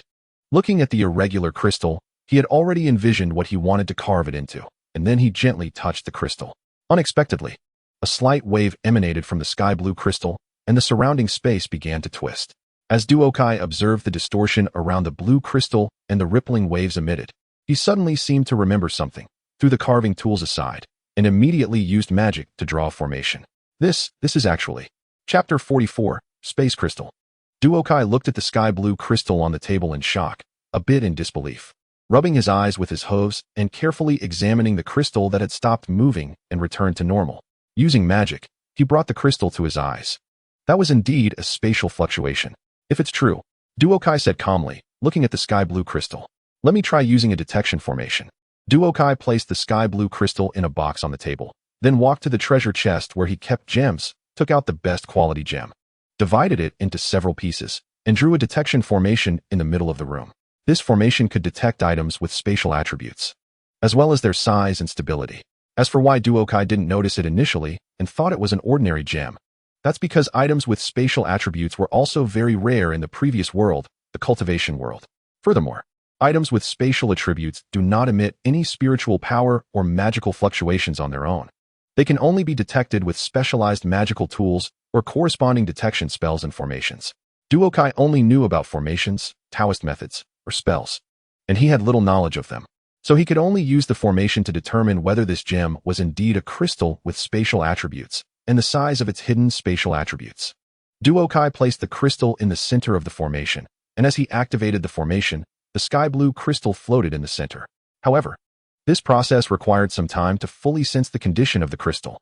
As mentioned earlier, it requires specialized magical tools or spells and formations to determine whether it possesses spatial attributes. But what if there are no such methods? Should he just let it pass? Of course not. There is a more brute and simple method, which is to destroy the item itself. Items with spatial attributes, when damaged, will distort the surrounding space. If severely damaged, they can directly tear the surrounding space. As for how sturdy it is, that depends on the item's inherent strength. Moreover, you only need to cause slight damage. If you insist on completely destroying it, then there's nothing more to say. As for which items have spatial attributes, it can only be said that most of them are crystals and gemstones. However, besides these, other items can also have spatial attributes, primarily based on randomness. The spatial attribute itself does not add any additional effects to the item. Until now, The main purpose of items with spatial attributes is to create storage treasures. Of course, if you want to harm someone and are willing to do so, you can throw it at your enemy and then destroy it, which has a certain probability of killing the opponent directly, tearing them apart, or banishing them into spatial turbulence. The specific power depends on the size of the spatial attribute contained in the item you throw. Ahem, let me share a little knowledge about the cultivation world here. There are indeed spatial attribute spells and divine abilities, and there are also formations like teleportation arrays. However, up to now, storage treasures that can preserve items must be made from items with spatial attributes. But how items carry spatial attributes is still unknown. Various sects are researching how to artificially add spatial attributes to items, but up until the colorful, death-defying crossover, nothing has been discovered. Therefore, in this world, there is a profession called Space Seeker, which is quite popular and lucrative and not difficult. It's practically a treasure profession with all advantages. Except for one point, the mortality rate is somewhat high. This is indeed a crystal with spatial attributes. If I had known there was such a thing in the meteorite, I should have taken it all down last night. Regrettably, if I had stopped the formation and brought the crystal in front of me, I would have said, forget it. There may not be more. Having this one is already very lucky. I can only console myself. Moreover, this crystal contains quite a lot of spatial attributes. Probably about 100 cubic size, quite large. Looking at the crystal that emits a sky blue glow under the sunlight, I recalled the formation and related steps for making storage treasures. It's not particularly difficult, just a bit cumbersome, but I'm afraid of accidents. If I'm not careful and get nervous, it could be gone. Let me think. I remember seeing a book about cutting spatial attribute items, which can safely divide one into several parts. I put the gemstone on the table and lay down on the nearby bed to think. As for why I lay on the bed to think, I found that lying down instantly increases my thoughts several times. To put it simply, it's like riding a bicycle before, and now it's like riding a motorcycle. I found it, like this, then like that, and so on. Ah, I understand, I thought to myself. The method is indeed good, but I estimate few people use it. If this were in my previous world, I would probably be called crazy. As for why, it's simple. The larger, the rarer. 100 square storage space is much more expensive than several smaller ones that add up to 100 square. But there's no way. I only have theory, not practice. If I make a mistake, it could be gone directly. It's better to cut it. That way, I can have a chance to try an error. And I could also give it as a gift to Zue and the others, which is quite nice. Thinking of this, I pondered for a moment. The magical little monster Pinkie seems to come with its own space. I won't think about that anymore. Let me organize the formation Zue wants first, and I'll put this storage space aside for now. I put the sky blue crystal into a box and thought. After putting it away, I touched my belly, looked up at the clock on the wall, and realized it was already 12 o'clock. I'm a bit hungry. Zue Suelong, I called as I walked out of the room. Strange, where's Ma? Where did she go? I scratched my head and looked towards the library, as Zue and Suelong would usually be in the library at this time if they had nothing to do. What sound? I heard a voice. Oh, a little owl? I looked at the owl by the window in confusion. Oh, Orway, how did we get an owl at home? I walked in front of the owl and said, Who? Orway. Let me think. I looked at the owl, which seemed a bit familiar. After all, there aren't many owl episodes in Pony Maria, except for Zue's. So I quickly thought that this might be the one Zue adopted. Looking at the owl, I asked, Are you Zue's new pet, Orway? Who, Orway? The owl tilted its head at me. Okay, I can't understand animal speech, but I can roughly confirm that this should be the owl Zue adopted. So it must be. Hello, Orway. I'm Huancher Duokai, I said, extending my hoof to Orway. Who? Orway also extended its wing to touch my hoof. Are you hungry? I just wanted to go eat something, I said to the owl in front of me. Who, Orway, not eating? I asked. Oh, Orway, then okay. I'm going to eat first. Bye. I waved my hoof at Orway. How does Zue communicate with it? Forget it. Let me find something to eat first and see what is left in the kitchen. I shook my head helplessly and walked towards the kitchen. Let me see what food is left. I opened the kitchen cabinet. There are still cupcakes and hay sandwiches, and I'll take an apple. I looked at the food in the cabinet and thought, it tastes pretty good. I wonder what Zue and Suelong are doing. Delicious. After a hearty meal of cupcakes, I poured myself a drink and gulped it down. After finishing the drink, I burped and said, back in my room. I took an ultra-thick blank book from the side and pressed it against my head, activating magic to start recording. If I had to say, it's similar to copy-pasting. Convenient and quick. I began writing the organized formation content into the book. Chapter 45, An Angry Suelong. The night was hazy. The dark sky was dotted with countless stars, mischievously blinking their eyes, peeping into the secrets of the human world. Okay, I'm done writing. I placed the book on the table, wiped the sweat off my forehead, and looked at the thick book in front of me. Now to write the title, Advanced Formation Compilation. I used magic to lift the feather pen and wrote the title on the cover of the book. Has it already gotten dark? Huh. I'll go down to find something to eat. The rest can wait until tomorrow. I looked up at the starry sky outside the window and yawned, saying, I'll go to the first floor. I saw Ziwa curled up in a corner reading and greeted her. Ziwa, it's so late. Aren't you going to sleep? Duokai, I'll read for a while before going to sleep. By the way, did you organize the formation today? Ziwa looked up at me and smiled. Hee hee. I've already written a super thick book, I said proudly. Really? Can you show it to me now? Upon hearing my words, Ziwa immediately stood up and ran excitedly in front of me. Ahem, I'm a bit hungry. Sigh. I've been organizing at home all day and haven't eaten much. I'm so hungry. Duokai looked at the excited Ziwa in front of her, calmly lowering her head to touch her belly, and said, I'll go make you something to eat. It will be ready soon. Hearing Duotsai's words, Ziwa instantly ran to the kitchen. Duokai watched Ziwa bustling around in the kitchen, a smile forming at the corners of her mouth. After a while, Duokai looked at the raw apples, grass, and a few cupcakes on the table and turned to Ziwa beside her, saying, well, the apple pie and sandwiches are gone. Only the raw materials are left. But strictly speaking, they are all the same. Ziwa, feeling a bit awkward under Duotsai's gaze, smiled and said, Is that okay? I beg you. Duokai looked at the silent Ziwa, who walked over and gazed at her with sparkling eyes. Duokai felt a bit overwhelmed by Ziwa's cuteness. Her heart couldn't take it. Although Duokai wanted to say she had seen everything, she truly hadn't seen anything like this before. All right, for you, Duokai said, taking a deep breath with her hoof pressed against her chest. Yay, Duokai, you're the best, Ziwa exclaimed, hugging Duokai joyfully. Cough, cough, be gentle. I can't catch my breath, Duokai said, a bit out of breath from Ziwa's sudden hug. Haha, getting a bit excited, Ziwa quickly let go of Duokai. Her face slightly flushed as she smiled at her. Phew, I'll go get the books for you, Duokai said, taking a deep breath and turning to walk toward her room. Oh, I'll go with you, I can't wait, Ziwa said, bouncing excitedly behind Duokai. Then come on, Duokai sighed, looking at the excited Ziwa, using magic to lift the apples and cupcakes from the table. In Duotsai's room, she set the cupcakes and apples aside and picked up the neatly organized thick books, handing them to the excited Ziwa, who was stamping her feet. Here, Ziwa, I first organized some of the main formations and their corresponding analyses in this advanced formation compendium. There are many more formations that I will organize for you later. Duokai took a cupcake and ate it while watching Ziwa, who was already engrossed in the formation book. Delicious. Ziwa, you're not going to stay up all night, are you?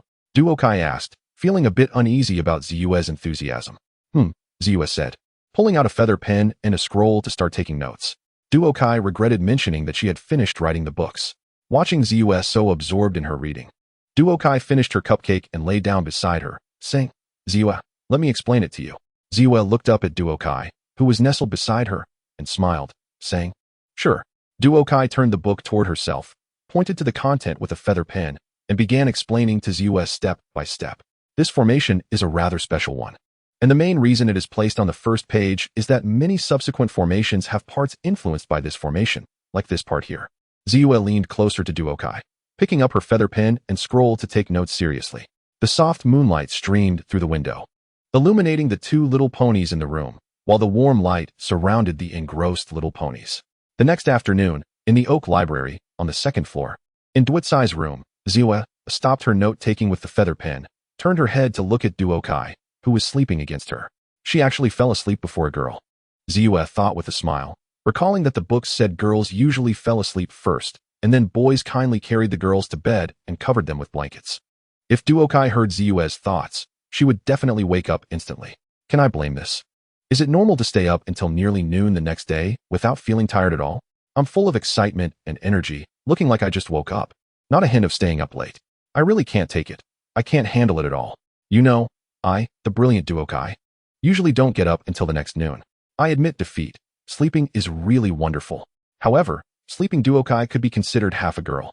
And Ziwa couldn't help but rub her face, finding it really nice to touch, bouncy. Sleeping Duokai felt a bit uncomfortable from Ziwa's rubbing, turning her head slightly, which startled Ziwa, who thought Duokai had woken up. But then Ziwa saw Duokai still motionless. First, she used magic to support Duokai, then moved the books and other things around her away. After that, she stood up, using magic to lift Duokai, and gently placed her on the bed, covering her with a blanket, and finally drew the curtains before quietly walking out and closing the door. Ziyue, you're down. Where est tu, okay? Suelong, wearing an apron, asked Ziyue as she came down from the second floor. Aloei called out when he saw Ziyue coming down too.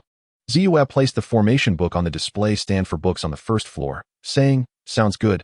Call me when it's ready. I'll take another look. After lunch, hey, Suelong, could you help me get that annotated book, Formation Recognition and Analysis? I know where it is. Suelong threw aside the comic she was reading and ran towards the ladder, saying. After climbing up, she touched the spot, but found no book there. Suelong climbed up another level, looked around, and confusedly stared at the empty space. Where's the book? I remember it was here. At that moment, Suelong heard Ziyue say that Aloei had already taken the book down. Angrily, she glared at Aloei, who was standing by the rack. Before Suelong could react, Aloei suddenly flew over and pulled one of the books from under her feet. Suelong watched the books and ladder wobble beneath her, trying hard to find her balance. Come down quickly, be careful not to fall. Ziyue reminded Suelong to be cautious while watching the books, but just as she finished speaking, Ziyue heard something fall to the ground behind her and turned to see Suelong emerging from a pile of books. Are you okay, Suelong? Ziyue asked, using magic to move the books around Suelong away to check on her. I'm fine, look, I'm okay. Suelong stood up and spun around, saying to Ziyue. Seeing Ziyue go back to reading, Suelong turned her head angrily to glare at Aloei. Ugh, annoying. Ziyue, I'm here. Suelong immediately ran to Ziyue's side and stood at attention. My last feather pen broke. Ziyue was surprised to see Suelong suddenly appear beside her and said, don't worry, with my number 1 little assistant. After hearing that it was a pen that broke, Suelong assured Ziyue, then began searching for feather pens all around the room. Bookshelf. Pen. Where are you, Suelong? Bedroom. Not here, Suelong. Kitchen. Where's the pen, Suelong? Bathroom. Aloei is taking a shower. Suelong quickly pulled the curtains closed. What size bedroom? Found it. What is this? A feather pen? Suelong looked at a wooden stick with neatly arranged bristles forming a pointed shape, then took it out and handed it to Ziyue, saying, Ziyue, what is this? A feather pen? I found it in Dwit's room. I don't know what this is either. Ziyue looked at this strange object, picked it up, and tried to write with it. When she pressed it against the paper, the fluff at the front spread out completely, forming a large dot on the paper. Well, it seems it's not a feather pen. Suelong watched Ziyue put the object aside and looked at the effect of what was written, helplessly saying, then ran out to start searching. Where can I find a feather pen? Suelong looked at the hay sandwich on the plate and said, thinking about the hay sandwich, right. I can just go to the store and buy one. Then he ran out. Ziyue watched Suelong run out and shouted loudly from the balcony, Suelong, wait. But clearly, he didn't hear her, and soon she couldn't see Suelong's figure anymore. That night, the moon came out, and the stars twinkled in the sky like shy children playing hide and seek. Suelong, mission complete. Suelong, all dirty, pushed open the library door, holding a small chicken feather in his paw, and said to Ziyue, I'm so tired. After saying this, he collapsed at the door, but the small chicken feather in his paw was held high and not put down. Oh, Suelong, are you okay? Ziyue hurriedly walked over to Suelong, worried as she looked at him lying on the ground. She then picked him up and placed him on a nearby bench. Suelong, when you ran out just now, I called you loudly. Aloei gave me one of his feathers to use as a pen. Ziyue used magic to bring over the feather pen from the side and said to Suelong. Suelong looked at the feather pen angrily, gripping the small chicken feather tightly in his paw, and a flame erupted, instantly burning the feather to ashes as he said, This is great. No doubt about it. Impressive. I think I'll go do something else. Aloei has already helped me with it. Saying this, he walked towards the stairs. Ziyue looked at the somewhat angry Suelong in confusion. Why did Suelong suddenly become unhappy? When she heard Suelong ask if there was anything else to do, Ziyue smiled and said to Suelong, Oh no, there are still many things to do. That's good because I can stay up all night. Suelong said angrily while sitting on the stairs, but before he finished speaking, he forcibly shut down and lay there asleep. Ziyue looked at the sleeping Suelong and said, Poor Suelong, he'll come to understand. He's really a good little guy. She picked Suelong up and placed him in his little bed in the bedroom. The next morning, Suelong was awakened by the sound of a book falling to the ground. Suelong, what is this? You said this book was missing, but Aloei found it right here. How did it become like this? How do you explain it? Ziyue angrily threw a burned book in front of Suelong. Suelong not only broke his favorite book, but most importantly, he had lied to her.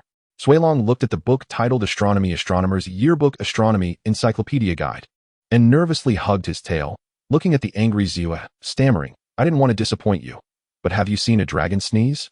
Suelong anxiously held his tail, looking at the angry Ziyue and stammering. I've seen a dragon lie. I'm so disappointed in you, Suelong. Ziyue said sadly as she looked at the dejected Suelong and then turned to walk away.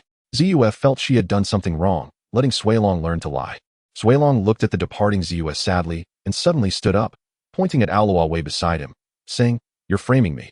Just wait. I want to let you off the hook. Aloawei. What you Suelong heard Aloawei say and originally wanted to say something, but ended up not speaking, angrily leaving. In Ponyville, this Aloawei wants to steal my position. I'ma stop him. How do I do that? Suelong walked outside, angrily thinking about how to stop Aloawei when he suddenly saw a mouse running out. Suelong looked at the running mouse and smiled, then instantly put on a black top hat and a black cloak, mimicking a villain's actions and letting out a villainous laugh. Hee hee. Chapter 46, Running Away from Home. The weather was cloudy and windy, and it seemed it would rain in the evening. Behind a tree outside Rare's fashion store, Suelong watched Rare, who was taking Opal to the tea party. After Rare and the others walked far away, Suelong covered his face with a black cloak, exposing only his eyes, and sneaked into Rare's fashion store.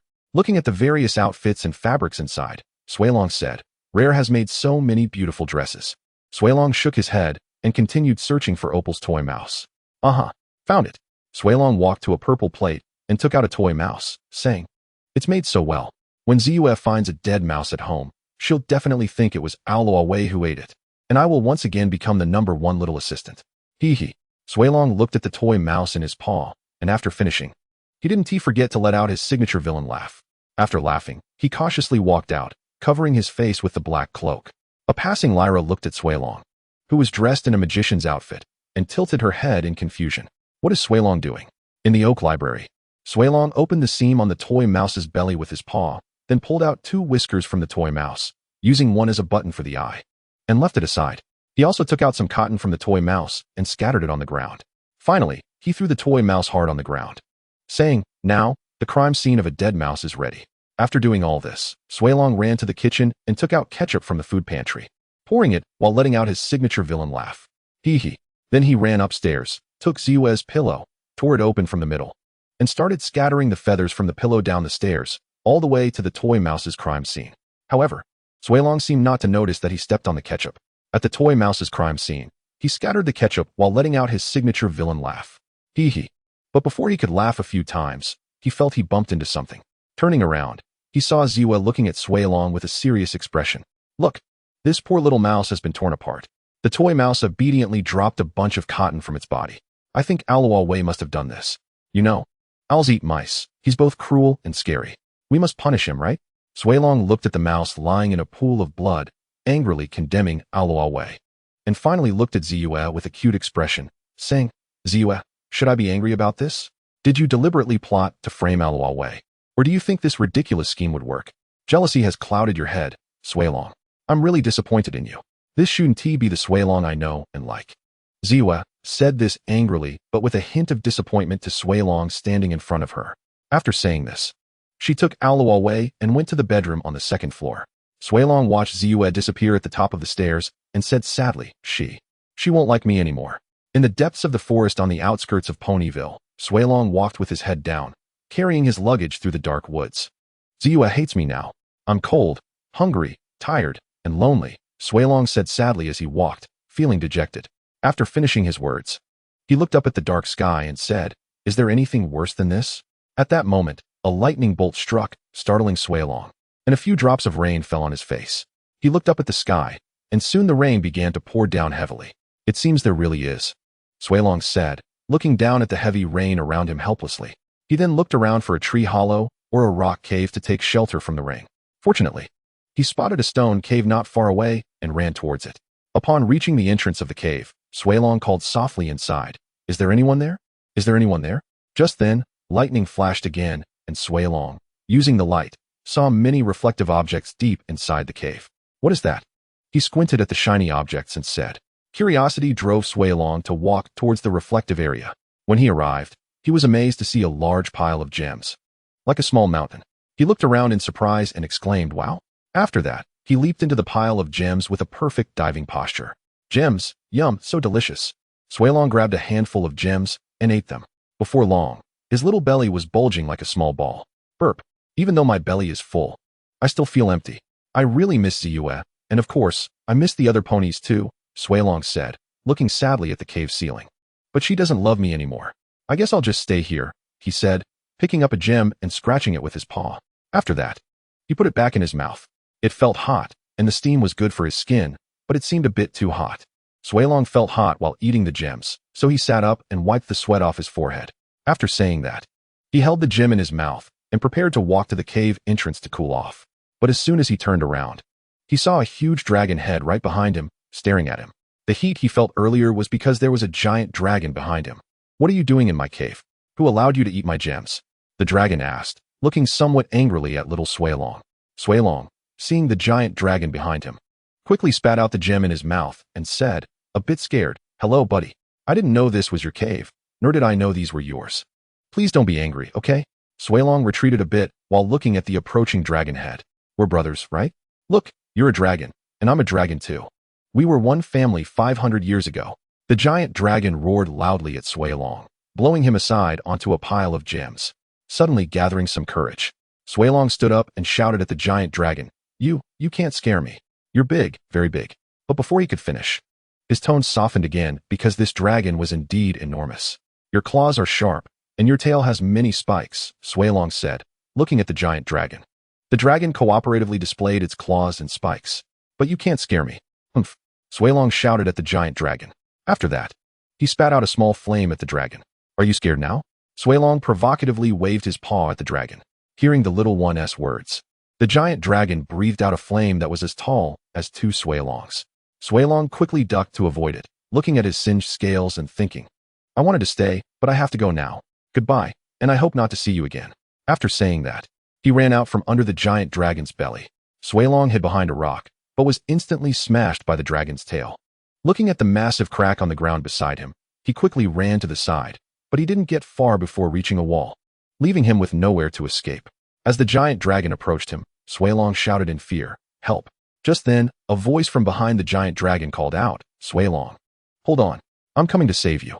A purple streak of light flew past the giant dragon and struck its head with a loud clang.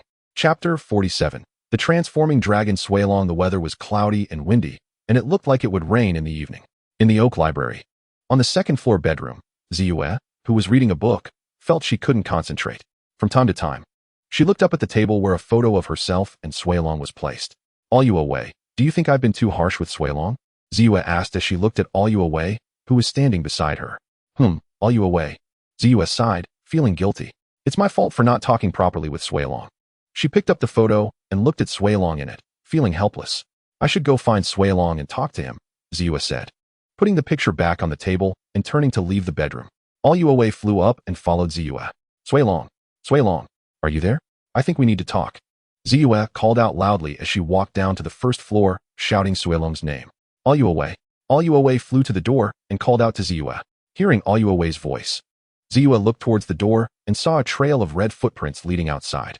She walked over, opened the library door, and saw the footprints leading out of Ponyville. Turning to Aliyue, she said worriedly, Suelong wouldn't have run away, would he? Aliyue called out twice. After hearing Aliyue's calls, Ziyue looked up at the darkening sky, feeling that it was going to rain soon. But she couldn't think of anything else and turned to Aliyue, saying, Aliyue, let's go find Suelong together. After saying that, she quickly ran out following the footprints. When Aroi saw Ziyue run out, he also took off and flew ahead to lead the way for her. As soon as Ziyue entered the forest, heavy rain began to fall from the sky. Ziyue looked up at the rainy sky, then down at the red footprints on the ground that were starting to fade. She began to worry whether Suelong would catch a cold from the rain, wishing she could run faster. Wait, how did I forget about that? As Ziyue's cute emblem lit up, Maguang flew out from it, circled around the running Ziyue, and then flew in front of her. Ziyue looked at Maguang in front of her, leaped and stepped onto the flying sword, and her horn glowed with magic. With a purple flow of light filled with stars appearing, she flew quickly towards the direction of Suelong's fading footprints. As Ziyue watched the footprints on the ground grow fainter, her anxiety increased. Looking at the trees rushing past her, she shouted Suelong's name loudly. Aroi, have you seen Suelong? Ziyue asked Aroi, who was flying beside her and struggling more and more. Aroi called softly. At this moment, Ziyue stopped because there were no footprints left from Suelong ahead. They had all been washed away by the rain. Aroi, you should get on my back. You've worked hard, Zua said to Aroi, who was drenched from the rain. After all, it was difficult to continue flying with wet feathers. Aroi responded and flew onto Zua's back, as he was indeed too exhausted to fly any longer. Zua looked up at the still raining sky. Raindrops fell from above onto her glowing horn, sliding down her forehead and cheeks, dropping onto the ground by her feet. Lowering her head, she looked at the dense forest shrouded in rain and said sadly, Suelong, where are you? Suddenly, Zua's ears perked up, and she quickly raised her head to look in a direction. What is that? Operating the flying sword, she flew up above the forest, perked her ears, and listened intently to the surrounding sounds. But all she could hear was the sound of rain falling on the leaves and ground, with no other sounds. Just as Zua thought she might be hearing things, a voice calling for help came from her right front. Zua immediately recognized it as Suelong's voice and turned to fly towards the source of the sound. She saw a stone cave and dashed in without hesitation. Once inside, she saw a giant dragon about to attack Suelong, who was curled up in the corner. She quickly shouted, Suelong, hang in there. I'm coming to save you. Trying to attract the giant dragon's attention, Zua jumped from the flying sword and swung it towards the dragon's head. Aroi also flew up from Zua's back as she entered the cave, joining her in distracting the giant dragon. Taking advantage of this opportunity, Zua teleported directly to Suelong's side. Zua, Suelong exclaimed in surprise upon seeing her. There's no time. We have to get out of here quickly, Zua said as she bent down and carried Suelong on her back, then ran towards the cave entrance while calling out to Aroi. Aroi understood that Zua was calling him to hurry and flew towards the entrance. Just as Zua was about to run out of the cave, the giant dragon swiped its tail, sending the flying sword flying to the cave entrance, blocking their way. Zua exclaimed as she came to a sudden stop in front of the sword. At that moment, the roar of the giant dragon and the trembling of the ground came from behind her.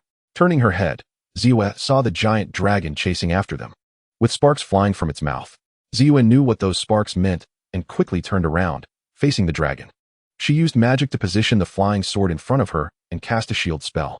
Just as Zua's shield was completed, a flame that filled the entire cave rushed towards her. Block it, Zua cried out as the flames from the dragon sent her sliding back over a meter, leaving a scratch on the ground. Suelong, who was sitting on Zua's back, looked at her with worry and guilt. Just as a crack appeared in Zua's shield, the dragon finally stopped breathing fire. Zua seized the opportunity to teleport directly to the cave's exit, then leaped forward. At that moment, Maguang flew out from the cave as well. Zua stepped on Maguang and dashed into the forest. As for why she didn't fly into the sky, flying would be faster. And there were no obstacles. It was precisely because there were no obstacles that she couldn't fly high. After all, dragons could also fly.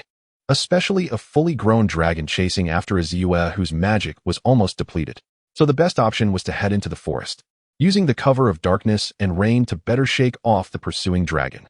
The dragon also emerged from the cave, immediately chasing after the little pony running into the forest.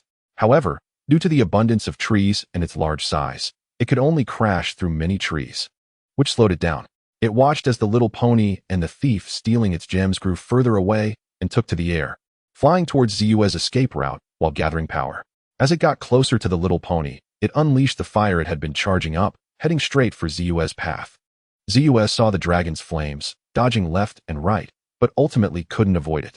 At the last moment, she turned and landed on the ground while positioning Maguang beside her to release a shield. Zua was propelled by inertia and the dragon's flames, sliding along the ground for dozens of meters. During this process, cracks continued to appear in the shield, which shattered the moment the dragon stopped breathing fire. However, Zua crashed hard into a large tree behind her, and the flying sword was knocked away, embedding itself in the ground beside her. Suelong was also thrown to the side behind Zua. The dragon descended from the sky, curiously looking at the little pony lying beneath the tree. Zua, struggling with all her might, managed to stand up beneath the tree, biting the hilt of the sword stuck in the ground. Then, using the little magic left in her body, she channeled it into the flying sword, which began to glow with purple light. She lifted her head and looked at the giant dragon with determined eyes, protecting Suelong behind her. The dragon looked at the little pony below, and flames began to spark in its mouth again. At this moment, Suelong also stood up, looking at Zua's back and the giant dragon about to unleash its fire. He ran towards Zua, shouting, "Stop! I command you to stop. Don't hurt Zua." From the moment Suelong started running towards Zua, his body began to emit a purple glow. As Suelong got closer to Ziyue, the brilliance of his body intensified, and the giant dragon also breathed fire towards Ziyue. Suelong's body grew taller, and his roar began to transform into a dragon's roar. At that moment, the illusion of the dragon pearl inside him coalesced into reality. Suelong transitioned from running to flying, charging towards Ziyue. Just as it seemed he would not catch up, a red streak of light suddenly appeared in front of Ziyue, and flames instantly engulfed both Ziyue and the figure beside her. Suelong shouted towards the flames, then rushed towards the giant dragon, directly knocking it back a few steps. The giant dragon stopped its fiery breath and looked at the creature that had pushed it back, unable to identify what it was. It felt like a dragon, but there were significant differences. Suelong, seeing the giant dragon, wasted no words and began gathering fire in his mouth. The giant dragon, noticing Suelong's actions, also started to prepare its flames. Soon, Suelong unleashed a stream of purple fire towards the giant dragon, which retaliated with a crimson flame. The two flames clashed, merging into a massive fireball in the center. With both sides continuously outputting power, it finally could not withstand the pressure and exploded. The violent shockwave sent both Suelong and the giant dragon backward. The giant dragon staggered back 3 steps, while Suelong was propelled backward dozens of meters. It was because of this explosion that the rain in the sky finally ceased. Roaring, Suelong shouted at the giant dragon, preparing to fly towards it again when Duokai, carrying Ziyue, flew up. Looking at Suelong, he said, "Suelong, you should take Ziyue away from here. Leave this to me. Ziyue, are you okay?" Suelong looked at Ziyue on Duotsai's back, surprised. "I'm fine, just a bit drained of magic." "All right, you take Ziyue out first," Duokai said to Suelong, a bit annoyed. Then placed Ziyue into Suelong's claws. "Oh, okay." Suelong carefully accepted Ziyue, and then Duokai activated a magic array on his horn, bringing Changhong to his side, with the sword tip pointed at the giant dragon. Smiling at the giant dragon, he said, "Big guy, have you thought of your last words?" "Woo woo Oroway. Is that you in front of me?" The dragon called out. "What? It's me, Suelong. Don't you recognize me?" Suelong said, puzzled, looking at Oroway. "How can you pretend not to know me after just a moment?" "You Oroway." "Oh woo Oroway. What? Looking at yourself? I don't have time to chat with you. I still need to get Ziyue to safety," Suelong said, flying towards the edge of the forest. Oroway followed Suelong as he flew away. Outside the forest, Suelong placed Ziyue down under a tree and looked at her. At that moment, Ziyue let out a faint sound, slowly opened her eyes, and shook her slightly dizzy head. Feeling a bit more awake, she immediately stood up and shouted, "Suelong. Ziyue, you're awake. That's great," Suelong said happily, looking at the awakened Ziyue. Just as he was about to hug her, Ziyue suddenly teleported away, looking at Suelong and asking, "Who are you? Where is Suelong?" "I am Suelong." "Ziyue, don't you recognize me?" Suelong said sadly, looking at the nervous Ziyue. "Suelong." Ziyue looked confused at the creature claiming to be Suelong, becoming more familiar with each glance. The purple scales, deep green belly, and green mane. Ziyue suddenly remembered that this image was exactly the kind of dragon Duokai had described before. "Woo woo Oroway." Oroway called out to Ziyue. Yes, Oroway, you quickly tell Ziyue, it's really me, Suelong." Suelong said after hearing Oroway's voice. "Suelong, is it really you?" Ziyue lowered her guard and walked towards Suelong. "Ziyue," Suelong exclaimed joyfully as he rushed over to hug Ziyue. "Oh, I'm so glad you're okay." Ziyue said. "I miss you so much, Suelong." "But Ziyue, why do I feel like you've shrunk?" Suelong said, looking at Ziyue in confusion. "Haha, Suelong, take a good look at yourself," Ziyue said with a smile. Upon hearing this, Suelong released Ziyue and looked into a nearby puddle.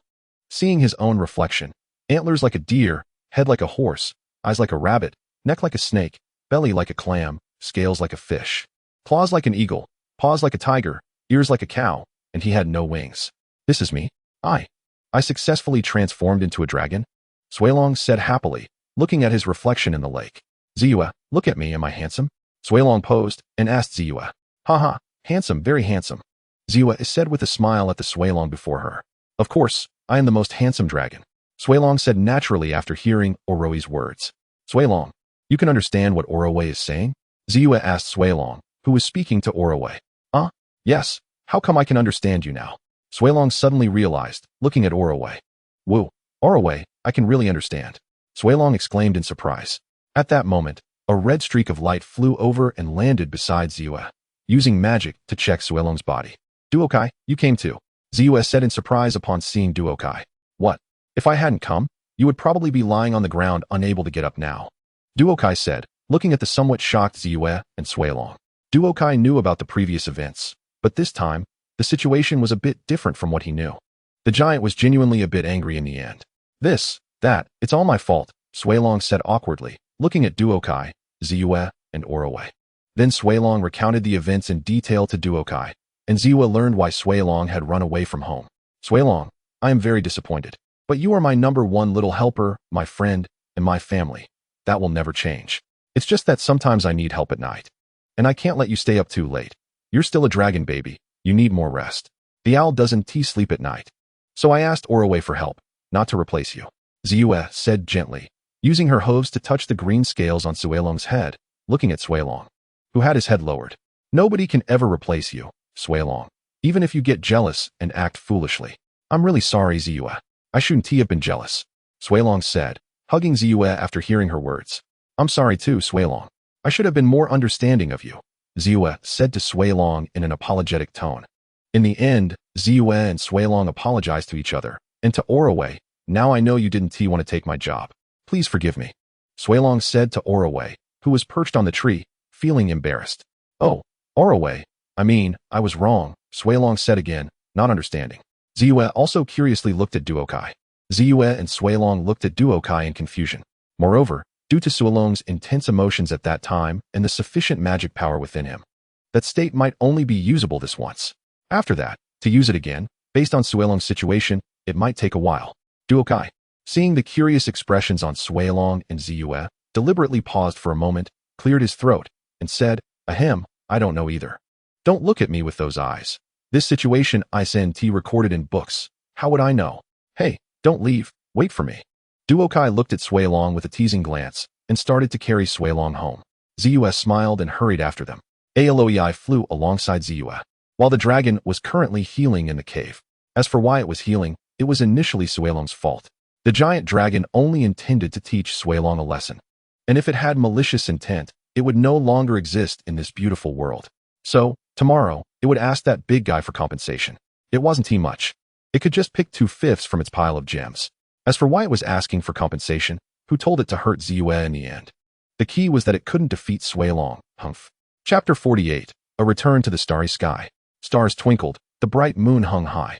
In Ponyville at the Oak Library. Suilong was resting well. Ziyue looked at Suilong, who was sleeping soundly on the little bed, and smiled. Then she went to the first floor and saw Duokai eating apple pie. Oh, by the way, Duokai, how did you know I was there? Well, it's delicious. I felt it, Duokai replied. Felt it? How did you feel it? Is it like the connection with Pinkie? Ziyue asked curiously, staring at Duokai. Cough, cough, calm down, Ziyue. Don't look at me with that research expression, Duokai said, seeing Ziyue's eager eyes. The last time she researched him was still fresh in his memory. Haha. How did you feel it? Ziyue asked, a bit embarrassed. Duokai finished the last bite of apple pie, downed the juice beside him, burped, and said, Twilight told me. Twilight? My flying sword. Ziyue looked at Duokai in surprise. Yes, Duokai summoned his flying sword, Changhong, which floated in front of both of them. Changhong and Twilight were born from the same crystal. They have a special connection. As their owners, we can also feel it synchronously. So when you used Twilight to block that giant dragon's attack, my Changhong sensed it, and I knew you were in trouble. I instantly got up from my sleep and flew to your location. Then at the critical moment, I blocked in front of you. Duokai started seriously but ended with a raised eyebrow and a smile at Ziyue. Ziyue felt a bit shy under Duotsai's gaze, but it was fleeting. She summoned her Twilight from the cute emblem and asked Duokai, So can I also feel your situation through Twilight? Duokai watched as Ziyue summoned Twilight. And they both flew around the library, making soft sword sounds while playing together with Changhong and Twilight, smiling as he replied, Of course. Ziyue smiled back at the two flying swords. By the way, since you've slept for so long, you shouldn't be sleepy now, right? She said happily, looking at the energetic Duokai. I'm not sleepy, but Duokai felt something was off seeing Ziyue so inexplicably excited. Ziyue used magic to move the items on the table and pulled over the array book, smiling at Duokai. Come help me study, Duokai. Cough. Ziyue, aren't you sleepy? Duokai asked, looking at Ziyue, who seemed overly energetic. Not sleepy at all. Ziyue replied excitedly. Really? Then of course, you're not. You've probably only slept a little these past 2 days, and most of the time was spent reading this array book. Plus, your magic is depleted today. It's impossible not to be tired. If you can't feel it now, then you've passed that time and temporarily forgotten it. Alright, I can teach you. But only until midnight. After midnight, you must sleep. Duokai said helplessly, looking at the excited Ziyue. No problem. Ziyue instantly agreed, then used magic to bring over 2 cushions. Duokai and Ziyue sat side by side on the cushions and began to study the array. This array operates like this, Ziyue explained. This requires. Duokai started, but then glanced at the time on the wall and then at Ziyue, who was leaning against him and had fallen asleep. He chuckled softly, still saying, "You're not sleepy. It's not even 11 o'clock yet, and you're already asleep." Duokai used magic to bring over a blanket, covering Ziyue and himself. Then magically turned off all the lights, leaning against Ziyue and closing his eyes. The next morning, in the early morning light, what a beautiful day. Suilong opened her eyes and sat up, looking happily at the sunlight outside the window. What should I make today, pumpkin pie? Or grass sandwiches? As Suilong walked to the kitchen on the first floor, she suddenly noticed, Ziyue, Duokai, why are you both sleeping here? As soon as Suilong reached the first floor, she saw the 2 ponies sleeping together and asked in confusion, Ziyue? Suilong walked over to Ziyue and called out to her, who was still asleep. How strange. Ziyue actually slept in. What's wrong, Suilong? Ziyue opened her eyes, a bit dazed. Suilong, why are you and Duokai sleeping here? Suilong asked curiously. Duokai? Hearing Suilong mention Duokai, Ziyue woke up halfway, lifted her head to see Duokai up close, then looked down at where she had been sleeping. Realizing she had spent the whole night leaning against Duokai, her face instantly turned as red as an apple. Without thinking, she instantly teleported behind Suilong. What's wrong, Ziyue? Suilong asked curiously, looking at Ziyue who had moved behind her. Nothing. I accidentally fell asleep after reading too late last night, and there's nothing else, Ziyue quickly replied. Oh, by the way, Ziyue, what should we have for breakfast today? Pumpkin pie? Grass sandwiches? Oatmeal milkshake? Suilong asked innocently. Ziyue used her calming method, making breathing motions with her hooves in front of her, and after taking 5 or 6 deep breaths, she calmed down.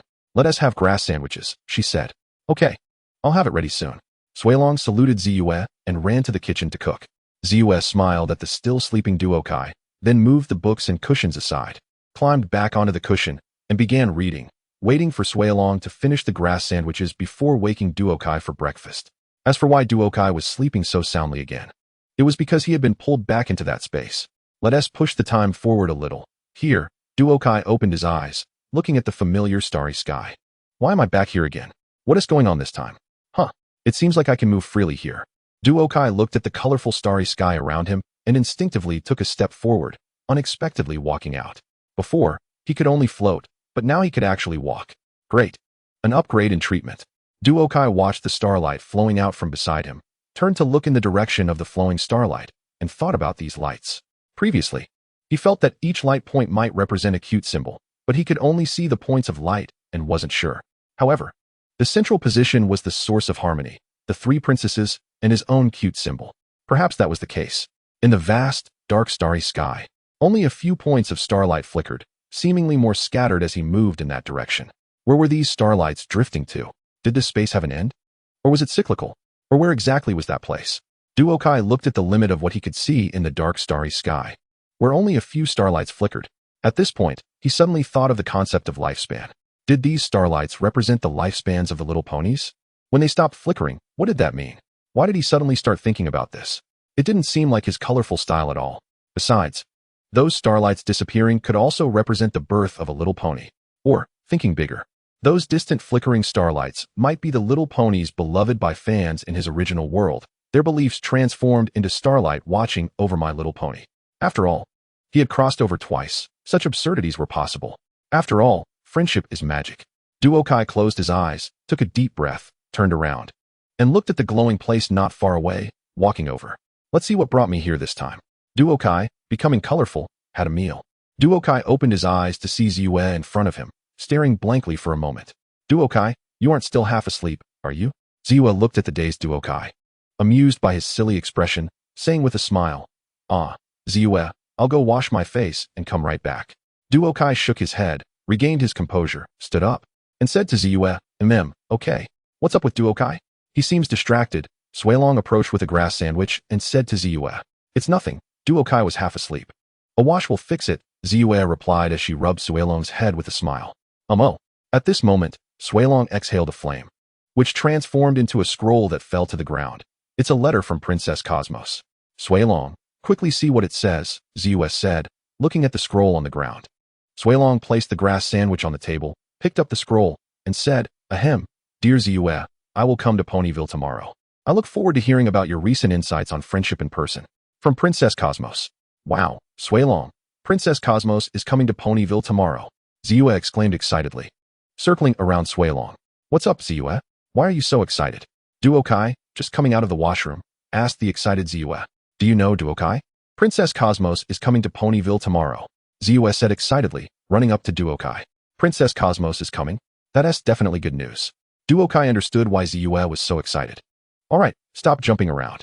You need to eat well to have the energy to prepare for the princess's arrival tomorrow, right?" Duokai said, holding down the excited Ziyue. "You're right, Duokai." Then Ziyue dashed to the dining table and started eating much faster than usual. Duokai watched Ziyue rush to eat and also smiled as he sat down to enjoy his breakfast, while also thinking about what he had seen the night before. Chapter 49, Pinkie, I'm watching you. It was another clear day. Duokai looked up at the blue sky and couldn't help but think, what great weather. "Hurry up, Duokai. We have a lot to do." Ziyue, walking ahead with Suelong on her back, turned her head and urged Duokai, who was lagging behind. "Okay, I'm coming." Duokai looked down at the happy Ziyue and smiled. "Ponyville, Sugar Cube Corner, Pinkie, are you home?" Ziyue pushed open the door of Sugar Cube Corner while calling Pinkie's name inside. "It's Ziyue and Duokai. Good morning." Mrs. Cake walked out from the bakery and looked at the entering Ziyue with concern. "Good morning, Mrs. Cake." "Ziyue, Duokai. What brings you to find Pinkie?" Mrs. Cake placed the freshly made cupcakes on the bar and looked at Ziyue and Duokai. Oh, Princess Cosmos is coming to Ponyville tomorrow. I'm here to find Pinkie to throw a party," Ziyue said excitedly to Mrs. Cake. "Oh, really? Haha, Ziyue. Look at what I'm making." Mrs. Cake pushed a cake towards Ziyue with a smile. "Oh, you know?" Ziyue looked at the cake in surprise. "Yes. The mayor informed us this morning that Princess Cosmos will come to Ponyville tomorrow, so I've been preparing these pastries since this morning," Mrs. Cake said with a smile. "By the way, Ziyue, Pinkie is in her room upstairs. I don't know what's wrong, but she has been in her little room since this morning, hugging a pillow and looking angry. It's the first time I've seen Pinkie angry." Mrs. Cake handed a piece of cake to Duokai, who had been staring at it since she brought it out, and then said to Ziyue with concern, "What's wrong with Pinkie? Why is she angry?" Duokai asked curiously. "I don't know. I asked Pinkie this morning, but she didn't tell me." Mrs. Cake shook her head and looked at Duokai and Ziyue. Ziyue and Duokai exchanged glances and walked upstairs. Just as they reached the door of Pinkie's room, they vaguely heard Pinkie inside hitting pillows and talking loudly, though it was hard to hear clearly through the door. However, they could vaguely hear her saying things like bad guy and big bad guy. Ziyue knocked on the door with her hoof and called out, "Pinkie, can we come in?" After hearing Ziyue's voice, Pinkie stopped and then opened the door to see Ziyue and Duokai. "Ziyue, Duokai, what brings you here?" Pinkie said happily. "Before we get into that, I heard from Mrs. Cake that you're angry. What happened?" Ziyue asked Pinkie with concern. "Oh, about that. Just thinking about it makes me a bit angry. Ziyue, let me tell you. I had a terrible nightmare last night. You know, I haven't had a nightmare in a long time. Let me think back to when it was, alright? I haven't had one since I got my cute mark. Then suddenly last night, I had a nightmare where a guy did something that made me very angry. I ended up beating that guy in my dream. I used my special skills, first like this, then like that. This morning when I woke up, I still felt a bit angry, so I used a pillow to hit like that guy for a while. It really tired me out, but now I feel much better. By the way, Ziyue, what did you come to find me for?" Oh, let me guess. Is it to prepare for a huge party? Am I right?" I knew it. Don't tell me for whom. Let me guess. Is it because Princess Cosmos is coming to Ponyville? Yay. Then what are we waiting for? Let's get hyped." Pinkie first talked about a lot of reasons why she was angry, while demonstrating to Ziyue and Duokai how she would beat up the guy who made her angry in her dreams, with flying kicks, elbow strikes, charges, and shadowless legs, etc. Then she ran in front of Ziyue, excitedly looking at her and asking. Before Ziyue could speak, Pinkie guessed the reason Ziyue came here. Ziyue and Duokai looked at Pinkie, stunned and not reacting, when Pinkie took out a confetti cannon and shot out colorful paper, then ran downstairs. What was that? Did I say something about the universe? No, what is going on? At this moment, Ziyue also reacted, looking at the falling confetti in shock and pointing to the corridor with her hoof. Turning to Duokai and saying, Duokai had a relatively high tolerance for Pinkie's quirks, and now at least she wasn't that shocked anymore. Duokai looked at Ziyue, who couldn't even form a complete sentence, and smiled, saying, "Well, Pinkie the little monster has always been this strange, hasn't she?" Ziyue took a deep breath to calm down, then looked at the confetti on the ground and said with a smile, "Yeah, It really is Biki's style. Just as Duokai and Ziyue reached the first floor, they heard Biki excitedly say, I want to make a super big cake for the princess of the universe. Biki, then we'll go find Jinshi and Ruru to see how they're preparing. Ziyue smiled at the busy Biki and said, oh, no problem. We'll leave this to me and the cake lady. Biki smiled at Ziyue with frosting in her hooves, saying, Ziyue, how about I stay here to help? Duokai looked at the various delicious pastries Biki and the cake lady were making, feeling like they were beckoning to her. Duokai wiped her mouth, which was about to drool, and said, Ziyue, you can't let me stay here, or I'll eat all the pastries prepared for the princess of the universe. Who said that? I just want to help the princess of the universe see which one is the best, Duokai replied. I'm risking getting fat to taste test. Hearing Ziyue say that, Duokai pretended to be sad and looked at her indignantly. Ziyue watched Duokai perform and asked, What? Ziyue, do you think what I said was fake? Duokai looked at Ziyue, who was unfazed, and said sadly, Who was it that bragged in front of me about how they could eat without getting fat? Who was it, Duokai? Ziyue looked at Duokai, who was on the verge of tears, and said, did I ever say that? Duotsai's brewing emotions suddenly choked up, and she awkwardly smiled at Ziyue. Ziyue raised an eyebrow at Duokai, and Duokai had to laugh to cover up the awkward atmosphere. Alright, I know part of you doesn't want to go to Jinshi's place. Afraid she'll make you wear a dress, right? Ziyue sighed and said, haha. Ziyue really understands me. Duokai blushed a little, scratching her head with her hoof, and smiling. Didn't you say that cross-dressing only counts the first time and the countless times after? Haven't you already dressed up many times? Besides, you really look great in a dress. Ziyue looked at Duokai in confusion. Come on, Ziyue, it's different. If I can avoid wearing it, I'd definitely prefer that. Besides, would you be willing to wear a male outfit? Duokai rolled her eyes at Ziyue. Well, if you cross-dress, I wouldn't mind wearing a male outfit. Ziyue thought for a moment, seeming to think of something, and smiled at Duokai. Right? You wouldn't want that either, would you? Duokai nodded in satisfaction, but halfway through, she realized what Ziyue meant when she said, would you be willing? And looked at Ziyue in shock. Don't you think that would look beautiful? Ziyue walked in front of the shocked Duokai and gently lifted her chin with her hoof, saying softly. Duokai's face flushed red at Ziyue's words, and Ziyue smirked. Haha. Alright, you don't have to go to Jinshi's place with me, but you can't stay here either. Seeing the shy Duokai, Ziyue felt triumphant. Duokai shook her head vigorously, trying to shake off the images that had just popped into her mind. How could I have such thoughts? Is it the issue with that space or the time travel array? Duokai took a deep breath, suppressing those messy thoughts, and calmly looked at Ziyue. Okay, Ziyue, no problem. I'll go decorate other places in Ponyville. Suilong, let us go, Ziyue called to Suilong, who was eating a cupcake nearby. Okay, coming. Suilong handed the cupcake to Duokai and walked towards Ziyue. But Duokai, don't you think that if you don't go to Jinshi, she won't make your dress?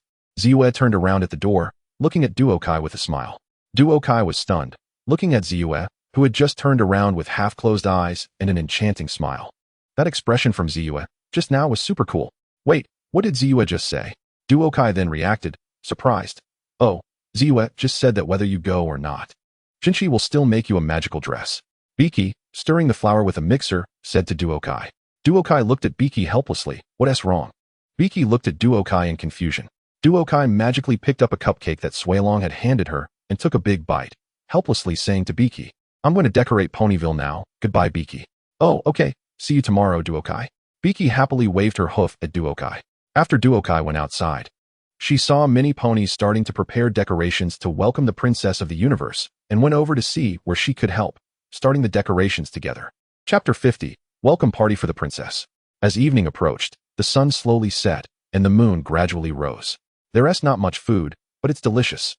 Duokai pushed open the door and saw Ziyue and Suilong reading. Upon hearing Duotsai's voice, Ziyue looked up at her with a big pile of food and said, Duokai, you didn't stay at Biki's all day, did you? Of course not. Am I just a pony who knows how to eat? I spent the whole day decorating outside. These are what the other ponies shared with me. Duokai put the other food aside and brought the grass matcha cake in front of Ziyue, saying, try the new cake Biki made. Duokai handed a piece of grass matcha cake to Ziyue and Suilong. Then I want to be polite. Suilong happily took the cake, while Ziyue used magic to catch a piece and took a bite, saying, it really tastes good, very delicious. Right? Biki is top-notch at making cakes. Duokai also took a piece of grass matcha cake and started eating. The texture melted in her mouth, and Duokai happily squinted her eyes, enjoying the wonderful moment brought by the grass matcha cake. By the way, Ziyue, what about the dress from Jinchi? After finishing that piece of cake, Duokai, as if resigned to her fate, looked at Ziyue and said, dress? Haha, this time the princess of the universe is just coming for a casual gathering, not a formal one, so there's no need to wear a dress specifically. Why? Do you want to wear a dress? Ziyue looked puzzled for a moment, then remembered what she had said to Duokai this morning about Jinchi making her a dress, and smiled at Duokai, saying, cough, of course I don't want to. It's best not to wear one. Duokai shook her head and said, all right, I'm going to sleep now. I have to get up early tomorrow. Good night. Duokai looked at Ziyue, who was smiling happily, stood up, and walked toward her room. The next morning, at the sugar cube corner, wow, so much food. Duokai looked at the candy house filled with all kinds of delicious food, unable to resist licking her lips. Cookies, mooncakes, apple sandwiches, strawberry cake. Duokai thought this was her first official meeting with the Cosmic Princess, and she hoped to leave a good impression. Ziyue, seeing Duotsai's soul almost pulled away by the food, helplessly said, no problem, don't worry, I will definitely be very elegant. Duokai looked at Ziyue's confident assurance. But Ziyue was somewhat unable to relax seeing Duokai glancing at the food while speaking. She sighed, let go of Duokai, and decided not to bother with her anymore. Turning to see if any other little ponies at the party needed help. Passing by the entrance, she saw Ruru being stopped by the guards. Ziyue said to the guards, it's okay, gentlemen, she is a guest. Upon hearing this, the guards folded their wings and let Ruru enter. Thank you, Ziyue, Ruru said as she walked in. Looking at Ziyue, Ruru, I'm really glad you could come. It wouldn't be as fun without you, Ziyue said with a smile. Sorry, I'm a bit late. I had to take care of a sick little animal. Ruru apologized to Ziyue.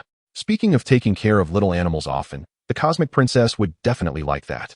I hope she will, Ziyue said with a smile. But the more she spoke, the more nervous she became. Oh, Ziyue. I thought I was the only one feeling nervous in such a situation, Ruru said, looking at the nervous Ziyue with some surprise. That's not it. I just hope the Cosmic Princess will recognize my friends. Ziyue shook her head and said to Ruru. But the Cosmic Princess has met us before, Ruru said, confused. I also introduced you all in my letter, but this is the first formal meeting, so I hope everyone can leave a good impression on her, Ziyue explained to Ruru. I don't think you have anything to worry about. Besides, this is just a casual gathering, Ruru said with a smile. See, isn't that great? Ruru pointed to the ponies in the candy house and said to Ziyue. Hearing Ruru's words, Ziyue followed her gaze and saw that Jinchi was elegantly sharing her knowledge about fashion and dresses with other ponies, while Applejack was happily eating cherry cake at the dining table. Seeing this, Ziyue felt quite satisfied. But what about those three over there? Pinkie was being pulled by Duokai, studying various bizarre ways to eat cake. Ziyue watched as Duokai and Pinkie spread mustard on the cake and took a bite, then tilted their heads at a 45-degree angle, spitting fire into the air. Ziyue felt the heat from the sight. Yunbao was laughing at the sight of Duokai and Pinkie lying aside. Ha! Pinkie, you and Duokai are really funny, huh? Ruru looked at Pinkie and Duokai and smiled. Haha. Ziyue could only smile helplessly, quickly walking over to Duokai and whispering, what are you doing? Didn't you promise me you'd be elegant? Right, look. I added a layer of protection to Jinchi's dress, so she doesn't have to worry about getting cake on it, and can enjoy the snacks here without concern. I also told Applejack how to eat it properly, so there's no need to be conflicted. Isn't that great? Duokai took a big sip of the drink nearby to suppress the spiciness in her mouth, and looked at the somewhat angry Ziyue. Then what are you and Pinkie doing here? Ziyue pointed at Pinkie, who was still breathing fire, looking at Duokai. Leaving Pinkie here? Don't you think Pinkie would be more lively if we didn't keep her here? Besides, the Cosmic Princess seems quite happy. Duokai smiled at the tense Ziyue. Fine. Ziyue sighed helplessly, and then walked over to sit beside the Cosmic Princess. Dear, you must be Ruru, right? The Cosmic Princess put down her teacup and looked at Ruru beside Ziyue. Yes, Your Highness. I usually have a busy schedule. But Ziyue often writes to me, saying you enjoy taking care of and helping the little animals in the forest, the Cosmic Princess said. Yes, I do enjoy taking care of little animals, Ruru replied. So do I. As a princess, I care deeply for all animals. Just as the Cosmic Princess finished speaking, a series of coughs came from the cage behind her. All my subjects are very important to me, the Cosmic Princess said. And the coughing in the cage grew louder until a bird covered in feathers flew out. My Philomena, you're awake. Come say hello to her. The Cosmic Princess smiled at Philomena. Philomena coughed a couple more times, making Ruru feel a pang of sadness as she looked at Philomena, while Duokai watched the Cosmic Princess and Philomena, feeling that they both had two little black horns on their heads. She's quite interesting, isn't she? The Cosmic Princess smiled at Ruru. I, I've never seen a bird like that, Ruru said worriedly as she looked at Philomena. At this moment, a guard came over and said a few words to the cosmic princess. Really? Oh, well then. I'm very sorry, everyone, but I must take my leave. It's time for my appointment with the mayor, and I have official business to attend to. Thank you very much for your hospitality. I'm glad to get to know you better. The cosmic princess stood up and addressed the ponies present before leaving. The ponies also bowed to the cosmic princess. Phew. Now we can finally eat freely. I'm starving, Applejack said, relieved as she watched the cosmic princess walk away. Oh, Applejack, I recommend you try this. Chocolate with chili, plus strawberries and sandwich cake. I just thought of it. Pinkie handed a colorful food item to Applejack. No thanks, Pinkie. I think I prefer ordinary grass cake. Applejack said, looking at the colorful cake and refusing. Oh, okay, Pinkie said, and then swallowed it in one bite. The taste is indeed not very good. It doesn't quite match. After swallowing, Pinkie's expression was somewhat conflicted. Yunbao and Jinshi looked at Pinkie's expression as she ate, and they could tell that it tasted terrible. Especially since even Pinkie couldn't handle it. Alright, sway along. I don't know what the princess thinks, but at least there hasn't been any major trouble. Ziyue sighed and looked at Pinkie and the others, saying to Sway Long, who was dressed in a chef's outfit. Duokai, eating cake. Heard Ziyue's words and then glanced at the now empty cage where Philomena had been taken away by Ruru. After thinking for a moment, she decided not to tell Ziyue, as this was a good opportunity to study the phoenix of this world. Besides, it was quite fun, and in the end, she might even see the phoenix reborn from ashes, which was magical. Perhaps she could find a way to heal Xingmu Lulu as well. Chapter 51, Philomena. Duokai put the last piece of cake in her mouth, looking out the window at Ruru, who was cautiously carrying Philomena. Turning back to see Ziyue complaining to Swaylong. She swallowed the cake, grabbed the lemon drink nearby, let out a big burp, and confidently walked out the front door, running toward Ruru, who was hiding and dodging ahead. After Duokai reached Ruru, she tried to speak softly. Ruru jumped up instantly and opened her wings, lying there, trembling as she said, Haha, it's me, Ruru, Duokai. Duokai smiled at Ruru, who was apologizing while curled up on the ground. Duokai, can you keep this a secret? Don't tell the cosmic princess. After hearing what Duokai said, Ruru cautiously spread her wings, lifted her head to look at Duokai, and said, Duokai pulled Ruru up and looked at the Philomena on her back, smiling and saying, No problem. Can I see how you treat Philomena? Oh, of course, let's go. Outside Ponyville, on the edge of the Eternal Freedom Forest, Ruru's home. Ruru, aren't you afraid to live here alone? The Eternal Freedom Forest is right next to you. Duokai looked at the Eternal Freedom Forest, which was very close to Ruru's home, and said, No, I have many small animals to keep me company, and it's very quiet here, so it won't disturb other ponies. Ruru opened the door and walked in, pointing to various small animals inside, smiling at Duokai. Inside the room, there are all kinds of small animals, birds, squirrels, kittens, white mice, spiders, etc., and even a brown bear. Come in, Duokai, they are all very friendly. Ruru looked at Duokai, who was standing at the door and hadn't come in, smiling and saying, Oh, okay. Duokai wasn't scared. Well, sort of, but on the other hand, there are so many small animals, it's way more than what's shown in the cartoons. Ruru placed the Philomena on the sofa and looked at the shedding Philomena with concern. Poor little guy, how did you get so sick? Don't worry, Philomena. I will help you recover. Duokai watched Philomena swaying on the sofa, nodding her head from time to time. This guy really knows how to act, clearly a seasoned veteran. Ruru continued saying, Just think of it as helping the princess. She's too busy to take care of you properly. After Ruru finished speaking, Philomena cooperatively coughed, feathers falling everywhere. The princess will definitely thank me for helping. Ruru looked at the seriously ill Philomena with concern and said, Don't worry, the cosmic princess will be very happy. Duokai walked to the front of the sofa and helped Philomena sit up, smiling at Ruru while quietly casting a spell on Philomena. Cough cough. Philomena started shedding feathers again. Oh my, you'd better lie down quickly. Ruru picked up Philomena and placed her on a small bed, covering her with a small blanket. Then took out a thermometer and put it in Philomena's mouth. As soon as the thermometer was in, it instantly turned red, showing the highest temperature. Duokai looked at Philomena's red body, even feeling like she could smell roasted chicken. Ruru quickly took the small blanket off and placed a water bag on Philomena's head. Philomena was trembling all over, and the thermometer had a layer of frost on it. Ruru hurriedly covered Philomena with the small blanket again and took away the water bag. Then Philomena started heating up again. The thermometer, it's done, sigh. It's on strike now. The thermometer finally couldn't take it anymore and gave up. Sigh. How sad. How lamentable. Duokai shook her head, quickly trying to push this image out of her mind. This is so much worse than I imagined. I need to get you some medicine quickly. Ruru looked at the lying Philomena with concern and said, the last two words particularly serious. But just as she finished speaking, Philomena suddenly coughed, interrupting Ruru's momentum. Ruru then brought over a pill almost as big as Philomena and said to her, eat this, Philomena, and you'll get better right away. Philomena looked at the pill on the plate, sniffed it, made a disgusted sound. Ruru, the doctor, had already anticipated this. Ruru smiled at Philomena and took out a bag of rice to pour over the pill. Philomena looked at the plate of rice and immediately started spinning around. Cough, cough. Not a descriptive term, it's a descriptive sentence. She really flew up to the rice and started eating wildly. It always works. Ruru looked at Philomena eating happily and proudly said to Duokai, Ruru, I think this might not work for Philomena. Duokai pointed at the plate with the medicine, saying to Ruru, this time it doesn't work. Ruru turned her head to look at the intact medicine on the plate, sighed, and said to Philomena helplessly, Ruru, such a big pill, how is she supposed to eat it? It's almost as big as her. Duokai looked at the big pill helplessly and said, is it? That's how it was fed before. Ruru looked at the medicine on the plate and said, then I'll turn this pill into a medicinal soup. Ruru picked up the medicine from the plate and walked into the kitchen, saying, this will do. Well, right now it's just some basic information. I estimate touching the core will have to wait until it is reborn. Cough, cough. Philomena looked at the little pony in front of her, feeling like she was part of a show, with herself as one of the actors. Besides that, there was also a feeling of being seen through. As the princess's pet, she was the most gifted among the Phoenix race, having accompanied the cosmic princess for a long time and never feeling this way before. Moreover, there was a strange feeling. How to say, a feeling of similarity with the cosmic princess.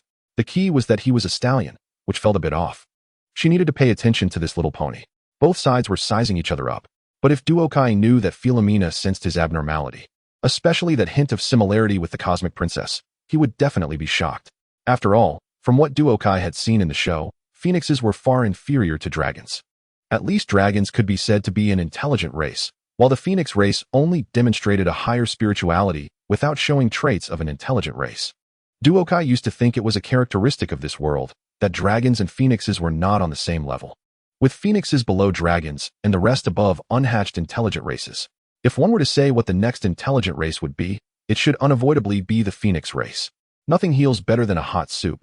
Hurry up, if you don't cooperate, you won't get better. Ruru brought a bowl of red liquid, resembling watermelon juice. No, it was hot soup medicine, to Philomena, then blew on the medicine, looking at Philomena with a gentle tone and expression. Look, it's very tasty. Once you drink it, you'll feel great. Philomena looked at the medicinal soup, turned her head, and directly refused. Duokai watched Ruru trying every possible way to get Philomena to take her medicine, using a small bird that had also fallen ill but had been cured as an example. It was useless. Cough, shedding feathers. Then using a humidifier to help Philomena stop coughing, to alleviate the cough. It was useless. Cough, shedding feathers. Next, placing her in the living room, lighting many incense sticks around Philomena. This is called aromatherapy. It was useless. Cough, shedding feathers.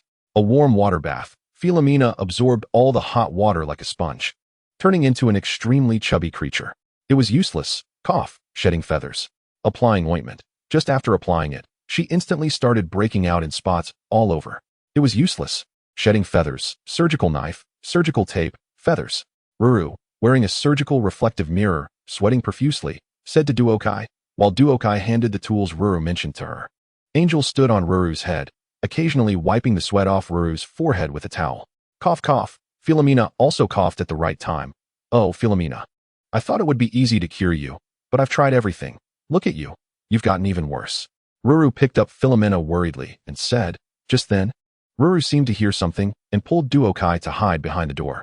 Then Ziue walked in from the entrance, speaking as she walked. Ruru, I just passed by to thank you for leaving such a good impression on the cosmic princess today. But before she could finish, she saw Philomena shedding fur in the middle of the living room and exclaimed in shock, how could the princess's pet be here? And Duokai is here too. Chapter 52, Rebirth from the Ashes. I can't leave it there, it needs my help. Ruru walked to Philomena's table and said to Ziue, No. This is bad. After hearing Ruru's words, Ziue anxiously stomped her feet, while Duokai was beside her eating a cupcake that he didn't know where he got it from. Seeing Ziue's anxious expression, one had to admit it was quite cute. But how can I let it be sick like this? Ruru said to the anxious Ziue. But it's not yours. Ziue looked at Ruru helplessly and said, Then I have to do something, Ruru. But you didn't say anything before taking it out, and Duokai? You saw Ruru take it out, and didn't he say anything to me? Ziwa looked at Ruru, who was concerned about Philomena, helplessly. But halfway through, she suddenly shifted her focus, looking at Duokai, and said, why am I suddenly dragged into this? Duokai swallowed the last bite of the cupcake, and looked at Ziwa. I saw you were busy, so I didn't have time to tell you. Ahem. Ziwa wanted to say something, but was interrupted by a cough from Philomena. Ziwa looked seriously at Philomena lying on the table and coughing, sighed, and said to Ruru, but Ruru wanted to say something, but seeing Philomena roll over and crawl back onto the table with its mouth open, as if wanting to cough, she stopped, wanting to wait until Philomena finished coughing before speaking. But after a while, Ruru looked at Philomena, who was still motionless, and continued, sigh, you're right. Okay, let us send it. Just then, a long-awaited cough came out. Ruru and Ziwa looked helplessly at Philomena, who had just finished coughing and was shedding fur. With an innocent expression. Ziwa, 2 guards are coming over. Duokai looked out the window at the 2 royal guards walking this way, and turned to Ziwa, who was packing Philomena with Ruru, and said, what? Has the cosmic princess already discovered it? Hearing Duotsai's words, Ziwa instantly ran to the window to look outside, her tail standing straight up in shock. What to do? What to do, Ziwa? Duokai looked at Ziwa, who was nervously pacing in place, and stopped her, saying, calm down, Ziwa. I don't think it's that. Let us hide Philomena first, and see what the guards want. Ah, you're right. Let us hide Philomena first. Ziwa took a few deep breaths, calmed down, and said. Ziwa and Ruru placed Philomena in a woven basket, and just as they covered it, there was a knock on the room door. Duokai looked at Ziwa and Ruru, saw them nodding at her, and after they were ready, she used magic to open the door. Hello, gentlemen, what's the matter? Ziwa asked with a helpless smile at the royal guards at the door. We are looking for you, Miss Ziwa. The princess's pet Philomena is missing. The 2 royal guards looked at Ziwa with expressionless faces. Really? That can't be, haha. Ziwa awkwardly moved a bit closer to Ruru, completely blocking the basket containing Philomena behind her while smiling and saying, but just as she finished speaking, a cough came from the woven basket behind her. Ziwa was startled and quickly pretended to be unwell, starting to cough. Seeing Ruru beside her looking at her with a puzzled expression, she kicked Ruru lightly with her hind leg, signaling her to pretend to be sick as well. So Ruru also started coughing along with Ziwa. The royal guards exchanged puzzled glances. Haha, today's weather is a bit dry. Their throats are a bit uncomfortable. Duokai, watching Ziwa and Ruru pretending to be sick, concluded, they're acting isn't as natural as Philomena. Then she said to the royal guards, yes. I suggest you hurry and find the princess's missing pet, Philomena. Thank you for coming here to tell me. Goodbye. Ziwa smiled at them while pushing the royal guards toward the door, and after saying that, she used magic to control the door, dramatically tossing her head to slam the door shut. All right, they walked far away. Duokai stood by the window, looking at the royal guards who had walked away, and said, phew, thankfully we didn't get exposed. After hearing Duokai's words, Ziwa, sitting at the door, let out a long sigh and said, wait, where are you planning to go? Ziwa looked at Ruru, who was carrying the woven basket containing Philomena, and said. Ruru looked at Ziwa with a troubled expression and said, not now. Ziwa stood up and anxiously stopped Ruru, saying, why not? Ruru looked at Ziwa in confusion and asked, guess what will happen if the princess finds out you took her pet?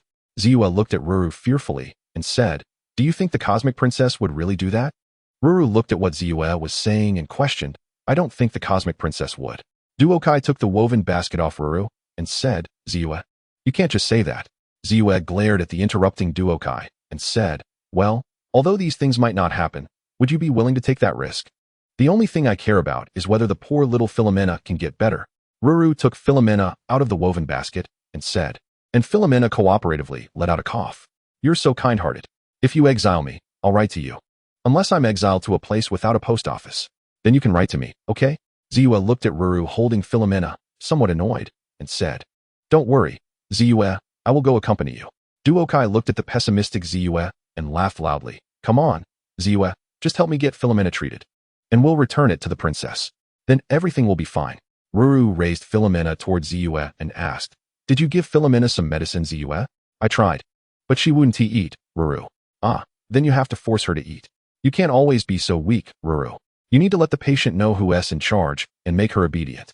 Ziwa looked at Ruru with a bit of disappointment and then turned to walk toward the place where the medicine was kept. But Ruru. There's no discussion. Ziwa held a pill and looked seriously at Philomena lying on the ground, and said, then stepped on Philomena's paw with her hoof, causing Philomena's mouth to open. Then Ziyue quickly stuffed the pill into her mouth.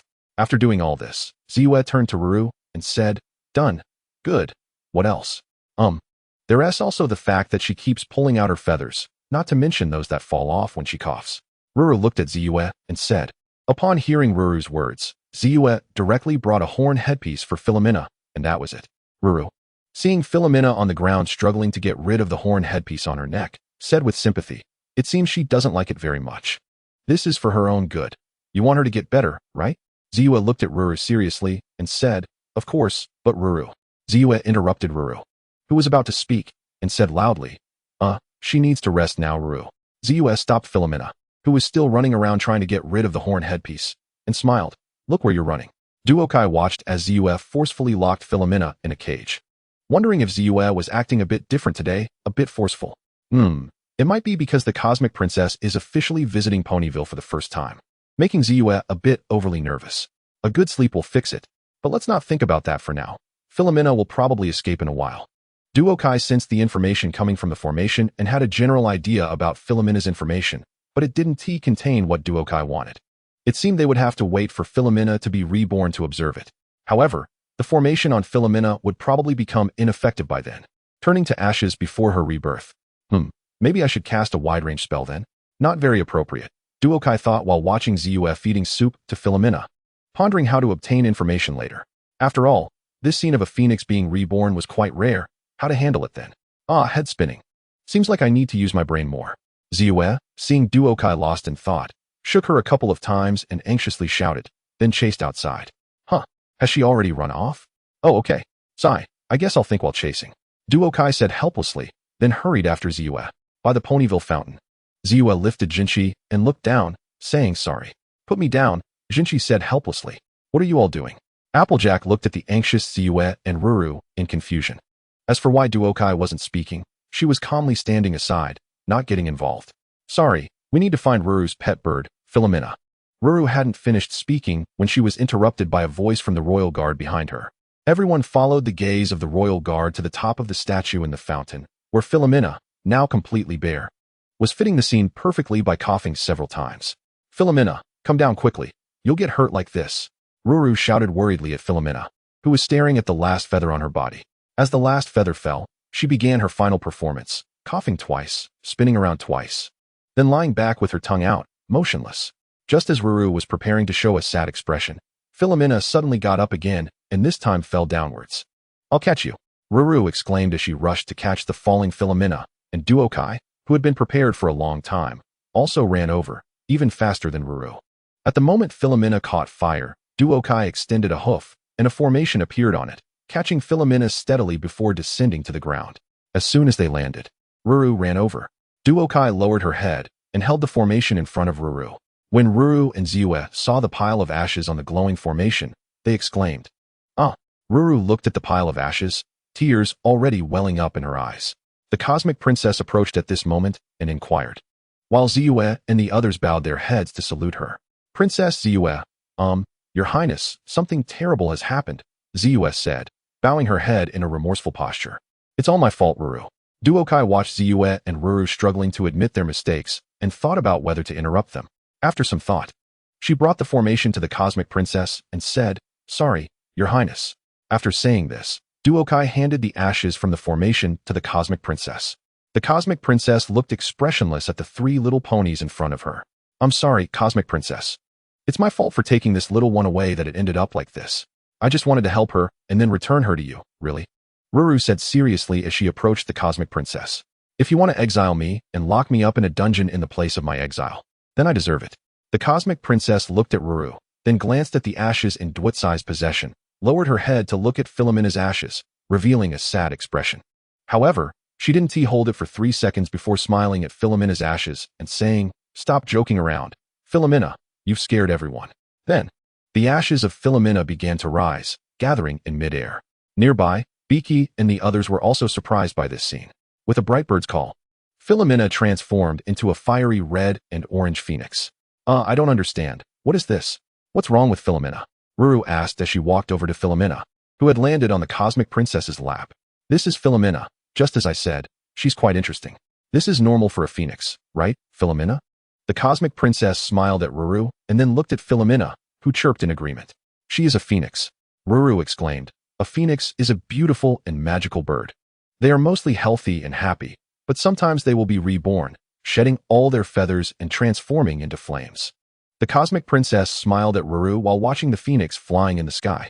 At this point, the cosmic princess lowered her head and quietly said to Ruru, honestly, I think it's quite exaggerated. Then she looked up again at Ruru and continued. Then she will be reborn from the ashes, becoming full of spirit. This is all part of a phoenix's normal life cycle. Our mischievous Philomena took this opportunity to play a little trick on you. Ruru, say sorry to the little one. Philomena looked at Ruru apologetically and chirped twice in a low voice. It's okay, as long as you don't blame me, Ruru said with a smile at Philomena. Philomena flew up and dropped a feather on Ruru's head. Ruru and the others looked up at Philomena, while the cosmic princess walked over to Duokai, looking at the formations in her possession and smiled. Duokai, did you realize Philomena is a phoenix? Why didn't you tell Ruru? Haha, Philomena is indeed mischievous. The cosmic princess didn't say anything more, smiled at Duokai, and said, by the way, Your Highness, where can I meet a phoenix? I also want to raise one. I'm not sure. They are always nomadic and very rare. However, I will keep an eye out and let Ziyue and you know if there's any news. Thank you. Your Highness, Duokai bowed to the cosmic princess, then looked at Ziyue, who was playing with Philomena, thinking, never mind, there's no rush, take it slow. Chapter 53, The Flying Seat. The bright moon hangs in the sky, and the stars shine brilliantly.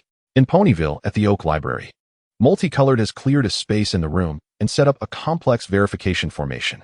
Floating within the formation are several items. A phoenix feather, those requested by Philomena. The mane of Rarity, Sweetie Belle, and Applejack, which were secretly cut from them on the way today. In addition, there are items from Rainbow Dash, Twilight Sparkle, Apple Bloom, Fluttershy, and Pinkie Pie, as well as scales from Spike. However, these are just supplementary references and not the main focus this time. Based on the previous comparison of Rarity's condition with Rainbow Dash and Fluttershy, the examination results show that Rarity is missing something very important in her basic body. From a magical perspective, she has lost most of the magical talent inherent to Pegasi. From the perspective of cultivation, it is a congenital defect. From a genetic standpoint, it means there is a crucial hereditary gene missing in her DNA. Multicolored, nestled in front of the formation, looked at her previous records and then raised her head to observe the items in the formation along with her earlier notes. After comparing them with the information gained about Philomena today, she realized that Philomena's resurrection ability indeed touches upon this aspect, which is the essence. Multicolored did not expect to obtain such profound information.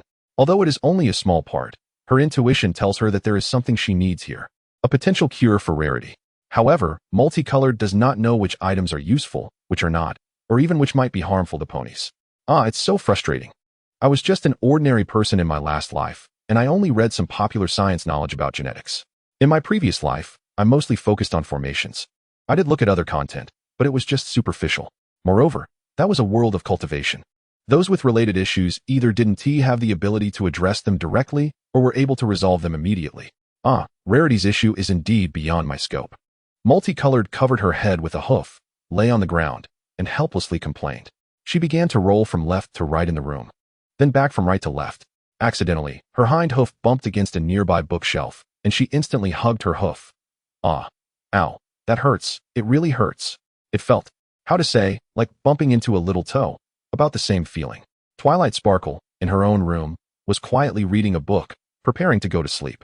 However, not long ago, various noises began to emanate from Multicolored's room. Finally, unable to endure it any longer, she walked to Multicolored's door and loudly said, Multicolored, it's so noisy. You've been making all sorts of sounds since you started. What are you doing? Twilight Sparkle looked at Multicolored, who was kneeling in front of the formation, making unclear sounds, with Rarities and other ponies' manies on the formation. Twilight's expression shifted from anger to confusion, then to shock, and finally, with an uncertain tone, she asked the Multicolored on the ground, Multicolored, what are you doing? It hurts so much. Twilight, how did you get in here? Multicolored, hearing the voice, raised her head in pain and said. Twilight Sparkle pointed at the glowing formation and the manies on it, asking with curiosity, what is this for? About that. I was just thinking of looking for you. Just a moment. Multicolored gasped in pain while speaking to Twilight. After finishing, She used magic from her horn to cast pain relief and healing spells on her injured hind leg. After feeling that the pain had lessened, she stood up and explained the situation to Twilight, who looked puzzled. I remember. You seem to have asked me about Rarity's condition before. Is this something you're researching on your own? Twilight Sparkle said, looking at the items in the formation and multicolored recorded books. Yes, that's right. So I needed to compare them with yours to see what's different from Rarity, Multicolored replied with a smile, pointing at her recorded books. I see. But multicolored. Next time, remember to tell me. Otherwise, I thought you were performing some evil ritual. Twilight Sparkle said, looking at Multicolored and smiling. Why would you think that? Multicolored asked. Puzzled. From the start, there were strange noises coming from your room, and when I entered, you were kneeling in front of the formation in pain. The key point is that there were our manies in front of the formation. Twilight Sparkle pointed to the items in the formation, looking at Multicolored with an expression that said, what did you think it was? Okay, it does look a bit like that, Multicolored admitted, imagining the scene Twilight described. Realizing that without knowing anything, it did resemble that. By the way, have you talked to Rarity about this? Twilight Sparkle asked after reviewing the information Multicolored recorded. After seeing the latest page that hinted at hope for curing Rarity, she looked at Multicolored excitedly and asked, why didn't you tell her? Rarity would surely be happy to know she might be able to fly. Because I don't know if I can cure her, so I can't tell her, Multicolored said, shaking her head helplessly at Twilight's excitement. Twilight looked at Multicolored, still a bit confused. Telling Rarity now might make her happy for a while. But what if I can't ultimately cure her? Wouldn't Rarity be even more disappointed? Without hope, there is no despair. Multicolored looked at Twilight, who seemed puzzled, and said helplessly. Seeing Twilight looking somewhat dejected, Multicolored walked over and gently touched her horn against Twilight's horn, smiling as she said, Twilight, don't be sad. Rarity will definitely fly like the other Pegasi. I've already found the direction to cure her. I have a plan now. It's going to work. But right now, Twilight, I need your help. After hearing Multicolored's words, Twilight perked up, raised her head, and smiled at Multicolored. Okay, let us work hard together. So, what problem are you facing now? It's this. Today, weren't we taking care of Princess Celestia's pet phoenix? I found something while observing Philomena's information with the formation. Wait, you know Philomena is a phoenix? Twilight interrupted Multicolored, feeling something was off. Well, we are discussing Rarity's problem right now. This issue can't be resolved immediately and can be set aside for now, Multicolored said, looking at Twilight with a gentle expression and smiling. So, you knew from the start that Philomena is a phoenix and that she isn't sick, but you didn't tell me or Fluttershy, just watched us make fools of ourselves. Right? Twilight Sparkle said, looking at Multicolored with a smirk. Haha, Twilight, let me explain. I had no choice. I only found out at the last minute that Philomena is a phoenix, Multicolored said, panicking while looking at the angry Twilight. Really? You just said you've been observing Philomena with the formation from the start, Twilight said, raising an eyebrow and looking at Multicolored with a blank expression. I'm in a hurry. Really urgent. Twilight, I'm sorry.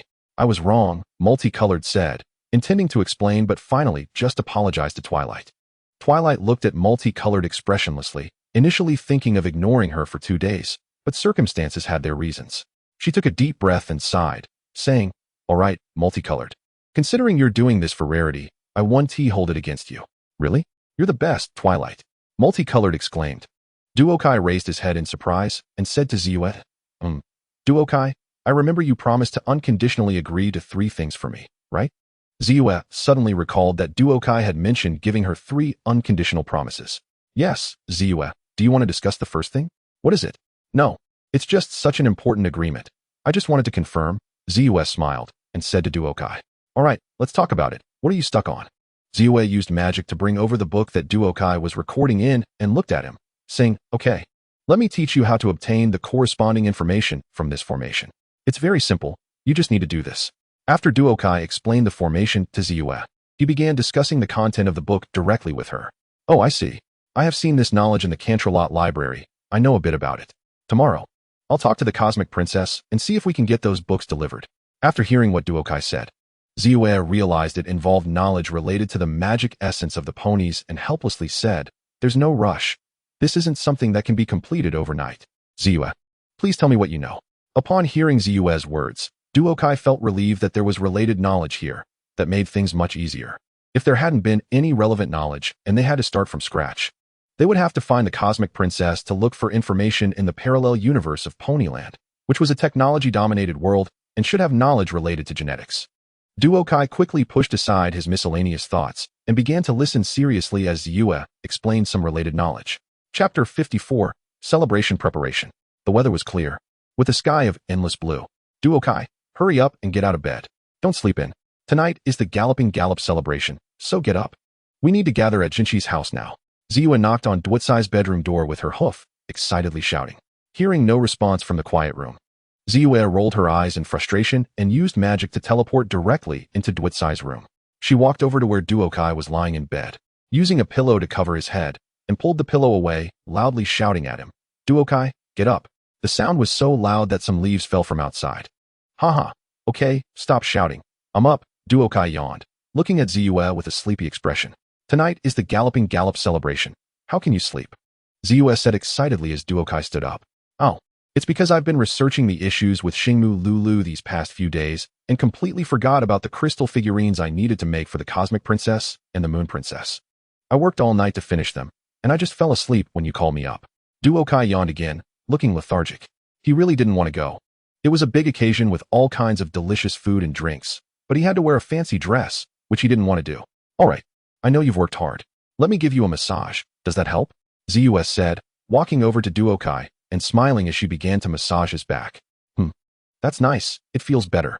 If I could just sleep a little longer now, that would be even better, Duokai said, squinting his eyes as he enjoyed the massage. Ziyue, hearing Duokai say he still wanted to sleep, thought that couldn't work since they had to attend the celebration. After thinking for a moment, she suddenly exerted force. And with a scream, Duokai instantly woke up, turning to Ziyue helplessly and saying, What are you doing, Ziyue? Why did you suddenly use so much force? It hurts. Haha. Sorry, Duokai, I didn't think it would hurt that much. I just wanted to wake you up a little, Ziyue said, blushing slightly as she looked at Duokai. Seeing the pained expression on Duotsai's face, she gently rubbed his back and said, Don't be mad. I'll be gentler this time. I didn't mean it. At least now you're not sleepy and are wide awake. Duokai felt that Ziyue's gentle massage made the pain lessen, but upon hearing her words, he helplessly rolled his eyes and said, Yes, I'm not sleepy anymore. All right, let's go. Aren't we supposed to gather at Jinshi's house? Duokai used magic to pick up the backpack he had packed before going to sleep and walked toward the door while talking to Ziyue. Ziyue followed him out, smiling. In Ponyville, outside the Carousel Boutique, I can't believe the Galloping Gallop celebration is tonight. This is amazing. Pinkie Pie exclaimed as she bounced excitedly on a springy bed. Ziyue, who was reading nearby, was somewhat disturbed by Pinkie's excited voice and helplessly turned to her, saying, Pinkie, could you be a little quieter? I'm trying to read. At that moment, Jinshi came out of the boutique and saw Pinkie bouncing around, quickly jogging over and saying, Stop jumping like that. If you work up a sweat, I won't let you wear your new dress. Upon hearing that she wouldn't get to wear her new dress, Pinkie froze in midair, looking helplessly at Jinshi, and had to jump over to the side and stand next to Sualong, watching Ziyue read. Meanwhile, Ziyue, who had been quietly reading, and Pinkie, who was bouncing around, suddenly looked at the springy bed with sparkling eyes, thinking that if she got all sweaty, she wouldn't have to wear a dress. But Jinshi stopped her, saying to Duokai with a smile, Duokai, don't even think about not wearing a dress. Ziyue and I have already discussed it, and we all agreed that you will wear one. Duokai was momentarily stunned after hearing what Jinshi said. Sualong, what's wrong with Duokai? Why does he look so lethargic? Jinshi walked over to Sualong and Pinkie, asking, Duokai didn't sleep well last night, and is a bit tired now. So Sualong, what is Ziyue doing? Pinkie asked curiously, noticing that Ziyue had been reading since she arrived at Jinshi's place. She's preparing a very magical spell for the celebration, Sualong said mysteriously to Pinkie. Jinshi walked over and said, So late, where are the others? What are you so anxious about? We're here. Applejack and Rarity walked over with smiles, saying, It's all set. Let us get started. Ziyue confidently closed her book and said, What? Cloudchaser looked at Ziyue curiously. Come on, Sualong. Ziyue called Sualong over proudly. Sualong took an apple and placed it on the ground beside him, then walked to the side. An apple? Are we making apple pie? Pinkie asked curiously, looking at the apple Sualong put on the ground. Shoo, just watch, Sualong gestured to Pinkie. Ziyue closed her eyes and concentrated, casting magic on the apple. As a purple light illuminated the apple and the formation beneath it, the formation on the ground expanded, and the apple instantly grew huge. With a swirl of smoke, a magnificent carriage in the shape of an apple appeared in place. Wow. Oh my gosh, it's beautiful. So magical. Jinshi and Cloudchaser exclaimed in amazement at the apple-shaped carriage that appeared. This is just the beginning. Rarity, have your friends arrived? Ziyue smiled at Jinchi and walked over to Rarity. Yes, Rarity said, looking at the 4 little white mice that popped out of her hair. She then lowered her head and placed the little mice on the ground, looking worriedly at them and asking Ziyue, will they be okay? Don't worry. I guarantee they will be fine. Ziyue looked at the little white mouse standing obediently on the ground and smiled at Ruru. Then she began to cast a spell on the little white mice. With a burst of white light, 4 very realistic horses appeared. Clink. Ziyue pointed at the 4 mice horses in front of her and exclaimed happily. However, no one noticed that in the grass nearby. Opal's eyes lit up as she stared intently at the 4 mice horses. Wow, this is interesting. This is fun. Ziyue pointed at the mice horses, smiling proudly. Opal, no? Ruru said nervously as she saw Opal suddenly leap from the grass and run towards the mice horses. Meow. With a high-pitched meow, Opal landed on the back of one of the mice horses, which startled all 4 of them. They instinctively bucked Opal off and ran away. Ziyue watched the frightened mice horses run off and exclaimed, I wanted to use these mice horses to pull a cart. How are we going to get to the celebration now? Looking at the fleeing mice horses, she sighed helplessly. What should we do? Jinchi said gloomily, putting her hooves on her head and half covering her eyes as she looked around. Ahem. Leave this to me. Duokai smiled at Ziyue. Do you have a plan? Ziyue asked, puzzled. Hee. Ziyue, I'm going to teach you another way to use formations. Suilong. Do you have any paper? Duokai smiled at Ziyue, then turned to Suilong and asked. Here, can you use these scrolls? Suilong took out 2 scrolls from behind and handed them to Duokai. Okay. Duokai took the scrolls and pulled out a gem from behind, using magic to turn the gem into powder. She then used magic to manipulate the gem powder to inscribe a formation on the scroll, while simultaneously inputting magic and specific images into the formation. As the formation emitted a faint golden light, she magically lifted the scroll and walked towards the apple cart. After Duokai placed the scroll in front of the cart with her magic, the scroll began to emit brilliant golden light and transformed into the shapes of 2 horses. As the light spread, the apple cart also began to change shape, with formation patterns emerging all over the cart, sparkling with golden starlight. Clouds of auspiciousness appeared around the cart, enhancing its magical feel. At this moment, the 2 scrolls completed their transformations. How is it? Cool, right? Duokai looked at the transformed cart with satisfaction and nodded, then said to Ziyue and Jinchi. Wow, Applejack. Oh my gosh, so cool, Yinbao. How did you do this? Ziyue? So beautiful, Jinchi. Ruru asked, looking at the creatures in front of the cart that she didn't recognize.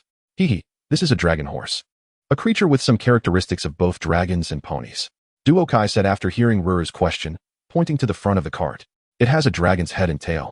A pony's body, covered in scales, with a mane that looks like flames, a pure white body, and burning auspicious clouds on its hooves and the outer sides of its legs. And besides these external changes, the inside is different too. Come in and take a look. Duokai opened the door of the cart and smiled at Ziyue and the others. After they entered the cart, they gasped at the sight inside. It's so big in here. Wow, we can even run. Pinkie exclaimed happily as she bounced around inside. Ziyue looked at the much larger space inside than outside, shocked, and asked Duokai, how did you do this? How is it so much bigger inside than outside? This is a space formation that can temporarily expand the size of an object, but it can't last long. For example, this can only maintain for a day and a night before it becomes ineffective. Duokai replied with a smile at the astonished Ziyue. Teach me. Ziyue rushed to Duokai and looked at her with sparkling eyes. Duokai smiled at the excited Ziyue and said, at this time, Jinchi came over and said happily to Duokai, Darling, I really love you. I can put all my luggage in here. To thank you, I've decided to give you a nice makeover. Look at your hair. It's all curled up. I think that's not necessary. My hair is naturally a bit curly, Duokai said. No, you haven't tidied up since you got up this morning, right? Leave it to me. I will definitely make you look beautiful. Jinchi said to Duokai with a smile. Come on, Yinbao. Ruru, Applejack, hold Duokai down. Here comes Yinbao. Duokai, you're in for it today. Applejack said. Wait, I don't want to do it. Really, stay away from me. If you come any closer, I'm going to shout. Really going to shout. Duokai said. Just give up the resistance, Ziyue. Put a soundproof bubble around her. Suilong, standing nearby, watched as Applejack tied up Duokai with a rope while Yunbao and Ruru hugged her and flew towards the massage parlor. He blinked and thought, I can only have a cupcake to celebrate. I'm just a minor dragon. I can't do much. Besides, I also want to see this. I've even prepared my camera. How can I not take some photos during such a great opportunity? Chapter 55, the celebration begins. In Ponyville, inside the massage parlor, Duokai, whose head was covered by a huge machine, sighed helplessly, accepting this harsh reality as she sat obediently in place while Jinchi and Ruru casually played with her. Don't sigh, darling. Trust me, you're definitely going to be stunning tonight and charm a crowd of ponies, Jinchi said with a smile upon hearing Dwitsai's sigh. Ha ha ha. At this moment, there was a knock at the door. Knock, knock, open the door and let me in. It was Suelong's voice. It turned out that Suelong was knocking at the door. Coming, Suelong. But before he could reach the door, he was stopped by Jinchi. Jinchi covered the door and said to Yunbao, that's not possible. We're getting dressed. Getting dressed? I say, Jinchi, we usually don't wear clothes. Applejack, who was sitting nearby repairing horseshoes, looked at Jinchi curiously. Ahem. I think I need to point out that I'm still here and I am a stallion, Duokai said with a muffled voice from under the cover. Haha, darling. You are special, Jinchi replied, laughing at Dwitsai's words. Yes, Duokai, I agree with Jinchi, Applejack also said with a smile. I'm Duokai. Calm down, don't get excited. Ziyue, sitting next to Duokai, also smiled and held down the Duokai who wanted to demonstrate what it means to be a stallion to Jinchi and Applejack. After Jinchi opened the door to let Suelong in, she said with a smile, sorry, Suelong, some little ponies still have principles. I can't believe we're going to Canterlot. That's our hometown, Ziyue. The best part is that we get to spend a wonderful night together. Suelong happily walked to Ziyue and excitedly raised his 2 dragon claws. Oh, that's hard to say, Yunbao, wrapped in a towel and nestled on the sofa, said helplessly. We'll see when the time comes. Jinchi carefully applied false eyelashes to her upper eyelids and blinked as she said, Applejack, while polishing Ruru's hooves. Added, we're definitely going to be busy. Busy having fun, Pinkie said as she took off the cover on her head, and then her straight hair instantly inflated into fluffy curls. Oh, okay. Ahem. Suelong. Don't worry, I'll accompany you when the time comes. Sitting next to Duokai, after taking off the cover on her head, she looked at the disappointed Suelong and said, really? Duokai? Suelong happily looked at Duokai and said, of course, let's do some things that us men do. Duokai walked over, rubbed Suelong's head, and smiled. Don't worry, Suelong, we will definitely have time together. Ziyu used magic to hold a blush and smiled at Suelong and Duokai. Great. Suelong jumped up excitedly and said, it's getting late. On the way to Cantlot, I'm ready to be a tour guide. I want to take Jinchi to see the crown jewels, take Applejack to see the golden apple tree, take Ruru to the gardens of Cantlot, and also take Baichi and Duokai to the best donut shop. Suelong, sitting in the driver's seat outside, excitedly said to the ponies inside the carriage, awesome. That's a good idea. No problem. After hearing Ziyu and the others agree from inside the carriage, Suelong happily grabbed the reins and flicked them, saying, then let's go quickly drive. As the dragon horse created by the magic formation let out a dragon roar, it accelerated forward. Let's move the time a bit forward. Inside the apple magic carriage, Jinchi said, dear, here, this is your dress. Hurry and put it on. We're almost at Cantlot. You need to dress up quickly, or you won't make it in time. Jinchi magically took out Duokai's celebration dress and handed it to her, saying, okay, Jinchi, I'm going now. Duokai helplessly took the celebration dress from Jinchi and said, after a while, Duokai, feeling a bit awkward in the celebration dress, walked out from behind the curtain. Oh dear, you look so handsome, beautiful. This dress really suits you. Jinchi looked at Duokai as she walked out from behind the curtain, her eyes sparkling as she said, yes, it looks really good, Applejack, Ruru agreed. Very cool, pretty, Yunbao. Haha, really? Do I look handsome? Duokai felt a bit elated from Jinchi and the others' compliments. Jinchi and Yunbao exchanged glances. Conveying the same message, the plan was successful. Ziyu and Ruru watched Jinchi and Yunbao with smiles, not saying anything.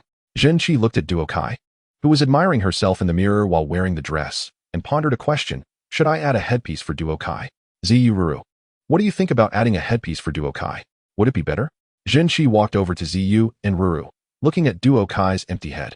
I think it's okay, Ruru said, looking at Duokai. Duokai's head does seem to lack some decorations. Ziyu looked at Duokai's bare head and felt it needed some adornment. Let me look for something. After hearing what Ruru and Ziyu said, Jinchi turned and walked to her suitcase to search for suitable accessories. What do you think of this? Jinchi took out a red star from her suitcase and said, not quite, Ziyu replied. How about this, Jinchi? Not suitable, Ruru said. This one? Asked Jinchi. How about this crown? It's pure white with 3 red diamond gems. Awesome. Baichi ran over to look at the crown in Jinchi's hoof and said, that's a good idea. Ruru nodded and said with a smile, no problem. Ziyu agreed, and then Jinchi took the crown and walked towards Duokai. At the entrance of Cantlot Castle, wow, Who is this? What a beautiful carriage. What are those two little ponies in front? I've never seen them before. Sui Long parked the carriage at the entrance and heard the surprised voices of other little ponies attending the celebration. After adjusting his dress and jumping down from the driver's seat with a smile, Ziyu and the others walked out of the carriage, sparkling with starlight. Wow. Sui Long saw Ziyu and Jinshi in their dresses and couldn't help but exclaim sincerely, "You all look so beautiful." With every step they took, small special effects emanated from their hooves. Ziyu had blue and white stars and constellation patterns. Yunbao had rainbow-colored lightning. Ruru had pink flowers and butterflies. Baichi had various colorful candies and paper. Duo Kai had crimson flames and light gold patterns. Jinshi had blue and white diamond gems. And Applejack had red apples and yellow leaves. I can't believe it. We are here. All our imaginations have turned into reality at this moment. This is the best night. Ziyu and the others stood at the entrance, excitedly looking at the castle not far away, singing, At this celebration, at this celebration. In this celebration, in the garden. I want to see all the animals. Walking behind them, Duo Kai watched Ziyu and the others start singing again, sighed helplessly, lowered her head to look at Sui Long, who was still looking at Jinshi, and said, All right, they're singing again. Sui Long, are there any delicious foods to recommend here? Jinshi, oh what? Delicious food? You've asked the right dragon. The best thing here is the multi-layered giant cake made by the royal chef. Sui Long snapped out of his admiration for Jinshi and proudly said, Then after we meet the cosmic princess, let's go eat that delicious cake together. Hearing Sui Long's words, Duo Kai felt interested in that giant cake inside. At tonight's celebration, our expectations, our dreams, and our happiness will all come true. At the galloping celebration, Duo Kai smiled as she watched Ziyu and the others bouncing around with other ponies attending the celebration. It really was joyful, wasn't it? This happiness. I really hope it can last forever, until eternity. Excuse me, lady, where did you and your friends buy your dresses? I want to buy one too, it's really beautiful. A pony attending the celebration walked up to Duo Kai and asked about her magical dress. Duo Kai looked at the pony who called her lady, took a deep breath, and thought, Don't be angry, she doesn't know I'm a stallion. Relax, just for today, bear with it. After taking another deep breath and slowly exhaling, she looked at the pony and smiled. This is a new type of dress made by Miss Jinshi, a future master of fashion from Ponyville, a magical dress. Magical dress? The pony asked in confusion. Yes, if you want to buy a dress, please go to Ponyville to find Miss Jinshi. Sorry, I have something to do. So I will take my leave. Duo Kai smiled at the pony and nodded before walking inside. The pony looked at the little red stars and some mysterious patterns, with small flames appearing with every step. Ponyville? Miss Jinshi, I will go see it after the celebration. Walk into the celebration. Walk into the celebration. This is the best night. At this celebration. Yay, this is definitely the best night, because we are going to spend it together. Sui Long excitedly said as he slid down to the front. But before he could finish, he realized that Ziyu and the others had disappeared behind him. Oh, the celebration. Sui Long looked at the empty scene behind him, feeling disappointed. Chapter 56, The Galloping Celebration. Sui Long turned around a few times, sat down on the ground, looked around, and saw the empty entrance, helplessly resting his chin on his hand and saying, All right. Hey, Sui Long, what are you doing sitting here? Duo Kai walked over the bridge to the palace entrance and asked Sui Long. Ziyu and the others ran off as soon as they came in. And I'm the only little dragon left here. Sui Long lowered his head and said dejectedly. Duo Kai looked at the disappointed Sui Long and smiled, gently patting Sui Long's little head with her hoof, saying, Sui Long, you still have me. I need you to take me to taste the delicious food in Canterlot. Really, Duo Kai? Sui Long stood up happily and asked Duo Kai. Of course.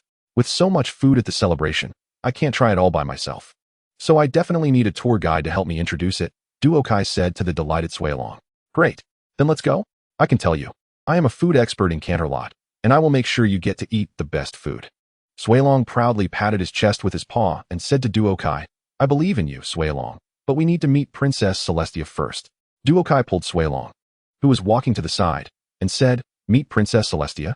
That's something other noble ponies do. We don't need to go. Sui Long, who was pulled by Duo Kai, turned his head and looked at her with confusion, saying, I know that, but I have something I need to give to Princess Celestia. Duo Kai smiled and said to Sui Long, All right then, let's go. After hearing Duotsai's words, Sui Long changed direction and led the way, saying, The center of the hall, the middle of the staircase landing.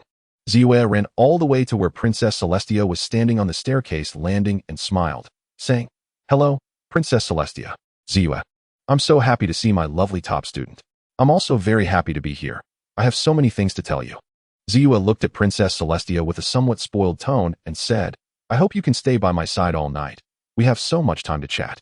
Princess Celestia looked at Ziyue happily and said, as soon as Princess Celestia finished speaking, Ziyue dashed to her side, standing happily next to her, and said, I was hoping you would say that.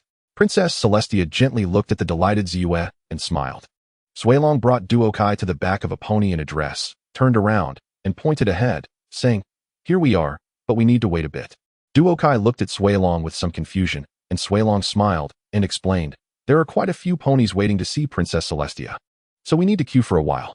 Duokai looked at the long line ahead, jumped up to take a look, and as for why she jumped, cough, cough. She was not tall enough. Duotsai's height was about the same as Ziyue and the others. Duokai looked at the ponies at the front, where Princess Celestia and Ziyue were smiling and shaking hooves with other ponies, and asked Suilong in surprise, Suilong, are there so many ponies here to meet Princess Celestia? The Galloping Gala is the grandest celebration in Ponyville, so ponies from all over come to meet Princess Celestia. Suilong helplessly raised a paw and said to Duokai, Suilong, let's go find some food first. Duokai looked longingly at the line and said to Suilong, There are too many ponies. Let's leave here first and give the gift to Princess Celestia later. No problem, follow me. After hearing that, Suilong quickly ran to the front of Duokai, leading the way and saying, this pastry is delicious. It was worth my sacrifice to attend the celebration. Duokai happily said to Suilong while tasting the first delicacy. Suilong also finished the small piece of ice cream he had and said, That's right, not to mention, the food at the celebration is really tasty. All right, Suilong. What's next? After Duokai finished the small delicacy in front of her, she asked Suilong, Let me see. The next one is over here, at the music ballroom. There's a type of drink there that's really good. Suilong looked at the celebration layout map that she somehow got from behind. What are we waiting for? Let's go? After hearing this, Duokai didn't care whether she was wearing a dress or not. She bit Suilong and tossed him onto her back, heading towards the place Suilong mentioned. Just turn left a bit, and you'll reach the music ballroom. Suilong sat on Duotsai's back, looking at the layout map, and said, All right, wow. There are a lot of ponies. Suilong, where's the drink? After Duokai carried Suilong to the ballroom and saw most of the ponies dancing inside, she asked, Let me see. Where is it? Over at that dining table. After comparing the layout map, Suilong pointed in a direction and told Duokai. Then Duokai walked in that direction. This is it, a drink specially prepared by the royal chef that can relieve fatigue. Suilong jumped off Duotsai's back, pointing at the drinks on the table, and said to her, It looks and smells pretty good. Let me try it. Duokai sniffed the aroma and used magic to pour 2 cups, handing one to Suilong. It's quite tasty. After taking a sip, Duokai commented, Right? Suilong finished the drink in her cup and said, Isn't that Pinkie Pie? Duokai suddenly saw a pink pony running up to the music stage and asked Suilong, It seems to be Pinkie Pie. After hearing the voice, Duokai and Suilong confirmed it was indeed Pinkie Pie. Come on, every pony, I know how to get you jumping. Pinkie Pie stood on the stage, looking excitedly at the ponies below.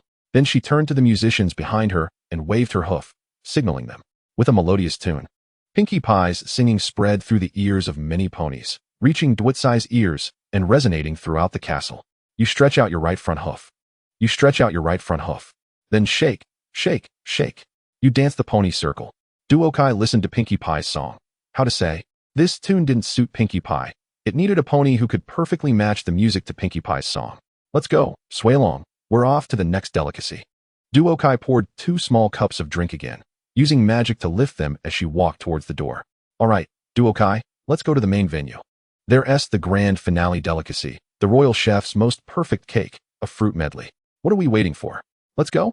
After hearing this, Duokai lowered her head and lifted Suilong onto her back, running towards the main venue.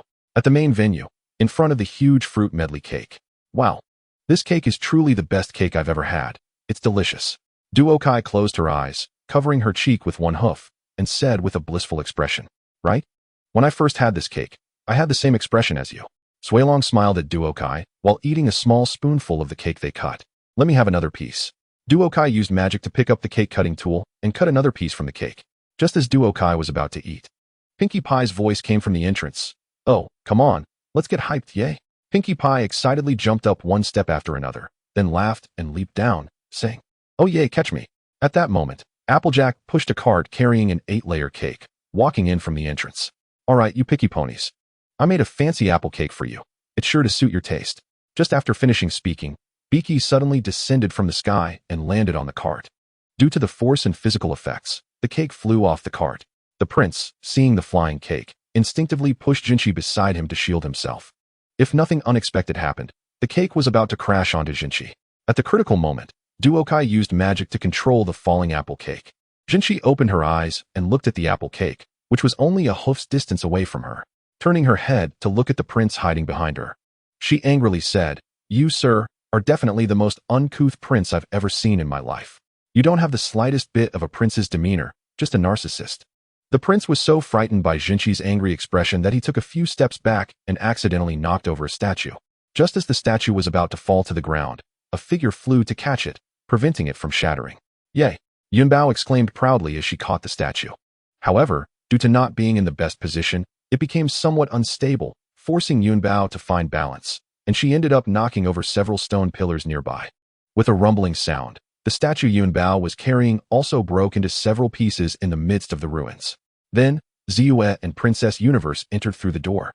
Looking surprised at the messy venue, Ziyue stood at the door, looking at Jinchi and the others, and sighed helplessly. It can't get any worse.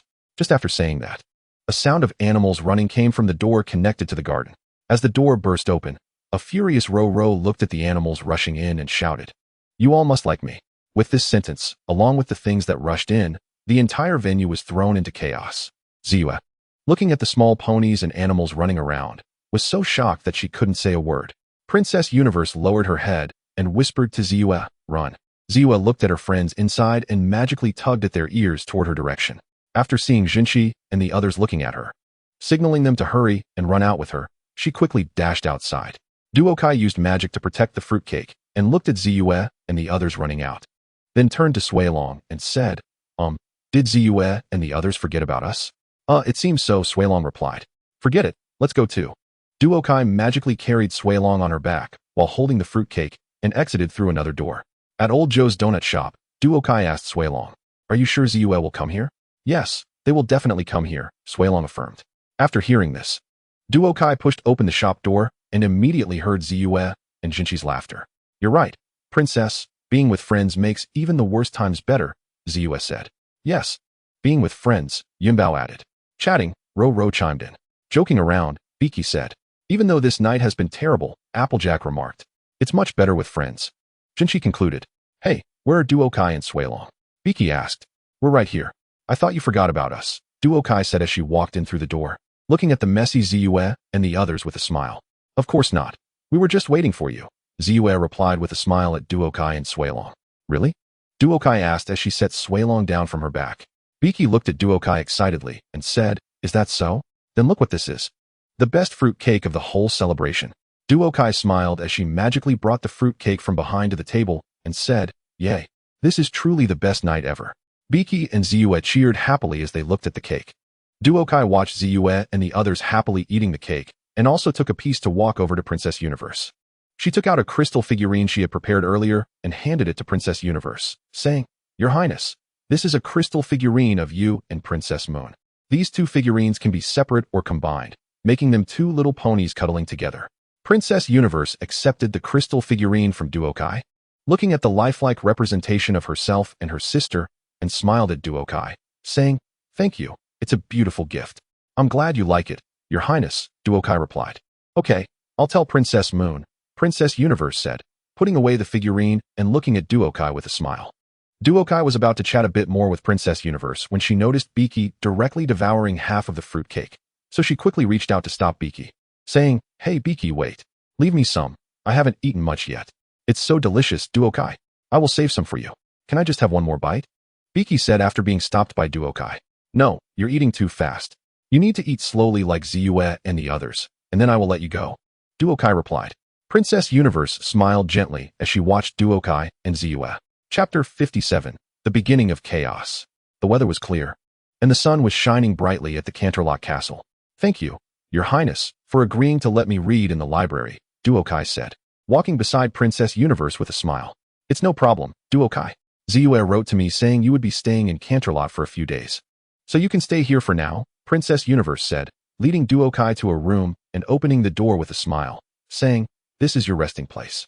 After entering the room, Princess Universe looked at Duokai with a smile and said, "Thank you, Your Highness." Duokai replied, looking at the luxurious room. "You're welcome. Please settle in first." "I'm sorry, Duokai. I have some matters to attend to and need to leave for now." Princess Universe said apologetically. "It's all right, you go ahead. Your Highness, I can manage on my own. Have a good time," Duokai said to Princess Universe. After saying that, Princess Universe turned and left. "Take care, Your Highness." Duokai waved a hoof at her. "All right, let's tidy up my things first, then grab something to eat, and after a nap to recharge. I will go to the library to read tomorrow." Multicolor used magic to take off the backpack on her back and placed it on a nearby table, saying that she would start organizing the various arrays and materials she had brought. As for why Multicolor came to Canterlot, it was because she couldn't find relevant books in Ponyville.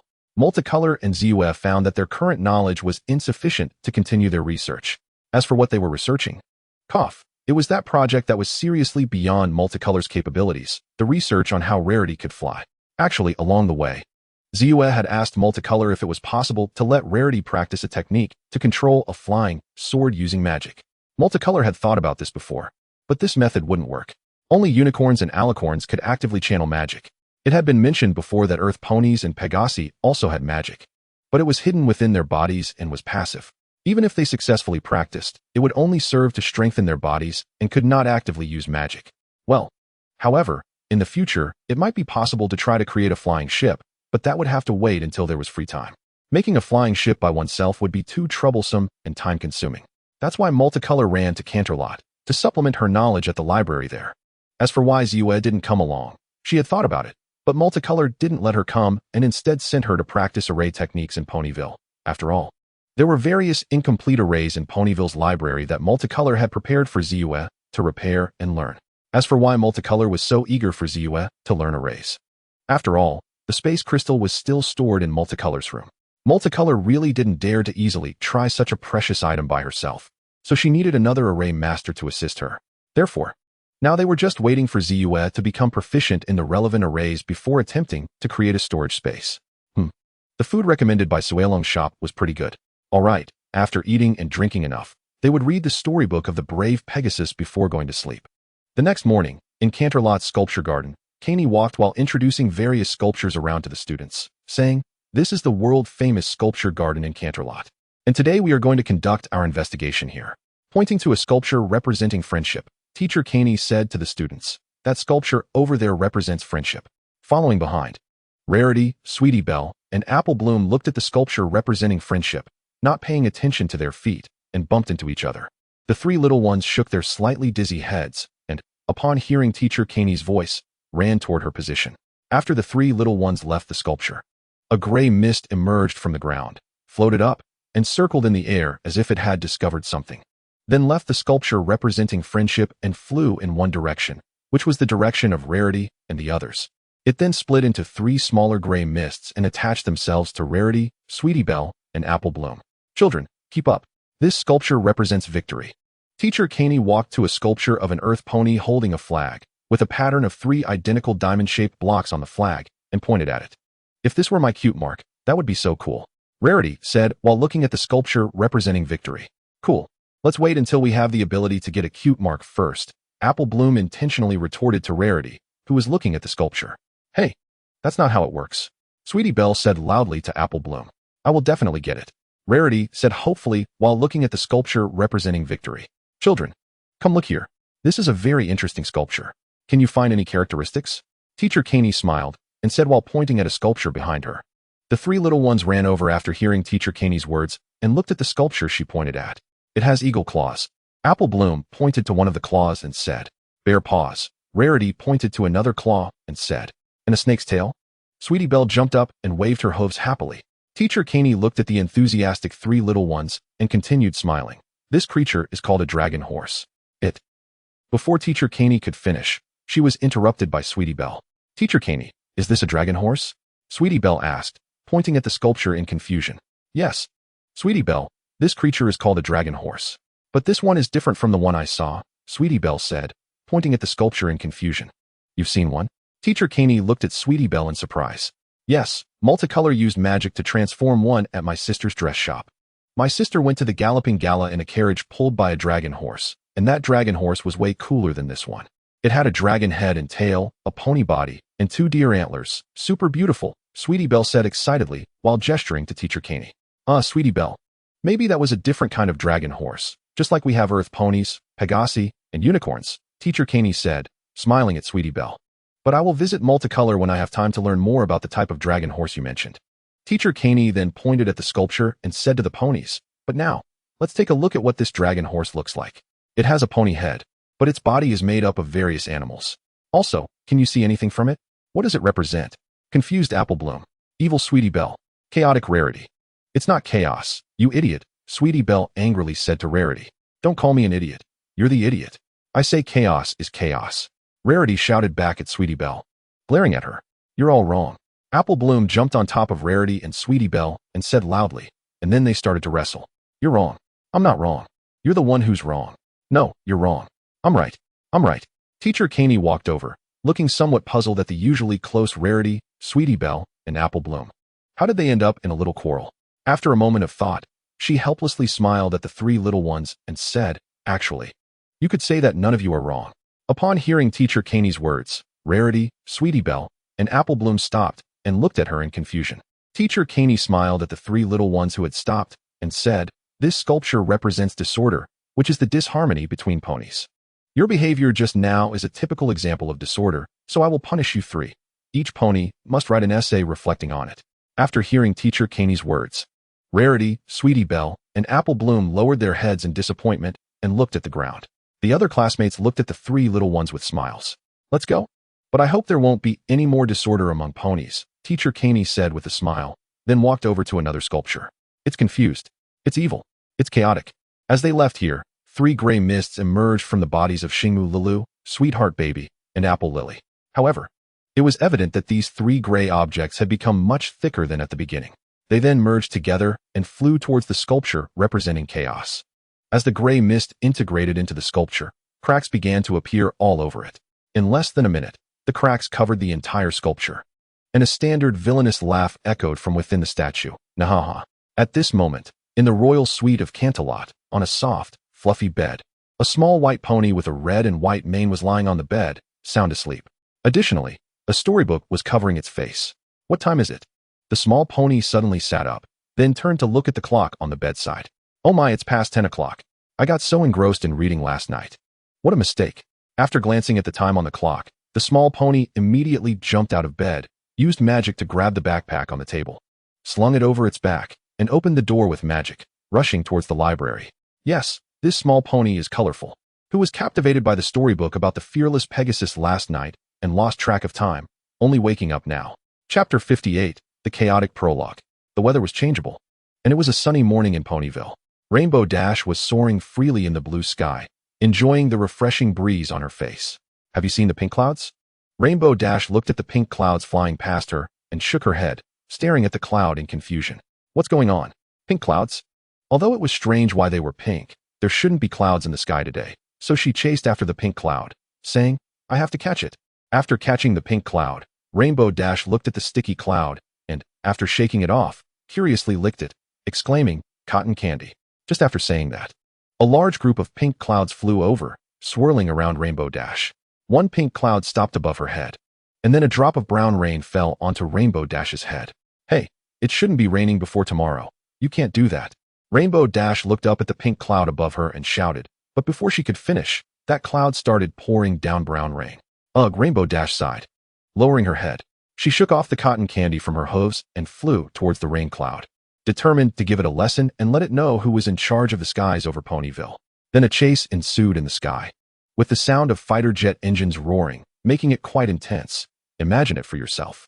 On the other side, in Sweet Apple Acres, Applejack was pulling a cart and harvesting corn from the fields when she suddenly heard Rainbow Dash's voice from the sky. You stop right there. I haven't let you go yet. Just as Rainbow Dash was desperately chasing the pink cloud ahead, Applejack's voice came from below. Rainbow, why is it raining now? Rainbow Dash had no choice but to temporarily abandon her pursuit of the pink cloud and fly down. Wait, chocolate milk! Applejack exclaimed, surprised to see Rainbow Dash flying down. The weather in Pony Maria is all messed up. Cloudsdale is hit by a fruit-flavored drink storm and is completely soaked. Don't worry, I'll fix the weather in Ponyville first. After saying this, Rainbow Dash flew towards the chaotic pink clouds, while Applejack was engulfed in popcorn, finding herself in an ocean of popcorn. But there was an exception. Like Pinkie Pie, who was soaring freely in the popcorn ocean, munching on popcorn and sipping chocolate milk, exclaiming with delight, "How can this be happening? Woohoo! It's so delicious. Hey, do you want to try some? It's really good," Pinkie Pie asked, holding up a big handful of chocolate milk-flavored popcorn. "Dear, who are you talking to?" Rarity, dressed in a raincoat and carrying an umbrella, curiously asked Applejack, whose head was the only part visible above the popcorn. Applejack, looking at Pinkie Pie talking to the air not far away, calmly replied to Rarity, "I don't know, but Pinkie sometimes acts like this." "Well, it seems like you might be in some trouble. Is there anything I can help with? But I don't want to get wet or dirty," Rarity said thoughtfully after considering Pinkie's usual behavior. Applejack looked at Rarity with a helpless expression, which then turned to shock as she looked behind Rarity. "What happened, dear? Is there mud on me?" Rarity asked, confused, as she turned to look behind her. "Not you. It's the apples on the apple tree behind you. Oh my gosh. They've suddenly grown so big," Applejack exclaimed, pointing at the apples on the apple tree behind Rarity. Rarity used magic to slightly adjust the umbrella she was carrying and looked up at the apple tree behind her. "Dear, it's not just one. All the apples on your apple tree have grown larger." Rarity was also astonished as she gazed at the enormous apples on the tree. The branches of the apple tree were bent under the weight of the oversized apples, almost forming a shape like the letter U. Nearby, squirrels and bunnies were jumping on the apples and munching away. "Hey, you little rascals, stop eating those apples. Get down here." Applejack shouted at the critters in hopes of scaring them away, but it was no use. They seemed to be oblivious and kept eating. Just then, Applejack spotted Fluttershy sitting on a tree nearby, and she quickly called out to her in frustration, "Fluttershy, do something." Hearing Applejack call her, Fluttershy looked at Angel, who was eating an apple, and gently said, "Angel, you shouldn't." But before she could finish, she saw Angel sprout 4 long legs and run away, leaving Fluttershy in shock, her words stumbling out, "Apples. Oh my gosh, this is unbelievable." Applejack and Rarity watched in astonishment as a large group of long-legged bunnies ran past them, exclaiming in disbelief. Just then, Twilight Sparkle approached with a magic book in her magic, walking alongside Spike. Looking at the unexpected scene, Twilight glanced down at her magic book, then closed it and tossed it to Spike, confidently saying to everyone, "Don't worry, I learned a new spell and formation that can restore everything." Then she began to take her stance, closed her eyes, and concentrated the magic within her body towards the horn on her head. As the magic gathered, Zue's mane began to slowly float, and the falling choco milk rain around her started to swirl around her. Soon, a formation began to appear beneath Zue. After about 9 seconds, a circular purple light wave emitted from the horn on Zue's head, spreading outwards. After a strong light, Zue opened her eyes and stared blankly at the unchanged surroundings, saying in disappointment, "My foolproof magic has failed. What should I do?" Zue looked dejectedly at Suelong beside her. "Just give up." Suelong glanced at Zue and delivered a finishing blow without hesitation. After hearing Suelong's words, Zue shot her a glare. "Suelong. Zue will come up with a solution." Jinchi walked over and used magic to place the umbrella she was carrying behind Zue, smiling as she said. Zue is thinking with her hoof supporting her chin, looking at the situation around her, then glancing at Yunbao and Applejack, and said, "Let's use another plan. Yunbao, can you drive those clouds to a corner of the sky?" Yunbao, lying on a pink cloud, reluctantly heard this and shook off the cloud beneath her, saluted, and then flew towards the scattered clouds in the sky. In no time, she gathered them together. "Applejack, I need you to pull those unruly thunderstorm clouds down to the ground." After seeing the clouds gathered by Yunbao, Zue said to Applejack, who threw a prepared lasso at the clouds, biting the rope and pulling it down with a force. "Hey, what's going on?" However, Pinkie, who was drinking chocolate milk below, looked at the halted chocolate milk rain and complained, "Tastes good, chocolate-flavored cotton candy." Zue quietly said a few words to Ruru about the clouds that had been pulled down. After hearing this, Ruru nodded with a smile and then deliberately said loudly, "Oh my, I really hope no animals see these delicious and beautiful chocolate-flavored cotton candy clouds. I don't want to share them." "Ah, then let's split them evenly," Pinkie happily said to Ruru, but just after she finished speaking, she was squeezed out by the little animals attracted by Ruru's words. "Hey!" Pinkie angrily looked at the chocolate clouds surrounded by little animals and could only helplessly sit aside, watching them happily eat the cotton candy. "When you finish the clouds, don't forget to come back for some popcorn as a treat." Applejack walked over to Zue, looking at the little animals around the cotton candy, and said with a smile, "See, Suelong, never give up. As long as we work together, There's nothing we can't overcome. Ziyue looked at the success of herself and her friends, smiling contentedly at Suilong. Suilong was originally listening attentively to Ziyue, but suddenly felt the urge to burp and did so. With a magical flame, a scroll fell down. Ziyue used magic to pick up the scroll from the ground and, after looking at its contents, said in surprise to Jinshi and the others, "Hurry, girls. The Cosmic Princess wants us to meet her in Canterlot right away." Chapter 59, Chaos of Disorder, Part 1, The Weather. Well, I want to talk about the weather. It's sunny one moment and cloudy the next. Really hard to say. In Ponyville, Canterlot, inside the palace castle, Cosmic Princess, I've brought them all. Thank you, Ziyue. Thank you, everyone. The Cosmic Princess stopped and looked at Ziyue, who was running over, and said gently. Ziyue began to recount a series of problems she encountered in Ponyville. But before she finished, the Cosmic Princess, surprised by Ziyue's non-stop chatter, raised a hoof to interrupt her seriously. "Please follow me." She gestured for them to follow her and continued up the platform, pushing open a large door. Inside was a long corridor with windows on both sides, some adorned with colorful stained glass. As they walked in, the Cosmic Princess spoke to Ziyue and the others. Ziyue and the others were truly listening to what the Cosmic Princess was saying, and Ruru was of course the same. But for some reason, she suddenly stopped, turned her head to the left to look at a piece of colorful stained glass. It was a window mostly made of purple glass, depicting a strange creature, like various animals stitched together. Its name is Disorder. Ruru was startled by the strange window and the Cosmic Princess's words, instantly running behind Ziyue, cautiously poking her head out to look at the speaking Cosmic Princess. Ziyue and the others looked at the hiding Ruru in confusion. The Cosmic Princess continued, "Disorder is a spirit of disharmony and malicious disruption. Before my sister and I resisted him, he ruled Ponyville, filling it with unrest and distress. My sister and I witnessed how miserable the lives of Earth ponies, Pegasi, and unicorns were." At this point, the Cosmic Princess paused, looking at one of the stained glass windows on the right. It depicted a strange creature manipulating Earth ponies, Pegasi, and unicorns with threads, as if controlling puppets. So after discovering the source of harmony, we concentrated our forces and fought back, finally turning him to stone. "Good job, Princess." Yunbao involuntarily exclaimed in praise. "I thought our magic could imprison him forever, but since my sister and I are no longer connected to the source of harmony, the magic was broken."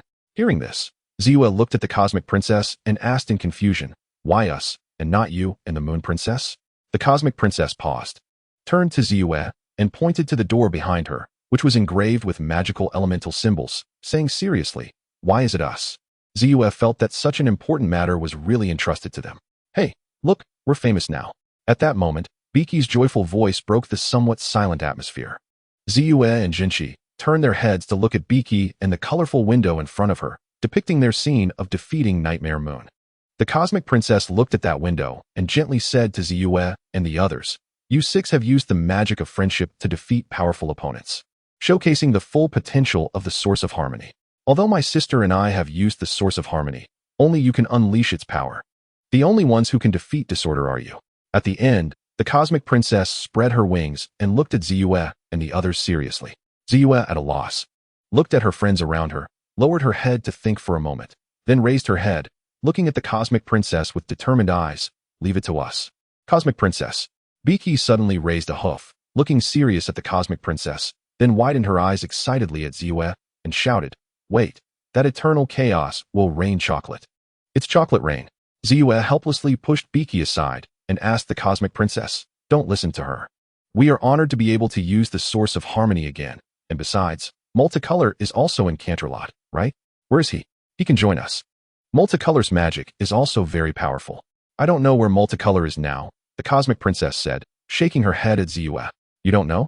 Ziyue stared at the Cosmic Princess in surprise. "Yes, after calling you all over, I sent the guards to the library to look for Duokai. But the guards told me that Duokai wasn't in the library. He couldn't be found anywhere in Canterlot." The Cosmic Princess said to Ziyue, "What? Where did he go?" "No, I have to find him." After hearing what the Cosmic Princess said, Ziyue anxiously replied, "Ziyue, calm down. Duotsai's disappearance should be related to chaos. We need to take the source of harmony to defeat chaos." The Cosmic Princess looked seriously into Ziyue's eyes and said, after hearing the Cosmic Princess's words. Ziyue took a few deep breaths, calmed down, and looked at the Cosmic Princess, saying, "I understand, Cosmic Princess. We will defeat chaos. That's right. We will do it together," Jinshi said as she walked over to Ziyue. The cosmic princess smiled at the girls in front of her, then turned around, her face serious.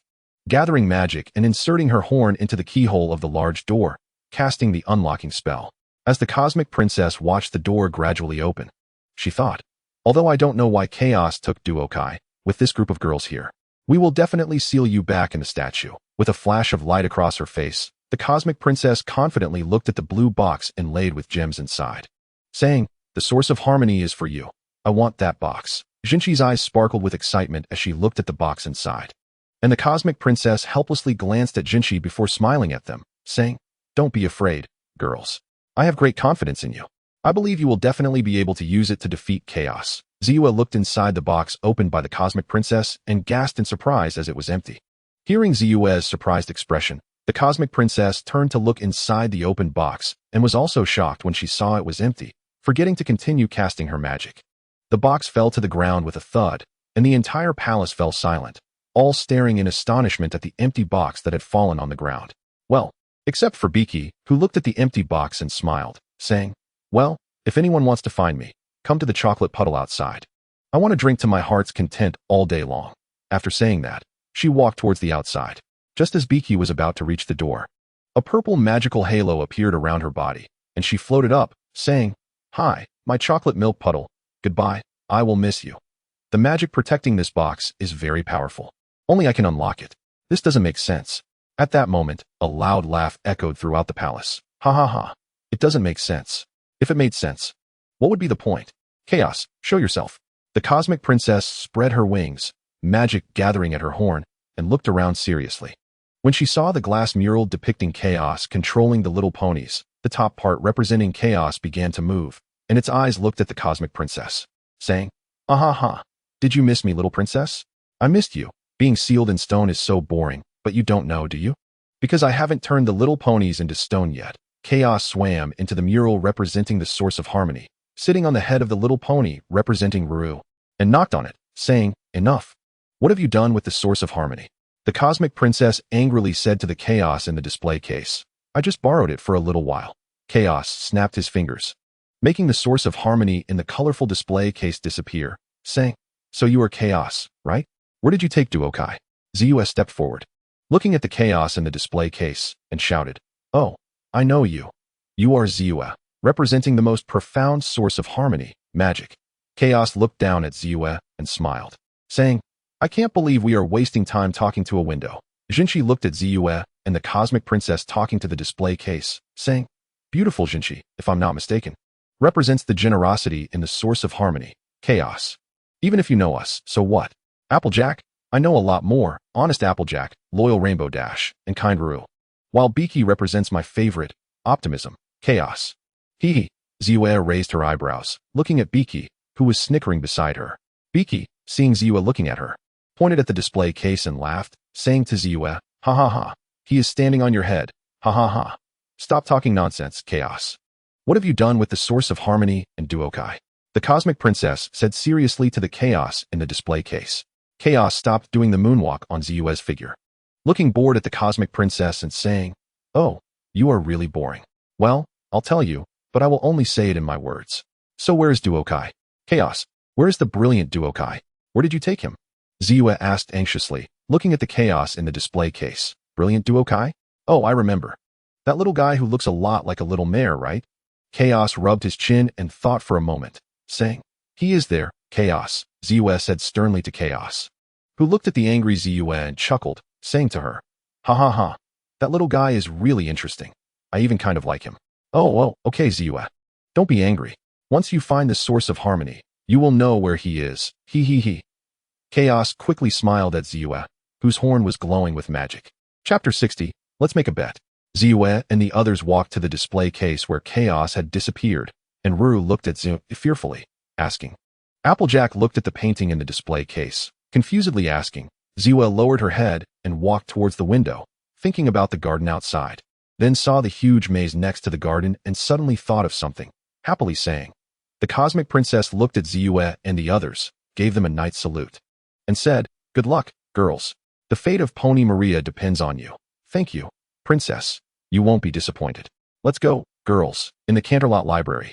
A little pony sat on a cushion, looking at the books on the table, occasionally writing and drawing in another red and white book. Around him lay a dozen books, and as he flipped to the last page of the book, he stood up, stretched his legs, and said, I finished another book. It's almost lunchtime. Duokai placed the finished book on the nearby book push and looked around at the library, which was left with only him. Why is it just me now? Did everyone go to lunch? Speaking of which, Suelong seems to have told me that there's a restaurant next to the library that serves very delicious food. With this thought, Duokai picked up his notes and put them in his backpack, preparing to try the restaurant Suelong mentioned. However, when he reached the library door, he bumped into an invisible wall with a loud bang. Duokai rubbed his head where he bumped it and reached out to touch where he had hit, only to find his hoof touching an invisible wall. What is this? An invisible wall. Colorful looked at the spot where her hooves touched, puzzled, and then cast a spell at the invisible wall. After the spell hit the invisible wall, a ripple was generated, spreading outwards, causing the surrounding environment to change. The entire library began to disappear, and soon, the rest of the space vanished, turning into a void. Floating in the air, Colorful looked at the empty surroundings and tentatively shot a magical beam towards a certain direction. Watching the beam fly farther and farther away until it eventually disappeared, she thought, this place is quite large. I wonder if there are any borders. Colorful summoned the rainbow and stood on it, looking around the space, and said, Judging by this situation, someone must have sent me here. Hello, is anyone there? If so, give a shout. Hello? Colorful shouted loudly to the surroundings, eventually using a sound amplification array. Hee hee, little one, you're quite cheerful. Aren't you scared? Not really. So who are you? Won't you come out and chat? Me? I am the Lord of Chaos. I am Disorder. After finishing that last sentence, a lightning bolt appeared in the void, and Disorder made a grand entrance. Disorder, I know you.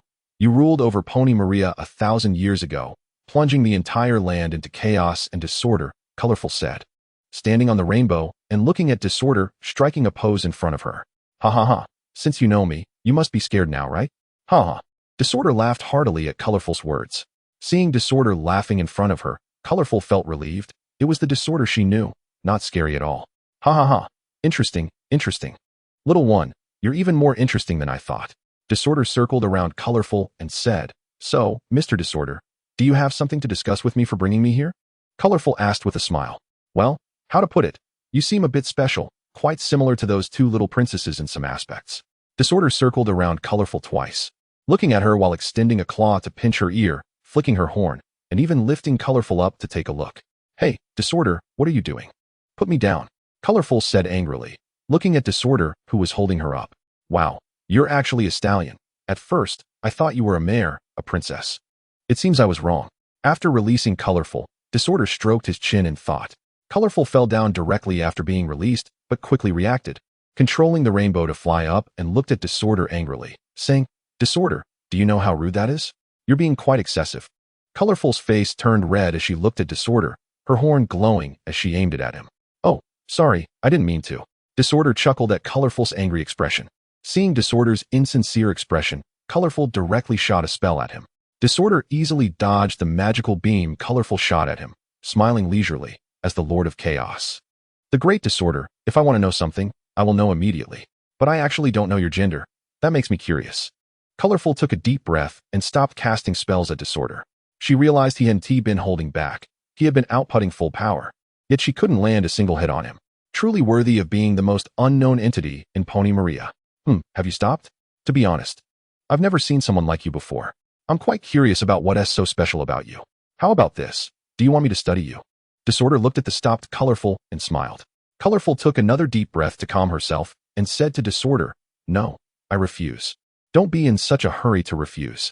This purple pony, is her name Purple Joy? She seems to care quite a bit about you. Is she your little girlfriend? Oh, it seems she's in trouble. Disorder flew to Colorful's side, wrapped his arm around her neck, and snapped his fingers. A scene appeared before Colorful, showing Purple Joy being mocked and isolated by others. Seeing Purple Joy's sad and desperate expression, Colorful closed her eyes, trying not to look. Realizing that this scene was deliberately created by Disorder, it was fake. So how about it? Will you agree to me? As long as you agree, I will let her return to normal. Disorder laughed at the Colorful, who was afraid to look at the scene. As for whether this was real or not, Disorder was genuinely curious this time.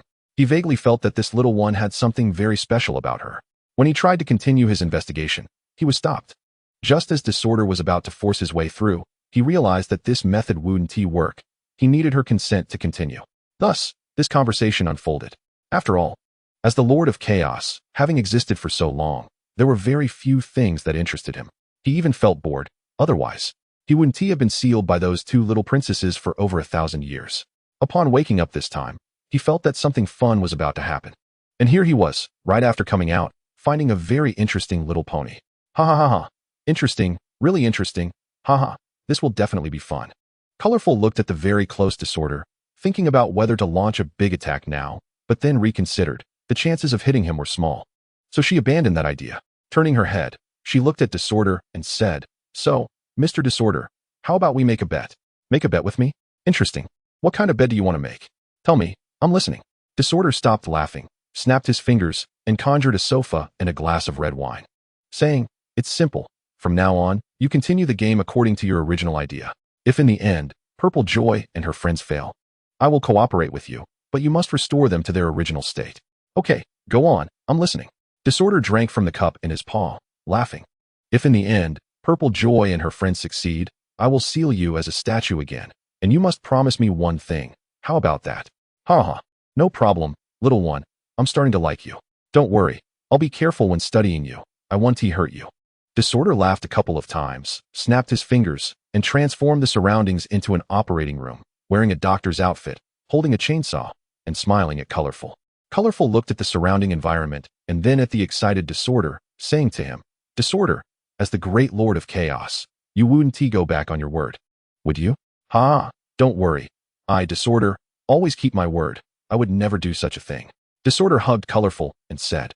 Colorful looked at Disorder's smiling face and could only nod, thinking to herself, "Let us hope so." From what I've seen in the animation, Disorder, although a bit unpredictable, seems to keep his promises, probably. Moreover, it seems this guy always ends up in trouble. I just don't know if it's on purpose. Colorful could only trust Purple Joy and the others. After all, Colorful looked up at Disorder, who was preparing research materials, thinking, this guy is completely unbeatable. "Ah!" Purple Joy screamed as she saw her horn disappear. "Aha!" With a burst of laughter, Discord appeared amidst a flash of lightning and thunder, then looked at the frightened little ponies and said with a laugh, "Look at the expressions on your faces. It's too funny. Ha! Give us back our wings and horns." Purple Joy angrily shouted at the suddenly appearing Discord, "You'll get them back in due time. I took them away just to prevent you from cheating. Because this is the first rule of the game. No flying and no magic." Discord flew over to the little ponies and, looking at the panicked ones, smugly said, "The first rule of the game?" Rainbow Dash, puzzled by Discord's words, asked. "The second rule is that all ponies must play. Otherwise, the game counts as my win." Discord appeared behind Rainbow Dash with an amused expression and then laughed loudly at the ponies. "Good luck, little ponies. Ha ha." Then he disappeared,